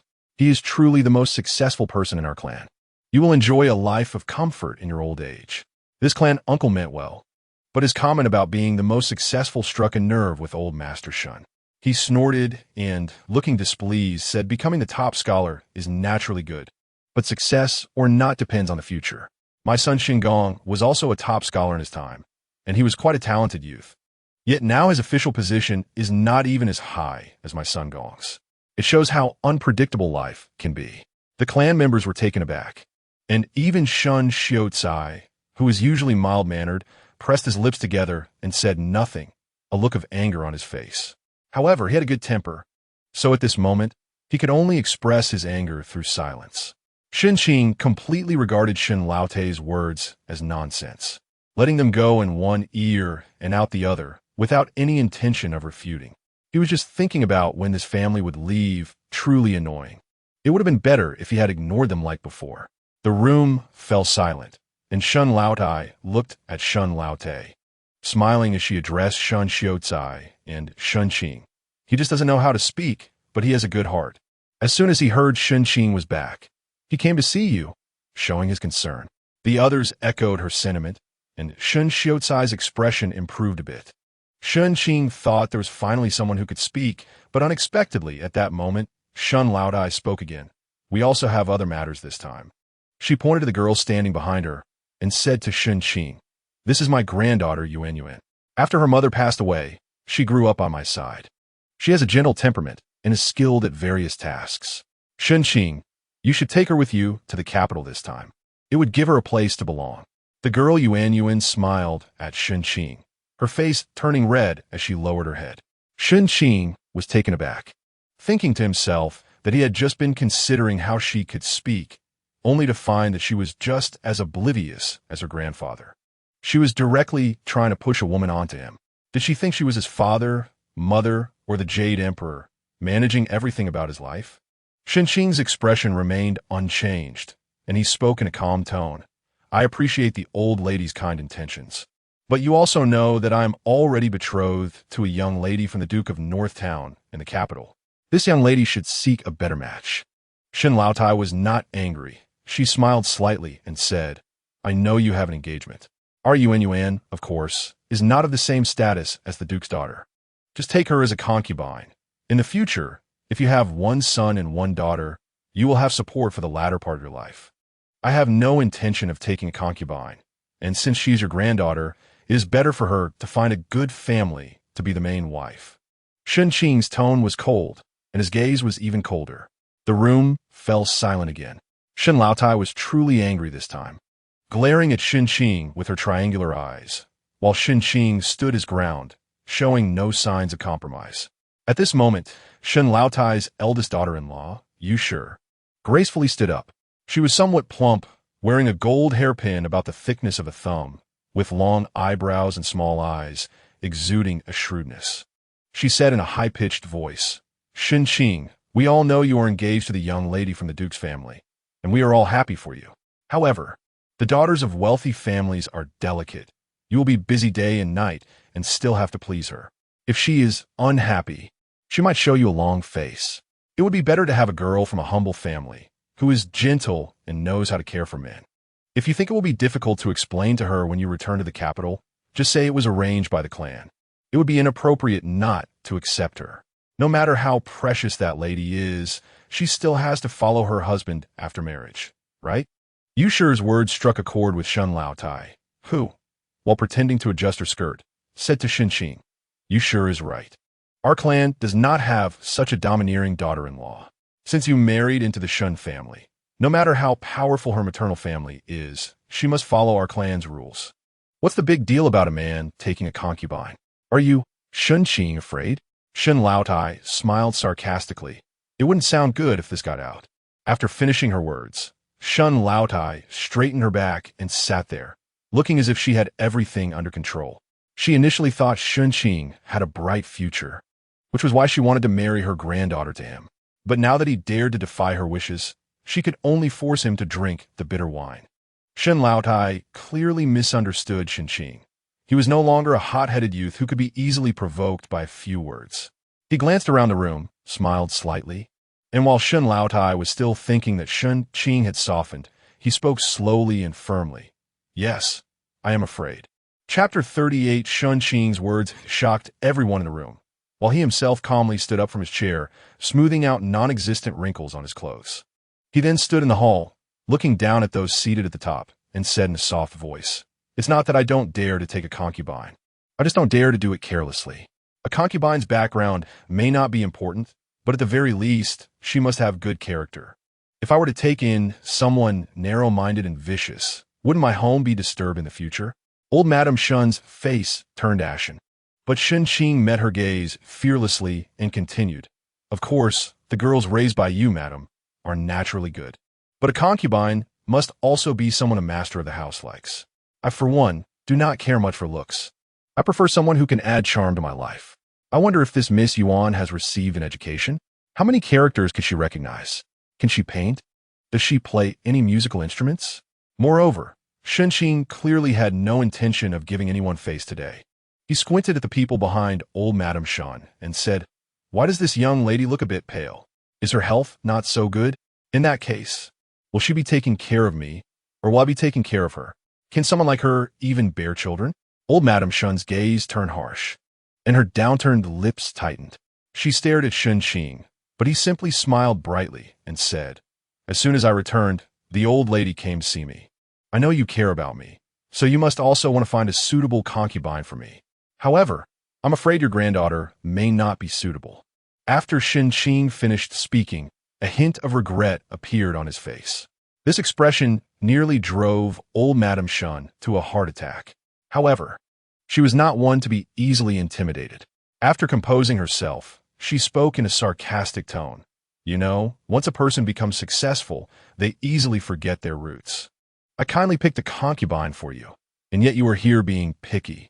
This is not just looking down on my yuan, but a grievance against me. Old Madame Shen sighed heavily and continued. Who knows how things will turn out in the future? Now you dare to disrespect your elders. You should know that our great Yu dynasty places great importance on filial piety. If you gain a reputation for being unfilial, who knows if you can still hold on to your official position. Shen Qing had not been threatened like this in a long time. Today, he found himself being threatened word by an old woman.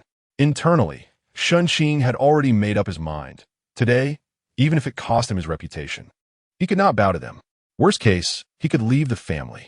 At this moment, Shen Qing's mind was particularly clear. Although being disowned had a bad reputation, freeing himself from such relatives could be a good thing. In the future, if they caused any trouble, it would not implicate him. Just as Shen Qing was about to explode, he saw Shen Qiucai stand up.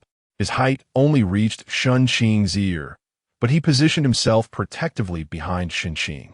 Speaking firmly, "Uncle and Aunt, you have misunderstood. My Qing does not mean to be unfilial. He is just considering you on. After all, being a concubine is not better than being the main wife. Besides, with you two arranging things, your Yuan will surely find a good match." Old Madame Shen was filled with pent-up anger and was not listening to anything. She was determined to push someone onto Shen Qing. So she slightly turned her head and asked, "Are you willing to marry Shen Qing?" "I am willing," the girl, whose full name was Pei Yuan, replied. She knew Shen Qing was a promising man. Although he had just said some unpleasant words, what did it matter? As long as she could be with him. She had her own ways to make him like her. Old Madame Shen looked pleased and said to Shen Qiucai, "See, my girl is willing."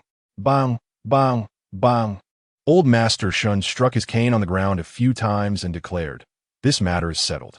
No matter how high you fly, you still have to rely on the clan. If you fall out with the clan, there will be no benefits for you." At this moment, Shen Qing was extremely furious.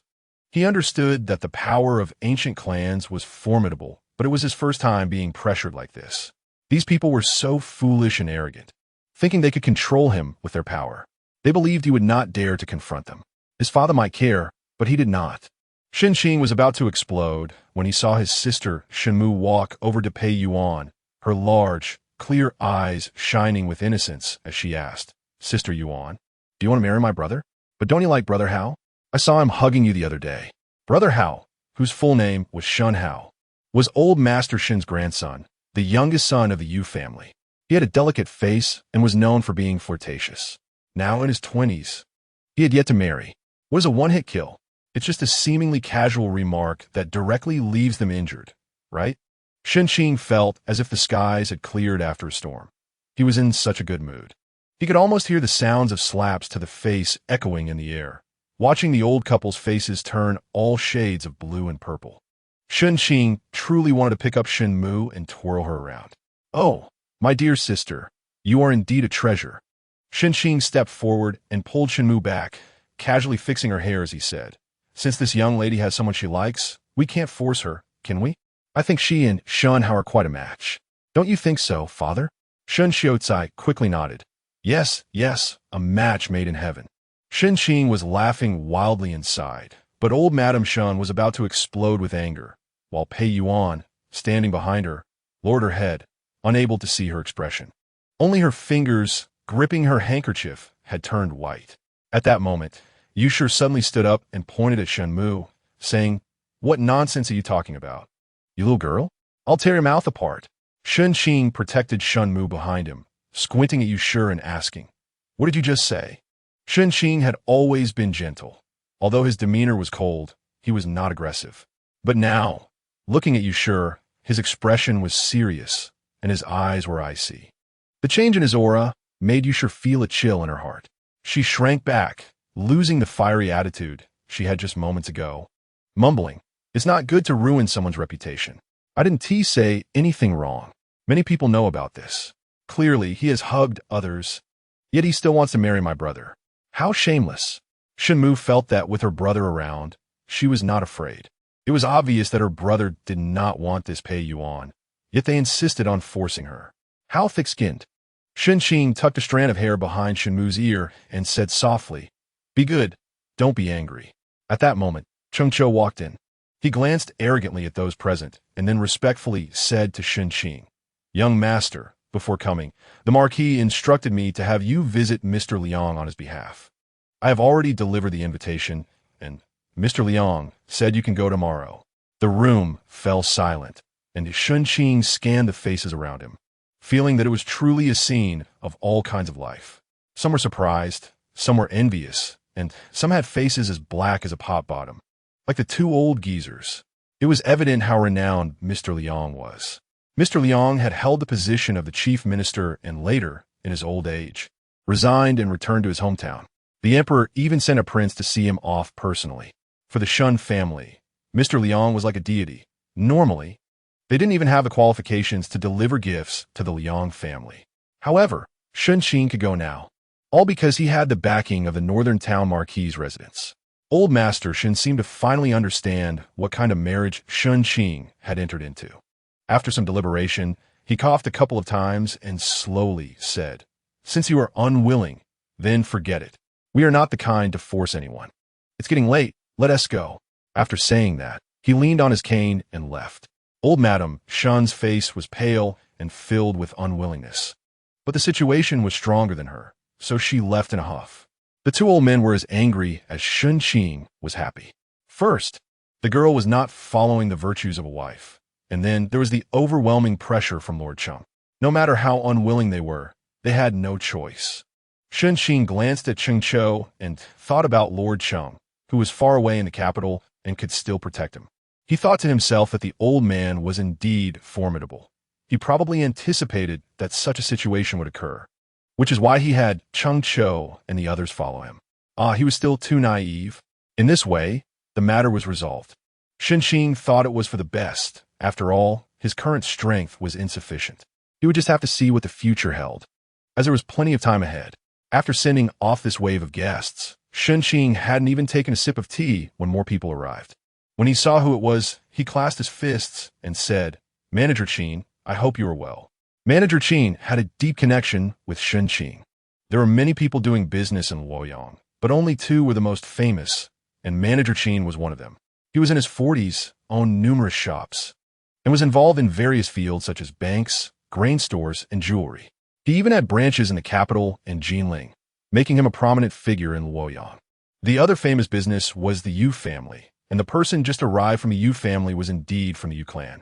Manager Yu's business was quite similar to Manager Qing's, making competition unavoidable, and the two families were almost at odds. At that time, Shen Qing was still doing business with flour paper, earning only a small amount of money. For some reason, he caught Manager Qing's eye, who personally came to invite Shen Qing to dinner and ask for some business advice. Shen Qing didn't think of himself as particularly impressive. Manager Qing's actions were more like an investment, trying to build a good relationship with him in advance. If Shen Qing became successful in the future, Manager Qing would have more connections in the officialdom. If Shen Qing lived an ordinary life, it wouldn't be a loss either. However, for Manager Qing, this investment was clearly successful, as he rushed over as soon as he heard Shen Qing was back. The way he looked at Shen Qing was even more enthusiastic than how he looked at his own son. "Oh, it's been a while since we last met. Brother Shen, you are even more impressive than before.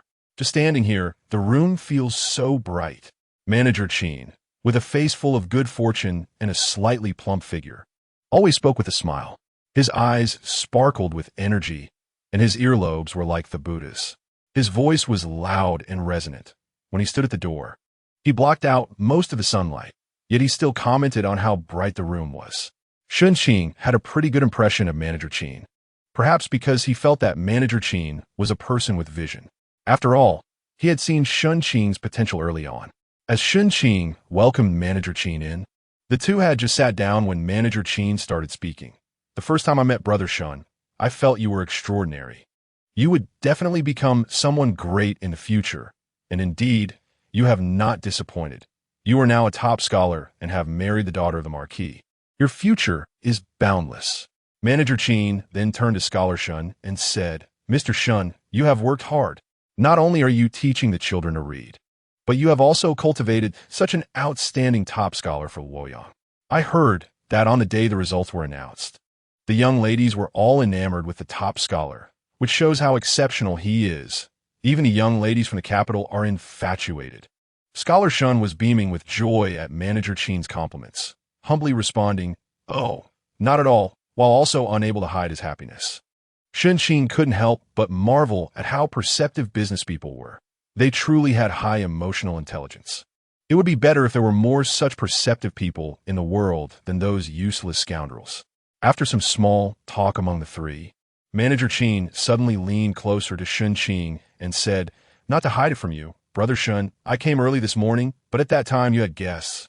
So I waited outside the house. I even listened for a while at the wall and found that we share similar interests." Manager Qing said this while making playful expressions.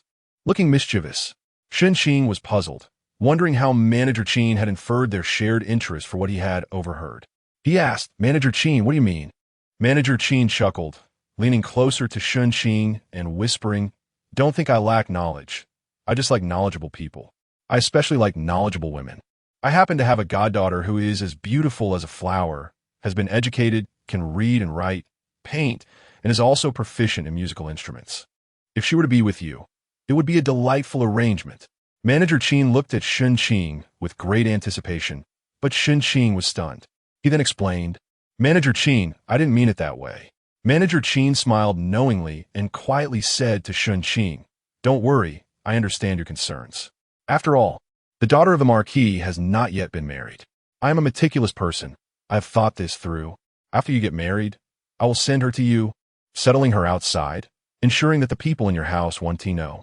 At that time, you will have a virtuous wife at home and a beautiful concubine outside. What a joyful life that would be." Manager Qing was laughing heartily, while Shen Qing firmly rejected the idea. Manager Qing, unwilling to give up, insisted, "Brother Shen, my goddaughter is truly beautiful." He then gestured in the air, making a large S with his hands.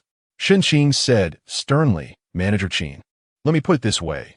Even if you send me a celestial beauty, I wouldn't want it." Manager Qing was taken aback for a moment, then glanced at Cheng Cho and Gao Qing, who were standing in the corner, suddenly looking as if he understood everything. "Oh, I see. Brother Shen, you're very thoughtful. I truly fall short compared to you."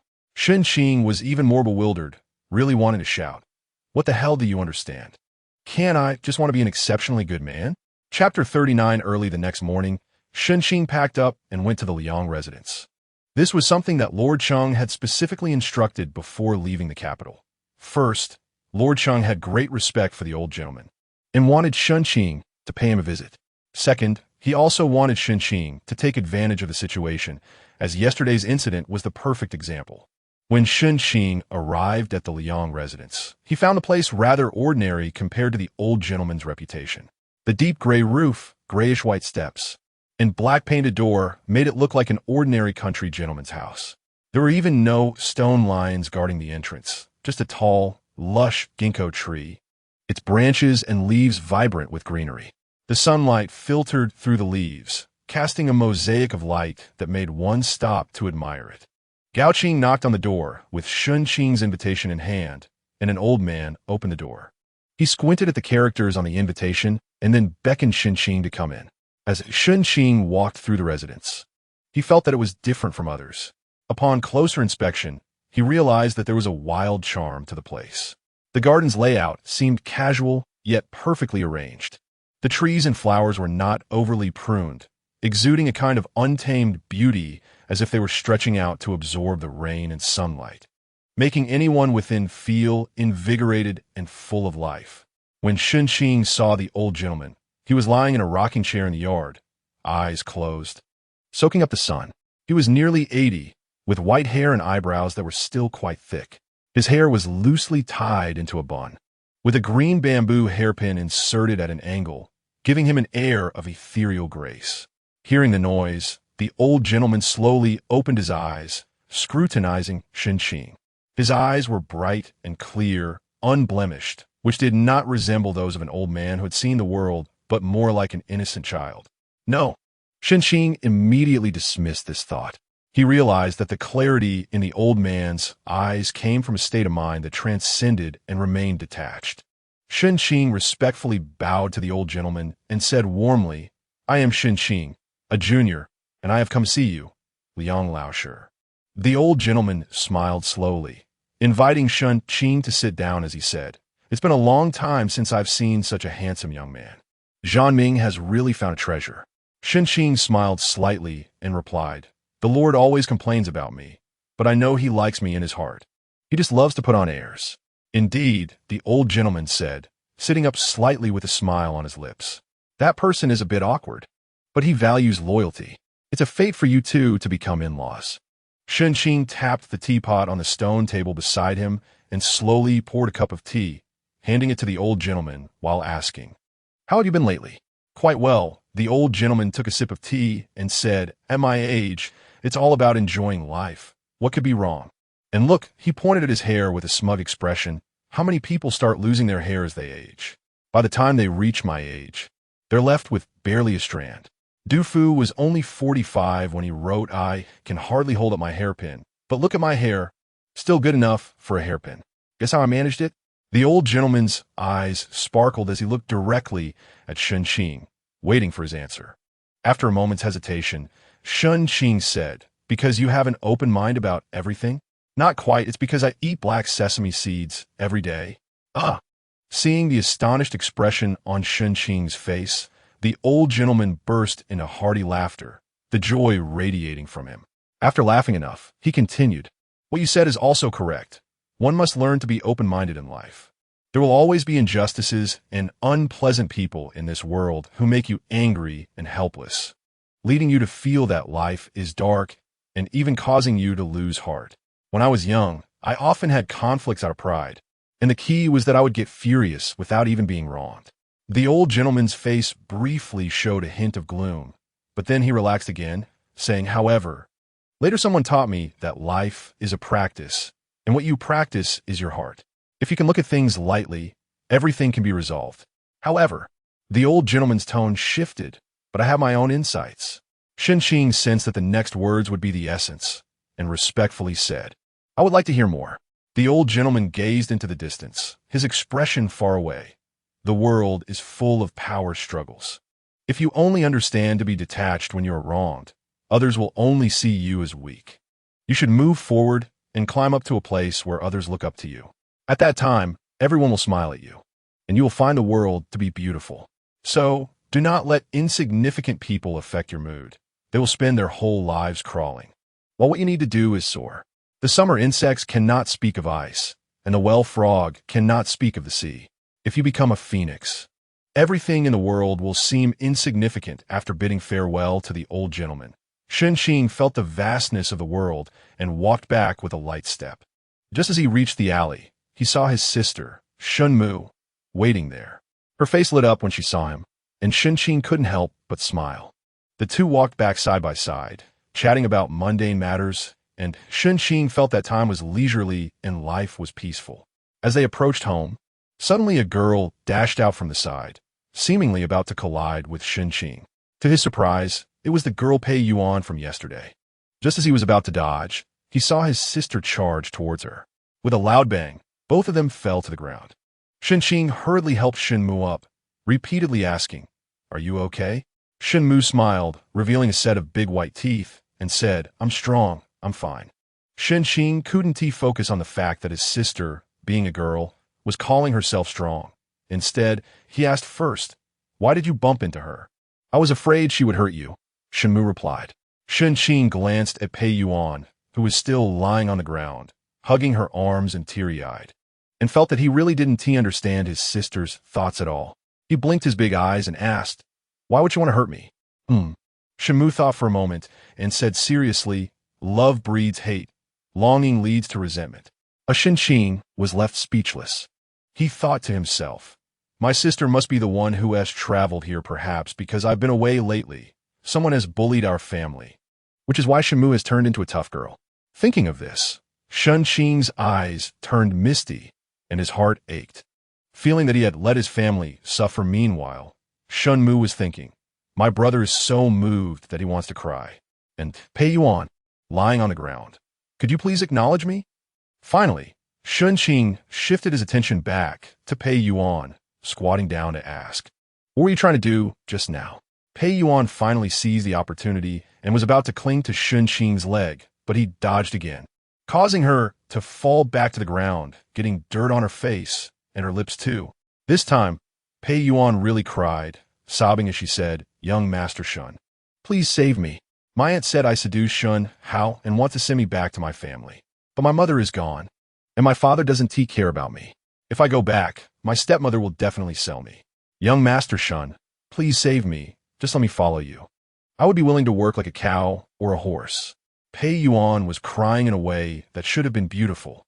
But with her hair down and her face messy, she looked rather pitiful. The commotion attracted some onlookers, and Shen Qing felt quite troubled. No matter what he said, the girl just kept crying, and as a big man, he found it hard to handle. Just then, he saw Shenmu walk up to Pei Yuan, squat down, and take out her handkerchief to wipe Pei Yuan's tears, speaking to her like an older sister.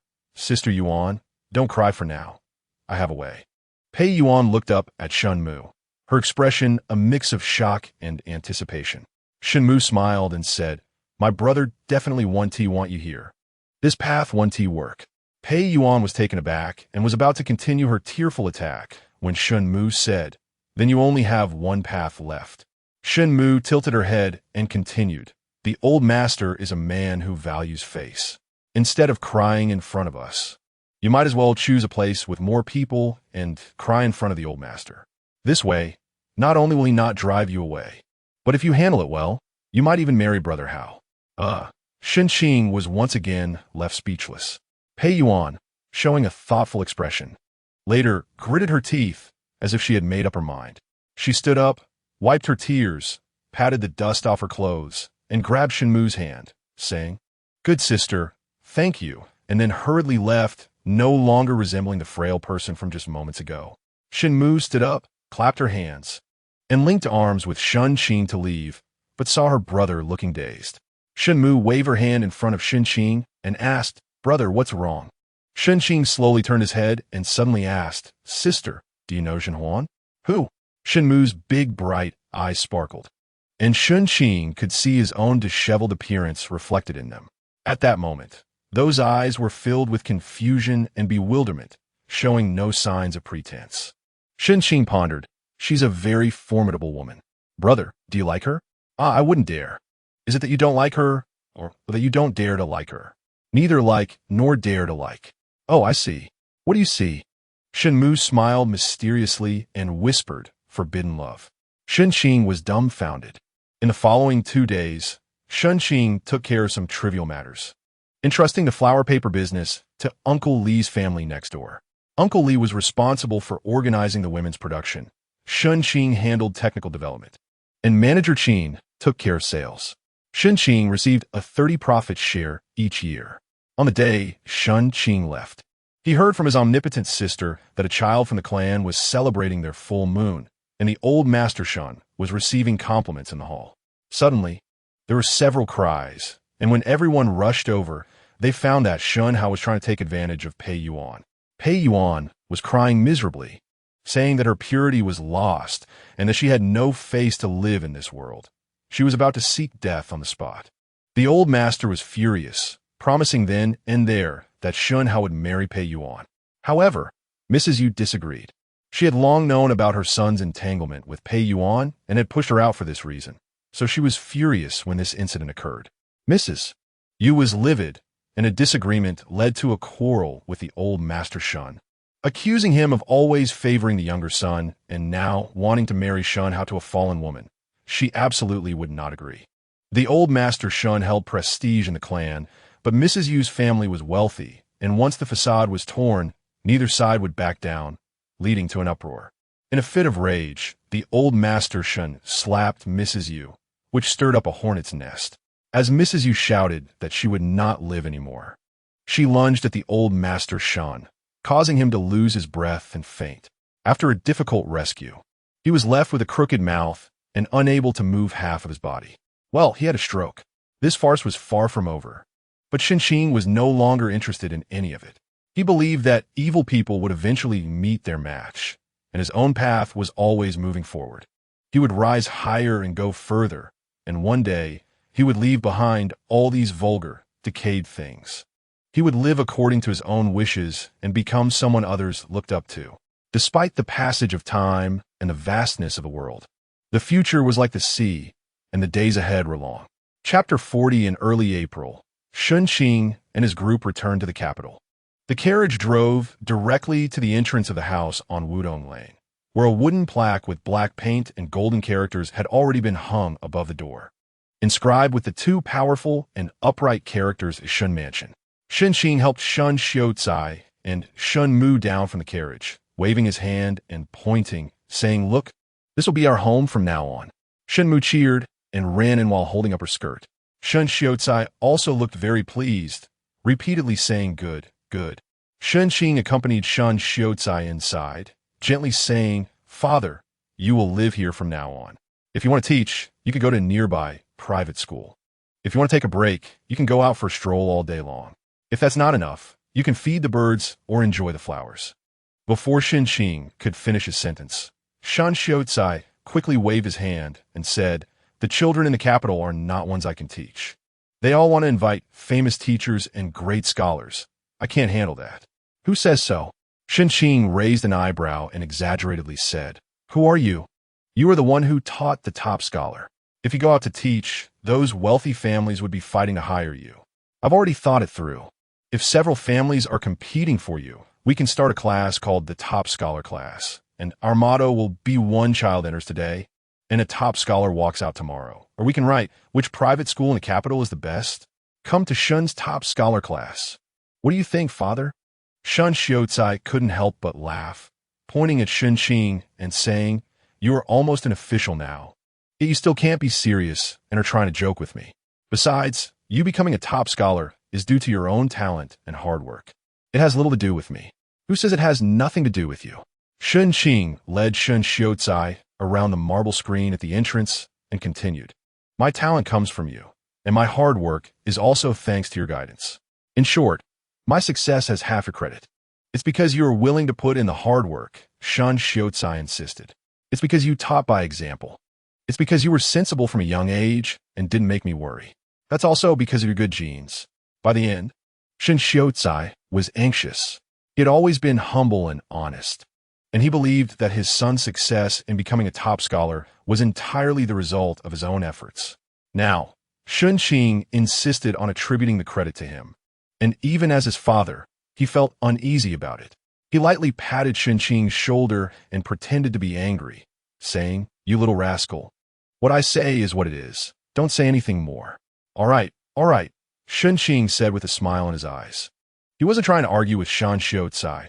He just felt that Shen Xiucai's mood hadn't been very high lately, probably because of leaving his hometown. For Shen Qing, there wasn't much difference between Luoyang and the capital. He was destined to love wandering. But for Shen Xiucai, it was different. Luoyang was his hometown, the place he had lived his whole life. As he grew older, he had to leave his home and come to this unfamiliar capital. He must have feelings of reluctance and attachment in his heart. Plus, there were still students back in his hometown, so Shen Xiucai probably couldn't relax. Only time could heal that, and all Shen Qing could do was distract him and make him smile. Just as Shen Qing and Shen Xiucai reached the first courtyard, Shen Mu had already made a round trip and returned. Her little face was flushed, and she grabbed Shen Qing's arm, asking, "Brother, where will I live?"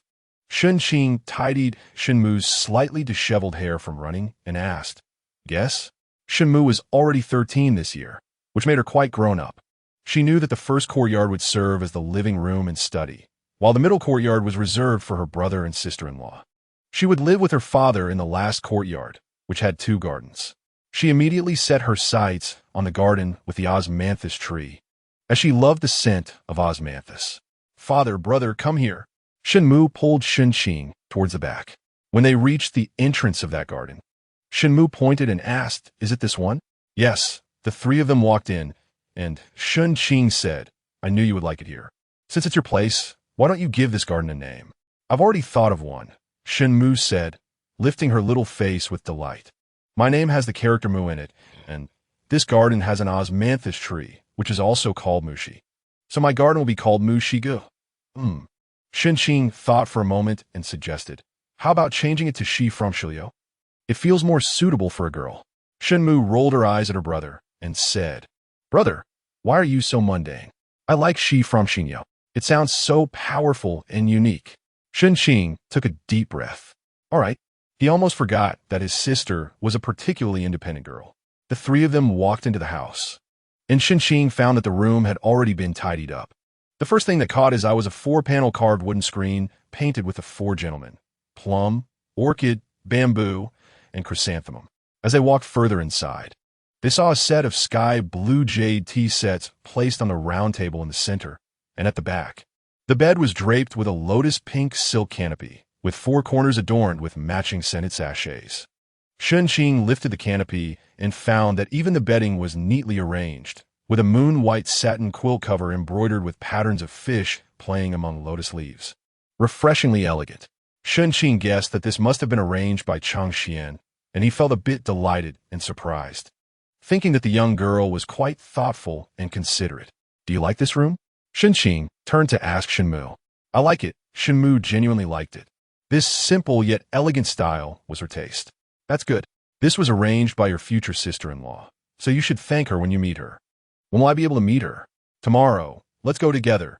Early the next morning, Shen Qing brought Shen Xiaocai and Shenmu to the home mansion, since he had sent a message with Gao Qing yesterday.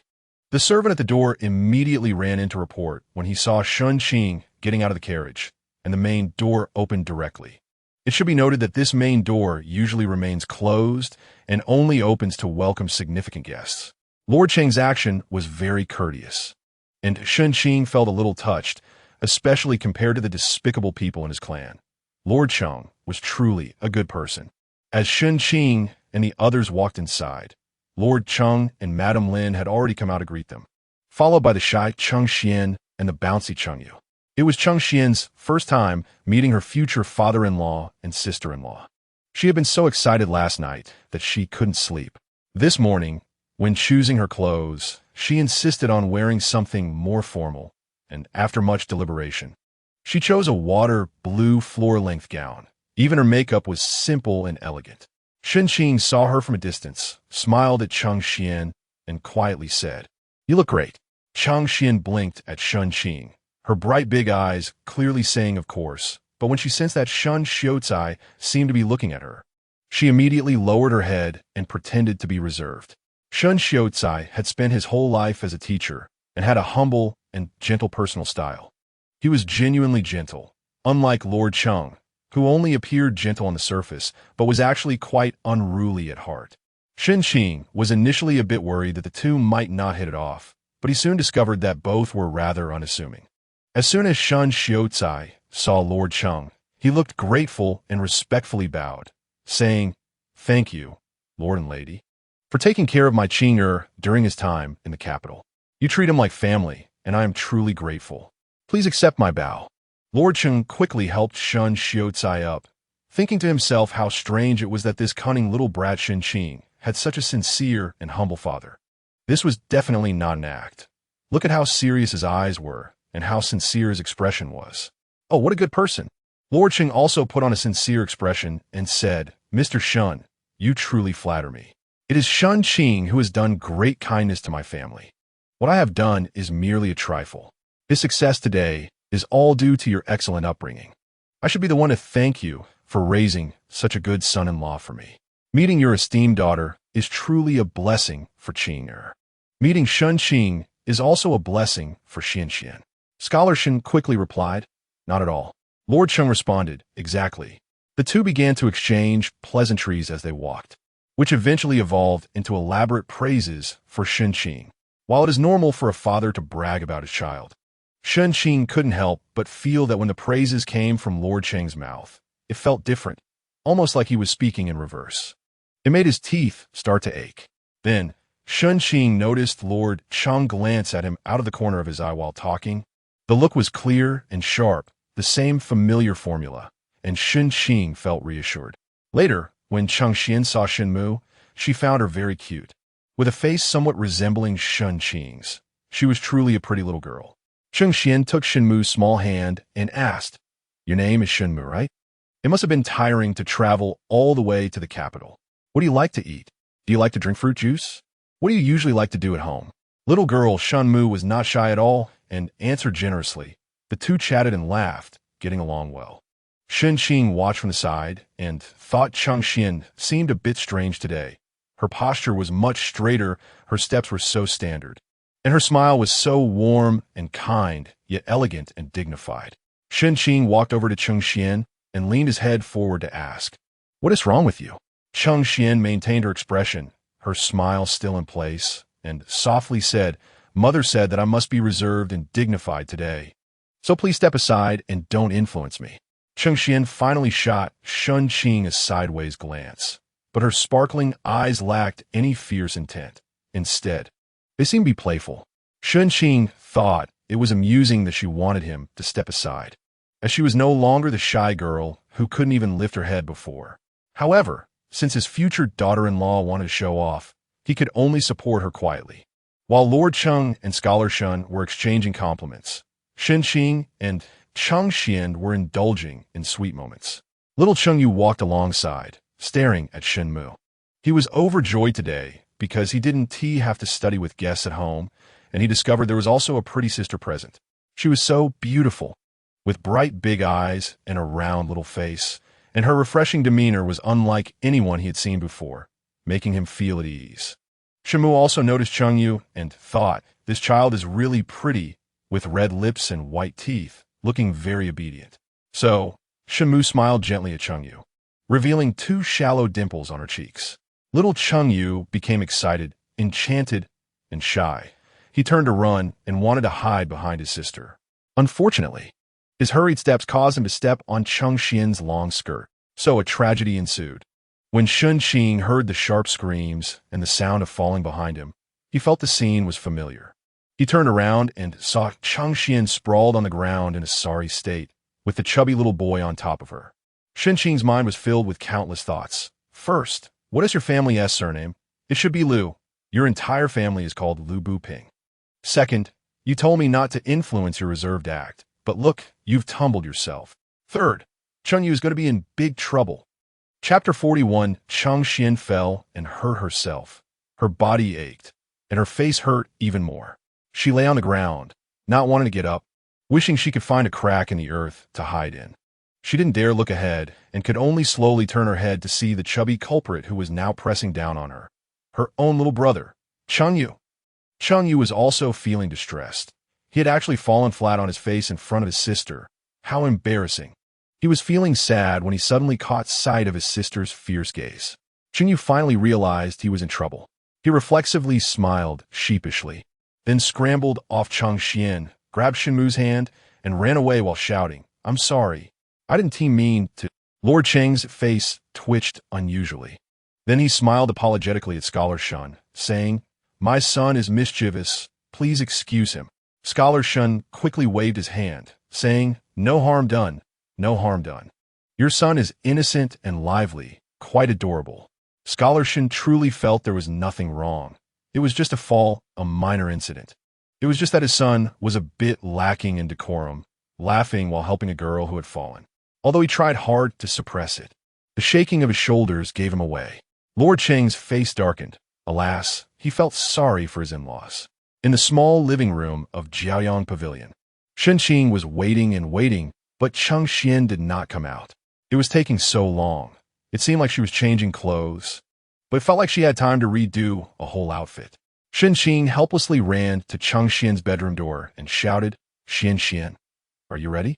Are you hurt?" There was no response from inside. Shen Qing thought for a moment and said, "Xian Xian, don't worry. You fell just now, but you fell so gracefully, like a beautiful painting when you were on the ground. Really, I guarantee that no one else could fall like you did." There seemed to be a sound from inside. So Shen Qing continued, "Xian Xian, are you mad at me? I was wrong. I promise. If you fall again in the future, I absolutely won't laugh, okay?" The sound of chairs moving came from inside, and then the bedroom door suddenly swung open. Cheng Xian stormed out, fuming, and began to yell at Shen Qing, "What do you mean? Are you hoping to see me make a fool of myself? You really are. You really are." After thinking for a long time, Cheng Xian finally came up with a phrase, "You really have bad intentions." Seeing Cheng Xian so riled up, Shen Qing quickly grabbed her hand and said with a flattering smile, all right, it's all good now. You will always be the most beautiful in my heart, even when you fall." "What are you saying?" Cheng Xian was ready to bite this bad person Shen Qing, but then she saw the smile on his lips and the gentle look in his eyes. They were so close that she could see the sunlight casting shadows under his lashes. His gaze was so focused and tender, filled with her reflection. He touched her shoulder and said in a deep, magnetic voice, "I've missed you a lot these days. Did you miss me?" Chang Xian's embarrassment and anger instantly evaporated like a deflated balloon. She felt like summer had come too early this year. The sun was making her face burn. Chang Xian didn't say anything, just nodded slightly. Shen Qing, while pulling her hand towards the small garden, thought to himself, the beauty trap worked, success. They sat on a stone bench in the small garden, surrounded by lush trees. The sun was warm and the environment was pleasant, truly a perfect place for a date. Shen Qing said, "You have no idea how dangerous it was for me to return home this time. The clan leader shamelessly tried to set me up with women. Luckily, I was firm and refused them. See how loyal I am to you, right?" Shen Qing initially expected to be praised, thinking Chang Xian would be touched to the point of tears. But unexpectedly, she lazily shot him a sideways glance and, with her delicate hand propped under her chin, asked, "Why didn't you want to? Is it just because you think they can't read, can't paint, or can't play instruments? If one day someone sends you a well-educated and beautiful girl, would you take her?" After saying this, Chang Xian tilted her head to look at Shen Qing, her expression full of interrogation. Shen Qing slowly blinked and then smiled broadly, saying, "Qing Chou must have told you, right? You must know that I said that just to brush them off, not sincerely." Also, Shen Qing suddenly had a flash of insight. "Qing Chou must have also told you about what happened later with Manager Qin, right? He was planning to send me a woman like that, but I firmly refused." Chang Xian answered leisurely, and as soon as Shen Qing's face lit up, he heard Chang Xian continue. "Cheng Chou said you refused, but there might still be some unresolved words between you and Manager Qin. He thinks he might not have caught on. What the heck?" Shen Qing really wanted to ask Qing Chou, "What grudge do we have against each other?" Chang Xian was not done yet. She suddenly leaned closer to Shen Qing and whispered, "Why did you mention being proficient in instruments when you were brushing them off?" "I'm a bit slow and not proficient in any instruments, but there's someone." Chang Xian raised her eyelids and continued, "who is proficient in various instruments." After saying this, Chang Xian scrutinized Shen Qing, her lips curling slightly, seeming to smile, but Shen Qing knew she was pressing for answers. Shen Qing chuckled, thinking that all women in the world were the same, always focusing on some inexplicable details and digging up old grievances. He had nothing to do with that princess. It was truly unfair. This matter had to be clarified. If it didn't work out, he could only resort to drastic measures. Shen Qing wrapped Chang Xian's little tender hand in his palm, lowered his eyes, letting them lose their light, and with a mournful expression, he slowly said, "I was very unhappy when I went back this time. The clan leader and the others pressured me with filial piety, but I couldn't fight back openly because of my reputation. I felt suffocated by them, and some even said I was strong on the outside but weak on the inside. I feel so useless." Shen Qing's voice became increasingly low, and paired with his sorrowful demeanor, it was truly moving. Chang Xian felt a pang of sympathy and quickly said, "This isn't your fault. It's all their wrongdoing. Every family has such things. Father has said that if those elders lose their face, it can be very troublesome." Shen Qing still enjoyed Chang Xian's comfort, but he understood the importance of knowing when to stop. He put a smile back on his face and asked, "Why haven't I seen Chang Jing this time? And the Qin family as well? I haven't seen them since I arrived." "My brother?" Chang Xian's face lit up with a smile and with a hint of mischief. She blinked and said, "My brother is working diligently now. You have no idea. In the capital, when educating children, they say it's fine to play around when you're young. Look at Cheng Shizi from the town North Marquis residence. He suddenly grew up and is now working diligently every day." Shen Qing understood a bit.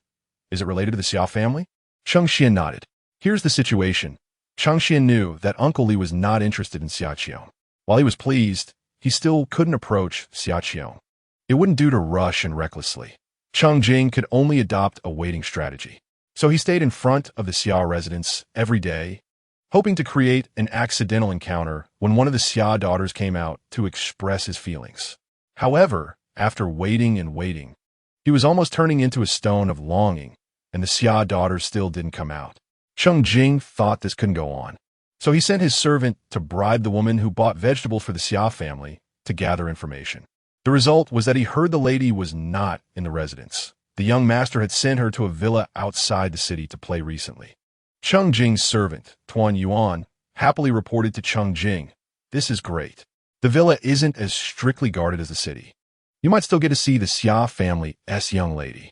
After the reunion was finished, Cheng Jing did not respond for a long time. After a while, he gritted his teeth and said, Xia Chun, how could I treat you so well, yet you guard against me to such an extent?" After speaking, Cheng Jing strode towards the Xia residence with a serious expression and a fierce demeanor. Tuan Yuan hurriedly advised, "Young master, you can't go causing trouble at someone else's house. The Marquis will be angry if he finds out." Cheng Jing completely ignored him, reaching the entrance of the Xia residence. He took a deep breath and instructed Tuan Yuan, "Knock on the door." Tuan Yuan, feeling anxious, knocked on the door, and after a while it opened. A guard peeked out, glanced at Cheng Jing, and respectfully asked, "Does the young master have business?" Cheng Jing signaled to Tuan Yuan, who took out a name card from his sleeve and handed it to the guard. Cheng Jing placed his hands behind his back and said, "I wish to see your master about some matters." Upon seeing that it was the heir of the Marquis of Jinbei, the guard hurriedly welcomed him in, saying, "Please wait a moment, I will go report." At this time, it was around the afternoon, and Lord Xia had not yet returned from his official duties. Lady Xia asked Xia Chun to entertain him first. When Xia Chun saw Cheng Jing sitting in the reception hall, his brows furrowed tightly, as if he could squash a fly. This scene further stimulated Cheng Jing, but he managed to remain calm. He stood up, cupped his fist towards Xia Chun, performed the customary greeting, and then sat back down, turning his face to the side, remaining silent. While Cheng Jing didn't speak, Xia Chun had something to say to him. He sat down opposite Cheng Jing, thought for a moment, and said, "Cheng Shizi, I understand your intentions and believe you are sincere, but I feel that you are not suitable for my sister, so I hope you can take a step back." Cheng Jing raised his eyelids, his eyes revealing a cold light, thinking, "What do you mean by not suitable? Are you the emperor or the god of marriage? Just because you think we are not suitable, we can't be together? This is absurd." Cheng Jing was extremely angry internally, but he only showed it by treating Xia Chun as heir and resolutely ignoring him. He was afraid that if he spoke, he would end up scolding Xia Chun. And seeing Cheng Jing like this, Xia Chun also fell silent. The two sat quietly in the hall, the atmosphere tense. When Lord Xia returned to the residence, he saw the scene. He walked into the hall, and both Cheng Jing and Xia Chun stood up. Just as Xia Chun was about to speak, Cheng Jing stepped forward a few paces to Lord Xia, bowed, and respectfully said, "Uncle Xia, hello. I am Cheng Jing, the heir of the Marquis of Jinbei. I would like to ask if you think I might become your son-in-law." Lord Xia's gaze sharpened as he looked at Cheng Jing for a while. Then a faint smile appeared on his face. "My Xia family has two conditions for recruiting a son-in-law. One is a good character, and the other is self-sufficiency. Do you think you can meet these conditions, Cheng Shizi?" Cheng Jing lowered his head, thought for a moment, then raised his head and said solemnly, "I probably can't do it at the moment, but could you give me some time? I will prove to you that I can." "All right," Lord Xia said decisively. "Then I'll take my leave," Cheng Jing said and walked towards the door. He turned around at the entrance and said, "Give me 3 months. During this time, could you not let Xia Qiong see anyone?" Standing at the door, the sunlight cast a golden glow on him, making his expression somewhat unclear, but it somehow conveyed his seriousness. Lord Xia nodded slightly, "All right." After Cheng Jing left, Xia Chun anxiously said to Lord Xia, "Father, how can you give him hope? A person like him is not the same as us. Even if he can endure these 3 months, what will happen afterward? You have a bias against him," Lord Xia said firmly, then slowly walked to the main seat, took a sip of tea, and said, "Chinner, I don't know how you see Cheng Shizi, but in my opinion, he is a very courageous person who is willing to take action. I am willing to give him this opportunity. Moreover, 3 months is not short time. Instead of resisting him and causing him to become rebellious, why not give him a chance? If he is just being impulsive, this matter will resolve itself. Everyone has their own way of doing things. If you judge him with too rigid a standard, you might miss out on many wonderful people and things. I actually have high hopes for this Cheng Shizi." "Why?" Xia Chun asked, confused. A smile slowly spread across Lord Xia's face. "Why?" Perhaps it's because of the brilliance in his eyes, which is particularly dazzling. Chapter 42. After listening to Cheng Xian's story, Shen Qing felt a bit of admiration for Cheng Jing. He had always known that Cheng Jing was a sincere person, with a hint of innocence in his character. Such a person seemed somewhat unqualified to be the successor of the Marquis' house. Yet Lord Cheng had always allowed this, without any intention of changing him. Why? Because once such a person became serious, he would be more persistent and could endure better, going further than others. So, Cheng Jing goes to work every day? What kind of work? Shen Qing was curious about how Cheng Jing wanted to prove himself. City patroller. Cheng Xian said proudly, "My brother said that since he wants to be self-reliant, he can't rely on the family. He could have asked our father to place him in the 6 ministries, but he didn't want to do that. He went to become the lowest-ranking city patroller in the Imperial Guard, patrolling the city every day, eliminating petty criminals, and maintaining public order. It's tough, but my brother takes his job seriously. The order in his area is excellent." Shen Qing thought to himself that this goes without saying. Those ruffians see your brother and run like mice seeing a cat. It's good enough that your brother doesn't actively seek them out for trouble. After finishing talking about Cheng Jing, Shen Qing asked about Qin Chuan. The young lady from the Wang family was not young anymore and should be starting to prepare for marriage. Cheng Xian sighed. "This is another troublesome matter. With my uncle gone and my aunt being a bit unclear-headed, my cousin's marriage is basically managed by my parents. The match has been proposed, the birth dates matched, and now it's time to send the betrothal gifts. At this point, we have to consider one thing. Where will my cousin live after getting married? Your aunt doesn't want to move out, right?" Shen Qing felt that, given that lady's temperament, she certainly wouldn't want to leave the Marquis' house. Although Cheng Xian was reluctant to nod, the truth was as such. She continued, "My aunt said that the family next door was selling their house. So she thought about buying it to connect with the Marquis' residence and live as one family in the future. Before my parents could say anything, my cousin already said he had bought a house in the east of the city, and their family was moving there." Shen Qing silently gave a thumbs up to Qin Chuan in his heart. How clear-headed he was. Considering that lady's temperament, she would probably want to cling to the Marquis' house for a lifetime, taking advantage of it without enough. No matter how deep the bond with Lord Cheng was, it would eventually wear thin. Qin Chuan was also ruthless. The Marquis of Zhenbei's residence was located in the west of the city, where dignitaries and nobles gathered, while most of the eastern part of the city was civilian. It was no wonder Cheng Ro liked it. "Your aunt must have exploded, right?" Shen Qing put on a gossiping face in front of Cheng Xian. Cheng Xian glared at him, but helplessly said, "It caused quite a scene." That day, Lord Cheng and his wife, Cheng Xian, and the whole family were present. As soon as Qin Chuan finished speaking, Cheng Ro was stunned. She took a few steps to Qin Chuan's side and forced a smile. "Chuaner, why are you so reckless? Isn't it good to live next to the Marquis' house? Your uncle, cousin, and cousin are all here. It's much livelier living together." No matter how flowery Cheng Ro's words were, Qin Chuan's face remained clear and calm. He looked at Cheng Ro and said, "The affection between relatives doesn't depend on distance, mother. If you miss your uncle and aunt, you can always come back to see them. But I'm getting married. I should establish my own household and not stay at uncle's place all the time. What is wrong with that?" Cheng Ro's face was already showing signs of anger, but she still suppressed her voice. "This is your uncle, your own uncle. He is our closest person. Besides, I am letting you live next door. It doesn't conflict with you establishing your own household." Qin Chuan looked at his mother, his voice calm with a hint of coldness. "Then I want to ask, is the money to buy the house next door from us or from uncle? If it's from us, I will comply with mother's wishes." Cheng Ro's eyes turned red, her gaze wandering. Her lips trembled for a long time before she could speak. "You know we don't have that money. How could a house next to the Marquis of Zhenbei be cheap?" Cheng Ro had initially planned for the Marquis' house to pay for it. She knew her brother valued relationships, and, as long as she mentioned it, her brother would handle it.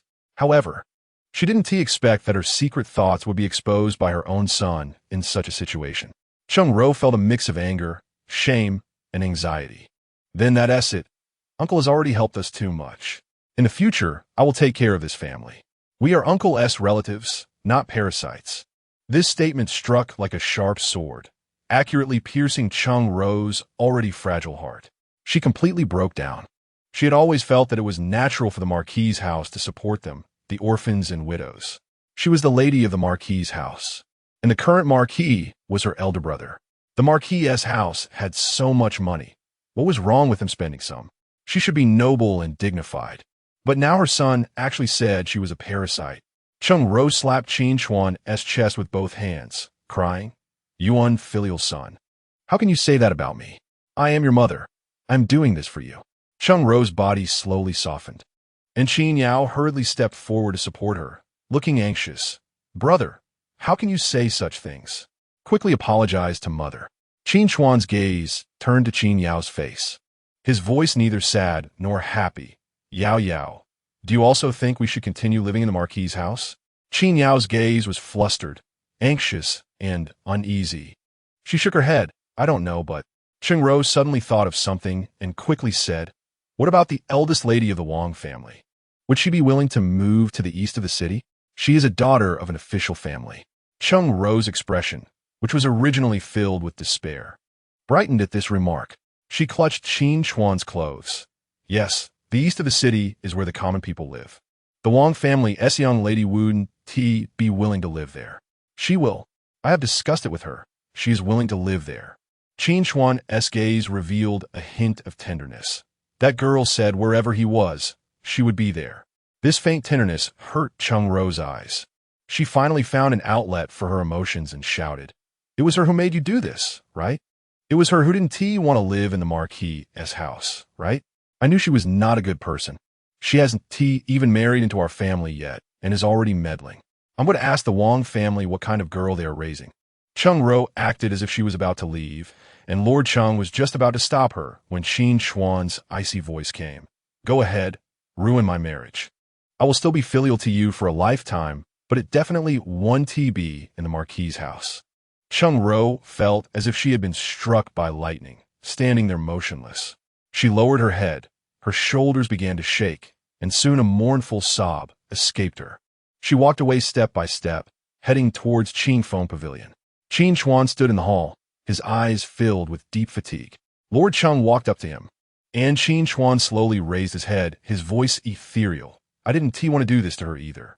Lord Cheng's gaze softened. "Actually, living next to the Marquis' house isn't bad." Qin Chuan looked at Lord Cheng, his eyes filled with the same respect and admiration as always. He smiled and said, "Uncle, I have grown up." Lord Cheng sighed, feeling a bit desolate, and patted Qin Chuan's shoulder. "You have grown up, but you must remember, I will always be your uncle." Shen Qing felt a bit of heartache for Qin Chuan. He was a person who appeared shy, but was incredibly determined inside. But no matter how resolute his heart was, it must have been painful to confront his mother.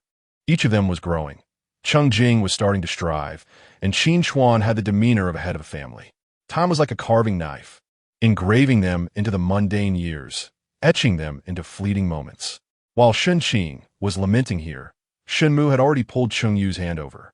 Cheng Yu had completely forgotten about the earlier accident and was smiling broadly at Cheng Xian.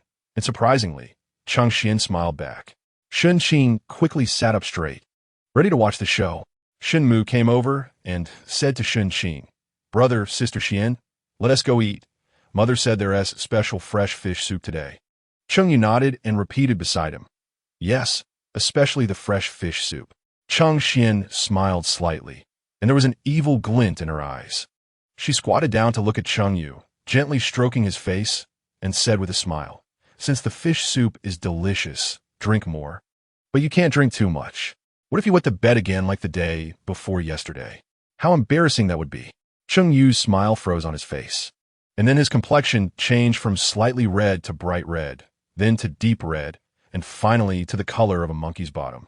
He looked at Shen Mu, then at Cheng Xian, tears welling up in his eyes. He wanted to say something, but after stammering for a long time, he couldn't utter a single word. In the end, he covered his face and ran away crying, leaving behind a short, chubby figure full of sorrow. Shen Qing was astonished and admired Cheng Xian's psychological tactics. He could also see that Cheng Yu really enjoyed playing with Shen Mu, which was normal. After all, Shen Mu was the leader in the private school run by Scholar Shen, and she had a natural ability to coax children. The kids in the school listened to her very well, so it was expected that Chengyu liked to follow her. However now, Chengyu had embarrassed himself in front of the girl he liked, and it was such a complete embarrassment that he was heartbroken. That day, the Shen family had a very pleasant time at the Marquis' residence. Scholar Shen felt happy that his son had found such a good family to marry into, and he planned to invite a matchmaker to propose next month.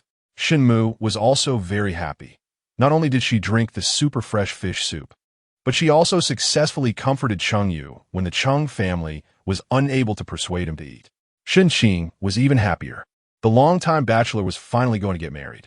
The wedding preparations were progressing slowly, and what Shen Qing needed to do next was to enter the Hamlin Academy and study.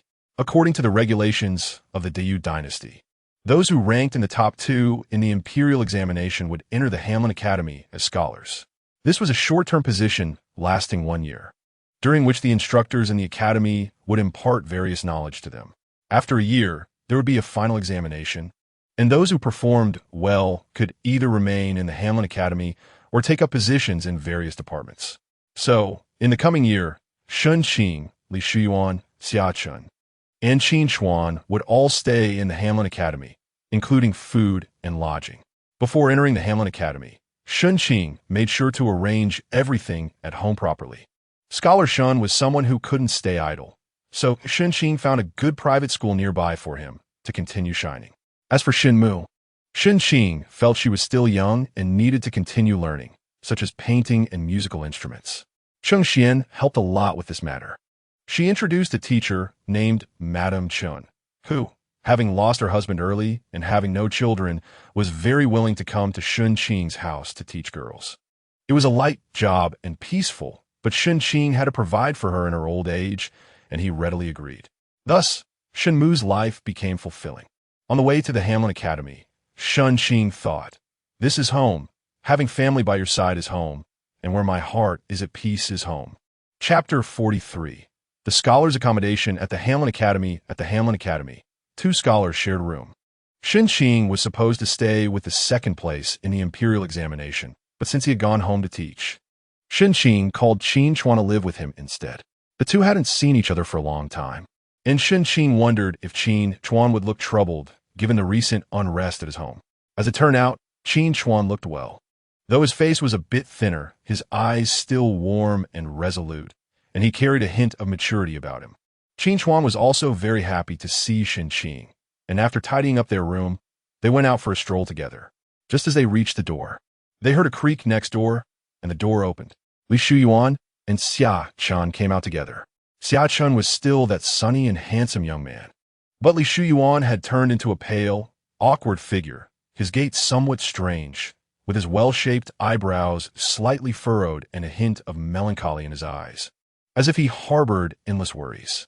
Shen Qing knew he shouldn't overthink things, but he couldn't help it. The love-hate relationship between these two was intriguing, especially since they were living in the same room now. Shen Qing's imagination ran wild, wondering if Xia Chen might take advantage of a dark and windy night to deal with Li Shuyuan. Shen Qing smiled warmly at both of them and said, "Long time no see. How have you both been?" Xia Chen shot a sideways glance at Li Shuyuan, the corner of his mouth curling up in amusement, and replied, "I'm good, but Shuyuan isn't so well." Shen Qing and Qin Chuan's gaze turned to Li Shuyuan, who looked a bit embarrassed. He coughed twice and said, "I just made a small mistake and got a bit of scolding from my father." Qin Chuan, the naive one, directly asked, "Did you get hit?" Big cousin Cheng Jing always looked like this after getting hit. Li Shuyuan nodded with a pained expression, and Xia Chen chimed in gleefully, holding up 2 fingers in a mock gesture 20 times. It couldn't possibly be for that reason, could it? Shen Qing thought about what mistake Li Shuyuan could have made. Considering he had just become the 3rd place in the imperial examination, it was probably something to do with the Xia family girl. Li Shuyuan looked dejected, as if he agreed silently. He didn't want to talk anymore. He had only ever received a few smacks as a kid for being mischievous, and now, as an adult, to get hit like this was truly embarrassing. Shen Qing thought that Li Darren was being too harsh. His son just wanted to pursue a love of his own, and he hadn't committed any serious wrongdoing. Why resort to violence?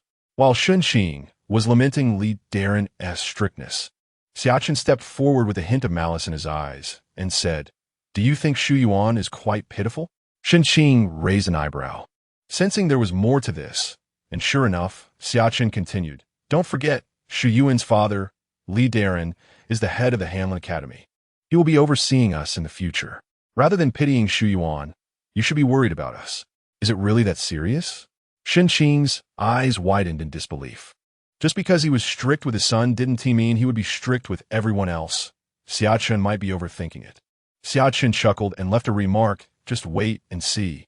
As it turned out, Xiaqin was indeed right about his predictions. Life at the Hanlin Academy was structured, yet not monotonous at all, especially during the headmaster's inspections. The scholars studied with such intensity that it felt as if they were drowning in a sea of knowledge. The headmaster, likely a Virgo, was strict to the point of being intimidating. Their postures needed to be as straight as a bamboo stick, their eyes not allowed to wander. And even the ink and paper on their desks had to be perfectly arranged. If anyone dared to whisper or lean on each other during class, it would certainly lead to a harsh reprimand, with the headmaster dragging them out for a good lecture. Would the well-educated headmaster scold you? Yes. He would definitely scold you until you were left in tears. And if your academic level wasn't up to par, you wouldn't even understand his reprimands. For these scholars, if the headmaster didn't come today, it was a joyous occasion. If he came but only took a round and left, it was a pleasant surprise. But if he showed up and started asking questions, oh my God, did I come to the Hanlin Academy? No, I came to hell. In class, the headmaster stood at the front with his hands behind his back, his thick brows knitted, lips tightly pressed, and his hawk-like eyes scanning the scholars below. And the students? They sat still as pines, faces tense, not daring to make a sound. Shen Qing told himself, don't look up, don't look up. Absolutely don't make eye contact with the headmaster. Shen Qing knew that everyone else was aware of this too, even if they didn't know before. After enduring so many days, they certainly did now. Thus, when the headmaster called out for someone to answer, he didn't find anyone willing to volunteer. So he cleared his throat and called out the most familiar name, Li Shuyuan. The entire classroom felt the tension ease slightly, but Li Shuyuan's heart was racing, and he felt a dull pain in his backside. He whispered a prayer, Buddha, Bodhisattva, Confucius, please help me get through this ordeal. Li Shuyuan's prayers were of no use. He received a scathing reprimand from the headmaster, who was also his father, for not answering thoroughly enough. After class, Shen Qing and the others came to console Li Shuyuan. Xiaqin patted Li Shuyuan on the shoulder and said, Shuyuan has really suffered over the years. Let's forget the past. I truly hope you can find a girl you like. Otherwise, your life will be so pitiful. Li Shuyuan shot him an annoyed glance, but said nothing. Shen Qing then added, Shuyuan, it's fine if the headmaster scolds you. After all, he is your father, and you're used to it. But I'm really afraid of your dad. Do you have any way to help us avoid some of the scolding? Shen Qing was genuinely afraid of the headmaster. Being the top scholar didn't matter. He would be scolded regardless, and the headmaster would add, as the top scholar, if you can't even understand such a simple question, how can you command the respect of others? Shen Qing truly couldn't bear such a heavy accusation. Li Shuyuan rolled his eyes dramatically and said, I actually do have a way. Did you notice how amiable the headmaster was with me just now? Well, everyone silently walked away. Life at the Hanlin Academy continued in this bitter yet humorous manner. April passed, and May arrived, bringing with it the Dragon Boat Festival. On the day of the Dragon Boat Festival, the Hanlin Academy had a day off, allowing everyone to escape their hardships, and more importantly, they could go watch the dragon boat races. There was a large lake in the southern suburbs of the capital called Qianbo Lake, where a grand dragon boat race was held every year during the Dragon Boat Festival. Even the royal family would send princes to watch, making it an annual spectacle in the capital. On this day, Shen Qing's family came together with the Duke of Beijing's family. Government officials had designated viewing stands, so they didn't have to squeeze in with the commoners. Qin Chuan's family was also there. His aunt looked a bit thinner, her cheekbones more pronounced, and she was dressed up a bit too much, while Qin Yao still looked the same, though she seemed a bit down. Cheng Jing was a participant in the race, now dressed in a vigorous outfit sitting on the dragon boat, looking spirited and impressive. Cheng Yu pulled Shen Mu to the lakeside to cheer for their older brother, and although there were railings by the lake, Shen Qing was still worried and followed them closely. The dragon boat race has not yet begun, but the lakeside is already quite crowded. Shen Qing tightly pulls Chengyu and Shen Mu by her side. At this moment, shouts come from the back of the crowd. Shen Qing turns around to see some brash men driving people away from the lakeside. They're all burly and imposing, looking quite arrogant. Behind these men stands a young master, around 17 or 18 years old, wearing a purple gold crown and luxurious clothing. With a piece of exquisite sheep fat jade pendant at his waist that shines like oil. He has delicate features, red lips, and white teeth. But his face displays a look of arrogance, clearly someone who is favored at home. This area is filled with families of officials, and there are those unwilling to give up their places, but the servants push everyone aside indiscriminately. A young master who looks quite wealthy is pushed down to the ground. After being helped up by a young servant, he tries to reason with them, but the servant shouts loudly, "We are people from the household of General Shen Wei. Dare to provoke our young master? Are you looking to lose your life?" Upon hearing that they are from General Shen Wei's household, the crowd quickly retreats. The young master standing at the back flashes a smug smile and slowly walks forward. Few people in the world do not know General Shen Wei. General Shen Wei is merely an honorary title. It represents supreme glory granted by the current emperor to his favored brother, Shi Wei. Shi Wei is nearly 60 this year, slightly younger than Emperor Chengde, and has grown up alongside him. As a child, he was his companion, and as he grew older, he became his personal bodyguard. During the power struggles, Shi Wei made significant contributions to Emperor Chengde, once single-handedly killing over a dozen assassins, almost exhausting himself to death in the process. After ascending to the throne, Emperor Chengde appointed Shi Wei as a general, stationed at the important military stronghold of Xuangu and Datong. Xuangu and Datong are crucial military locations, and Shi Wei has been there for 30 years, showcasing the high regard Emperor Chengde has for him. Shi Wei has also lived up to expectations, repeatedly repelling invasions from northern nomadic tribes, earning a good reputation among the people. However, Shen Qing wonders why this General Shi seems to have the feeling of a flower adorned with brocade, fried in oil. Does Emperor Chengde truly trust Shi Wei so much? Shen Qing is skeptical. Historically, emperors have always harbored suspicions, differing only in the degree of their mistrust. Liu Bowen, a wise strategist during the founding years of the Ming Dynasty, was the first advisor to Zhu Yuanzhang. In the end, he experienced the truth of being a companion to a tiger, and it remains unclear whether he died of illness or was poisoned. Emperor Yongzheng also valued Yan Gengyao highly, yet in the end, he was granted a death sentence in prison. This General Shi has both an army and a reputation, which means he has great merit that could overshadow the ruler, holding troops in high regard. Even if he is truly a loyal minister, the emperor may not tolerate him.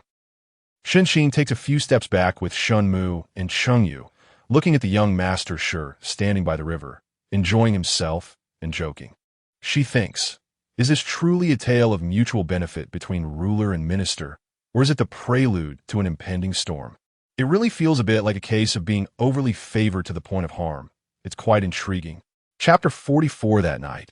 Shen Qing and Qin Chuan returned to the Hamlin Academy together. From a distance, they noticed that the lights in the neighboring rooms of Li Shuyuan and Xiachan were still on. They pushed the door open and entered, and a strong aroma of wine wafted towards them. Upon closer inspection, they saw Li Shuyuan and Xiachan drinking. Shen Qing couldn't help but admire these two. Under the high pressure from the academy head, they still dared to defy the rules. Li Shuyuan looked up at the two and said slowly, "Don't worry. My dad isn't around these days." Shen Qing immediately felt relieved and casually sat down at the wine table, pouring a glass for himself and Qin Chuan. The exquisite green wine cup held a sparkling liquid that glimmered enticingly. When Shen Qing took a sip, he found the taste to be smooth, fragrant, and elegant, truly good wine. Shen Qing casually asked Li Shuyuan, "Where did your dad go?" "I don't know. Even my mom doesn't know. I just heard he took a few days' worth of clean clothes," Li Shuyuan said, downing another glass of wine. "Ah, going on a business trip during the Dragon Boat Festival. That's quite tough, but it's a good thing. Come, let's drink to that."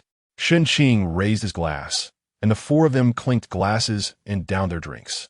Since ancient times, Wine has been a wonderful thing. It numbs your will, amplifies your emotions, and reveals your inner thoughts. What you wouldn't dare to say in ordinary times can all be expressed after a few drinks. It's like a mirror that reflects your joys and sorrows. After a round of toasting, Shen Qing propped his chin on his hand and said, "This month I'm going to invite a matchmaker to propose to the Ho family. I didn't get married in my last life, but I'm making up for it in this one." Qin Chuan smiled dreamily. "This month I'm going to Wang family to deliver the betrothal gifts. If all goes well, I should be getting married by the end of the year." Li Shuyuan, already tipsy, said, "My dad doesn't want me to marry Wei-Hsien. He wants me to marry a girl from a scholarly family. But why should I listen to him? I want to marry Wei-Hsien." Xia Chun directly downed his drink. "Do you know why I, at 23, am still unmarried? It's because the girl I was supposed to marry eloped with a pretty boy." Xia Chun casually dropped a bombshell, leaving the other three in shock. After a moment of silence, Li Shuyuan picked up a glass and said to Xia Chun, "Compared to your misfortune, I lose. Come, let's drink." The night seemed particularly infectious, and the four of them became sentimental. Li Shuyuan placed his wine cup down with a thud and said, "My dad has controlled me since I was little. Now he even dictates who I can marry. I won't listen to him.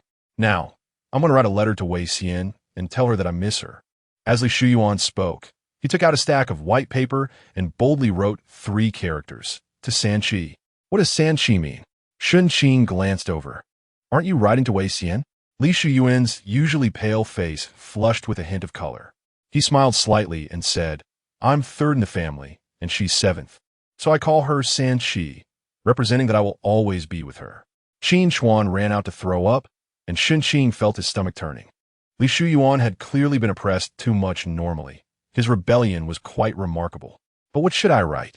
Li Shuyuan rested his chin on his hand, contemplating. Under the dim candlelight, the young man was seriously thinking. This was his first letter to Wei-Hsien, and it had to be fresh and unique. He began to rightly tie buys San Wu Chi Yen. Qin Chuan had returned, his eyes bright with excitement. The alcohol had excited his nerves, and he puffed out his chest and recited, "Enter my gate of longing, know my suffering of longing, long for you endlessly, and short of longing, it knows no bounds." "That's good." Li Shuyuan perked up, and with a brush, he wrote it down. Shen Qing also joined in, standing up and reciting passionately, "I walked the streets you walked. Does that count as a reunion? I breathe the wind you breathe. Does that count as an embrace?" Li Shuyuan was taken aback, his brows relaxing and eyes filled with longing, as if he were looking through the endless night to see the intoxicating spring light. What beautiful words! So full of charm. He added it to the paper. Xia Chun, unwilling to be left out, tapped his fingers on the table rhythmically and said, "When will we meet in longing? At this moment, it's hard to express." Thus, each of them contributed lines, and Li Shuyuan wrote a whole 5 large sheets. Just as he was about to put them away, he noticed that the last page had accidentally gotten wet with wine, causing the ink to blur. As he was about to discard it, Shen Qing stopped him. His eyes were moist and bright, his fair cheeks flushed with a thin, rosy hue, and in a deep, rich voice, he said, "The writing has blurred because of longing." Li Shuyuan's pupils widened, and his mouth opened slightly. After a long time, he patted Shen Qing's shoulder and said, "Brother, I've learned something." Li Shuyuan added that line to the end, and then carefully placed the pages into an envelope. Just as he was about to discuss how to deliver it to Wei-Hsien, there was a loud bang, and the door was suddenly flung open. In the intersection of the night and light stood a figure, his face obscured in darkness, yet he appeared to carry the might of thunder. Who could it be? It was none other than Li Run, the academy head, who should have been out of town, but had mysteriously appeared here and caught the 4 drunkards in the act. Li Ren's Loli Wolktin, his eyes ablaze with fury, his expression as cold as a biting winter wind. The wine they had just drunk instantly turned into cold sweat for Shen Qing and the others. Li Shuyuan felt it most acutely. Before he could think clearly, he instinctively hid the envelope behind him.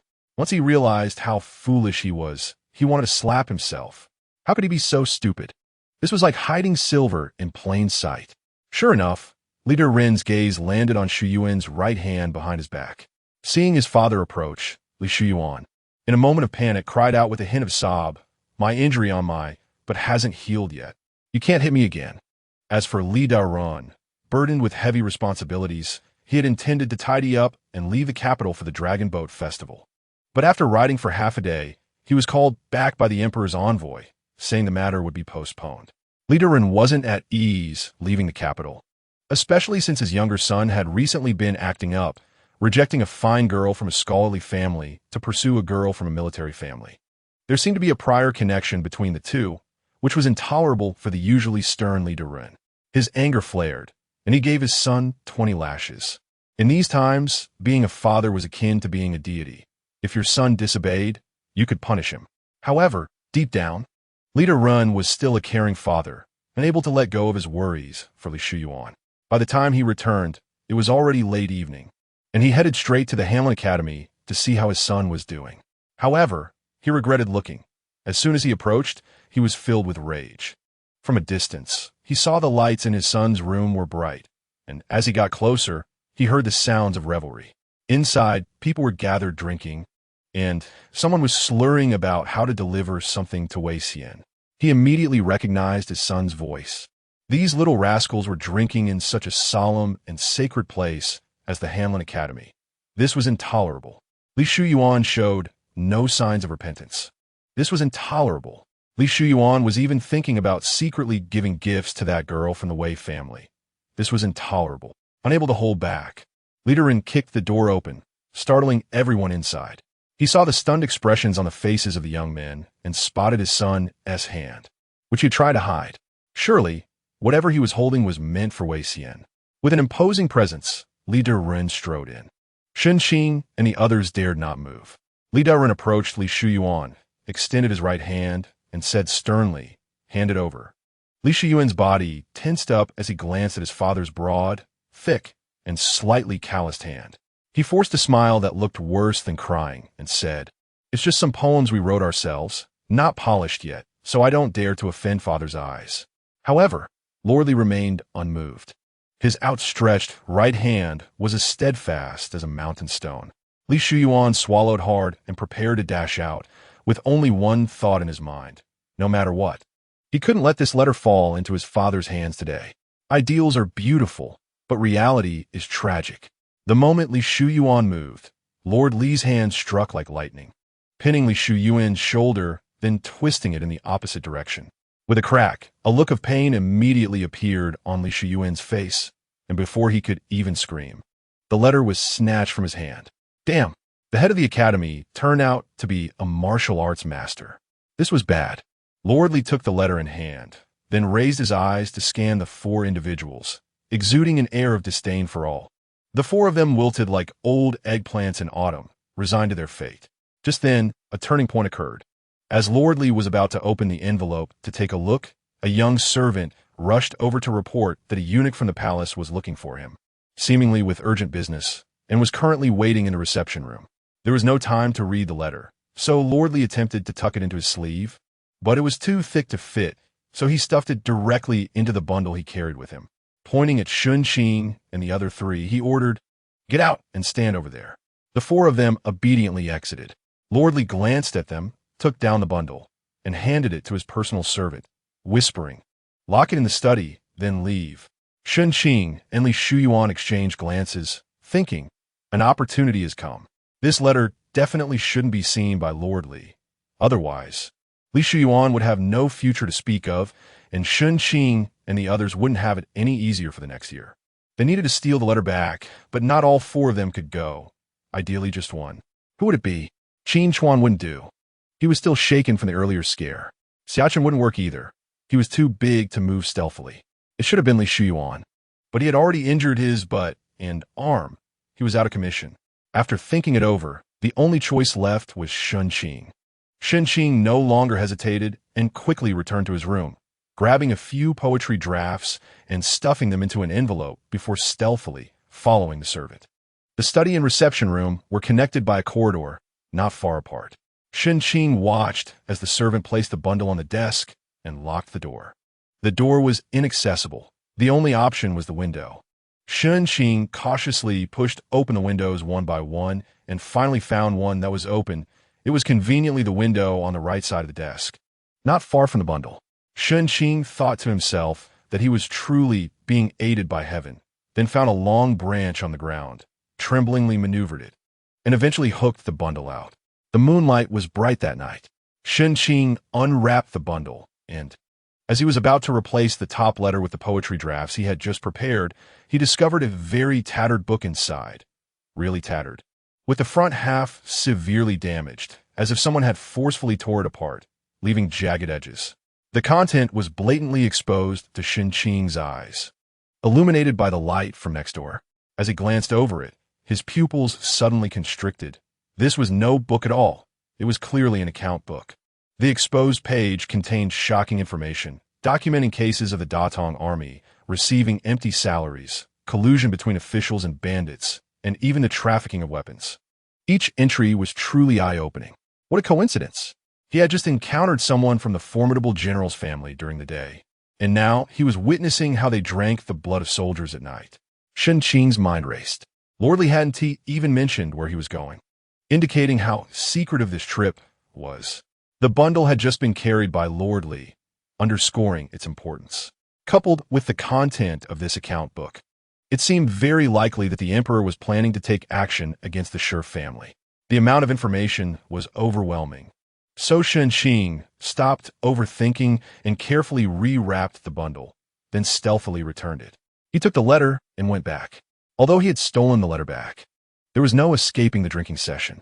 Once Lordly had some leisure time, he looked at the four and said, "Since you have time to drink, it must mean you're too idle.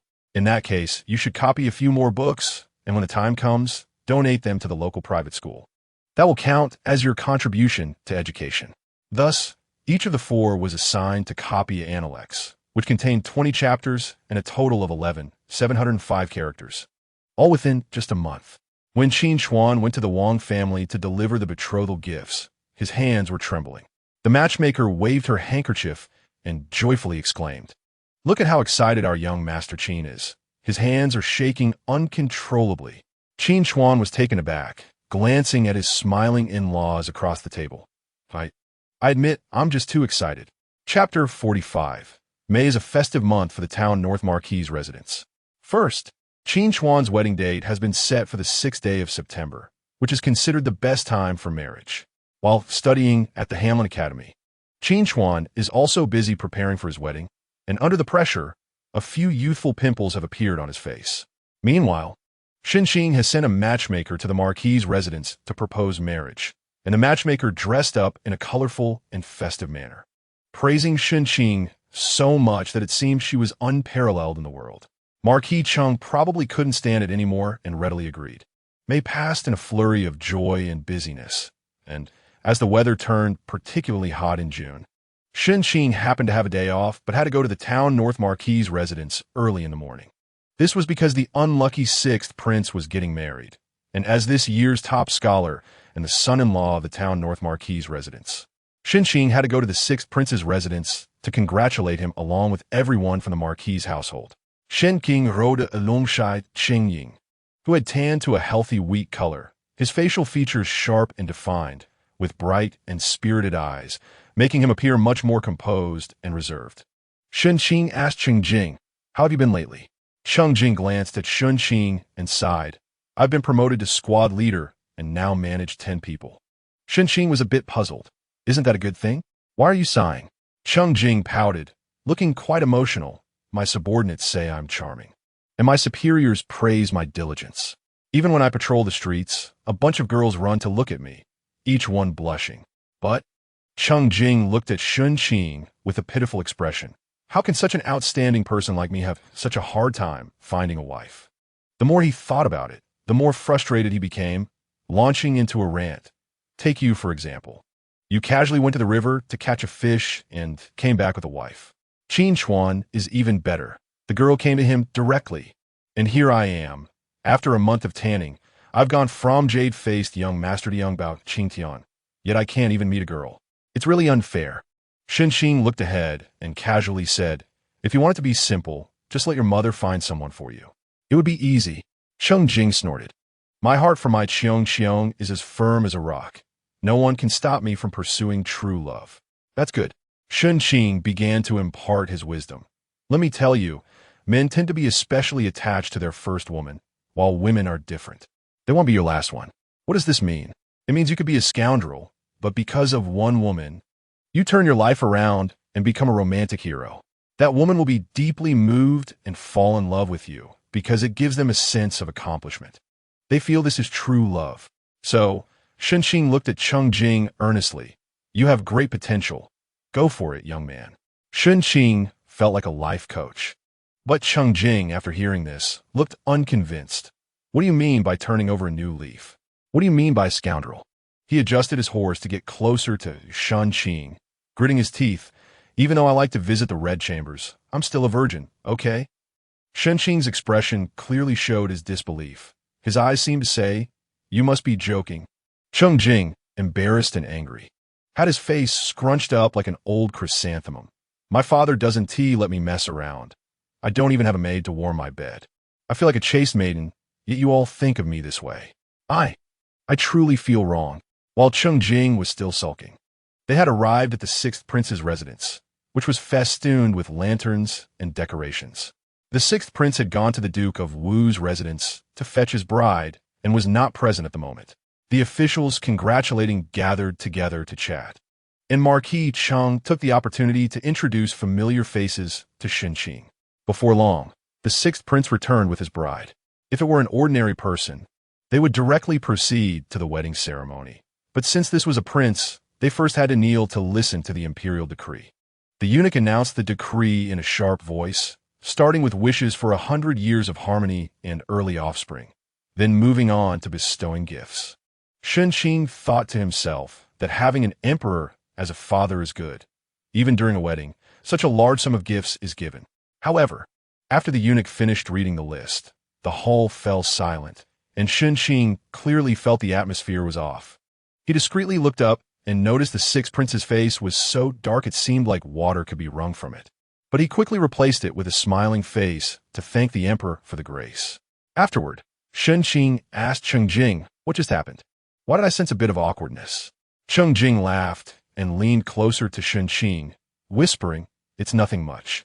It's just that the gifts from the emperor were a bit less, and the sixth prince's face is hard to maintain.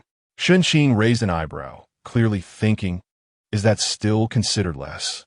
Shen Qing directly ignored him, giving Shen Qing a look of a bumpkin before leisurely walking away to check on the ladies. Hoping for a romantic encounter with Xia Qiang, Marquis Cheng explained to Shen Qing, the prince's wedding is a major event, and indeed the gifts from the emperor are somewhat fewer. It seems he is still angry with the sixth prince. Marquis Cheng's face showed a hint of regret, but Shen Qing caught a glimmer of excitement in his eyes. Shen Qing thought to himself that, of course, he wouldn't be happy. The earlier scene was so beautifully executed that the sixth prince now couldn't turn things around. Shen Qing quickly put on a gloomy face and sighed. How can there be overnight grudges between father and son? Marquis Cheng exchanged a glance with Shen Qing, both quickly looking away. Just then, there was a commotion in the hall, and Shen Qing looked over. Oh, my dear brother Fong Si is here. After Fu Xiao exchanged pleasantries with everyone, he walked straight to Marquis Cheng and Shen Qing. Smiling, Marquis Cheng has been having one joyful event after another lately. When you have a celebration, make sure to send me an invitation so I can have a drink. Marquis Cheng replied affirmatively, while Shen Qing stood aside, smiling without speaking. He was still uncertain about how the fourth prince intended to treat him, whether as a mature person or pretending it was their first meeting. He estimated that, due to the fourth prince's temperament, it would be the former, as he was not the type to deceive himself. As expected, Fu Xiao looked at Shen Qing and spoke in a familiar tone. How is Wuzhua doing at the Hamlin Academy? Is he managing? Before replying, Shen Qing quickly glanced at Marquis Cheng, who showed no change in expression. So Shen Qing knew that Fu Xiao was already aware of his relationship with the fourth prince. Truly patient, Shen Qing smiled at Fu Xiao, saying, I'm managing just fine. I feel my knowledge has grown significantly under Lord Li's strict requirements. Not only has my knowledge increased, but my skills in cursing have also improved dramatically. Fu Xiao chuckled, finding Shen Qing's personality unchanged and quite amusing. He thought Shen Qing was clever and wondered when he would realize his identity, yet he could still pretend not to know. Just moments ago, he appeared very composed in front of him. Fu Xiu then said, "This is my first visit after my sixth brother's residence has been built. Would you like to accompany me to take a look? It would be an honor." The sixth prince's residence had a lotus pond, and now the lotus flowers were blooming beautifully. The best view was from the pavilion beside the water. Fu Xiu and Shen Qing walked there, and the fourth prince's guards subtly kept others at bay. As Fu Xiu fed the goldfish in the pond, he casually said, "I've been dealing with some worries lately. I wonder if Wu Zhuo could help me out a bit." Shen Qing leaned against the railing, gazing into the distance, and said, "I'm all ears." The fourth prince seemed to ponder for a moment before saying, "It's nothing major. I just want to please Father Emperor, but I don't know how to go about it." Shen Qing understood that the fourth prince was somewhat anxious. The Emperor Chengde's offspring were not plentiful, but the competition for the throne was exceptionally fierce. The crown prince had died young, the fifth prince was foolish, and now the second and third princes were battling fiercely in the court, with the sixth prince also lurking nearby, making the fourth prince seem somewhat marginalized. However, in Shen Qing's view, the fourth prince had always been very patient. She couldn't tell what had happened to make him anxious now. Was there some major event in the court? Fu Xiu looked deeply at Shen Qing and then said, "It's nothing major. Just that Father Emperor suddenly summoned General Shi and his family to the capital, saying he missed old acquaintances." Shen Qing's heart skipped a beat, but her expression remained unchanged, and her breath did not falter. She asked, "Does the fourth prince know the emperor's intentions?" "The emperor's thoughts are beyond our guessing," Fu Xiu replied. But Shen Qing believed he must have his own ideas, though he was not convenient to express them. Shen Qing's fingers unconsciously fidgeted, and after a while, she said, "Your previous actions have always been correct. At this time, it is enough to be patient and steady." These two words are easy to say, but hard to execute. The sixth prince's embarrassment at today's wedding banquet was precisely because he was too eager and violated the emperor's taboos. Fu Xiu smiled faintly, but there was no trace of joy in his eyes. He pushed aside a green lotus leaf in front of him and said slowly, "Sometimes I also question whether the path I'm taking is right. If I keep waiting, will I miss the best opportunity?" Shen Qing really wanted to tell Fu Xiu about the struggle for the throne during the Kangxi era, where the eldest and the crown prince contended, then the eighth prince and the crown prince, and later even the 14th prince emerged. But in the end, who became emperor? It was the fourth prince, the silent and taciturn one, who seemed to be outside the struggle for the throne, but was always lurking in the shadows. The current Emperor Chengde was similar to Kangxi. He was older and more suspicious. If you don't play the innocent, he won't tolerate you. Despite the fierce competition between the second and third princes, their hopes were not high. After pondering her words, Shen Qing said, "Waiting does not mean doing nothing. But one must do the right things. Think of what the emperor thinks and do what the emperor deems right. Act high profile in work and low profile in life. And maintain a sense of public spirit. In the end, the emperor is looking for a suitable heir." "A sense of public spirit," Fu Xiu murmured, his face falling into deep thought. Chapter 46. As for Chengjing, during this time, hosting guests was typically segregated by gender. Generally, male guests were in the front yard, while female guests were in the back courtyard. The sixth prince's residence was vast and had even introduced a river from outside, with several arched bridges built over it. Crossing these bridges led to the area where female guests were hosted. Chengjing was currently standing under the bridge, leaning forward with his neck stretched, concentrating all his energy into his eyes, hoping to catch a glimpse of the one he admired. He had learned from previous experiences and had inquired beforehand to find out that Xiaqiong would also be present today. While Chengjing was craning his neck, a girl from across the river noticed him. Chengjing was quite well known, and many girls recognized him. One of them went to find Chengxian and said, "Your brother has been looking this way. Is he searching for you? Do you want to go see?" Chengxian knew very well what was on Chengjing's mind. After thanking the girl, she made her way across the bridge and said to Chengjing, "Brother, if you keep peering around like a thief, you'll be mistaken for a lecher." Chengjing widened his eyes and replied, "You've been with Shen Qing for too long, instead of learning the good things. You only pick up his sharp tongue. What I'm doing is not peering like a thief. I'm searching for true love." "And what about your true love?" Chengxian countered, not backing down. "Well, she hasn't appeared yet," Chengjing said, feeling a bit down. Suddenly, his eyes brightened, and he smiled at Cheng Xian. "Good sister, could you help your brother with something?" "What is it?" Cheng Xian asked, looking wary, feeling that her brother was unreliable and unsure of what scheme he had in mind. "I've thought it through." Cheng Jing pulled Cheng Xian closer and whispered, "I like the girl from the Xia family, but unfortunately, she doesn't know me yet. If she gets to know me, with your brother's looks, character, and charm, it would be hard for her not to like me. By then, her family wouldn't have any reason to stop us. Everything would fall into place." The more Cheng Jing thought about it, the more excited he became. He continued, "The girl from the Xia family just returned to the capital and probably doesn't have many friends. You can use this opportunity to get to know her and then find a way to bring her over. I'll arrange a chance encounter, and you can introduce me to her openly. How about it? Can this work?" Cheng Xian thought the idea sounded good, but she felt it was unreliable because everything Cheng Jing planned often ended up being strange. It can work.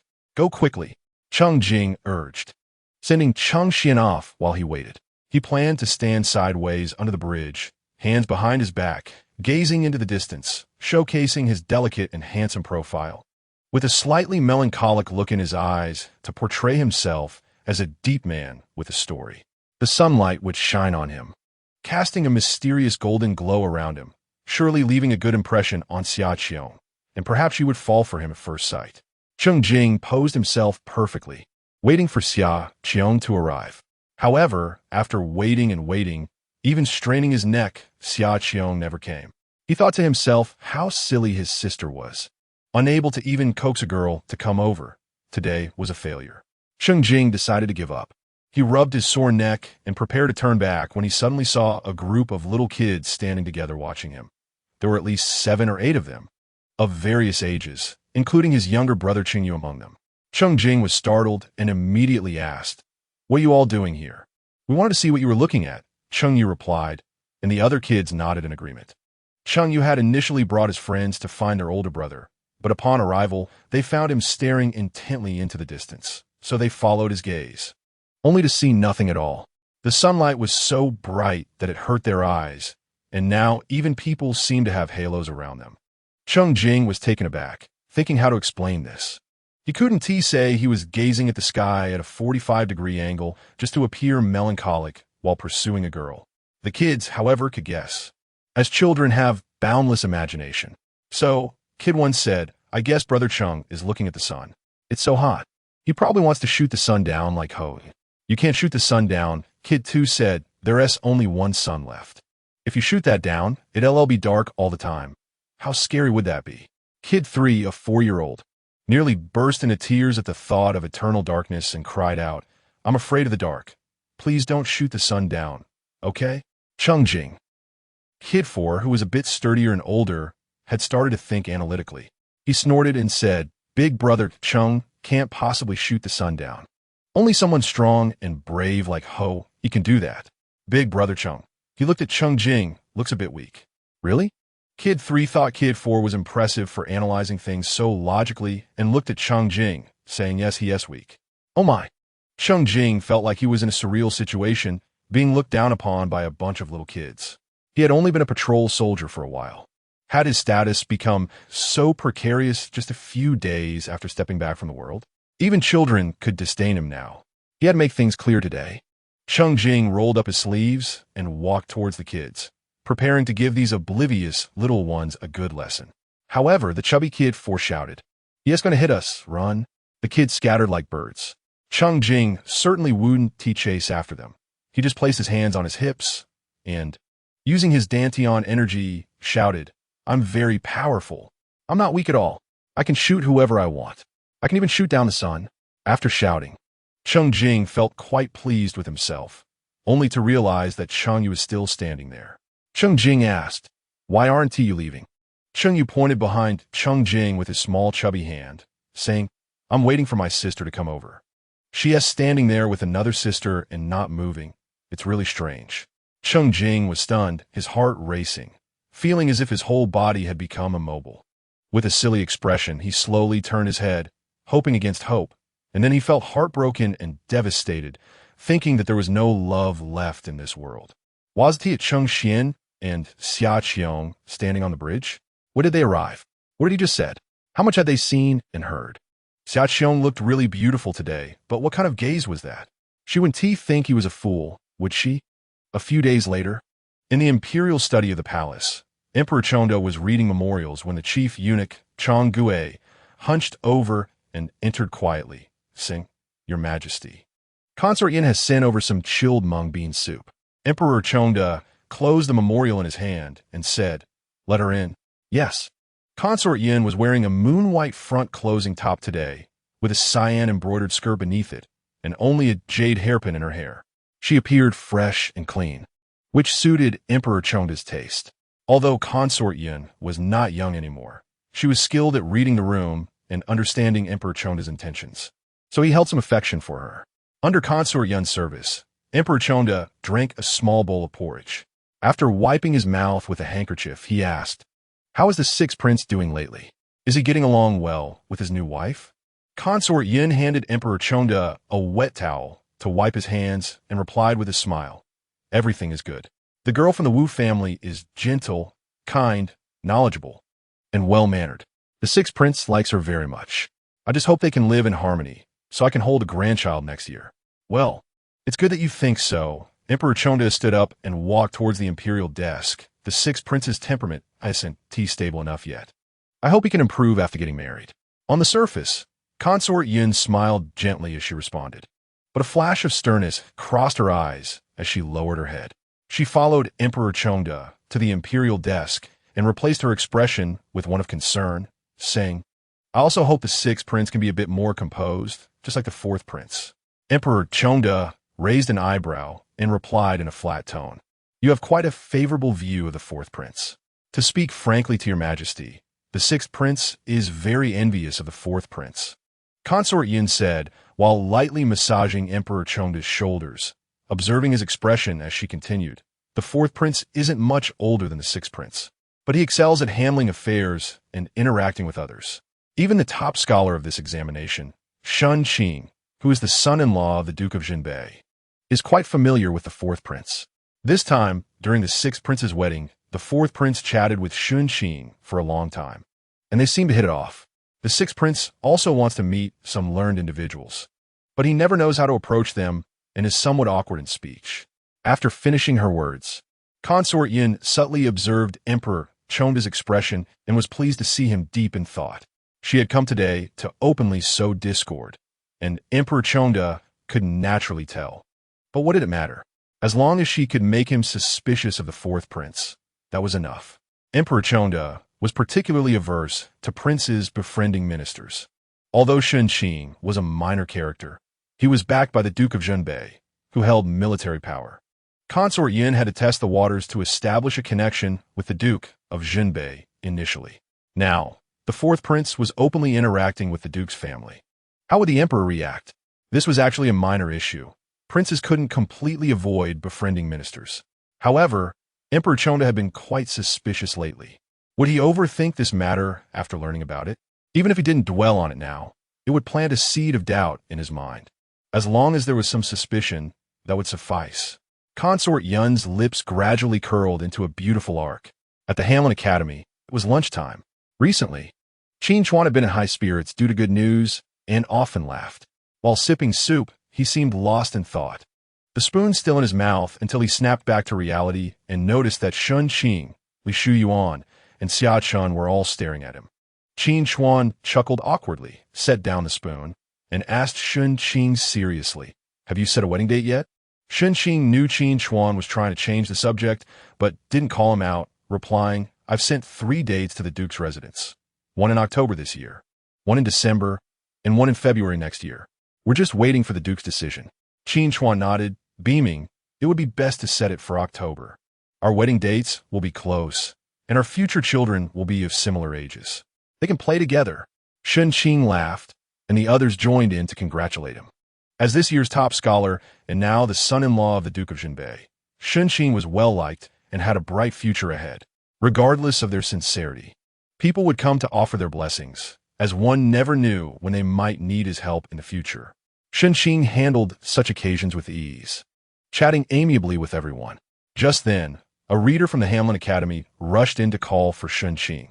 A eunuch from the palace has come to summon you. The emperor wishes to see you. The others looked at Shen Qing with even more enthusiasm, their eyes clearly filled with envy. However, Shen Qing's heart sank. He had a bad feeling that something unpleasant was about to happen. When he arrived at the reception room, he saw a eunuch waiting for him.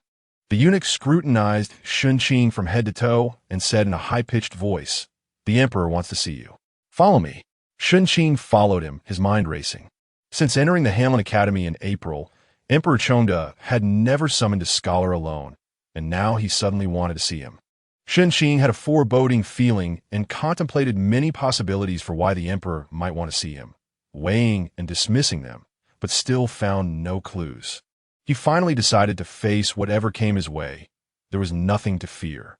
The eunuch leading Shen Qing into the palace glanced back at him. Noticing that the top scholar did not exhibit the usual nervousness before an audience with the emperor, he appeared calm, with no signs of joy or doubt, exuding a steady demeanor like an experienced official. The eunuch felt that this person seemed extraordinary. In the study, Shen Qing knelt and performed the customary greeting, but he waited a long time without hearing Emperor Chongda's voice calling him. He could sense a highly oppressive gaze scrutinizing him. It was Emperor Chongda assessing him. Shen Qing maintained his composure, his breath steady, showing no signs of anxiety or unease. He quietly and firmly knelt there, without a trace of distress. Emperor Chongda internally admired the young man's mental fortitude and then asked casually, "What is your relationship with the fourth prince?" Chapter 47, Shen Qing knelt there, hearing Emperor Chongda ask about his relationship with the fourth prince. He slightly raised his head, straightened his back, and looked directly ahead, calm and composed, with a touch of youthful stubbornness. He answered loudly, "Your Majesty, I am friends with the fourth prince. When we meet, I call him fourth brother." Shen Qing now understood that Emperor Chongda might suspect him of collusion with the fourth prince. But what could he and the fourth prince possibly collude about? He was just a minor character. Could it be because of the Duke of Jinbei behind him? That was quite possible, so he had to speak the truth.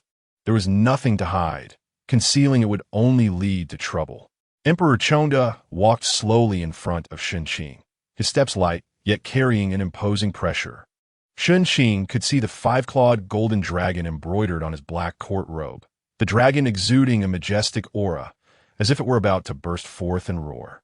The emperor's voice rang out above Shen Qing's head. Before the spring examination results were announced, I was troubled about whom to choose as the top scholar. Xin recommended Fan Wenxi, while Jiang Weixian favored Shu Yuan. Do you know why I ultimately chose you? Shen Qing did not hesitate at all and replied directly, "Your Majesty chose me because you think I am good." Ha! Emperor Chongda smiled, feeling that he had not encountered such a straightforward person in a long time. He said in a calm tone, "At that time, Xin and Jiang Weixian were arguing fiercely. The fourth prince suggested that both should take a step back, and so I chose you." Emperor Chongda observed Shen Qing's expression and saw a flash of surprise in his eyes, a completely instinctive reaction with no sign of pretense, indicating that he likely did not know about this matter beforehand. This made the emperor feel a little more at ease. That day, Emperor Chongda had heard from concubine Yingui that the fourth prince had a good relationship with Shen Qing. Although he knew concubine Yingui had ulterior motives, he soon thought of the upcoming top scholar selection. Were the fourth prince's words that day intentional or unintentional? Was it just a casual remark? Or could it be that Shen Qing had already pledged allegiance to him? Could it be that the fourth prince and Shen Qing had some prior agreement? With the fourth prince's actions aimed at promoting Shen Qing to the top scholar position, why would the fourth prince want to elevate Shen Qing? Was it because of his talent? Or was it due to the Duke of Jinbei behind him? Or perhaps the fourth prince had some connection with the Duke's household, and Shen Qing was merely acting as a middleman? Emperor Chongda didn't actually care about the relationship between the fourth prince and Shen Qing. What he cared about was whether the fourth prince had any ties to the Duke of Jinbei. He was concerned whether the fourth prince had played any tricks in front of him. This was a serious affront to the dignity of an emperor. Was this matter that significant? Not really. It was just that the fourth prince and Shen Qing had talked for a while at the sixth prince's residence. And then the sixth prince and concubine Yingui had labeled them as having a close personal relationship. The reason this caught Emperor Cheng's attention was that it involved a prince and, more importantly, the military, since the Duke of Jinbei's second son held military power as well. This was different from concubine Yin Gui's earlier attempts to ally with the Duke of Jinbei. She was merely probing, and with a glance from the emperor, she would back down. But this time, it was very likely that the fourth prince and the Duke of Jinbei had already formed some mutual interests, which made Emperor Cheng uneasy. He would not allow these people to play tricks under his nose. At this moment, Shen Qing was truly astonished. He had not expected that there would be such twists behind his becoming the top scholar. The fourth prince had even intervened. It was clear that the fourth prince wanted to elevate him, but now Emperor Cheng was clearly overthinking it. There was no way he could admit to this matter. Shen Qing's mind raced, and after careful consideration, he said, "During the sixth prince's wedding, I had a private conversation with the fourth prince. He asked me how to win our father's favor."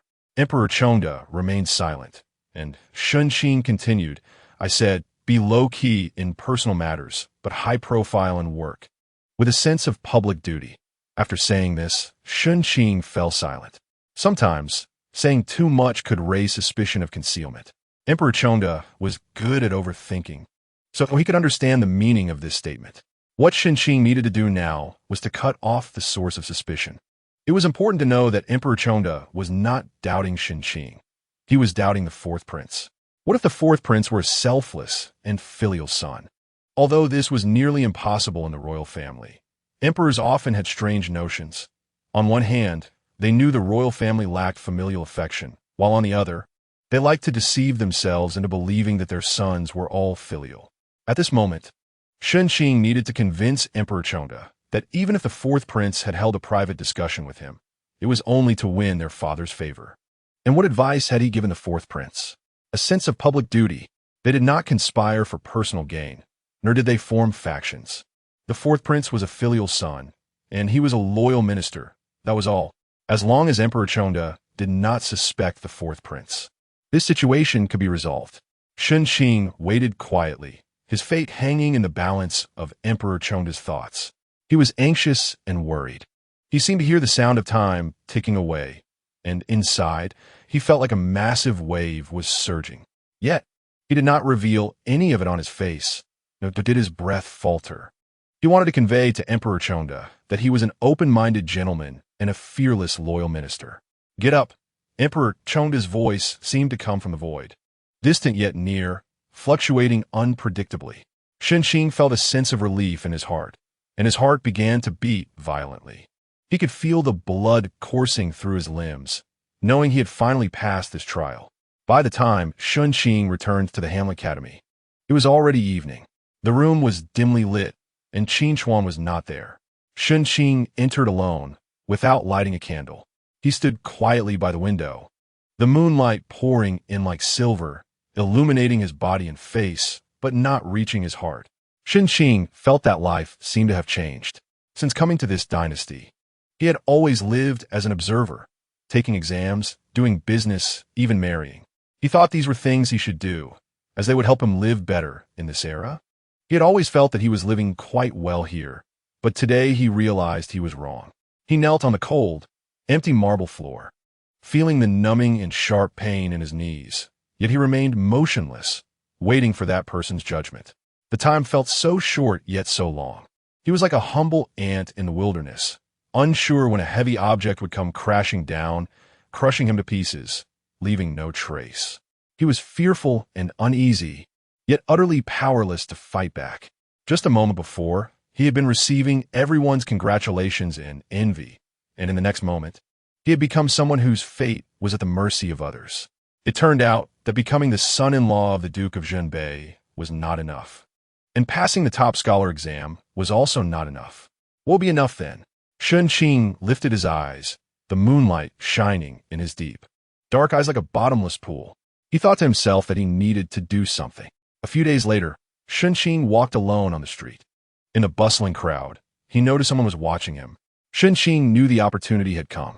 He followed that person to a tea house, entered a private room in the emperor's suite, sat down, and waited.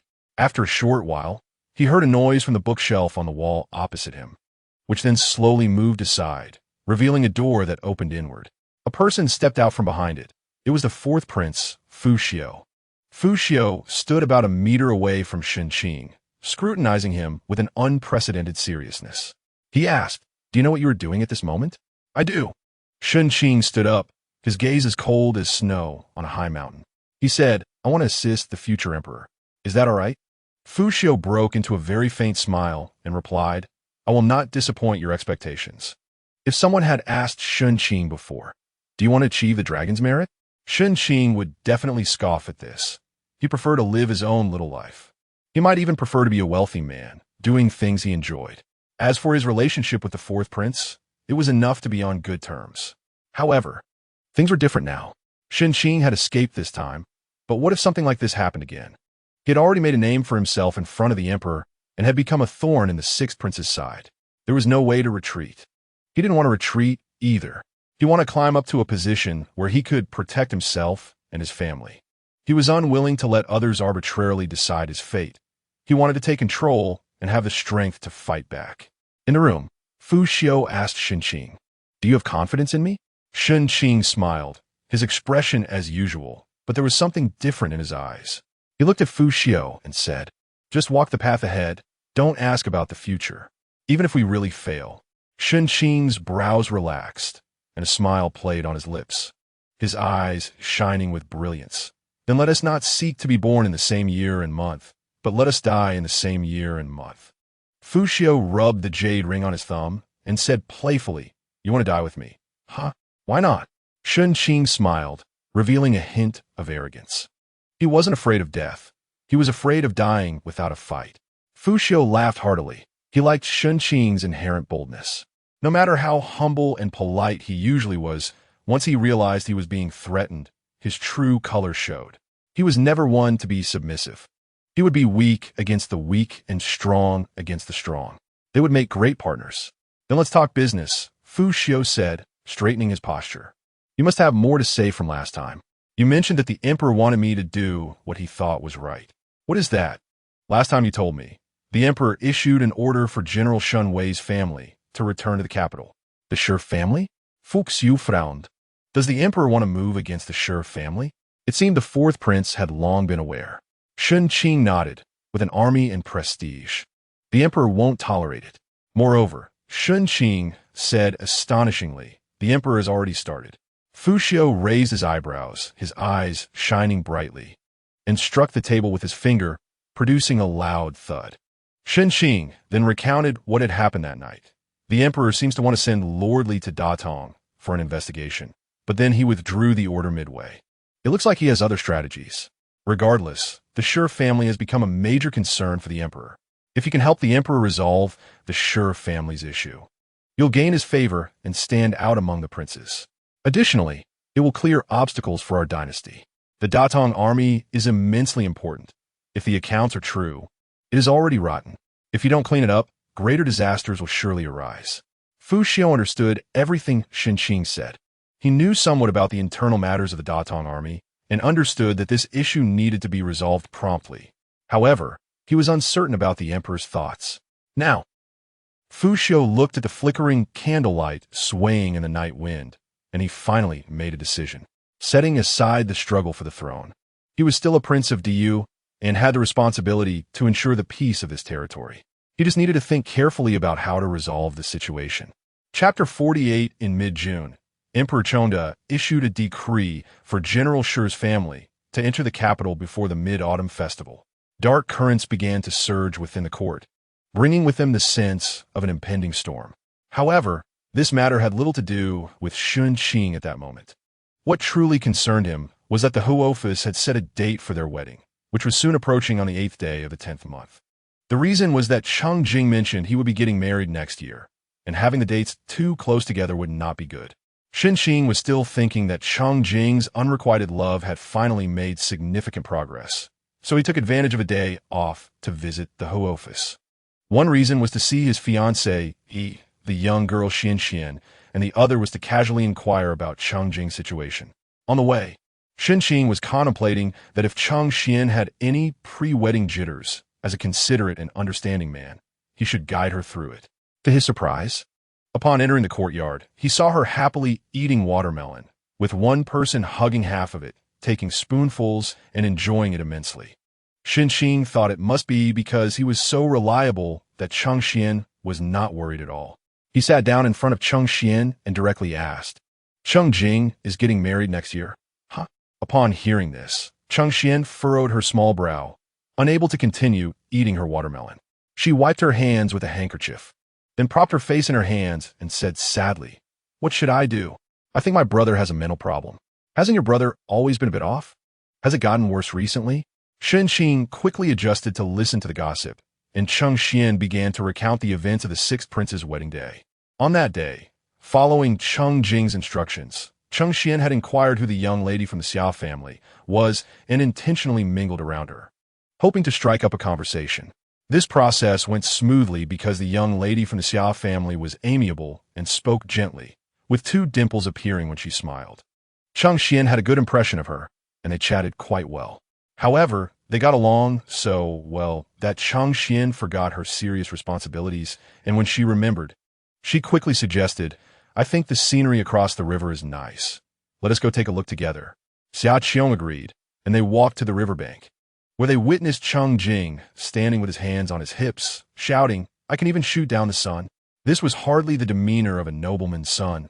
Rather, he resembled a roaring lion. Cheng Xian felt a sense of inevitability.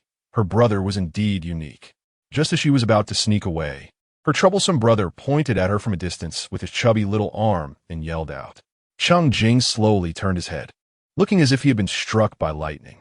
Cheng Xian thought, "Great, there's no escaping now." She brought Xia Qiong over, and Cheng Jing immediately changed his posture, first looking up at the sky, then realizing that was wrong, and turned to look at the river, but that fell off too.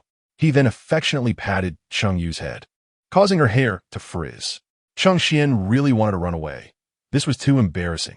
She didn't dare to look at Xia Qiong, but unexpectedly her brother spoke again, his voice as sweet as honey. "Shen Qian, is it hot? Do you want some tea? Or perhaps some fruit juice?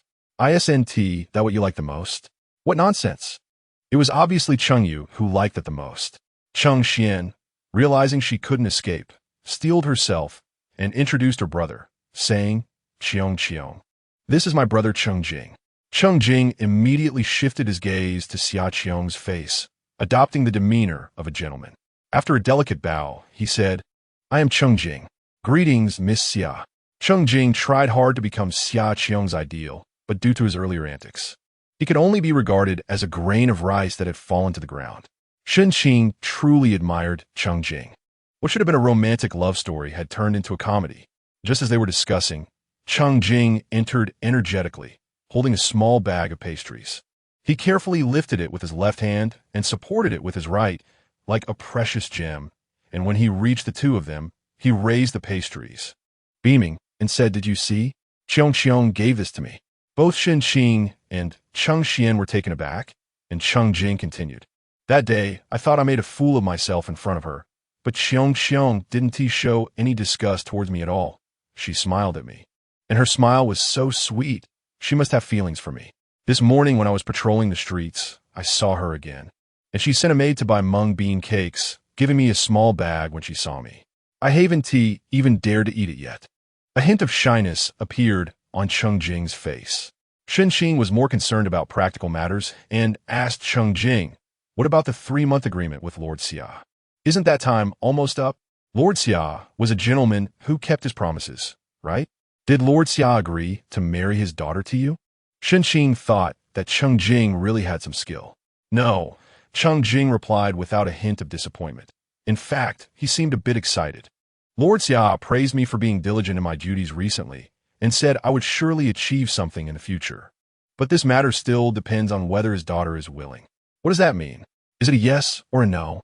Shen Qing tugged at Cheng Jing's arm. And then, "Hey, slow down." Cheng Jing first protected the pastries and then looked at Shen Qing with a hint of disdain. "You're really hopeless. When Lord Xia said he wants to see Xia Qiong's feelings, that is equivalent to a tacit agreement. With my charming and talented demeanor, if Xia Qiong sees me a few more times, she will definitely fall for me. Look, she has already started giving me gifts today." Cheng Jing held up the fist-sized pastry in front of him, coupled with his beaming expression, making Shen Qing think that perhaps Cheng Jing had developed hysteria. At the beginning of August, General Shi and his family entered the capital. Shen Qing was somewhat surprised. Emperor Chengde's suspicions and vigilance towards the Shi family were well known, and General Shi would surely be aware of this. Returning to the capital felt akin to attending a banquet at Hongmen, yet they actually came, bringing the entire family without any delay. Shen Qing began to question whether the accounts were real or fake. Could it be that General Shi was truly selfless, completely unafraid? Here, it's necessary to mention the situation of the Shi family. General Shi had 3 sons. The eldest, Shi Wenyu, was born to his first wife, Madame Fan, who had poor health after giving birth and passed away after years of illness when Shi Wenyu was just 5 years old. General Shi later remarried Madame Feng, who bore 2 sons, Shi Wenshu and Shi Wenshu. Shi Wenshu lived in the capital for many years. He was the young master Shen Qing saw during the Dragon Boat Festival. Currently, the Shi family situation was that the legitimate son from the first wife was completely suppressed. Shi Wenyu was in poor health and had only one daughter, who was only 15 this year. In contrast, Shi Wenshu was in his prime and had significant authority in the Datong army, being regarded as General Shi's successor. Shen Qing had once discussed with the 4th prince about approaching the Shi family from within, but upon analysis, it seemed that the main branch of the Shi family lacked fighting power. Thus, he could only take advantage of the Shi family's entry into the capital to meticulously search for evidence in Datong. On the day the Shi family entered the capital, Emperor Chengde sent the 4th prince to welcome them. In the increasingly intense struggle for power, this caused many to toss and turn in bed, unable to sleep. However, regardless of how others thought, the 4th prince remained as steady as a mountain. He could not forget the day he told his father that the Shi family had to be eliminated, and the way his father looked at him then, there was scrutiny, doubt, and even a hint of satisfaction. After that, his father entrusted him with the task of welcoming the Shi family. And he knew this was an opportunity, but also a test. If he messed it up, his father would choose to cast him aside when necessary, leading to irreversible consequences. Therefore, he could not make a single mistake, nor would he. Everything seemed to be going smoothly. The emperor held a grand welcome banquet for General Shi, and afterward, he frequently summoned him, claiming to have missed him dearly after many years apart. As for the other members of the Shi family, aside from the 3rd son, Shi Wenshu, most of them seemed to be living in seclusion. The 2nd son, Shi Wenshu, sometimes accompanied his father to the palace, while main branch of the Shi family completely kept a low profile. The capital appeared peaceful, while the 4th prince's people in Datong were secretly investigating. Meanwhile, Qin Chuan was finally about to get married. The weather in September was neither too hot nor too cold, quite pleasant. Qin Chuan ended his bachelor life during such a fine time. 2 days before the wedding, Lin had already moved into Qin Chuan's residence in the eastern part of the city, now referred to as Qin Mansion. Although this house was in a commoner area, it was still a spacious 3-courtyard residence with a good layout and scenery. Lord Cheng was someone who cared for his nephews and had even hired well-reputed craftsmen for repairs. Lin also added some nice furnishings, making the house look quite good, and Cheng Ro's complexion improved significantly. On the wedding day, with Lord Cheng as the elder from the groom's side, and people like Shen Qing, Uncle Li, Yuan Xia, and Shen as the wedding party, Qin Chuan rode a tall horse, full of spirit, and arrived at the bride's family with a lively procession. This spectacle left the Wang family's relatives dumbfounded. Isn't it said that she was marrying just a second-rank scholar? I've heard he doesn't even have a father and is living in a commoner area in the east of the city. Why is the show so grand? Even this year's top scholars have come? This looks no worse than the noble houses. The bride's mother, Zhang, saw this scene and, while feeling happy for her daughter, couldn't help but glance at those who had looked down on them. Feeling quite pleased inside. Still want to see my family make a fool of themselves? Dream on. My son-in-law is a good man. My daughter is lucky. In this era, when a groom arrived at the door, he was supposed to be stopped by the bride's family for some poetic exchanges. Zhang initially wanted to remind her son not to block the entrance, but then she thought of the wedding party, smiled, and went to her daughter's room. Inside the Wang family's daughter's room, Wang Yunqi had already finished her makeup and was sitting on the embroidered bed, holding an apple, her round face looking quite charming. When Zhang entered and took a look, she couldn't help but dab at the corners of her eyes with a handkerchief, feeling extremely reluctant. She walked to her daughter's side, took her hand, and softly said, "From today on, you belong to someone else's family. After getting married, you must be filial to your mother-in-law and serve your husband. You must not be temperamental. Your husband is a broad-minded person. You two should get along well. Even if you face grievances, don't be afraid. Your mother and brothers will protect you. You can always come back if you want." Wang Yunqi's eyes turned red. Her nose felt sour, and she called out "Mother," but couldn't say anything else. At that moment, the noise outside grew louder as the maids shouted that the groom had arrived. Zhang picked up the bridal veil and covered Wang Yunqi, gently saying, "As long as you live well, your mother will be happy." Wang's eldest brother entered the room and carried his sister on his shoulder. Wang Yunqi saw everything in a rosy hue and silently thought that she would make sure to live well. Both Qin Chuan and Zhang Yunqi had good temperaments, and after their marriage, they were like honey mixed with oil. However, Cheng Ro felt frustrated for several days. To her, Zhang Yunqi appeared quite honest, yet she was full of schemes. On the second day after the wedding, Cheng Ro intended to set some rules, but Wang Yunqi insisted that her uncle and aunt had helped a lot with the wedding and that they should go to the Marquis' residence to express their gratitude. The bride couldn't go, so Qin Chuan went with Cheng Ro, praising her thoughtfulness. The next day, she was nowhere to be found, and upon inquiry, it turned out she was distributing leftover food from the wedding feast. Since many neighbors had attended to give gifts, Wang Yunqi sent a maid to deliver some food, and people praised the bride for her kindness. As for Cheng Ro, she always considered herself a lady from an official family and had never interacted with the neighbors. On the third day, when they returned home, the couple stayed until the afternoon, and their son was quite drunk. Cheng Ro had initially wanted Wang Yunqi to serve her dinner, but seeing the situation, she let her son be attended to instead. On the morning Qin Chuan left, Cheng Ro felt both reluctant and secretly pleased. She returned to her room, sat in front of the dressing table, and slowly removed the red gold peony hairpin from her head. Then, covering her mouth with her right hand, she let out a small yawn and instructed the maid beside her, "I got up early this morning, and now I'm sleepy. Please help me rest for a while." The maid looked troubled and softly said, "Young madam is still waiting outside." Cheng Ro smiled, her lips curving into a small arc, then let her wait.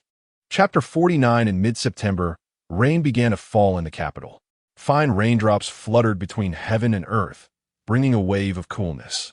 Wang Yunqi held an umbrella in her left hand, slightly lifted the hem of her skirt with her right, and hurried back indoors.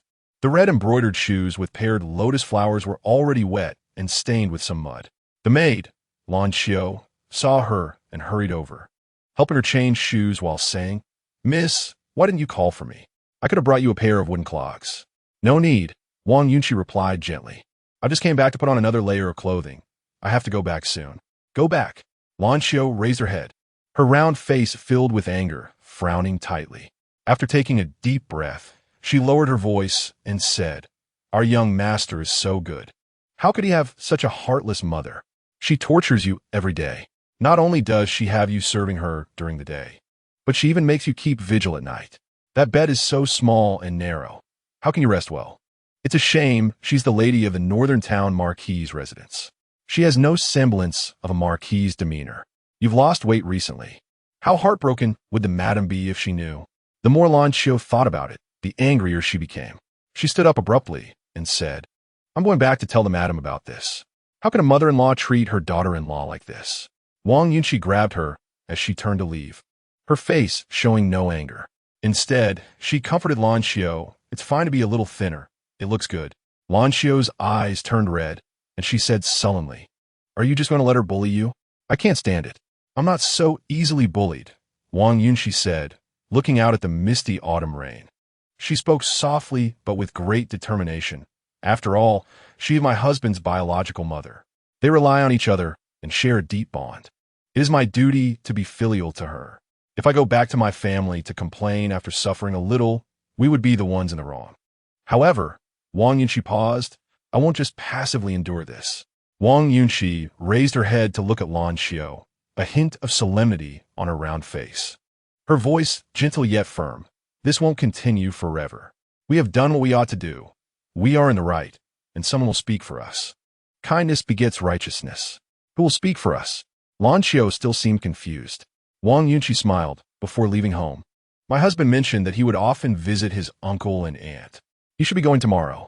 The next day, the sun shone brightly, the sky was a clear blue, and the leaves displayed a colorful mix of yellow and green, truly a beautiful autumn scene. Cheng Ro, dressed elegantly, took Qin Yao outside, saying, "This time when we go to the Marquis' residence, you must have a good talk with your aunt. You're not young anymore. It's time to look for a marriage partner. We must find someone from a good family background." "Mother," Qin Yao urgently interrupted Cheng Ro, her face filled with shame and anger. She had lost quite a bit of weight recently, feeling listless every day. Today, she had only dressed up slightly for the visit to the Marquis' residence.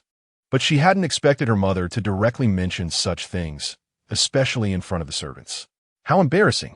Cheng Ro didn't care at all. What's wrong with that? I can't make decisions about your brother's marriage, but I must take a good look at yours. I've already thought it through. If we're going to marry, we must marry into a prestigious family. After all, they have deep roots. As soon as Cheng Ro finished speaking, she saw Wang Yunqi approaching with her maid.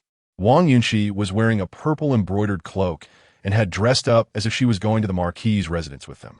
Qin Yao called out, "Sister-in-law," and Wang Yunqi responded with a smile.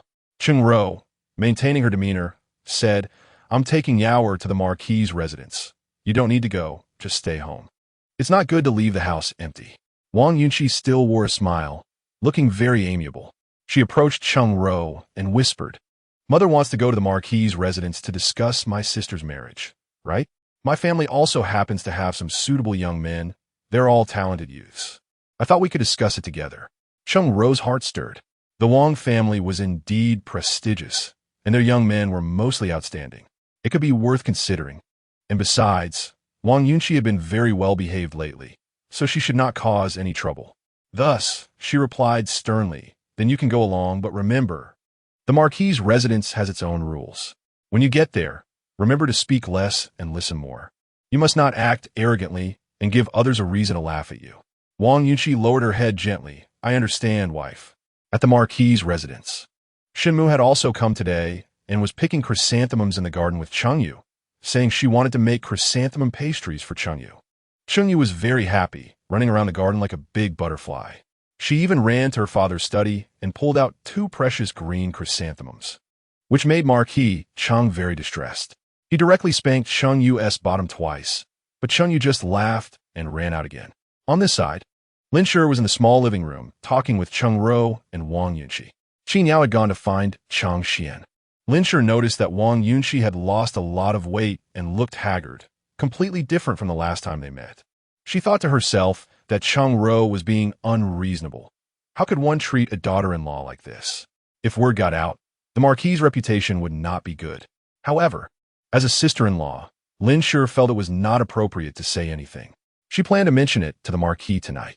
The Marquis valued Qin Chuan, and she liked that child, so she naturally hoped for a harmonious relationship between the couple. Lin Shi also thought, fortunately, her own daughter did not have a mother-in-law. Wang Yunqi had a cheerful personality, spoke interestingly, and always wore a smile. Whenever she talked about life after marriage, she always spoke positively, showing no signs of grievance. Lin Shi liked her more and more as she watched, feeling increasingly heartbroken. What a wonderful girl. Cheng Ro must have been blinded.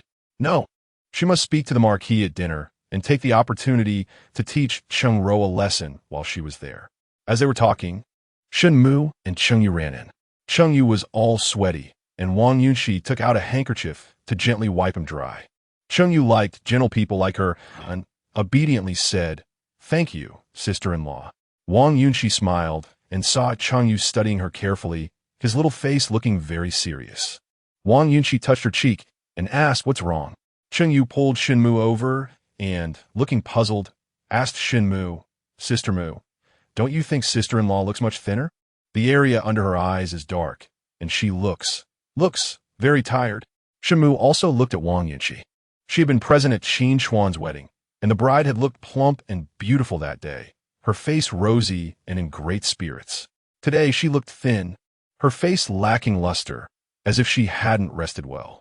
Shenmu quickly realized that the bride must have been exhausted from serving her mother-in-law all day. She had a bad experience with a cruel mother-in-law in her neighborhood before, and she disliked such people. Her eyes turned, and she directly asked Lan Xiao, who was behind Wang Yunxi, "Sister, why does your complexion look so good, while the Qin family's sister-in-law looks so poor?" "I heard from Granny Chan that some families have their servants dominate the masters." Lan Xiao was clever and didn't care about the meaning behind Shenmu's question. This was a good opportunity to vent their grievances. She directly knelt on the ground and said pitifully, "I'm wrong, miss. My young lady's poor complexion is due to not resting well." Cheng Ro thought this was bad and was just about to interrupt when Lan Xiao had already started to complain. "Recently, my young lady has to serve the madam during the day, and at night she has to keep vigil for her. She can't eat well or sleep well, and she has to enforce rules from time to time. Naturally, this is how it is. It's really not the maid's fault." Lan Xiao even pretended to tear up, showing a heartbroken expression for her master. Cheng Ro's face turned extremely ugly, while Lin Shi was utterly shocked.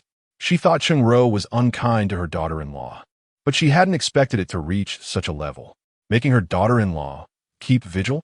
What was the point of having maids then? Wasn't this abuse? Lin was soft-hearted and couldn't stand such sordid matters. Rarely did she get angry, but now her face was as cold as ice. She first told Cheng Yu, "Take your cousin out to the yard for a walk. I have a few words to say to your aunt," and then turned to instruct a maid, "Go call the Marquis." Wang Yunxi looked anxious, unable to sit or stand. Lin felt even more heartbroken watching her and said softly, "Good child, go play for a while. If not, you could take a nap." Wang Yunxi was pulled along by Shenmu and Cheng Yu like a wooden puppet, her face showing some fear. But she thought to herself, this is going too smoothly. Originally, she wanted her aunt to see her appearance and then let Lan Xiao leak some information to the maids of the Marquis' residence. Her mother-in-law was confused, but her uncle and aunt were not. They would protect her for her family's sake. But she didn't expect this scene to happen, which was far more effective than she had imagined. Wang Yunxi looked at Shenmu and thought, "Oh, truly deserving of being the sister of a top scholar. What good girl." When Cheng Ro came out of the Marquis' residence, her face was pale, and her hand holding the handkerchief trembled constantly. After her brother listened to Lin finish speaking, he looked at her coldly, making her feel a chill in her heart. Then he said one sentence, "If you feel uncomfortable living like this, I don't mind sending you back to the Qin family home. Even though your husband is gone, it is still your duty to remain with your husband's family." Cheng Ro knew he was serious. If he said it, he would definitely do it. But she couldn't go back to the Qin family home. That place was remote and poor, and the people there were fierce. She couldn't survive there. Cheng Ro returned home in a daze and only realized that Wang Yunxi had followed her in after she got back. Wang Yunxi stood there quietly looking at her, as if mocking her. Cheng Ro felt a surge of immense anger. She glared fiercely at Wang Yunxi, thinking that it was all because of this woman that she ended up in this broken place, that her son had grown distant from her. And even her brother now scolded her. Cheng Ro's gaze was extremely fierce, but she heard Wang Yunxi say lightly, "Actually, we don't have to be like this." Wang Yunxi stood there, graceful and sincere, naturally exuding the demeanor of a noble girl. "You care for your husband, and so do I. Our goals are the same, so we are not enemies. Moreover, if we let this escalate, the one who will be most affected is your husband. He has to take the palace examination next April. If he cannot focus on his studies, what will happen to his future?" Cheng Ro shivered, and then heard Wang Yunxi continue, "My father is the Minister of Education. He can provide great help to your husband. However, you must at least let him do so willingly, right? How can we make that happen? You should know, mother-in-law." Wang Yunxi's smile was gentle yet imposing. "This is not a threat, but a fact. Therefore, it is best for us to coexist peacefully." In the following days, Cheng Ro was quite subdued for a while, but her mood wasn't good. After Qin Chuan returned, he naturally learned about these matters. He spent all day doing nothing but serving his mother, bringing her tea and water, even sleeping in the adjoining room at night instead of going to the Hamlin Academy. Claiming he had no time because he was serving his mother, Cheng Ro couldn't bear it any longer. The whole family was in chaos. After Shen Qing learned about it, he advised Qin Chuan, "You need to ease the situation at home. Your mother and wife are not getting along. It's best to separate them." Coincidentally, Your mother doesn't like the house you currently live in, so let her and your sister move back to the Marquis' residence. Your uncle won't mind the extra mouths. But you should phrase it tactfully when you tell your mother. Just say that your sister needs to meet someone and that living in the Marquis' residence is more convenient. Your mother will definitely agree. At this moment, Qin Chuan felt overwhelmed but thought Shen Qing's idea was excellent. He went home to discuss it with Wang Yunqi, who wholeheartedly agreed. She felt that the siblings of Shen Zhuan were truly her lucky stars, and once Shen Zhuan got married, she would have to give a big gift. Wang Yunqi would soon fulfill her promise. On the 8th day of the 10th month, Shen Qing married Cheng Xian. Shen Qing, the introverted and self-absorbed modern man, finally got married in ancient times. Chapter 50. Shen Qing and Cheng Xian's grand wedding. The whole residence was busy, but Shen Qing was even busier, especially since he had no help on his side. Shen Xiaocai and Shen Qing, two big men, didn't know much about these matters. Fortunately, an old matron named Chun had come to the house earlier and was well versed in the customs and procedures of weddings. Therefore, Chun matron took charge of the household affairs. 2 days before the wedding, Aunt Li, the mother of Li Shuyuan, and Aunt Xia, the mother of Xia Chun, also came to help. Even the fourth prince sent people from his residence, saying, "Since Father Emperor knows about our close relationship, it's better to be open about it than to hide it." In addition to sending people, the fourth prince also gifted a beautifully crafted box made of top-quality chicken wing wood, intricately carved with a pattern of mandarin ducks intertwining their necks. The texture was vivid, and the craftsmanship was exquisite. This box alone was worth a lot. Shen Qing had a strong premonition as he slowly opened it. Indeed, inside lay a thin book, beautifully illustrated, vividly lifelike, a spring palace picture. Shen Qing studied it with an appreciation for art, becoming increasingly amazed by the graceful and flowing lines, the detailed and rich content, and the subtle yet suggestive key points that fully showcase the implicit beauty of the East. However, in Shen Qing's view, it was definitely a tease that made one itch for more, representing the pinnacle of seduction. He carefully stored the box away, thinking it could be passed down to his son as a family treasure. On Shen Qing's side, everything was joyful, but on Cheng Xian's side, she began to feel conflicted. Yes, just the day before the wedding, the young girl finally started to fear marriage. One moment she was thrilled, and the next she was utterly anxious. Although she couldn't quite pinpoint what was troubling her, her heart was restless. So Cheng Xian went to find her most wise father. In the study, Cheng Xian rested her little face in her hands and asked Lord Cheng, "Father, I'm a bit scared. What if Shen Qing changes his mind in the future?" Lord Cheng was pondering the guest arrangement for the next day when he saw his daughter enter with a worried expression, weakly voicing her concern. After thinking for a moment, he leaned back in his chair and said, "Let me put it this way. Marrying Shen Qing is a done deal. Nothing can change that. So you don't need to worry. As for after the wedding, Shen Qing should be reliable. But if one day he really does change his heart, worrying won't help because you can't outplay him. So all I can say is, let nature take its course." Thus, Cheng Xian arrived feeling somewhat anxious, but left feeling immensely worried. On the 8th day of October, a day of great fortune, the weather was splendid. The sky was a pure azure blue, and the sunlight felt warm and gentle on the skin. The leaves were green, yellow, red, and brown, resembling an ink painting with vibrant colors blending naturally, uplifting one's mood. In such an enchanting autumn scene, Shen Qing rode a fine horse to the northern town Marquis residence to fetch his bride. He wore a crown inlaid with green gold and a bright red robe, with a black cloud-patterned belt around his waist. His posture was tall and graceful, and beneath his sword-like brows were eyes that sparkled like flowing water. His jade-like face glimmered slightly, and as he rode slowly, he captivated the attention of countless young ladies along the way, not to mention the wedding entourage behind him. Besides the professionals Li Shuyuan and Xia Chun, Shen Qing had also chosen 4 handsome young men he was close with, making the group stand out on the street, turning the autumn air lively and spring-like. Upon arriving at the Marquis residence, the bride's family was customary to block the entrance. Besides Cheng Jing and Cheng Yu, Cheng Xian's many male cousins blocked the door tightly, eager to spar with Shen Qing's group of scholars. They started with a literary contest. And Shen Qing didn't he even need to intervene as his cousins were swiftly handled by the wedding party. Then came the physical challenge, where little Cheng Yu stood at the door, hands on hips, confidently shouting for the second challenge, "You have to carry me on your shoulders to enter." Shen Qing looked at Cheng Yu's round belly and her lack of a defined waist and thought this might be a bit challenging. Someone nearby chimed in, "The groom can't pull a muscle. He still needs it tonight." Laughter erupted. Although Cheng Yu didn't understand, she was clearly determined, standing her ground with the spirit of a mighty guardian. Shen Qing thought he couldn't possibly deal with her, so he whispered in her ear, "If you let me in, I'll take you to my house in a few days. I have a sister named Mu." Upon hearing this, Cheng Yu immediately stepped aside, seriously saying, "Brother-in-law, please go in quickly. My sister's waiting for you." Cheng Yu's swift change left everyone stunned, followed by another round of laughter. However, the bride's family couldn't let it go so easily. While they were still thinking of a way to challenge, Shen Qing gave Cheng Jing a look, and Cheng Jing secretly opened the door.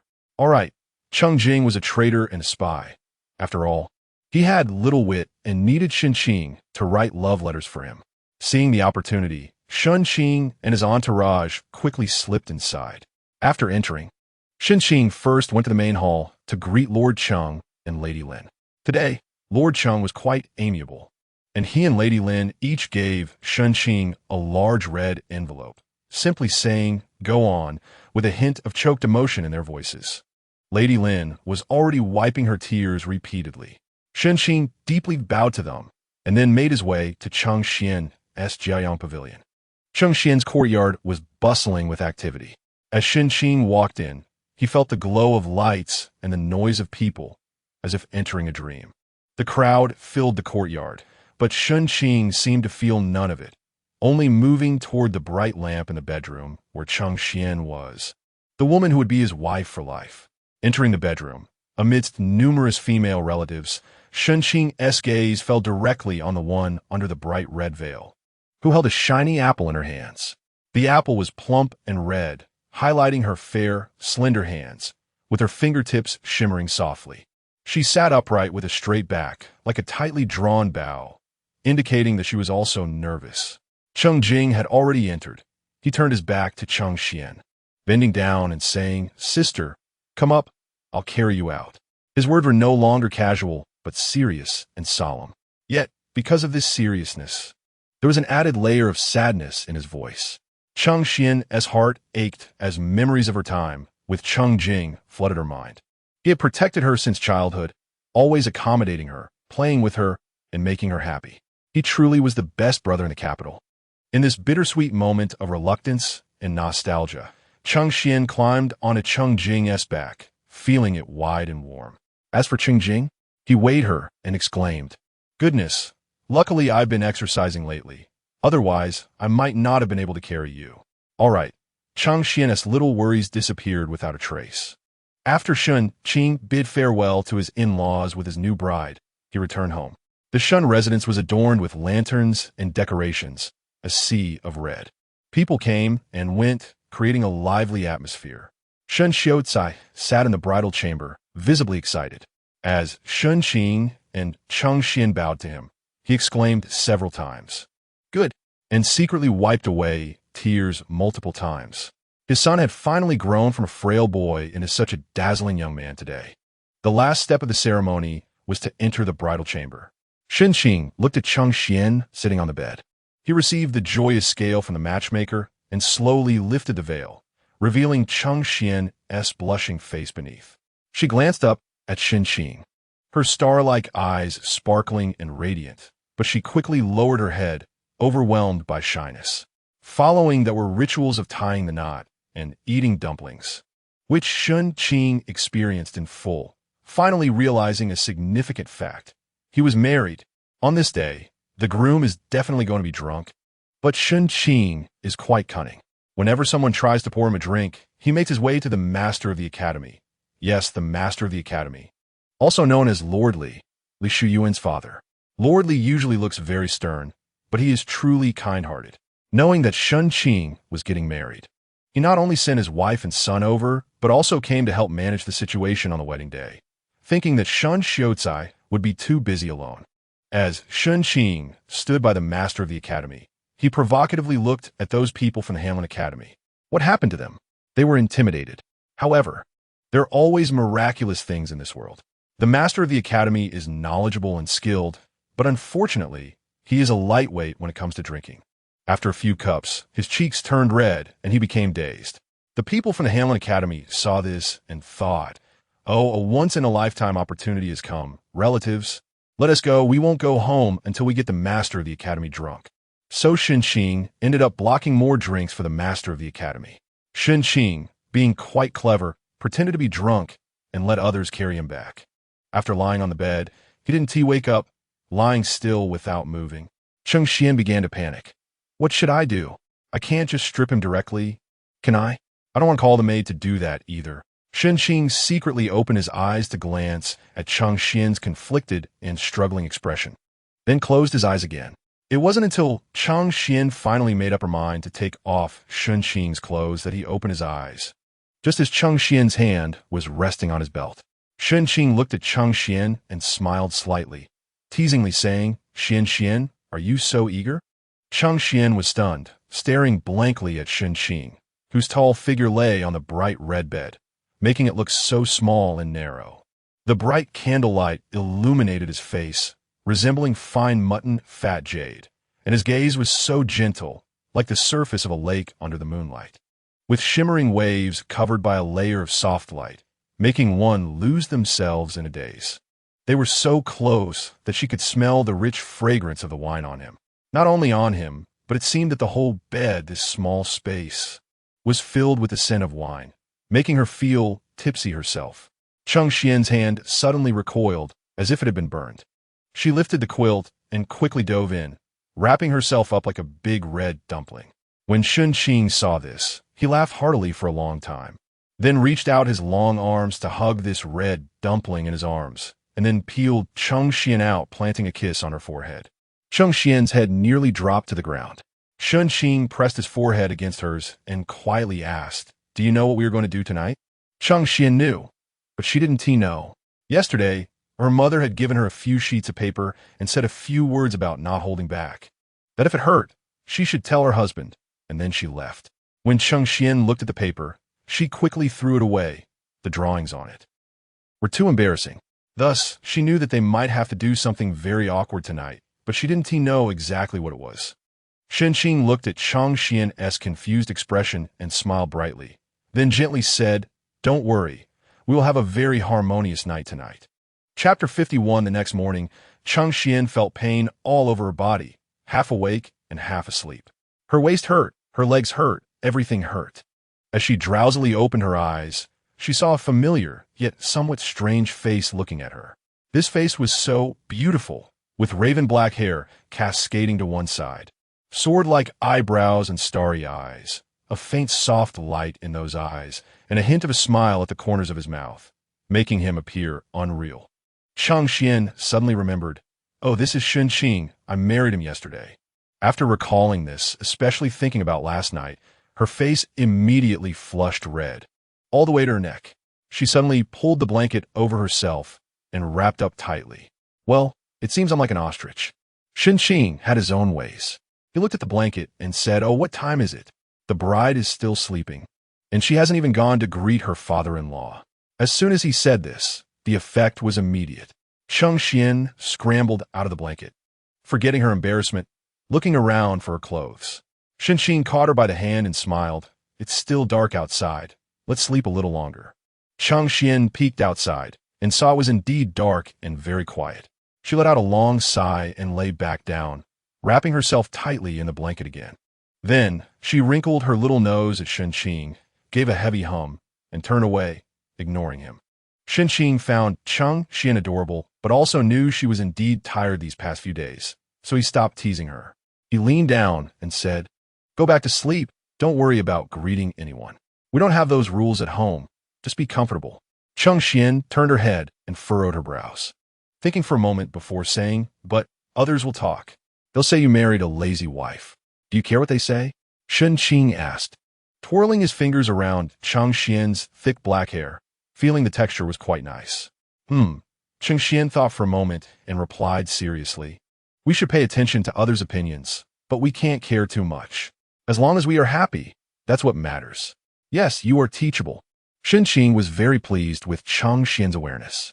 In this era, reputation was valued, but if one lived for reputation, raising oneself too high and binding oneself too tightly, that would be foolish. Sleep now. Shen Qing tucked the blanket around Xian a bit more. I'll wake you up when it's time. Okay, Xian obediently replied. Close her eyes, and then her lips slowly curved upwards, her whole little face radiating joy. She softly said, I'm very happy because you just said our home. Our home. We are a family now. At this moment, Xian lay there with her eyes closed, her silky hair spread across the pillow, the corners of her eyes slightly raised. Her eyelashes dark and thick, her small rosy mouth curving upwards. Under the bright red quilt, her delicate skin looked crystal clear, with a lustrous sheen. Shen Qing gently brushed her long hair and said softly, yes, we are a family. Before marriage, Xian worried she wouldn't adapt to this life. But she found that life here was not much different from before marriage. The cook was the one she brought along, and the maids attending to her were the ones she was used to. Her father-in-law was very gentle and didn't interfere with them. As for Shenmu, he was obedient and understanding, just playing in her courtyard. So Xian and Shen Qing entered a blissful two-person world. They would lie on the couch together, chatting about anything or joking around. Shen Qing would play the flute for her, the cheerful sound seeming to soar into the sky. They would paint together and play chess. More importantly, she and Shen Qing could be so close, as if the world only had the two of them. That feeling made her heart tremble and shiver. She finally realized that two people could be this way. Xian felt that her current days were filled with joy, a joy like a bubbling spring. Not particularly intense, but continuously nurturing and filling her heart. Xian thought to herself, how wonderful, I like this kind of life. On the third day after the wedding, the bride had to return to her family. In this era, a bride returning home was a big event. Early in the morning, Jing was already waiting at the door.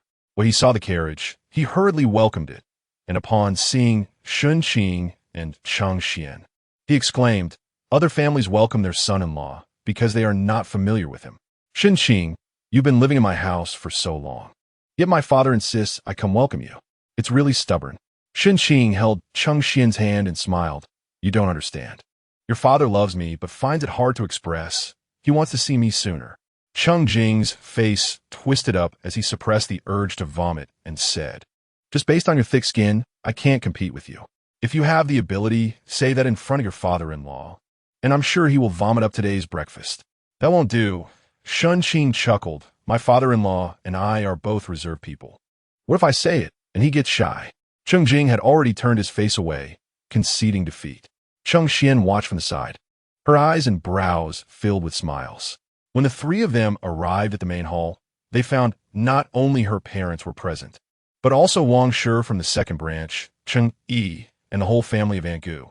Qin Chuan happened to have a day off today and was standing next to Wang Yunxi, both of them gazing at each other with affectionate looks, making it hard for others to watch. Lin Shi quickly came out to greet them. Xian took a few quick steps to link her arm with Lin Shi's and sweetly called out, Mother. Lin Shi looked at Xian and felt that after just a few days apart, her daughter seemed to have become prettier, with delicate brows and eyes, and a hint of softness. Her face was fair and rosy, clearly showing she had been living well these days.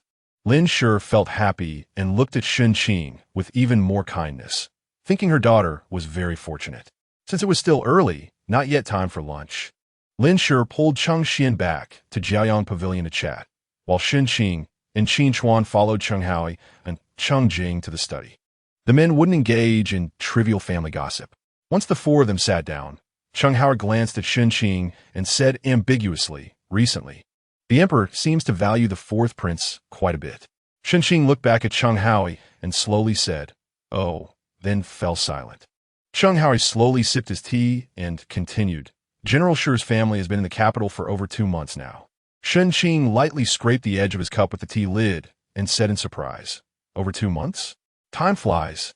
Then took a sip of tea and seemingly casually asked, I wonder when they will return to Datong. Cheng Hao's gaze fixed on Shen Qing, while Shen Qing maintained a calm expression, smiling back at him. Cheng Hao thought to himself, this kid is really crafty, trying to pry information from me. Cheng Jing felt something strange between his father and Shen Qing. He took out an unused goat hair brush from the pen holder, fiddled with the brush tip, and casually said, I think General Shi doesn't need to go back this time. He's been in Datong for so many years. He is probably the local emperor there. But there can only be one emperor in this world. The current emperor might not look favorably upon him. Even if their relationship was good before, it should have soured by now. If he voluntarily hands over military power to stay in the capital, he might have a good outcome.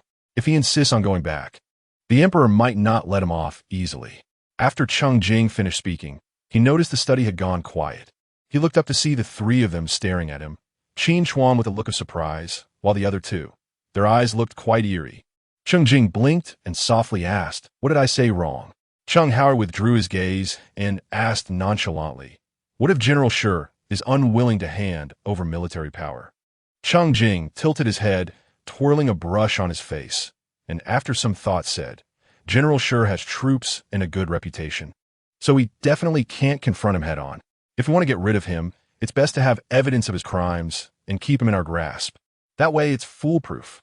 If it were me, I would first coax him to the capital, then send people to raid his lair. I don't believe that after so many years in office, he hasn't engaged in any corruption or bribery. Once we have the evidence, we can arrest him directly. How secure is that, right? Cheng Jing looked quite pleased with himself, and even threw a flirtatious glance at Lord Cheng and Shen Qing. Unfortunately, the two across from him were not on the same wavelength. Lord Cheng leaned forward and asked, did you come up with this yourself? Why not? Cheng Jing spun the brush in a beautiful circle in his hand, his tone excited. I just had a flash of inspiration and came up with this idea. Don't you think I'm right? Have you considered that this might actually be true? Cheng Jing was seeking praise when he heard Shen Qing say this, and he instinctively replied, how could that be? If I can think of it, General Shi can too, so he definitely wouldn't come to the capital. But now he's here with his whole family, and has stayed for 2 months, which shows that he and the emperor have a real bond. Otherwise, Cheng Jing paused. He must have some foolproof plan. General Shi and the emperor could not possibly have a genuine bond. Even if there was once a genuine bond, they have now entered a stage of mutual hostility. Therefore, the Shi family must have a foolproof plan. What could that plan be? Lord Cheng and Shen Qing were unclear about this question, and even Emperor Chengde and the fourth prince might not know it now. Shen Qing had actually discussed this issue with Fu Xiao. When General Shi's family smoothly entered the capital, Shen Qing had said to Fu Xiao that this investigation in Datong might not be easy. Fu Xiao understood but acknowledged that the situation had reached this point and retreat was not an option. They could only charge ahead. Moreover, they did not believe that the Shi family could dominate Datong entirely. They were bound to find some useful information. Currently, the matter concerning the Shi family was shrouded in mystery, and many people couldn't understand it. There were also many who were blind to the situation, thinking that General Shi was favored and eagerly trying to get close to the Shi family. However, when it came to Cheng Jing, the matter seemed as simple as drinking plain water. Shen Qing looked at Cheng Jing across from him. He was playing with the brush tip using his fingers, and no matter how she looked at him, he seemed naive and foolish. Shen Qing wondered if Cheng Jing was pretending to be a pig to eat a tiger. Lord Cheng, on the other hand, began to question his methods of raising his son. My son has decent talent. If I had made him practice more and taught him more from a young age, would he have become a great strategist by now?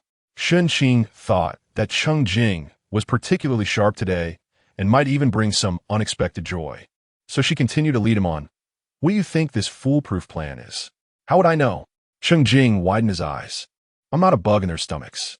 However, a serious expression suddenly crossed Cheng Jing's face as he solemnly said, General Shi knows there are tigers in the mountains, but still heads toward them.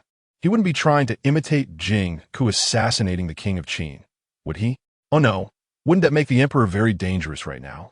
As soon as Cheng Jing finished speaking, he felt an intense itch in his nose and then sneezed 3 times in a row. He wiped his nose with a handkerchief he carried and cursed, I didn't catch a cold. Did some grandson insult me behind my back? Lord Cheng and Shen Qing exchanged glances and both lowered their heads to drink tea. Chapter 52. Cheng Xian was talking with Madame Lin in the Jiaoyang Pavilion. It is always particularly emotional for a married daughter to return to her mother's home. The layout and furnishings of the Jiaoyang Pavilion remained the same as before, but Cheng Xian felt as if it was a world away. Madame Lin affectionately held Cheng Xian's hand and said, "This courtyard will always be reserved for you. You can come back whenever you want." "That's great," Cheng Xian replied with a sweet smile, adding, "but it will still be for my niece to live in." Madame Lin wished for Cheng Jing to get married, and it had been more than a day or two, yet he remained single. Recently, he had mentioned wanting to marry next year, but Madame Lin hadn't even seen the girl yet and doubted whether she was real or just someone her son had made up. Just then, Cheng Ro and Madame Wang from the second branch arrived. Madame Wang usually kept a low profile in the Ho residence, but with Cheng Xian now married and her daughter Cheng, the same age as Cheng Xian but still without a match, she felt a bit anxious. Recently, she had been asking Madame Lin about good young men in the capital, and Cheng Ro was doing the same. Cheng Ro and Madame Wang didn't get along well. Cheng Ro thought Madame Wang's family background was insignificant, so she wouldn't be able to take charge of the Ho residence in the future, while Madame Wang felt Cheng Ro was petty and small-minded. They usually ignored each other, but now that both their daughters were to be married, they found common ground and were able to exchange a few words. Madame Wang came with a purpose. She first praised Cheng Xian, saying that Cheng Xian looked better and more beautiful than ever, then earnestly said, "My daughter Cheng Yi's marriage prospects are still unclear. Your second uncle is rarely home, and I, not knowing many young people in the capital, thought of the talented youths around Shen Qing, especially those who came to escort the bride this time. They all seem quite good. Please ask Shen Qing when you return, and let me know if there are any suitable matches." Madame Wang spoke sincerely. She had previously felt sorry for Cheng Xian when she learned that she was promised to a poor scholar who came to take the imperial examination, thinking that the carefully nurtured daughter would have to marry low. However, she didn't expect Shen Qing to become increasingly successful, looking good and having a good character, eventually becoming the top scholar. She heard he had a good relationship with the fourth prince, and his wedding was a grand affair.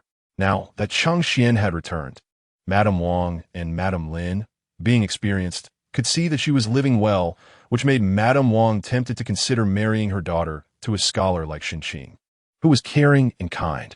Furthermore, many from the Hamlin Academy came from prestigious families. As women, they often couldn't accurately judge young men, and it was better to have someone like Shen Qing who knew them well to understand their temperaments. That was why she came to ask Shen Qing for help in inquiring. Cheng Ro was also there for this purpose, but unlike Madame Wang, she already had someone in mind, Li Shuyuan. Cheng Ro had chosen Li Shuyuan after much consideration. Firstly, Li Shuyuan himself had quite good conditions, with family background and prospects. His future wife might even hold a noble title. Secondly, Li Shuyuan's father was the head of the Hamlin Academy, which could provide significant help to her own son, Qin Chuan, if they became family. This was very important to Cheng Ro, as having a connection to the head of the Hamlin Academy would allow her to disregard Wang Yunxi and naturally put her in a better position. Cheng Ro smiled peacefully and said to Cheng Xian, "My second sister-in-law and I are on the same page. I already have someone I like. Xian, please help me inquire about how Li Shuyuan is doing." Cheng Xian initially thought it was fine to ask, but when it came to her own aunt's words, she felt conflicted. She knew that Li Shuyuan liked a girl from the Wei family, but that couldn't be openly discussed. Thus, her face showed a hint of hesitation, and she didn't immediately agree, which made it seem to Cheng Ro like she was unwilling to help. Cheng Ro was very angry and began to blame Cheng Xian. She had been nice to Cheng Xian before, thinking that she would marry her son in the future, but now not only had Cheng Xian not entered her family, but she had married the detestable Shen Qing instead. What was Shen Qing? Just a poor boy who could only make girls happy. Yet he became the son-in-law of the Ho residence, and Cheng Xian had brought so many dowries directly to Shen Qing. Every time Cheng Ro thought of it, her heart ached. Their son, Qin Chuan, had nothing, and the more she thought about it, the more she hated it. During lunch, the men and women sat at separate tables. Since they were all family, there were no screens in between. At the men's table, Lord Cheng and Shen Qing had intended to enjoy a nice meal, but with Cheng Jing present, The meal was anything but quiet. On the day of Shen Qing's wedding, Shen Qing, the brother-in-law, had also been heavily intoxicated, but who was Shen Qing? He couldn't compete academically with the scholars from the Hamlin Academy. But when it came to drinking, he could definitely turn the tables. In the end, it became a situation where everyone was drunk except Shen Qing, which made him very pleased. Today, Shen Qing started to show off again, rolling up his sleeves, standing up, and pouring for everyone, saying, Shen Qing and Shen are married. This is a great occasion. Let's have a drink together. The four of them drank together. Just as the wine went down, Shen Qing poured again. Qin is married now, and Shen has a good home. I am truly happy. Come, let's have another cup. Lord Cheng glanced up. You little rascal, stealing my words. Shen Qing's words were indeed correct, and showed the demeanor of the eldest son. So the others gave him face and drank again. However, Shen Qing had gotten carried away and was about to pour a third round when Shen Qing blocked the cup and said, let's eat first. The implication was that he wasn't going to drink anymore. How could that be? Today, you are the main character. Even if we don't drink, you must drink. Shen Qing pushed Shen Qing's hand away and filled the cups again. Shen Qing clearly wanted to drink until he dropped. Shen Qing had business to attend to in the afternoon and didn't want to be forced to drink like this. Thinking quickly, he said to Shen Qing, I can drink, but as a son-in-law, I can't compare myself to my father-in-law. Whatever you drink, I will drink the same amount. How about that? Shen Qing's meaning was clear. If you have the ability, go drink with your father. Shen Qing thought that Shen Qing would have to deal with Lord Cheng for a while, but as soon as he finished speaking, he saw Lord Cheng down his cup in one go, holding the cup high and giving Shen Qing a provocative look. Shen Qing thought, damn, I messed up. Lord Cheng retorted, dare to play tricks with me. Shen Qing's face turned red with excitement, quickly filling his father's cup and loudly proclaiming, look at my father's spirit. Today, we will accompany the gentleman to the end. Qin silently watched these three, not eating a single bite, saying little but drinking cup after cup, his gaze increasingly fierce, which was quite intimidating. While the men at their table were drinking, the women were calmly eating. But where there are people, there are rivalries, and where there are many women, there are even more storms. During a family meal, the usual etiquette of not speaking while eating didn't apply. Shen Qing began to chat with Wang Yunqi. Both were newlywed wives and had married well, so they had plenty to talk about and were quite happy. However, while the two of them were enjoying themselves, Cheng Ro was unhappy. She had just felt that Cheng Xian was being dismissive, and now she was chatting with the detestable Wang Yunqi, which made Cheng Ro feel she couldn't eat anymore. Cheng Ro glanced sideways and saw that the men at the table were too busy drinking to pay attention to them, so she put down her chopsticks. Smiling sweetly at Cheng Xian, and asked, Xian, did your mother arrange for you any maidservants after you got married? Cheng Xian was talking to Wang Yunqi and casually replied, yes, several. Mother even gave me Mama Wu, who has been by her side. Oh, how silly you are. Cheng Ro laughed, dabbing at the corner of her mouth with a handkerchief. I meant if she arranged for you a maidservant for those times when you know, or if you become pregnant in the future and find it inconvenient, someone to serve your husband. As soon as Cheng Ro finished speaking, the dining table fell silent for a moment. Lin Shi continued to serve dishes to Cheng Xian, pretending not to hear. Cheng Xian was a bit angry at first, but seeing her mother act this way, she also fell silent. Wang Shi and Cheng Yi didn't say anything either. Qin Yao quietly tugged at Cheng Ro's sleeve, looking disapproving, while Wang Yunqi, watching from the side, felt her face burning. After all, this was her mother-in-law. Cheng Ro saw that no one was paying attention to her and felt secretly resentful. She abruptly pulled her sleeve away from Qin Yao's grasp, maintaining a smile on her face, but with a hint of severity in her eyes. She adjusted her skirt and said in a seemingly earnest tone, I know you don't like to hear this, but I'm doing this for your own good. Men, when they first get married, behave one way, and later they behave another. Instead of letting them bring back all sorts of chaotic women from outside, it's better for us to prepare some for them in advance. At least these people are in our hands and won't dare to disobey us, right? The more Cheng Ro spoke, the more she felt it made sense, and her momentum rose. She turned to Wang Yunqi, who was sitting beside her, and raised her voice. Yunqi, you didn't bring such a maid when you married into our family, right? I know the Qin family treats you well, but this isn't thorough enough. So, I'll keep an eye out during this time, and if I find any suitable girls, I'll buy them and send them to you. You can train them well, and later they can serve Chuaner together with you. Wang Yunxi tightly clenched the handkerchief in her hand, feeling furious. She believed her husband wasn't that kind of person. Even if her mother-in-law sent someone over, he wouldn't even glance at them. But what she couldn't understand was why this person had to stir up trouble when they could live a good life. Wasn't it better for the family to live harmoniously? Cheng Ro was Wang Yunxi's mother-in-law, so it was hard for Wang Yunxi to say anything.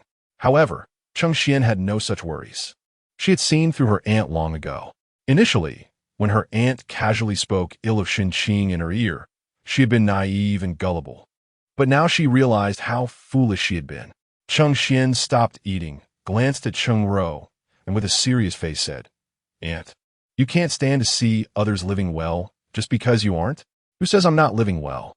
Cheng Ro stood up abruptly, shaking her chair and making a sharp screeching sound. With an angry expression, she said, "How am I not living well? I have a son and a daughter. My son is promising, and my daughter will marry into a prominent family in the future. I can live however I want in my own house, and I'm living better than anyone else."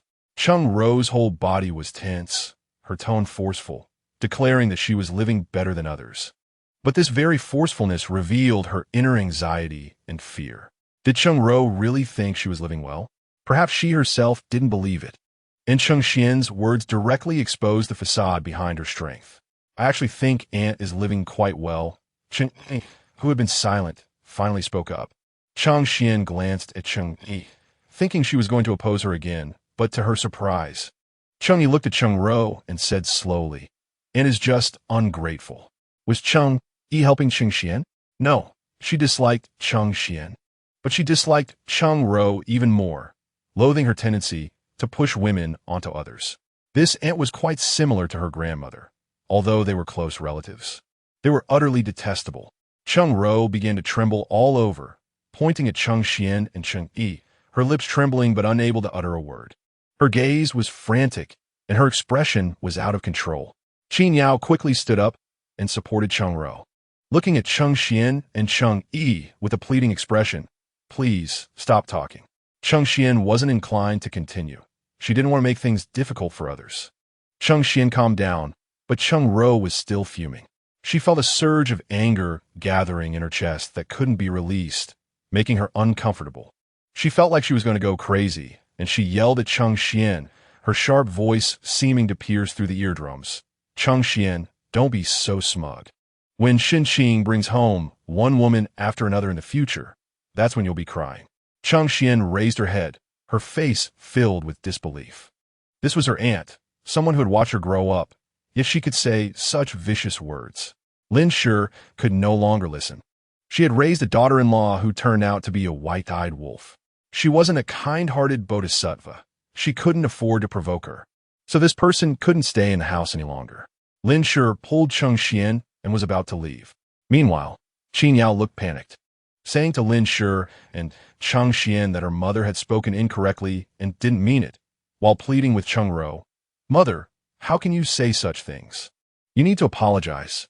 Cheng Ro regretted her words as soon as they came out, but she would never apologize.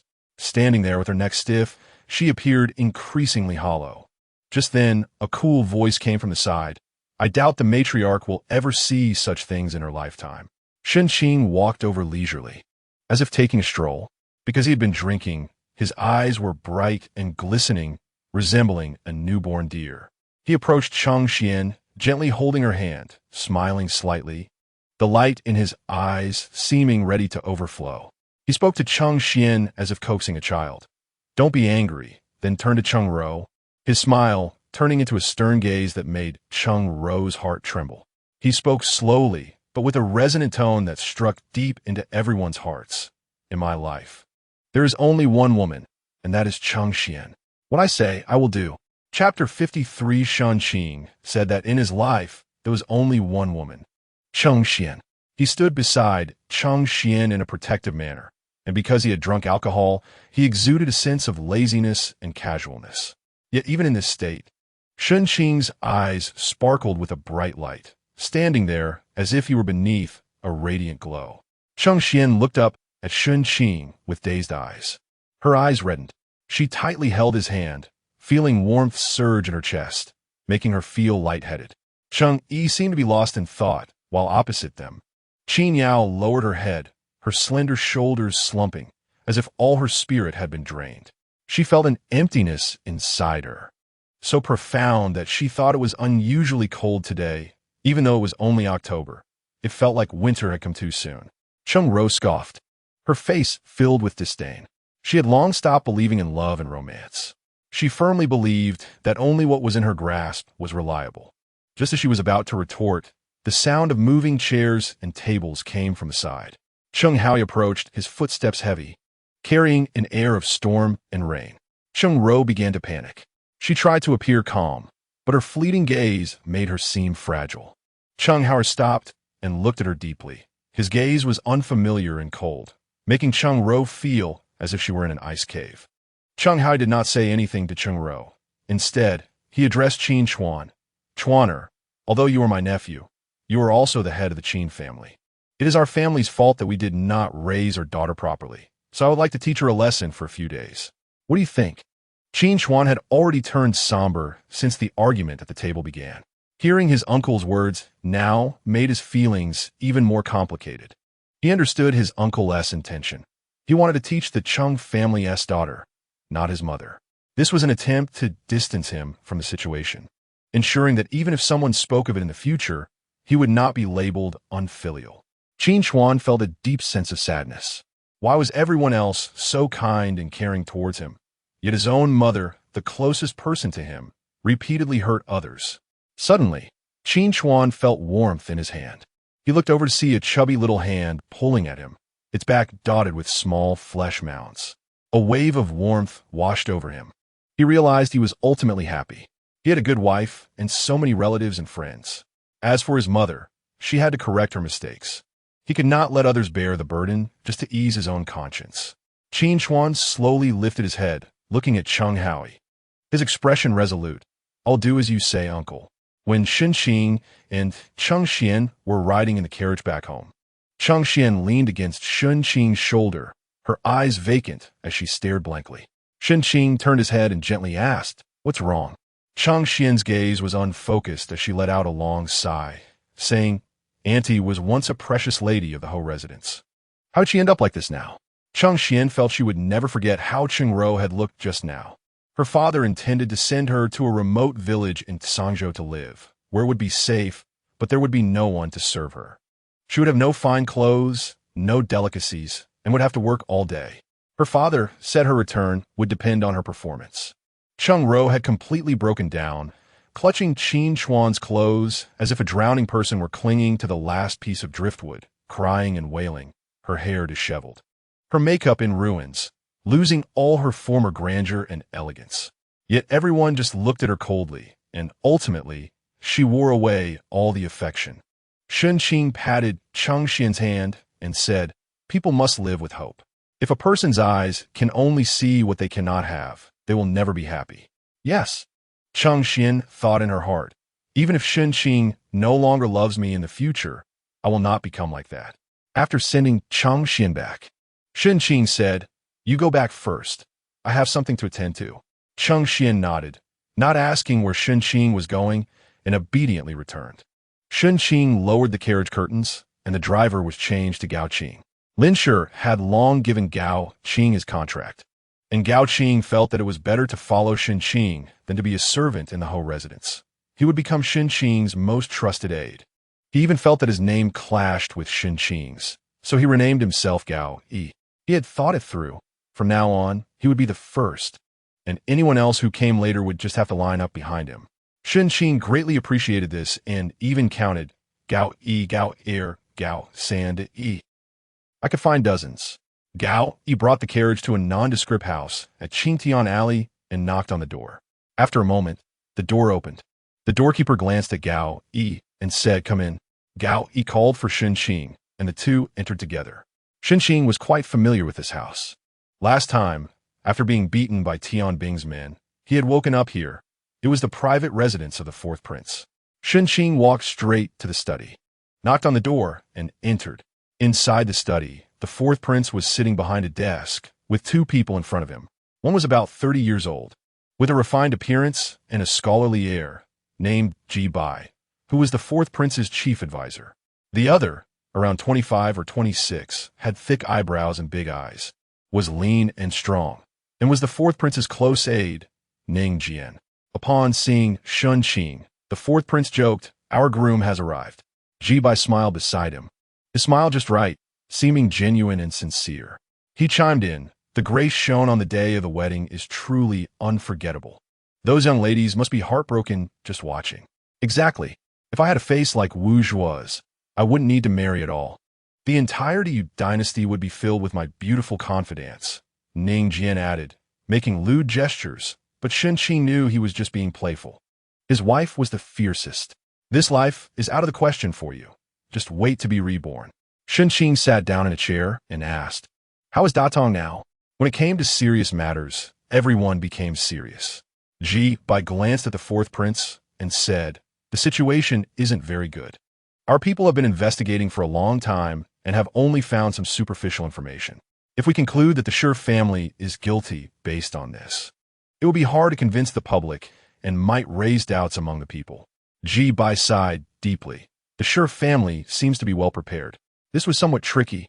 Emperor Chengde had lured people over and kept them in the capital for such a long time. Yet the fourth prince had found nothing. Wouldn't Emperor Chengde go mad? Shen Qing rubbed his fingers and said, "What about the account book? Since it made its way to the capital, it must mean someone else wants to eliminate the She family. We could start from here." The fourth prince exchanged glances with Ji Bai and said, "Let Ji Bai explain it to you." Shen Qing noticed the tone suggested there was something going on, so he looked at Ji Bai. Ji Bai appeared relaxed and spoke lazily. "I came here today to tell the fourth prince about this. The account book came from Datong, or more precisely, it came from the She family." Shen Qing's eyes sharpened, and he blurted out, "The She family's eldest son, She Wenyu? That's the most likely scenario." Shen Qing immediately envisioned a grand family drama, where the legitimate son was overlooked and suppressed, eventually turning against the family in a bid for mutual destruction. "We found that this account book is related to She Wanchu, the daughter of She Wenyu," Ji Bai said, his gaze somewhat drifting as he began to narrate the investigation process. Emperor Chengde had let the fourth prince take charge of the She family's affairs, partly to test the fourth prince's abilities and partly to leave a way out. In case something happened one day, the fourth prince could be pushed forward as a scapegoat. It wouldn't be an exaggeration to say that the fourth prince was walking on a knife's edge. Given the importance of this matter, the fourth prince's subordinates were very cautious. After arriving in Datong, some began to secretly contact local officials and military officers, while others focused on the account book. The account book initially appeared out of nowhere on the desk of Master Li, the head of the Hamlin Academy. Upon seeing it, Master Li realized the gravity of the situation and dared not speak of it. He first went to the palace to meet the emperor, which led to the later secret mission sent by Emperor Chengde to Master Li to go to Datong. Therefore, it is not easy to find clues from the origin of the account book. Although the content of the account book is extremely critical, the book itself is quite ordinary. It is made of common hard yellow paper, written in a typical regular script, and has no other special features. It seems that the clues come to a dead end here. However, in this world, there's always a glimmer of hope. One of the people sent to Datong for investigation is named Wenyu, who has a naturally keen sense of smell. He mentioned that the account book carries a faint yet refreshing and unique fragrance that is hard to forget after just one whiff. Later, when Wenyu was following the granddaughter of the She family, She Wanchu, he smelled this fragrance again. He could confirm that it was not a common scent available in the market, but rather something unique to She Wanchu, which means that this account book is related to She Wanchu. Is that certain? Did he not get wrong? Shen Qing felt this was quite strange, especially since that granddaughter was only 16 and still young. How could she be involved in such matters? Ning Jian leaned forward and said, "If you randomly find someone on the street and let when you smell them, he could tell where that person has been in the last 3 days." Ji Bai added, "Ning Jian never dares to let when you come to his house for dinner." Understood. Shen Qing was convinced. Then we should start with Miss She. However, this granddaughter has always been reclusive. How are we going to investigate? Should we first send someone to contact her maid, or place a few spies in her household? Shen Qing suggested. Shen Qing's suggestion was simple yet useful, but after he finished speaking, the other three remained silent. Ning Jian even exchanged a strange glance with him, leaving Shen Qing wondering what he had said wrong. Wuju's idea is good, but it's a bit too slow. Time waits for no one. We need a quicker method. The fourth prince said softly. A quicker method. Shen Qing tapped his fingers lightly on the table. We could take a more unconventional approach and go directly after Miss She herself. But we don't even know what kind of person she is, what she likes, dislikes, or fears. We need to investigate first. We have already looked into it. Jibai said, Miss She is exceptionally talented and appreciates people with talent. Is that so? Shen Qing pondered. Does the fourth prince have any exceptionally talented and handsome young men under his command? Jibai chuckled and then replied, yes. Shen Qing looked up and saw Ning Jian grinning at him, showing a big smile and exaggeratedly saying, you, what? Shen Qing's eyebrows shot up in shock, expressing his surprise. The fourth prince coughed and said, Wuju, you're handsome and talented, and most importantly, you know how to charm girls. Perhaps once you come into contact with Miss she will take a liking to you, and then we can get all the information we need without much trouble. This was indeed a good point. Jibai sat there with his hands tucked into his sleeves, looking honest but speaking sharply. If you can charm the daughter of a marquis and a princess, charming a girl from the She family is no problem at all. Ning Yan notet vigorosely. Shen Qing frowned. This plan won't work. I'm married. How can I interact with other girls? Besides, I don't even have the opportunity to meet Miss She. I'm just asking you to interact with her, not to marry her. What are you worried about? Besides, if there's no opportunity, we can create one. Ning Jian started to interject, sounding like a nagging old woman. If I looked as good as you, I would have gone for it long ago. Can I even compare to you? Let me tell you. We found out that Miss She is going to the Zhanggui Temple in 3 days. You should go then, dress nicely, and it's entirely possible for love at first sight to happen. Hey, Shen Qing looked at Jibai and Ning Jian across from him. How'd I never realize you two are like old matchmakers? No time. I still have to study and can't take a day off. Shen Qing's face was as stern as a Confucian scholar's. Don't worry, the fourth prince said understandingly. I've already arranged your leave. Masterly has approved it. Damn, forcing me into a situation. I just made a promise at noon, and now I have to slap myself in the face. If I go out to flirt with girls, my father-in-law will kill me. Chapter 54, the first time Shen Qing saw Shi Wanchu. He thought of a phrase. The sky is clear and moist. The atmosphere is tranquil and peaceful. She sat quietly there, forming a picture of serene autumn. It was mid-October, and the weather in the capital had grown colder, but today was just a perfect day. The world was bright and dazzling. The pines and cypresses in the backyard of the State Protection Temple remained verdant, and sunlight flowed through the branches, reflecting fragmented rays, as if a white veil covered the dark green tips of the leaves, shining with a holy light. Amidst this mottled greenery stood a simple hexagonal stone pavilion, deep gray in color, ancient and weathered, with a long history. At one corner of the high eaves hung a string of wind chimes, which would occasionally sway in the breeze, producing a crisp and pleasant sound. In the distance were gray tiles and red walls. Nearby were lush green trees. And inside the pavilion sat a young woman. She wore a moon-white misty gauze shirt, paired with a light-colored embroidered lily cotton skirt, fresh and elegant. A single white jade hairpin was inserted into her loosely coiled hair, while the rest of her hair cascaded like ink over her slender shoulders. She lowered her head, holding a teapot and pouring green tea into a white glazed conical bowl. The steam rose, and her face became blurred in the mist of the tea.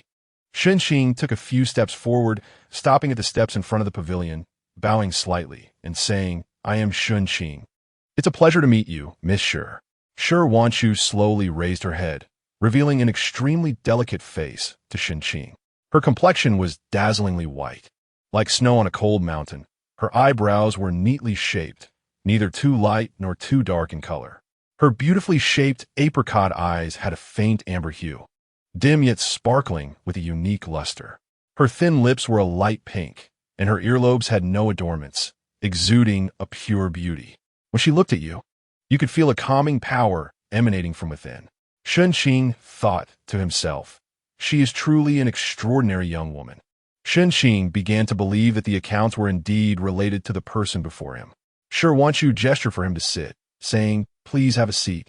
Her voice steady and restrained, just like herself. Do you know me? Today was Shen Qing's first meeting with her.Content, and naturally, it was also her first meeting with him. He approached her without hesitation, yet there was not a hint of confusion in her demeanor. And she calmly invited him to sit down, which made Shen Qing feel somewhat uneasy. her.Content smiled, her smile like the warm sun of winter, gentle and soft, warming the heart. She placed a steaming cup of tea on the stone table opposite Shen Qing and said, the tea in the temple is quite good. Scholar Shen can sit down and try it. Shen Qing lifted his clothing and sat down, taking a light sniff of the tea aroma, saying, it has a sweet yet astringent taste, carrying the fragrance of orchids. Very good. her.Content took a small sip and voiced Shen Qing's inner doubts. I have seen Scholar Shen before on the day of your wedding. You were outstanding and unforgettable, and her.Content paused, her eyelids lifting slightly. I also know why Scholar Shen is looking for me today, so I'm not surprised.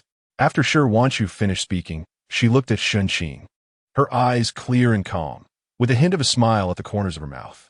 Just then, a gust of wind blew, causing the bell hanging at the eaves to ring, echoing Shen Qing's current state of mind. Oh my, this girl is quite terrifying, more beautiful than flowers.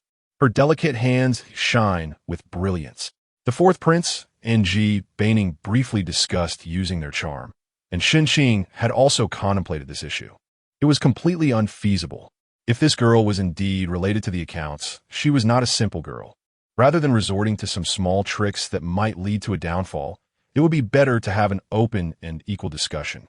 If this girl could provide the accounts, she would be an ally. Cooperation between the two parties was entirely possible. However, upon contact, Shen Qing felt that things were not simple. This girl was not playing by the rules. Since ancient times, negotiations have emphasized momentum.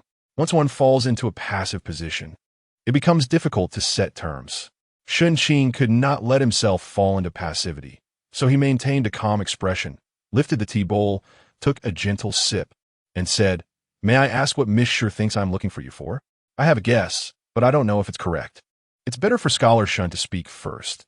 If I say it and it's wrong, wouldn't that be embarrassing in front of Scholar Shen? It doesn't matter if you misspeak. Please feel free to say it, Miss Sher. No. In front of such a handsome person as Scholar Shen. I still want to be perfect. Shen Qing's heart began to stir. How have women become so formidable these days? Not only are they smart, but they also have thick skin and can tease men without blushing or skipping a heartbeat. It's truly hard to resist. It's better to have my Shen Qing around. Shen Qing prided himself on being a broad-minded man, adhering to the principle of letting ladies speak first. He prepared to speak first, lowering his eyes and saying, the reason I came to find Miss Sher is not very important. I just happened to obtain an account book and wanted to ask if Miss Sher has seen it. Is it the account book that records the Dado army's corruption and exploitation of soldiers? her.Content spoke this in a casual tone, like asking if young Master Shen would like some tea, which struck like thunder on a clear day. Shen Qing's eyes widened, and he heard her.Content continue. I have seen it. It was copied by my maid, Liangyue. Her handwriting is quite good, isn't it? I taught her. her.Content pointed behind her, and the maid standing there gave Shen Qing a respectful bow, calm and unhurried, just like her master. It turns out that speaking serious matters in a plain tone can have a more shocking effect. Shen Qing learned something today. What does Miss Sher intend to do with this action? Shen Qing looked directly at her.Content. Does Scholar Shen find this matter strange? I think it's quite normal. As a citizen of the Du dynasty, seeing a traitor to the country and reporting it is not a manifestation of loyalty to the monarch. I think Scholar Shen should compliment me for being a woman who does not yield to men. This was not incorrect, but you are reporting your own family. Family? her.Content scoffed like a girl acting coy. Does Scholar Shen know what family truly is? Being blood-related doesn't necessarily mean they are family. Isn't General Sher good to your father?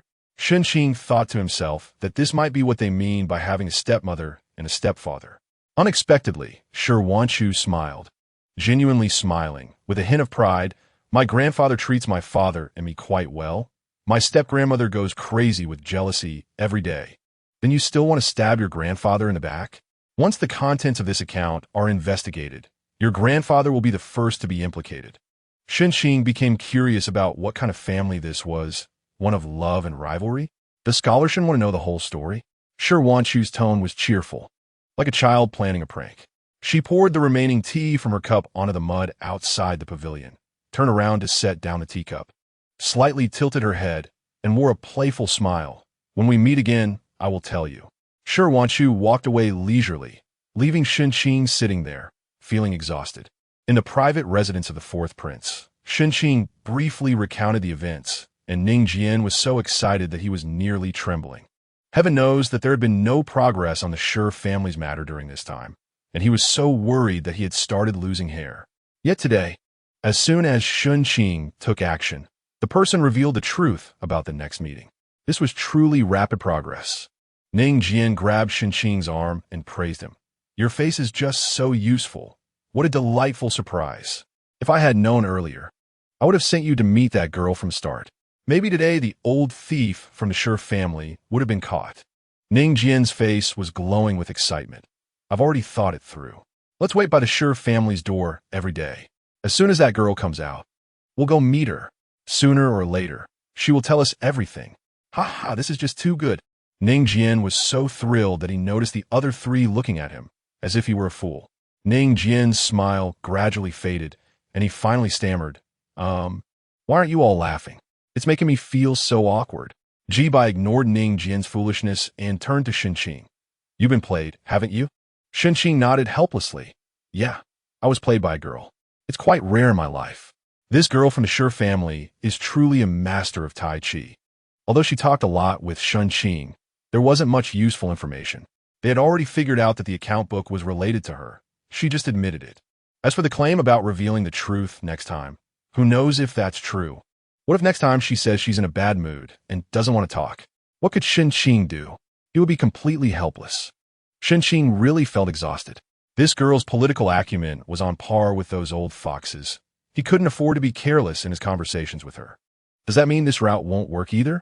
Ning Jian looked dumbfounded, and the fourth prince and Jibai also appeared solemn. Not necessarily. Shen Qing straightened his back and his eyes sparkled. He looked at the other three and said, that girl was dressed too plainly today.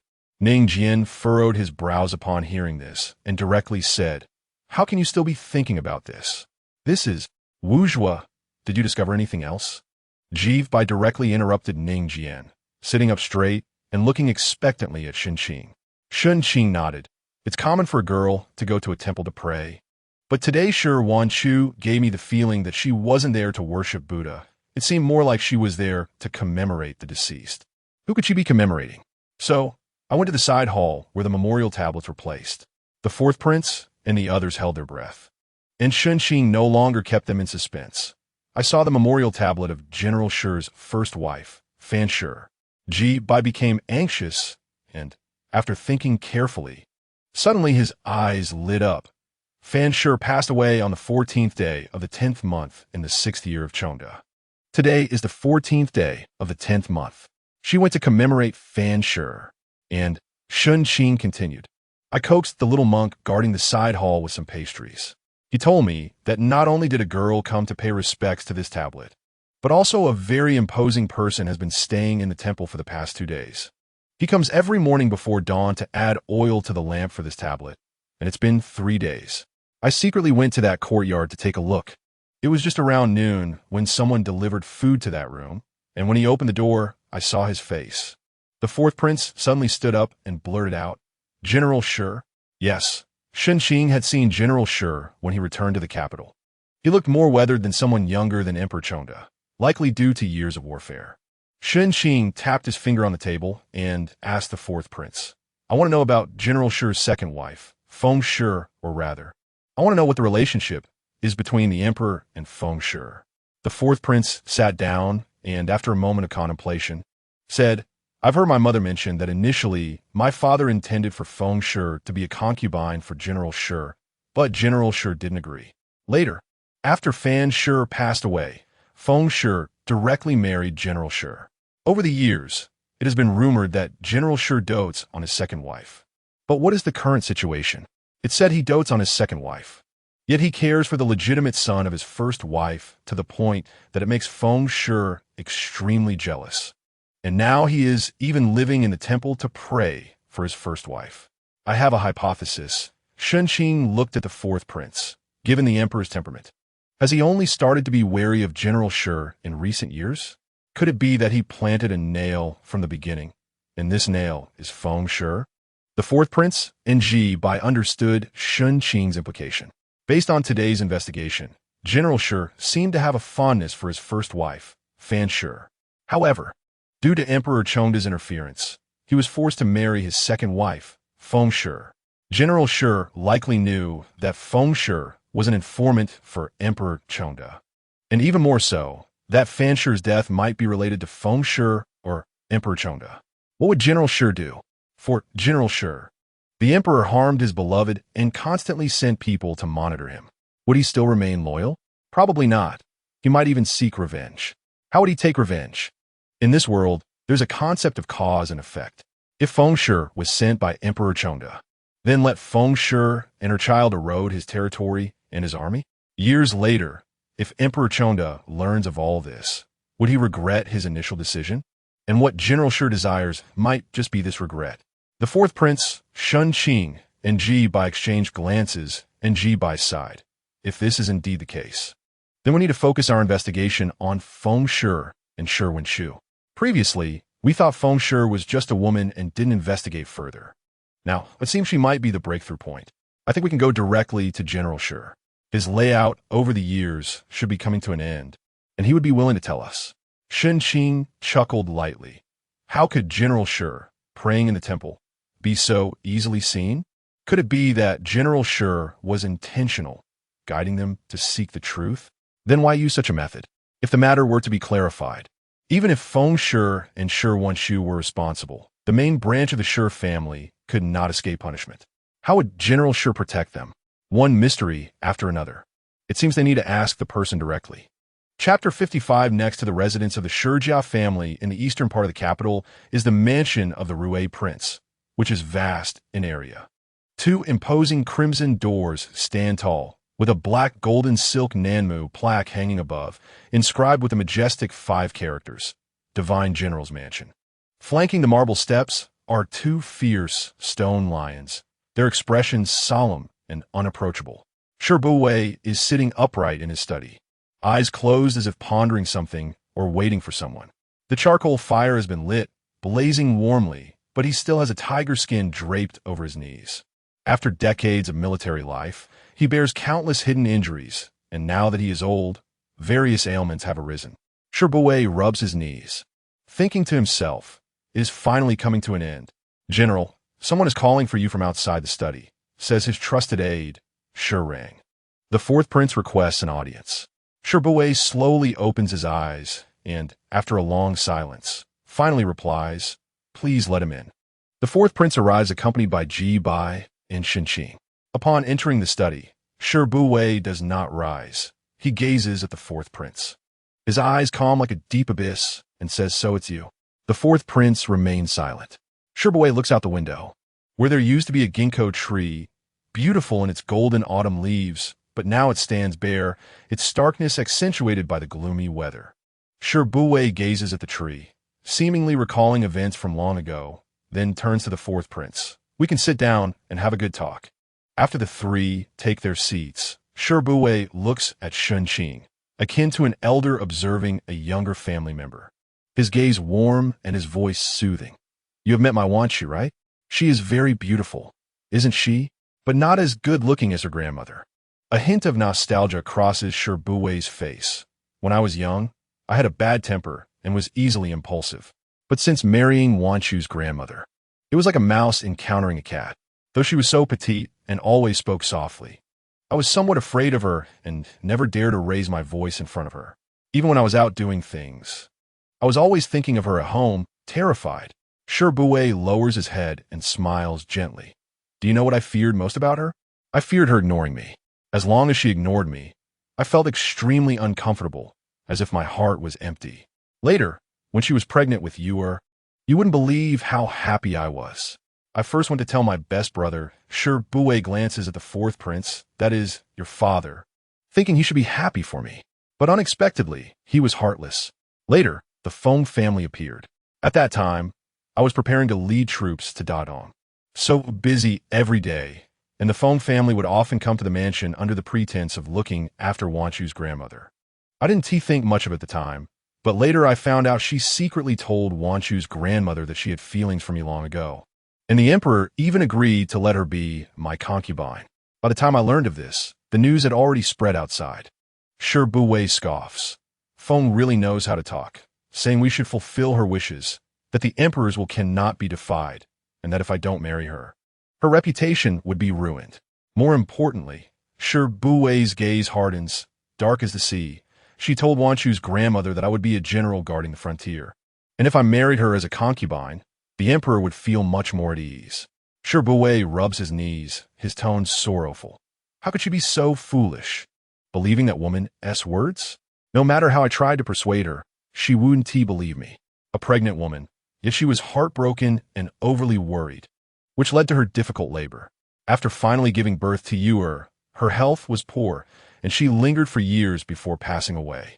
I tried so hard to save her, staying by her side whenever I had the time, yet she still left. The person before him was once a formidable general, but now he is merely a wounded old man, alone and licking his wounds in solitude. Tell me why? Sure, Bue looks at the fourth prince, his eyes glistening with unshed tears. I wanted to protect his empire. I wanted to be his good brother for life. But why doesn't he trust me at all? He jokes that youth without romance is a waste, yet he secretly places spies around me, allowing Feng to do all this, and even had the palace's concubine Yin present her with a bright red wedding dress. Wanchu's grandmother died because of this. My wife died because of him, and my child has been weak since childhood. Is this what I deserve for serving him loyally? The fourth prince lowers his head, and after a long while, he finally says, I'm sorry. Shen Qing somewhat understands the thoughts of Emperor Chongda. He doesn't want a good brother, but merely someone who will submit to him. He insists on having Sure Bue marry Feng because he wants to see Sure Bue's obedience. He is both arrogant and insecure, believing in the schemes of emperors rather than in friendship. But precisely because he doesn't believe in friendship, he cannot understand how deeply Sure Bue feels for Fan, to the point where this once straightforward and bold man resorts to scheming. Emperor Chongda may not have intended for Fan to die, but fate is cruel, and she did die.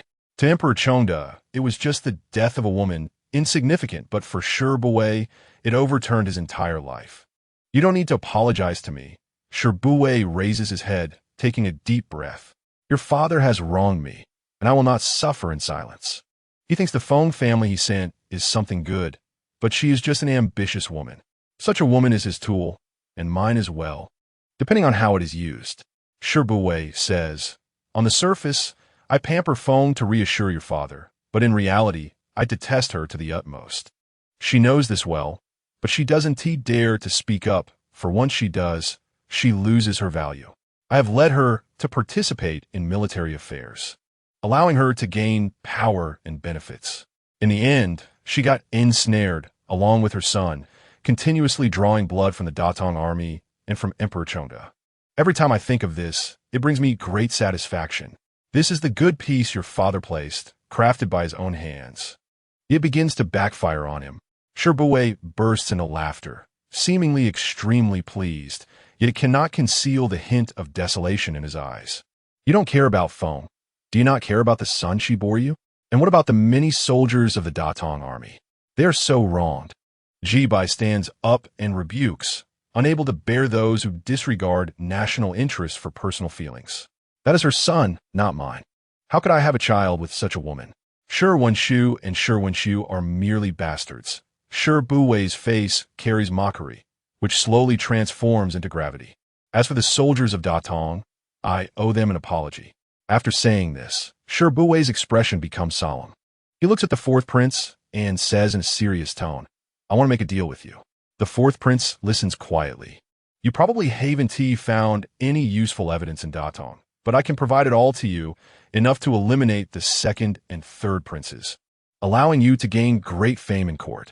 What do you want? The fourth prince says in a deep voice, there are never free lunches in this world. Shi leading them here is likely to trade for something.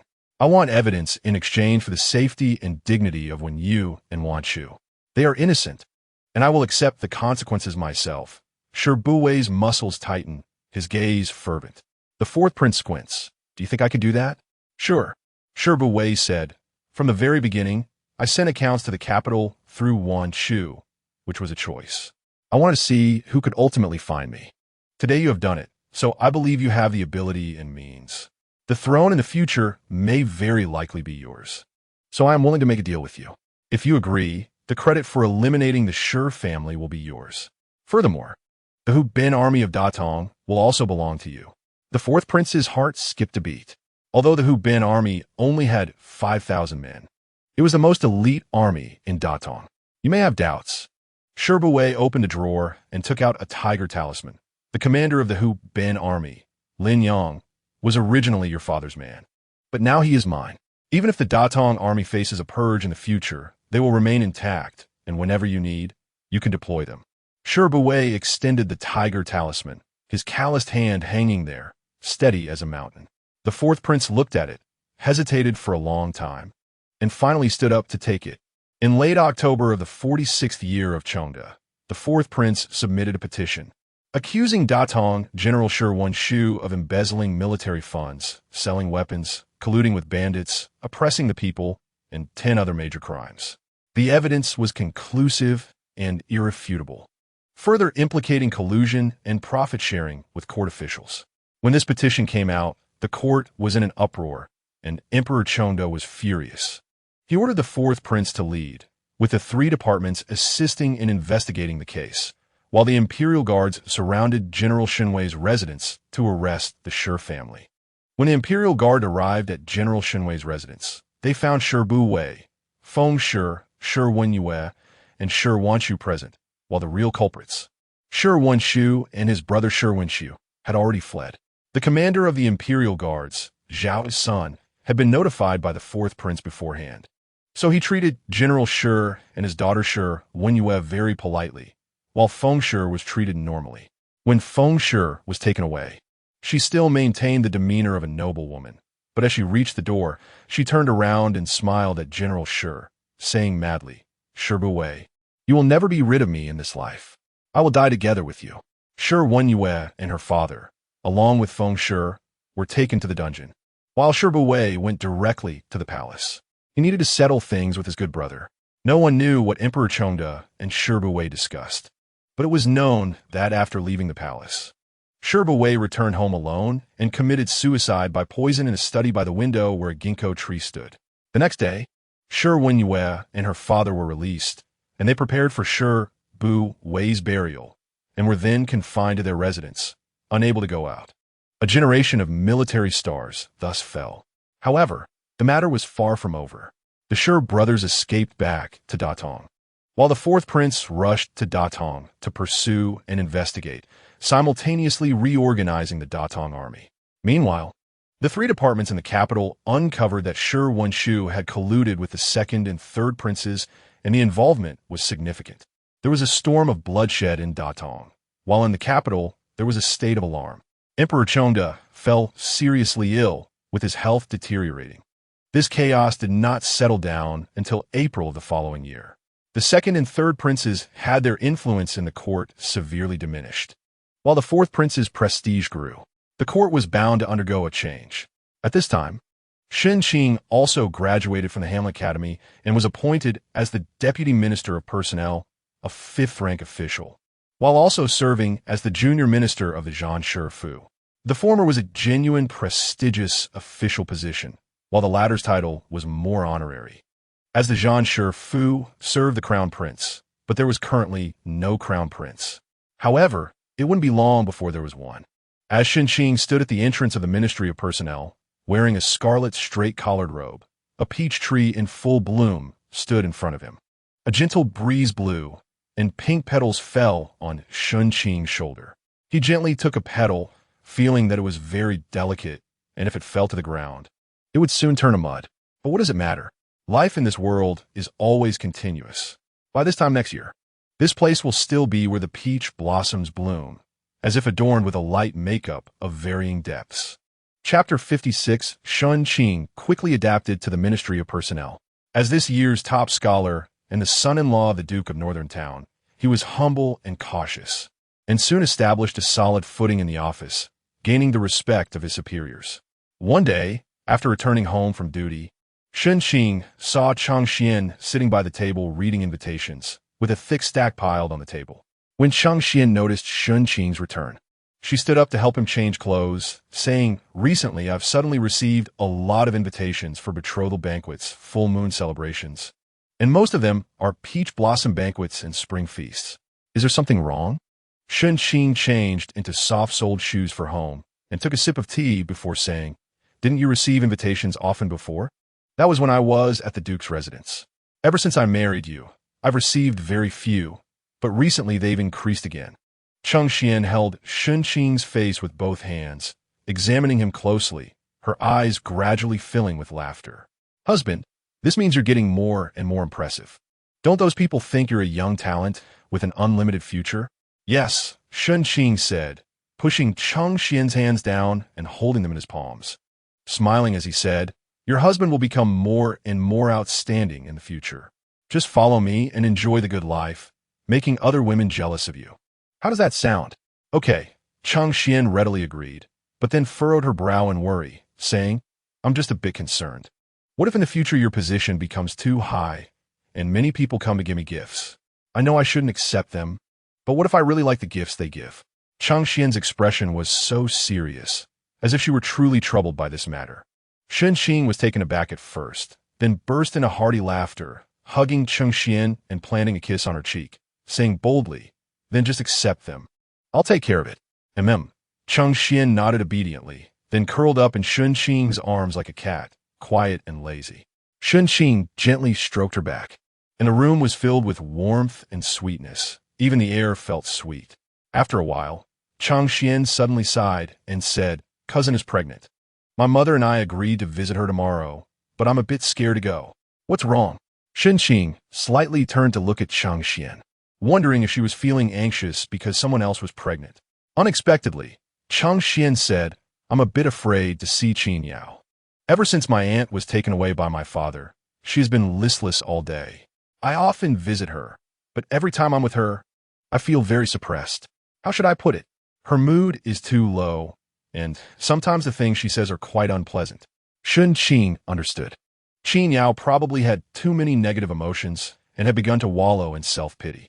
However, she was indeed quite miserable.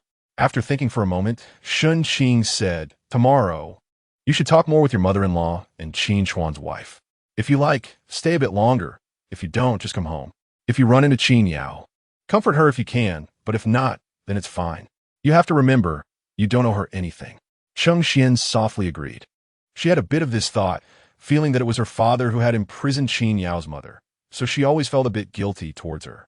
Even if Qin Yao said something unpleasant, she would endure it. But she didn't owe her anything, and thinking this made Changxian feel much more at ease. The next day, Changxian came to the Qin residence with Shenmu. Shenmu was 14 this year and looked even more like a young lady. After half a year in the capital, she had grown tall and beautiful, with a hint of heroism in her brows. She and Changxian got along quite well, often going out together.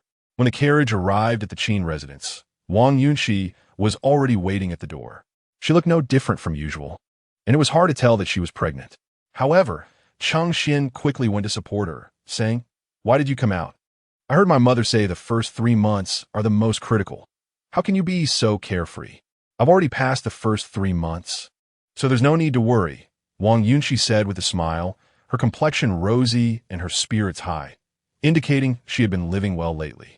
She had indeed been very comfortable, with all the household matters in her hands. Qin Chuan treated her with great care, and after the Hamlin Academy-S examination, he had not been assigned to a distant place, but had instead been appointed as an official in the Ministry of Rights, though only at the 7th rank. Wang Yunxi was very satisfied, for if Qin Chuan had gone to a remote area, she, with her big belly, wouldn't be able to follow him. She didn't want to be separated from Qin Chuan, and the current situation was exactly what Wang Yunqi liked, feeling that life was very smooth.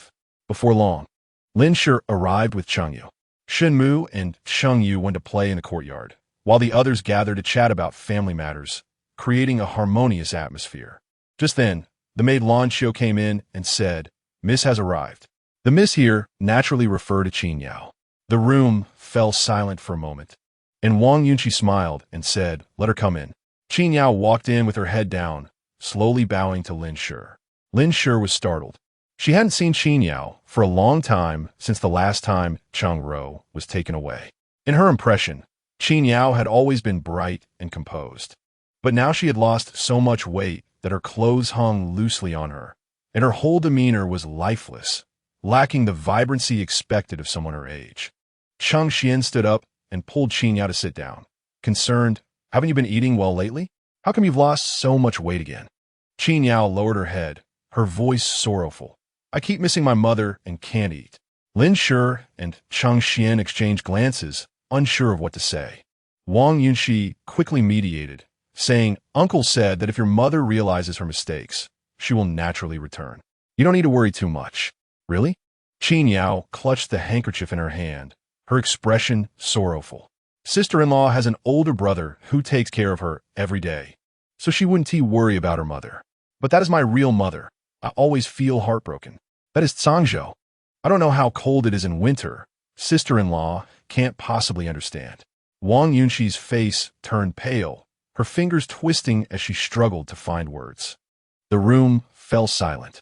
Qin Yao raised her head to look at Lin Shi, and before she could speak, tears began to stream down her face. She grasped Lin Shi's sleeve, pleading, "Aunt, please tell Uncle to let my mother come back. She can't bear that kind of suffering." With tears streaming down her face, Qin Yao was about to kneel down. Lin Shi and Cheng Xian quickly pulled her up, and Lin Shi gently advised, "What you're saying is useless. This is your uncle's decision, and I can't change it." Lin Shi's words were not wrong. Lord Cheng was as firm as iron, and once he made a decision, it was hard for others to change it. Lin Shi had been his wife for a lifetime and was well aware of this. Moreover, Lin Shi felt that Cheng Ro should learn a lesson this time. How could it be useless? Qin Yao stubbornly knelt on the ground, raising her head and crying, "Uncle sent my mother away just to protect Cheng Xian. My mother only said one wrong thing. Why do you have to treat her like this?" "Cheng Xian, Xian." Qin Yao again grasped Cheng Xian's clothes. "Go tell Uncle to say you're not angry anymore, and let Uncle release my mother. He will definitely listen to you. You are already so happy. Why must you hold on to my mother?" Lin Shi's face turned angry upon hearing this. She no longer tried to pull Qin Yao up and said sternly, "What do you mean by that? Are you saying we bully your mother? You know very well what happened back then. Your mother's actions were far more than just saying one wrong thing. Have you forgotten what happened at the New Year banquet so quickly? We have been quite forgiving toward your mother." Qin Yao stopped crying, her gaze vacant, tears dripping down her thin cheeks, a look of despair on her face. Cheng Xian was stunned to hear Lin Shi's words. Didn't she know what had happened at the New Year banquet? She turned her head to look at Lin Shi, who also didn't want to keep it from Cheng Ro any longer, and said everything honestly. At that time, Tian Bing went crazy because she drank something which was originally prepared for Shen Qing by your aunt. Cheng Xian listened for a long time, but couldn't react. When she finally understood, she felt a chill run down her spine, followed by an overwhelming fear. She never expected that her aunt had already started plotting against Shen Qing so early on. She couldn't imagine what would have happened if her husband had actually drunk that thing. Cheng Xian glanced at Qin Yao, who was kneeling on the ground, heartbroken, and bent down to say, "I'm sorry. If you do something wrong, you have to face the consequences. I can't help with this." Despair appeared on Qin Yao's face as she slumped to the ground, unable to regain her senses for a long time. In the courtyard, Cheng Yu was venting to Shen Mu. "My mother asked me to learn from my brother-in-law, forcing me to study every day. My head hurts from reading so much. Look at me, have I lost weight recently?" Cheng Yu lifted her little face for Shen Mu to see. Shen Mu glanced at Cheng Yu's round little face, her chubby neck, and her plump little arms, and sincerely said, "You have indeed lost weight." "Exactly." Cheng Yu wrinkled her little nose. "No one in the mansion plays with me. My brother goes out every day for work and is very busy, and my sister is already married out. I'm always alone, really feeling lonely and solitary, with only my shadow for company. Cheng Yu had recently been learning the Shen Qing Biao and felt that these two lines were particularly meaningful, very fitting for her current situation. More importantly, saying it would make her seem very knowledgeable. Shen Mu loved children the most, and seeing Cheng Yu like this made his heart ache. He felt that Cheng Yu lacked affection, so he coaxed her, "Then I'll take you out to play. The day after tomorrow, my brother is off, and he promised to take me to Zue Xian Lu for a feast. We can swing by the Ho residence and pick you up. Okay? Great, great." Cheng Yu was extremely happy and then asked, "My sister will go too, right? It'll be so fun for us to play together. Your sister isn't going. She has to attend a spring banquet for a friend, so it'll just be the three of us. That's fine too. We can have fun together." Cheng Yu and Shen Mu began to laugh and joke together, feeling very happy. In a passage behind a wall, Qin Yao and her maid were walking this way. Qin Yao seemed to have had her soul drawn away, only knowing to walk forward in a daze. When she reached here, she heard the conversation between Shen Mu and Cheng Yu. Qin Yao's eyes slightly moved, and the thought she had just heard slowly surfaced. So, Shen Qing is going to say Xian Lu the day after tomorrow, and Cheng Xian isn't here. The maid gently called out Miss from behind, bringing Qin Yao back to her senses. She stepped forward, and at that moment, a breeze blew in from somewhere, fluttering the edges of her stone blue dress. Qin Yao walked slowly, her figure slender like a bamboo, and ultimately disappeared around the corner. Chapter 57. On the day of the court official's rest, Qin Yao sat early in front of the bronze mirror. The dim mirror reflected her dazed eyes and slightly pale face. This was clearly a familiar face, yet today it looked particularly strange. Qin Yao slowly took out a powder box with a vine design, dipped a cotton pad in fragrant powder, and carefully applied a layer to her face. She then lightly painted her eyebrows and touched her lips with rouge, instantly adding a hint of color, giving her the vibrant appearance befitting a girl of her age. After Qin Yao finished getting ready, she prepared to go out.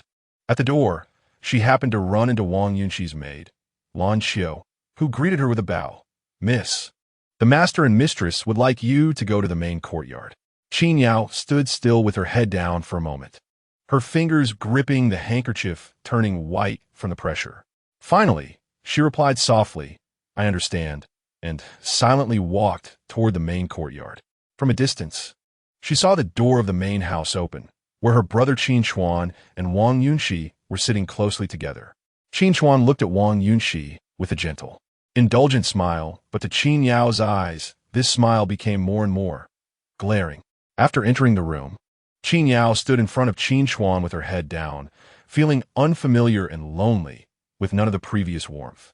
Qin Chuan could only see her intricately styled hair and the crystal rose hairpin on it. Qin Yao liked roses, but she rarely mentioned it. And most people in the Marquis' residence were unaware, perhaps they were not interested in it either. Qin Chuan felt a bit sour in his heart. He sighed softly, inviting Qin Yao to sit down, and said gently, "Recently, I haven't been attentive to you. It's my fault." Qin Yao did not respond. Qin Chuan continued, "Although our mother is no longer here, I'm still here. I will take good care of you. During this time, I have not been idle. I inquired about someone. His name is Peng Xie. He is 26 years old, a scholar of this year, currently working as a junior official in the Ministry of Works, also a 7th-rank official.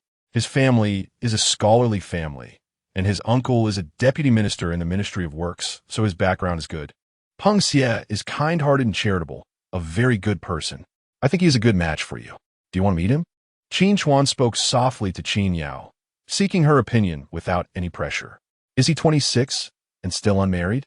Qin Yao asked in a muffled voice, touching the cloud pattern on her skirt. "I found out about this." Qin Chuan leaned forward, showing extra patience. He had a fiancée before, but she passed away due to illness. After that, he took some time off and then focused on the imperial examination, so he hasn't found anyone else. That's why it has been delayed until now. I really think he is a good person, so I wanted to ask for your opinion. Do you really want to marry me off? Qin Yao raised her head, her eyes red and filled with blood vessels. "If you want to marry, I will make sure to marry you off well.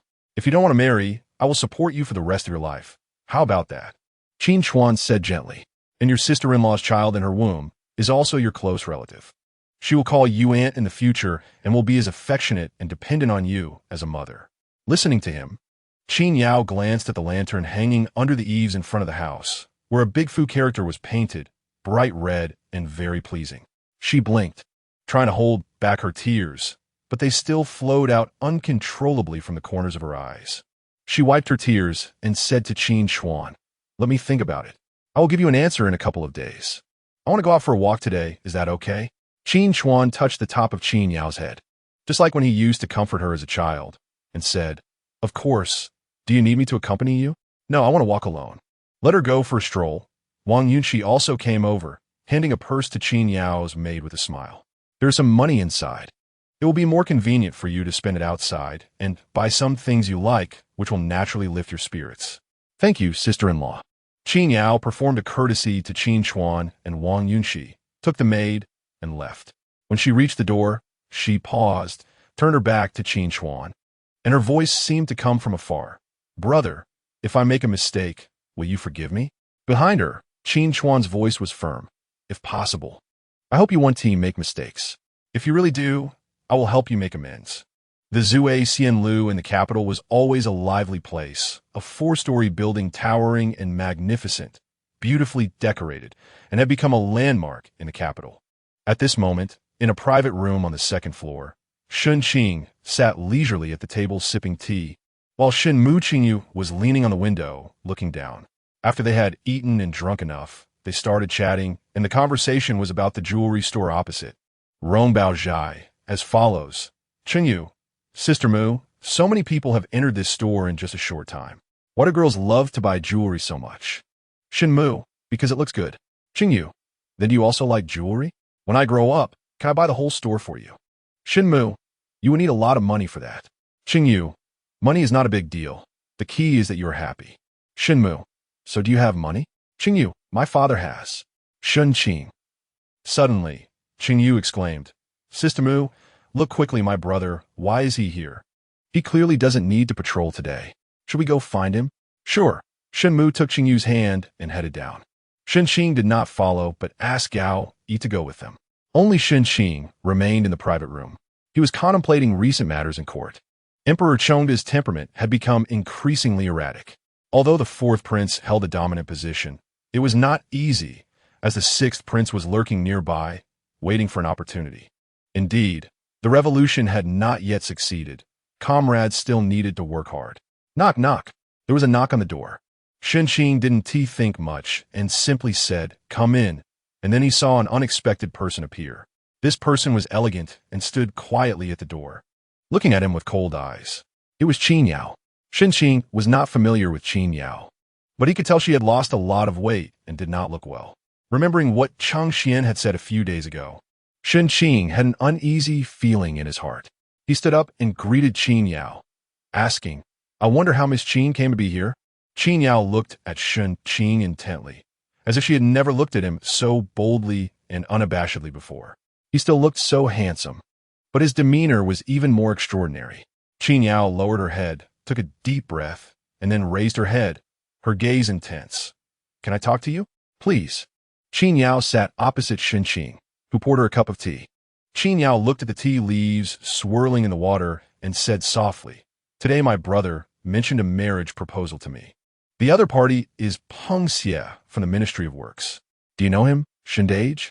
"I know," Shen Qing replied steadily. "Peng Xie is a scholar of this year, kind-hearted, with a good temperament, and comes from a simple family. Qin Chuan has thought this through for you." Qin Yao held the teacup in both hands, drawing warmth from it. "I know my brother will find a good person for me. I should listen to him and meet that person, but I feel a bit unwilling because I already have someone I like." Qin Yao looked up at Shen Qing, her gaze earnest, not wanting to miss any expression on his face, but she found that Shen Qing showed no reaction at all. He didn't even seem surprised, just calmly said, "The past cannot be pursued, but the future can still be hoped for. It is more important to grasp the happiness in front of you." Qin Yao smiled sadly. She looked out the window. The sunlight was really nice today, bright and warm, but there were also places where the light could not reach. She turned to Shen Qing and, with determination, asked, "Do you really like Qing? If I were the young lady of the Marquis' residence, would you like me? Do you think the difference between you and Qing lies in your status? Isn't it? She is ultimately different from you. At first, I liked her identity more, but now, I prefer her as a person. As for the reason, I can't explain it clearly. I can only say that I like her and the feeling of being with her. Perhaps you might like me too." Qin Yao stubbornly asked Shen Qing, "You have never really gotten to know me. Maybe if we were together, you would enjoy being with me." Qin Yao was truly unwilling to accept this. This emotion had accumulated in her heart for a long time, and today it finally erupted. "I can be your concubine. I am willing to do anything just to be with you." "I don't want that."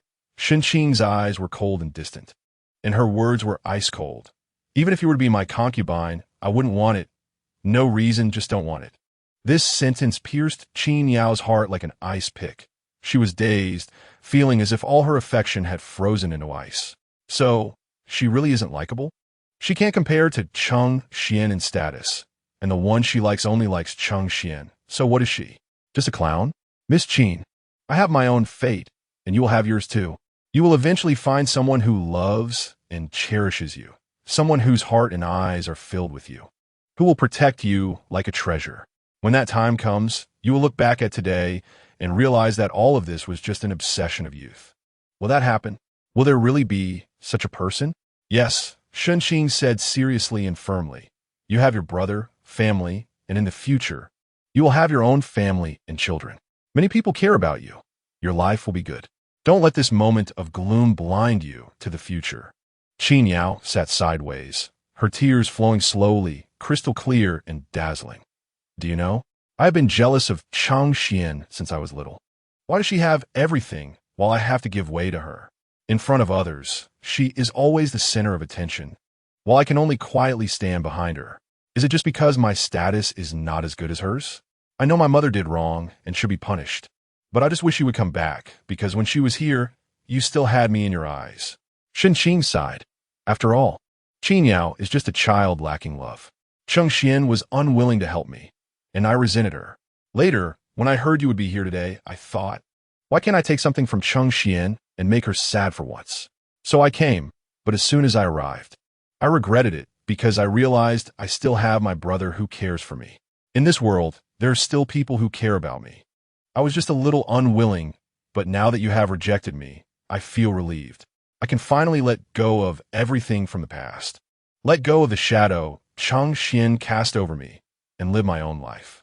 Qin Yao walked towards the door. When she reached the entrance, she turned her head. Sunlight streamed in through the window, shining directly into her eyes, where there was no longer any obsession or gloom, only the brightness and clarity that came after letting go. She smiled at Shen Qing and said, "Goodbye." Chapter 58. It was not a coincidence that Qing appeared at Rongbozai across from Zuixinlu. He had rushed over after spotting the Xia family's carriage. Over the past few months, while patrolling the city, Qing had not only become familiar with every corner of the capital, but had also recognized the Xia family's carriage, which was a simple and unadorned red grapefruit wood cart. However, whenever it came into view, it seemed to be enveloped in a dazzling golden light, tugging at Qing's restless heart. Qing had also noticed that Xia Qiong would go out shopping approximately every 2 weeks, sometimes just to eat, and other times to buy fabrics and jewelry. Today, as soon as he saw the direction of the Xia family's carriage, he knew that Xia Qiong was coming to visit Rongbozai. Qing had just positioned himself at the entrance of the jewelry store, watching the carriage approach slowly, when he heard someone call out, "Big brother." The voice was so familiar that Qing's heart skipped a beat. He glanced sideways and saw his little ancestor Chengyu standing with Shan Mu, both looking at him. Qing immediately felt a pang of anxiety. Oh no, he's going to mess things up for me again. "Go play by yourselves." Qing waved his hand dismissively at Chengyu, clearly annoyed. Chengyu showed no intention of leaving. He asked Shenmu, "What is my big brother doing?" Shenmu didn't know what Qing was up to either, but she had a plan. She walked over to stand in line with Qing, following his gaze. Chengyu found it amusing and ran to squeeze between the two. So when Xia Qiong stepped down from the carriage, she saw this scene. 3 people standing side by side at the shop entrance. 1 man, 1 woman, and 1 child. all staring directly at her with identical side profiles. The key was that they all knew each other, making the scene feel quite bizarre. Shen Mu recognized Xia Qiong. She had visited the Xia family with her brother before. So, she stepped forward and sweetly called out, "Hello, Sister Xia." Shen Yu also recognized Xia Qiong from having seen her at the Six Princes' residence. So he followed Shen Mu's lead and stepped forward to say, "Hello, Sister Xia." At this moment, Cheng Jing felt a bit confused. Perhaps the warm afternoon sun was too cozy, or maybe the harmonious rhythm of the other two was too infectious. His legs seemed to move forward uncontrollably, and he shouted, "Sister Xia." Before he could finish the last word, he realized what he was doing. His expression twisted as if he had bitten into a sour apricot, and he immediately turned his head. Ah, phew! An awkward and subtle atmosphere developed in the air, and the other three looked at Cheng Jing with wide eyes. Cheng Jing, thick-skinned as he was, first smiled gently at Xia Qiong, looking like a delicate flower, then lowered his head and fiercely kicked Cheng Yu, muttering, "You little spendthrift, every time I run into you, I get unlucky. If I can't find a wife in the future, it'll be your fault." Xia Qiong had seen enough of Cheng Jing lately and was no longer surprised by his strange behavior. Ignoring him, she first patted Cheng Yu's round little face and then smiled at Shen Mu, asking, "What are you doing here?" "My brother brought the two of us out to eat. Just across the street." "Have you finished eating?" "Yes." "Then let's go browse this shop together. I heard there are new styles." "Sure. I love these shiny things," Shen Mu said, pulling Cheng Yu along as they followed Xia Qiong inside. Cheng Jing thought it was a great opportunity to join them and say a few words. But just as he stepped inside, he saw his silly little brother waving goodbye to him, saying, "Big brother, you can go now. We don't need you here. The people of the capital need you to ensure their safety." As Cheng Yu spoke, Xia Qiong and Shen Mu turned to look at Cheng Jing. With one foot inside and the other outside, he felt trapped, unable to move either way, his face full of awkwardness. Watching this, Xia Qiong's eyes gradually sparkled with amusement, and the dimples on either side of her mouth became apparent, her oval face glowing with a bright radiance. Cheng Jing felt his heart warm up and was even less inclined to leave. However, to Cheng Yu, it seemed like his big brother was just worried about them. So, he patted Cheng Jing's arm and said sensibly, "Just go. Don't worry about us. Maybe someone is doing something bad right now, and they need you to catch the bad guys." Cheng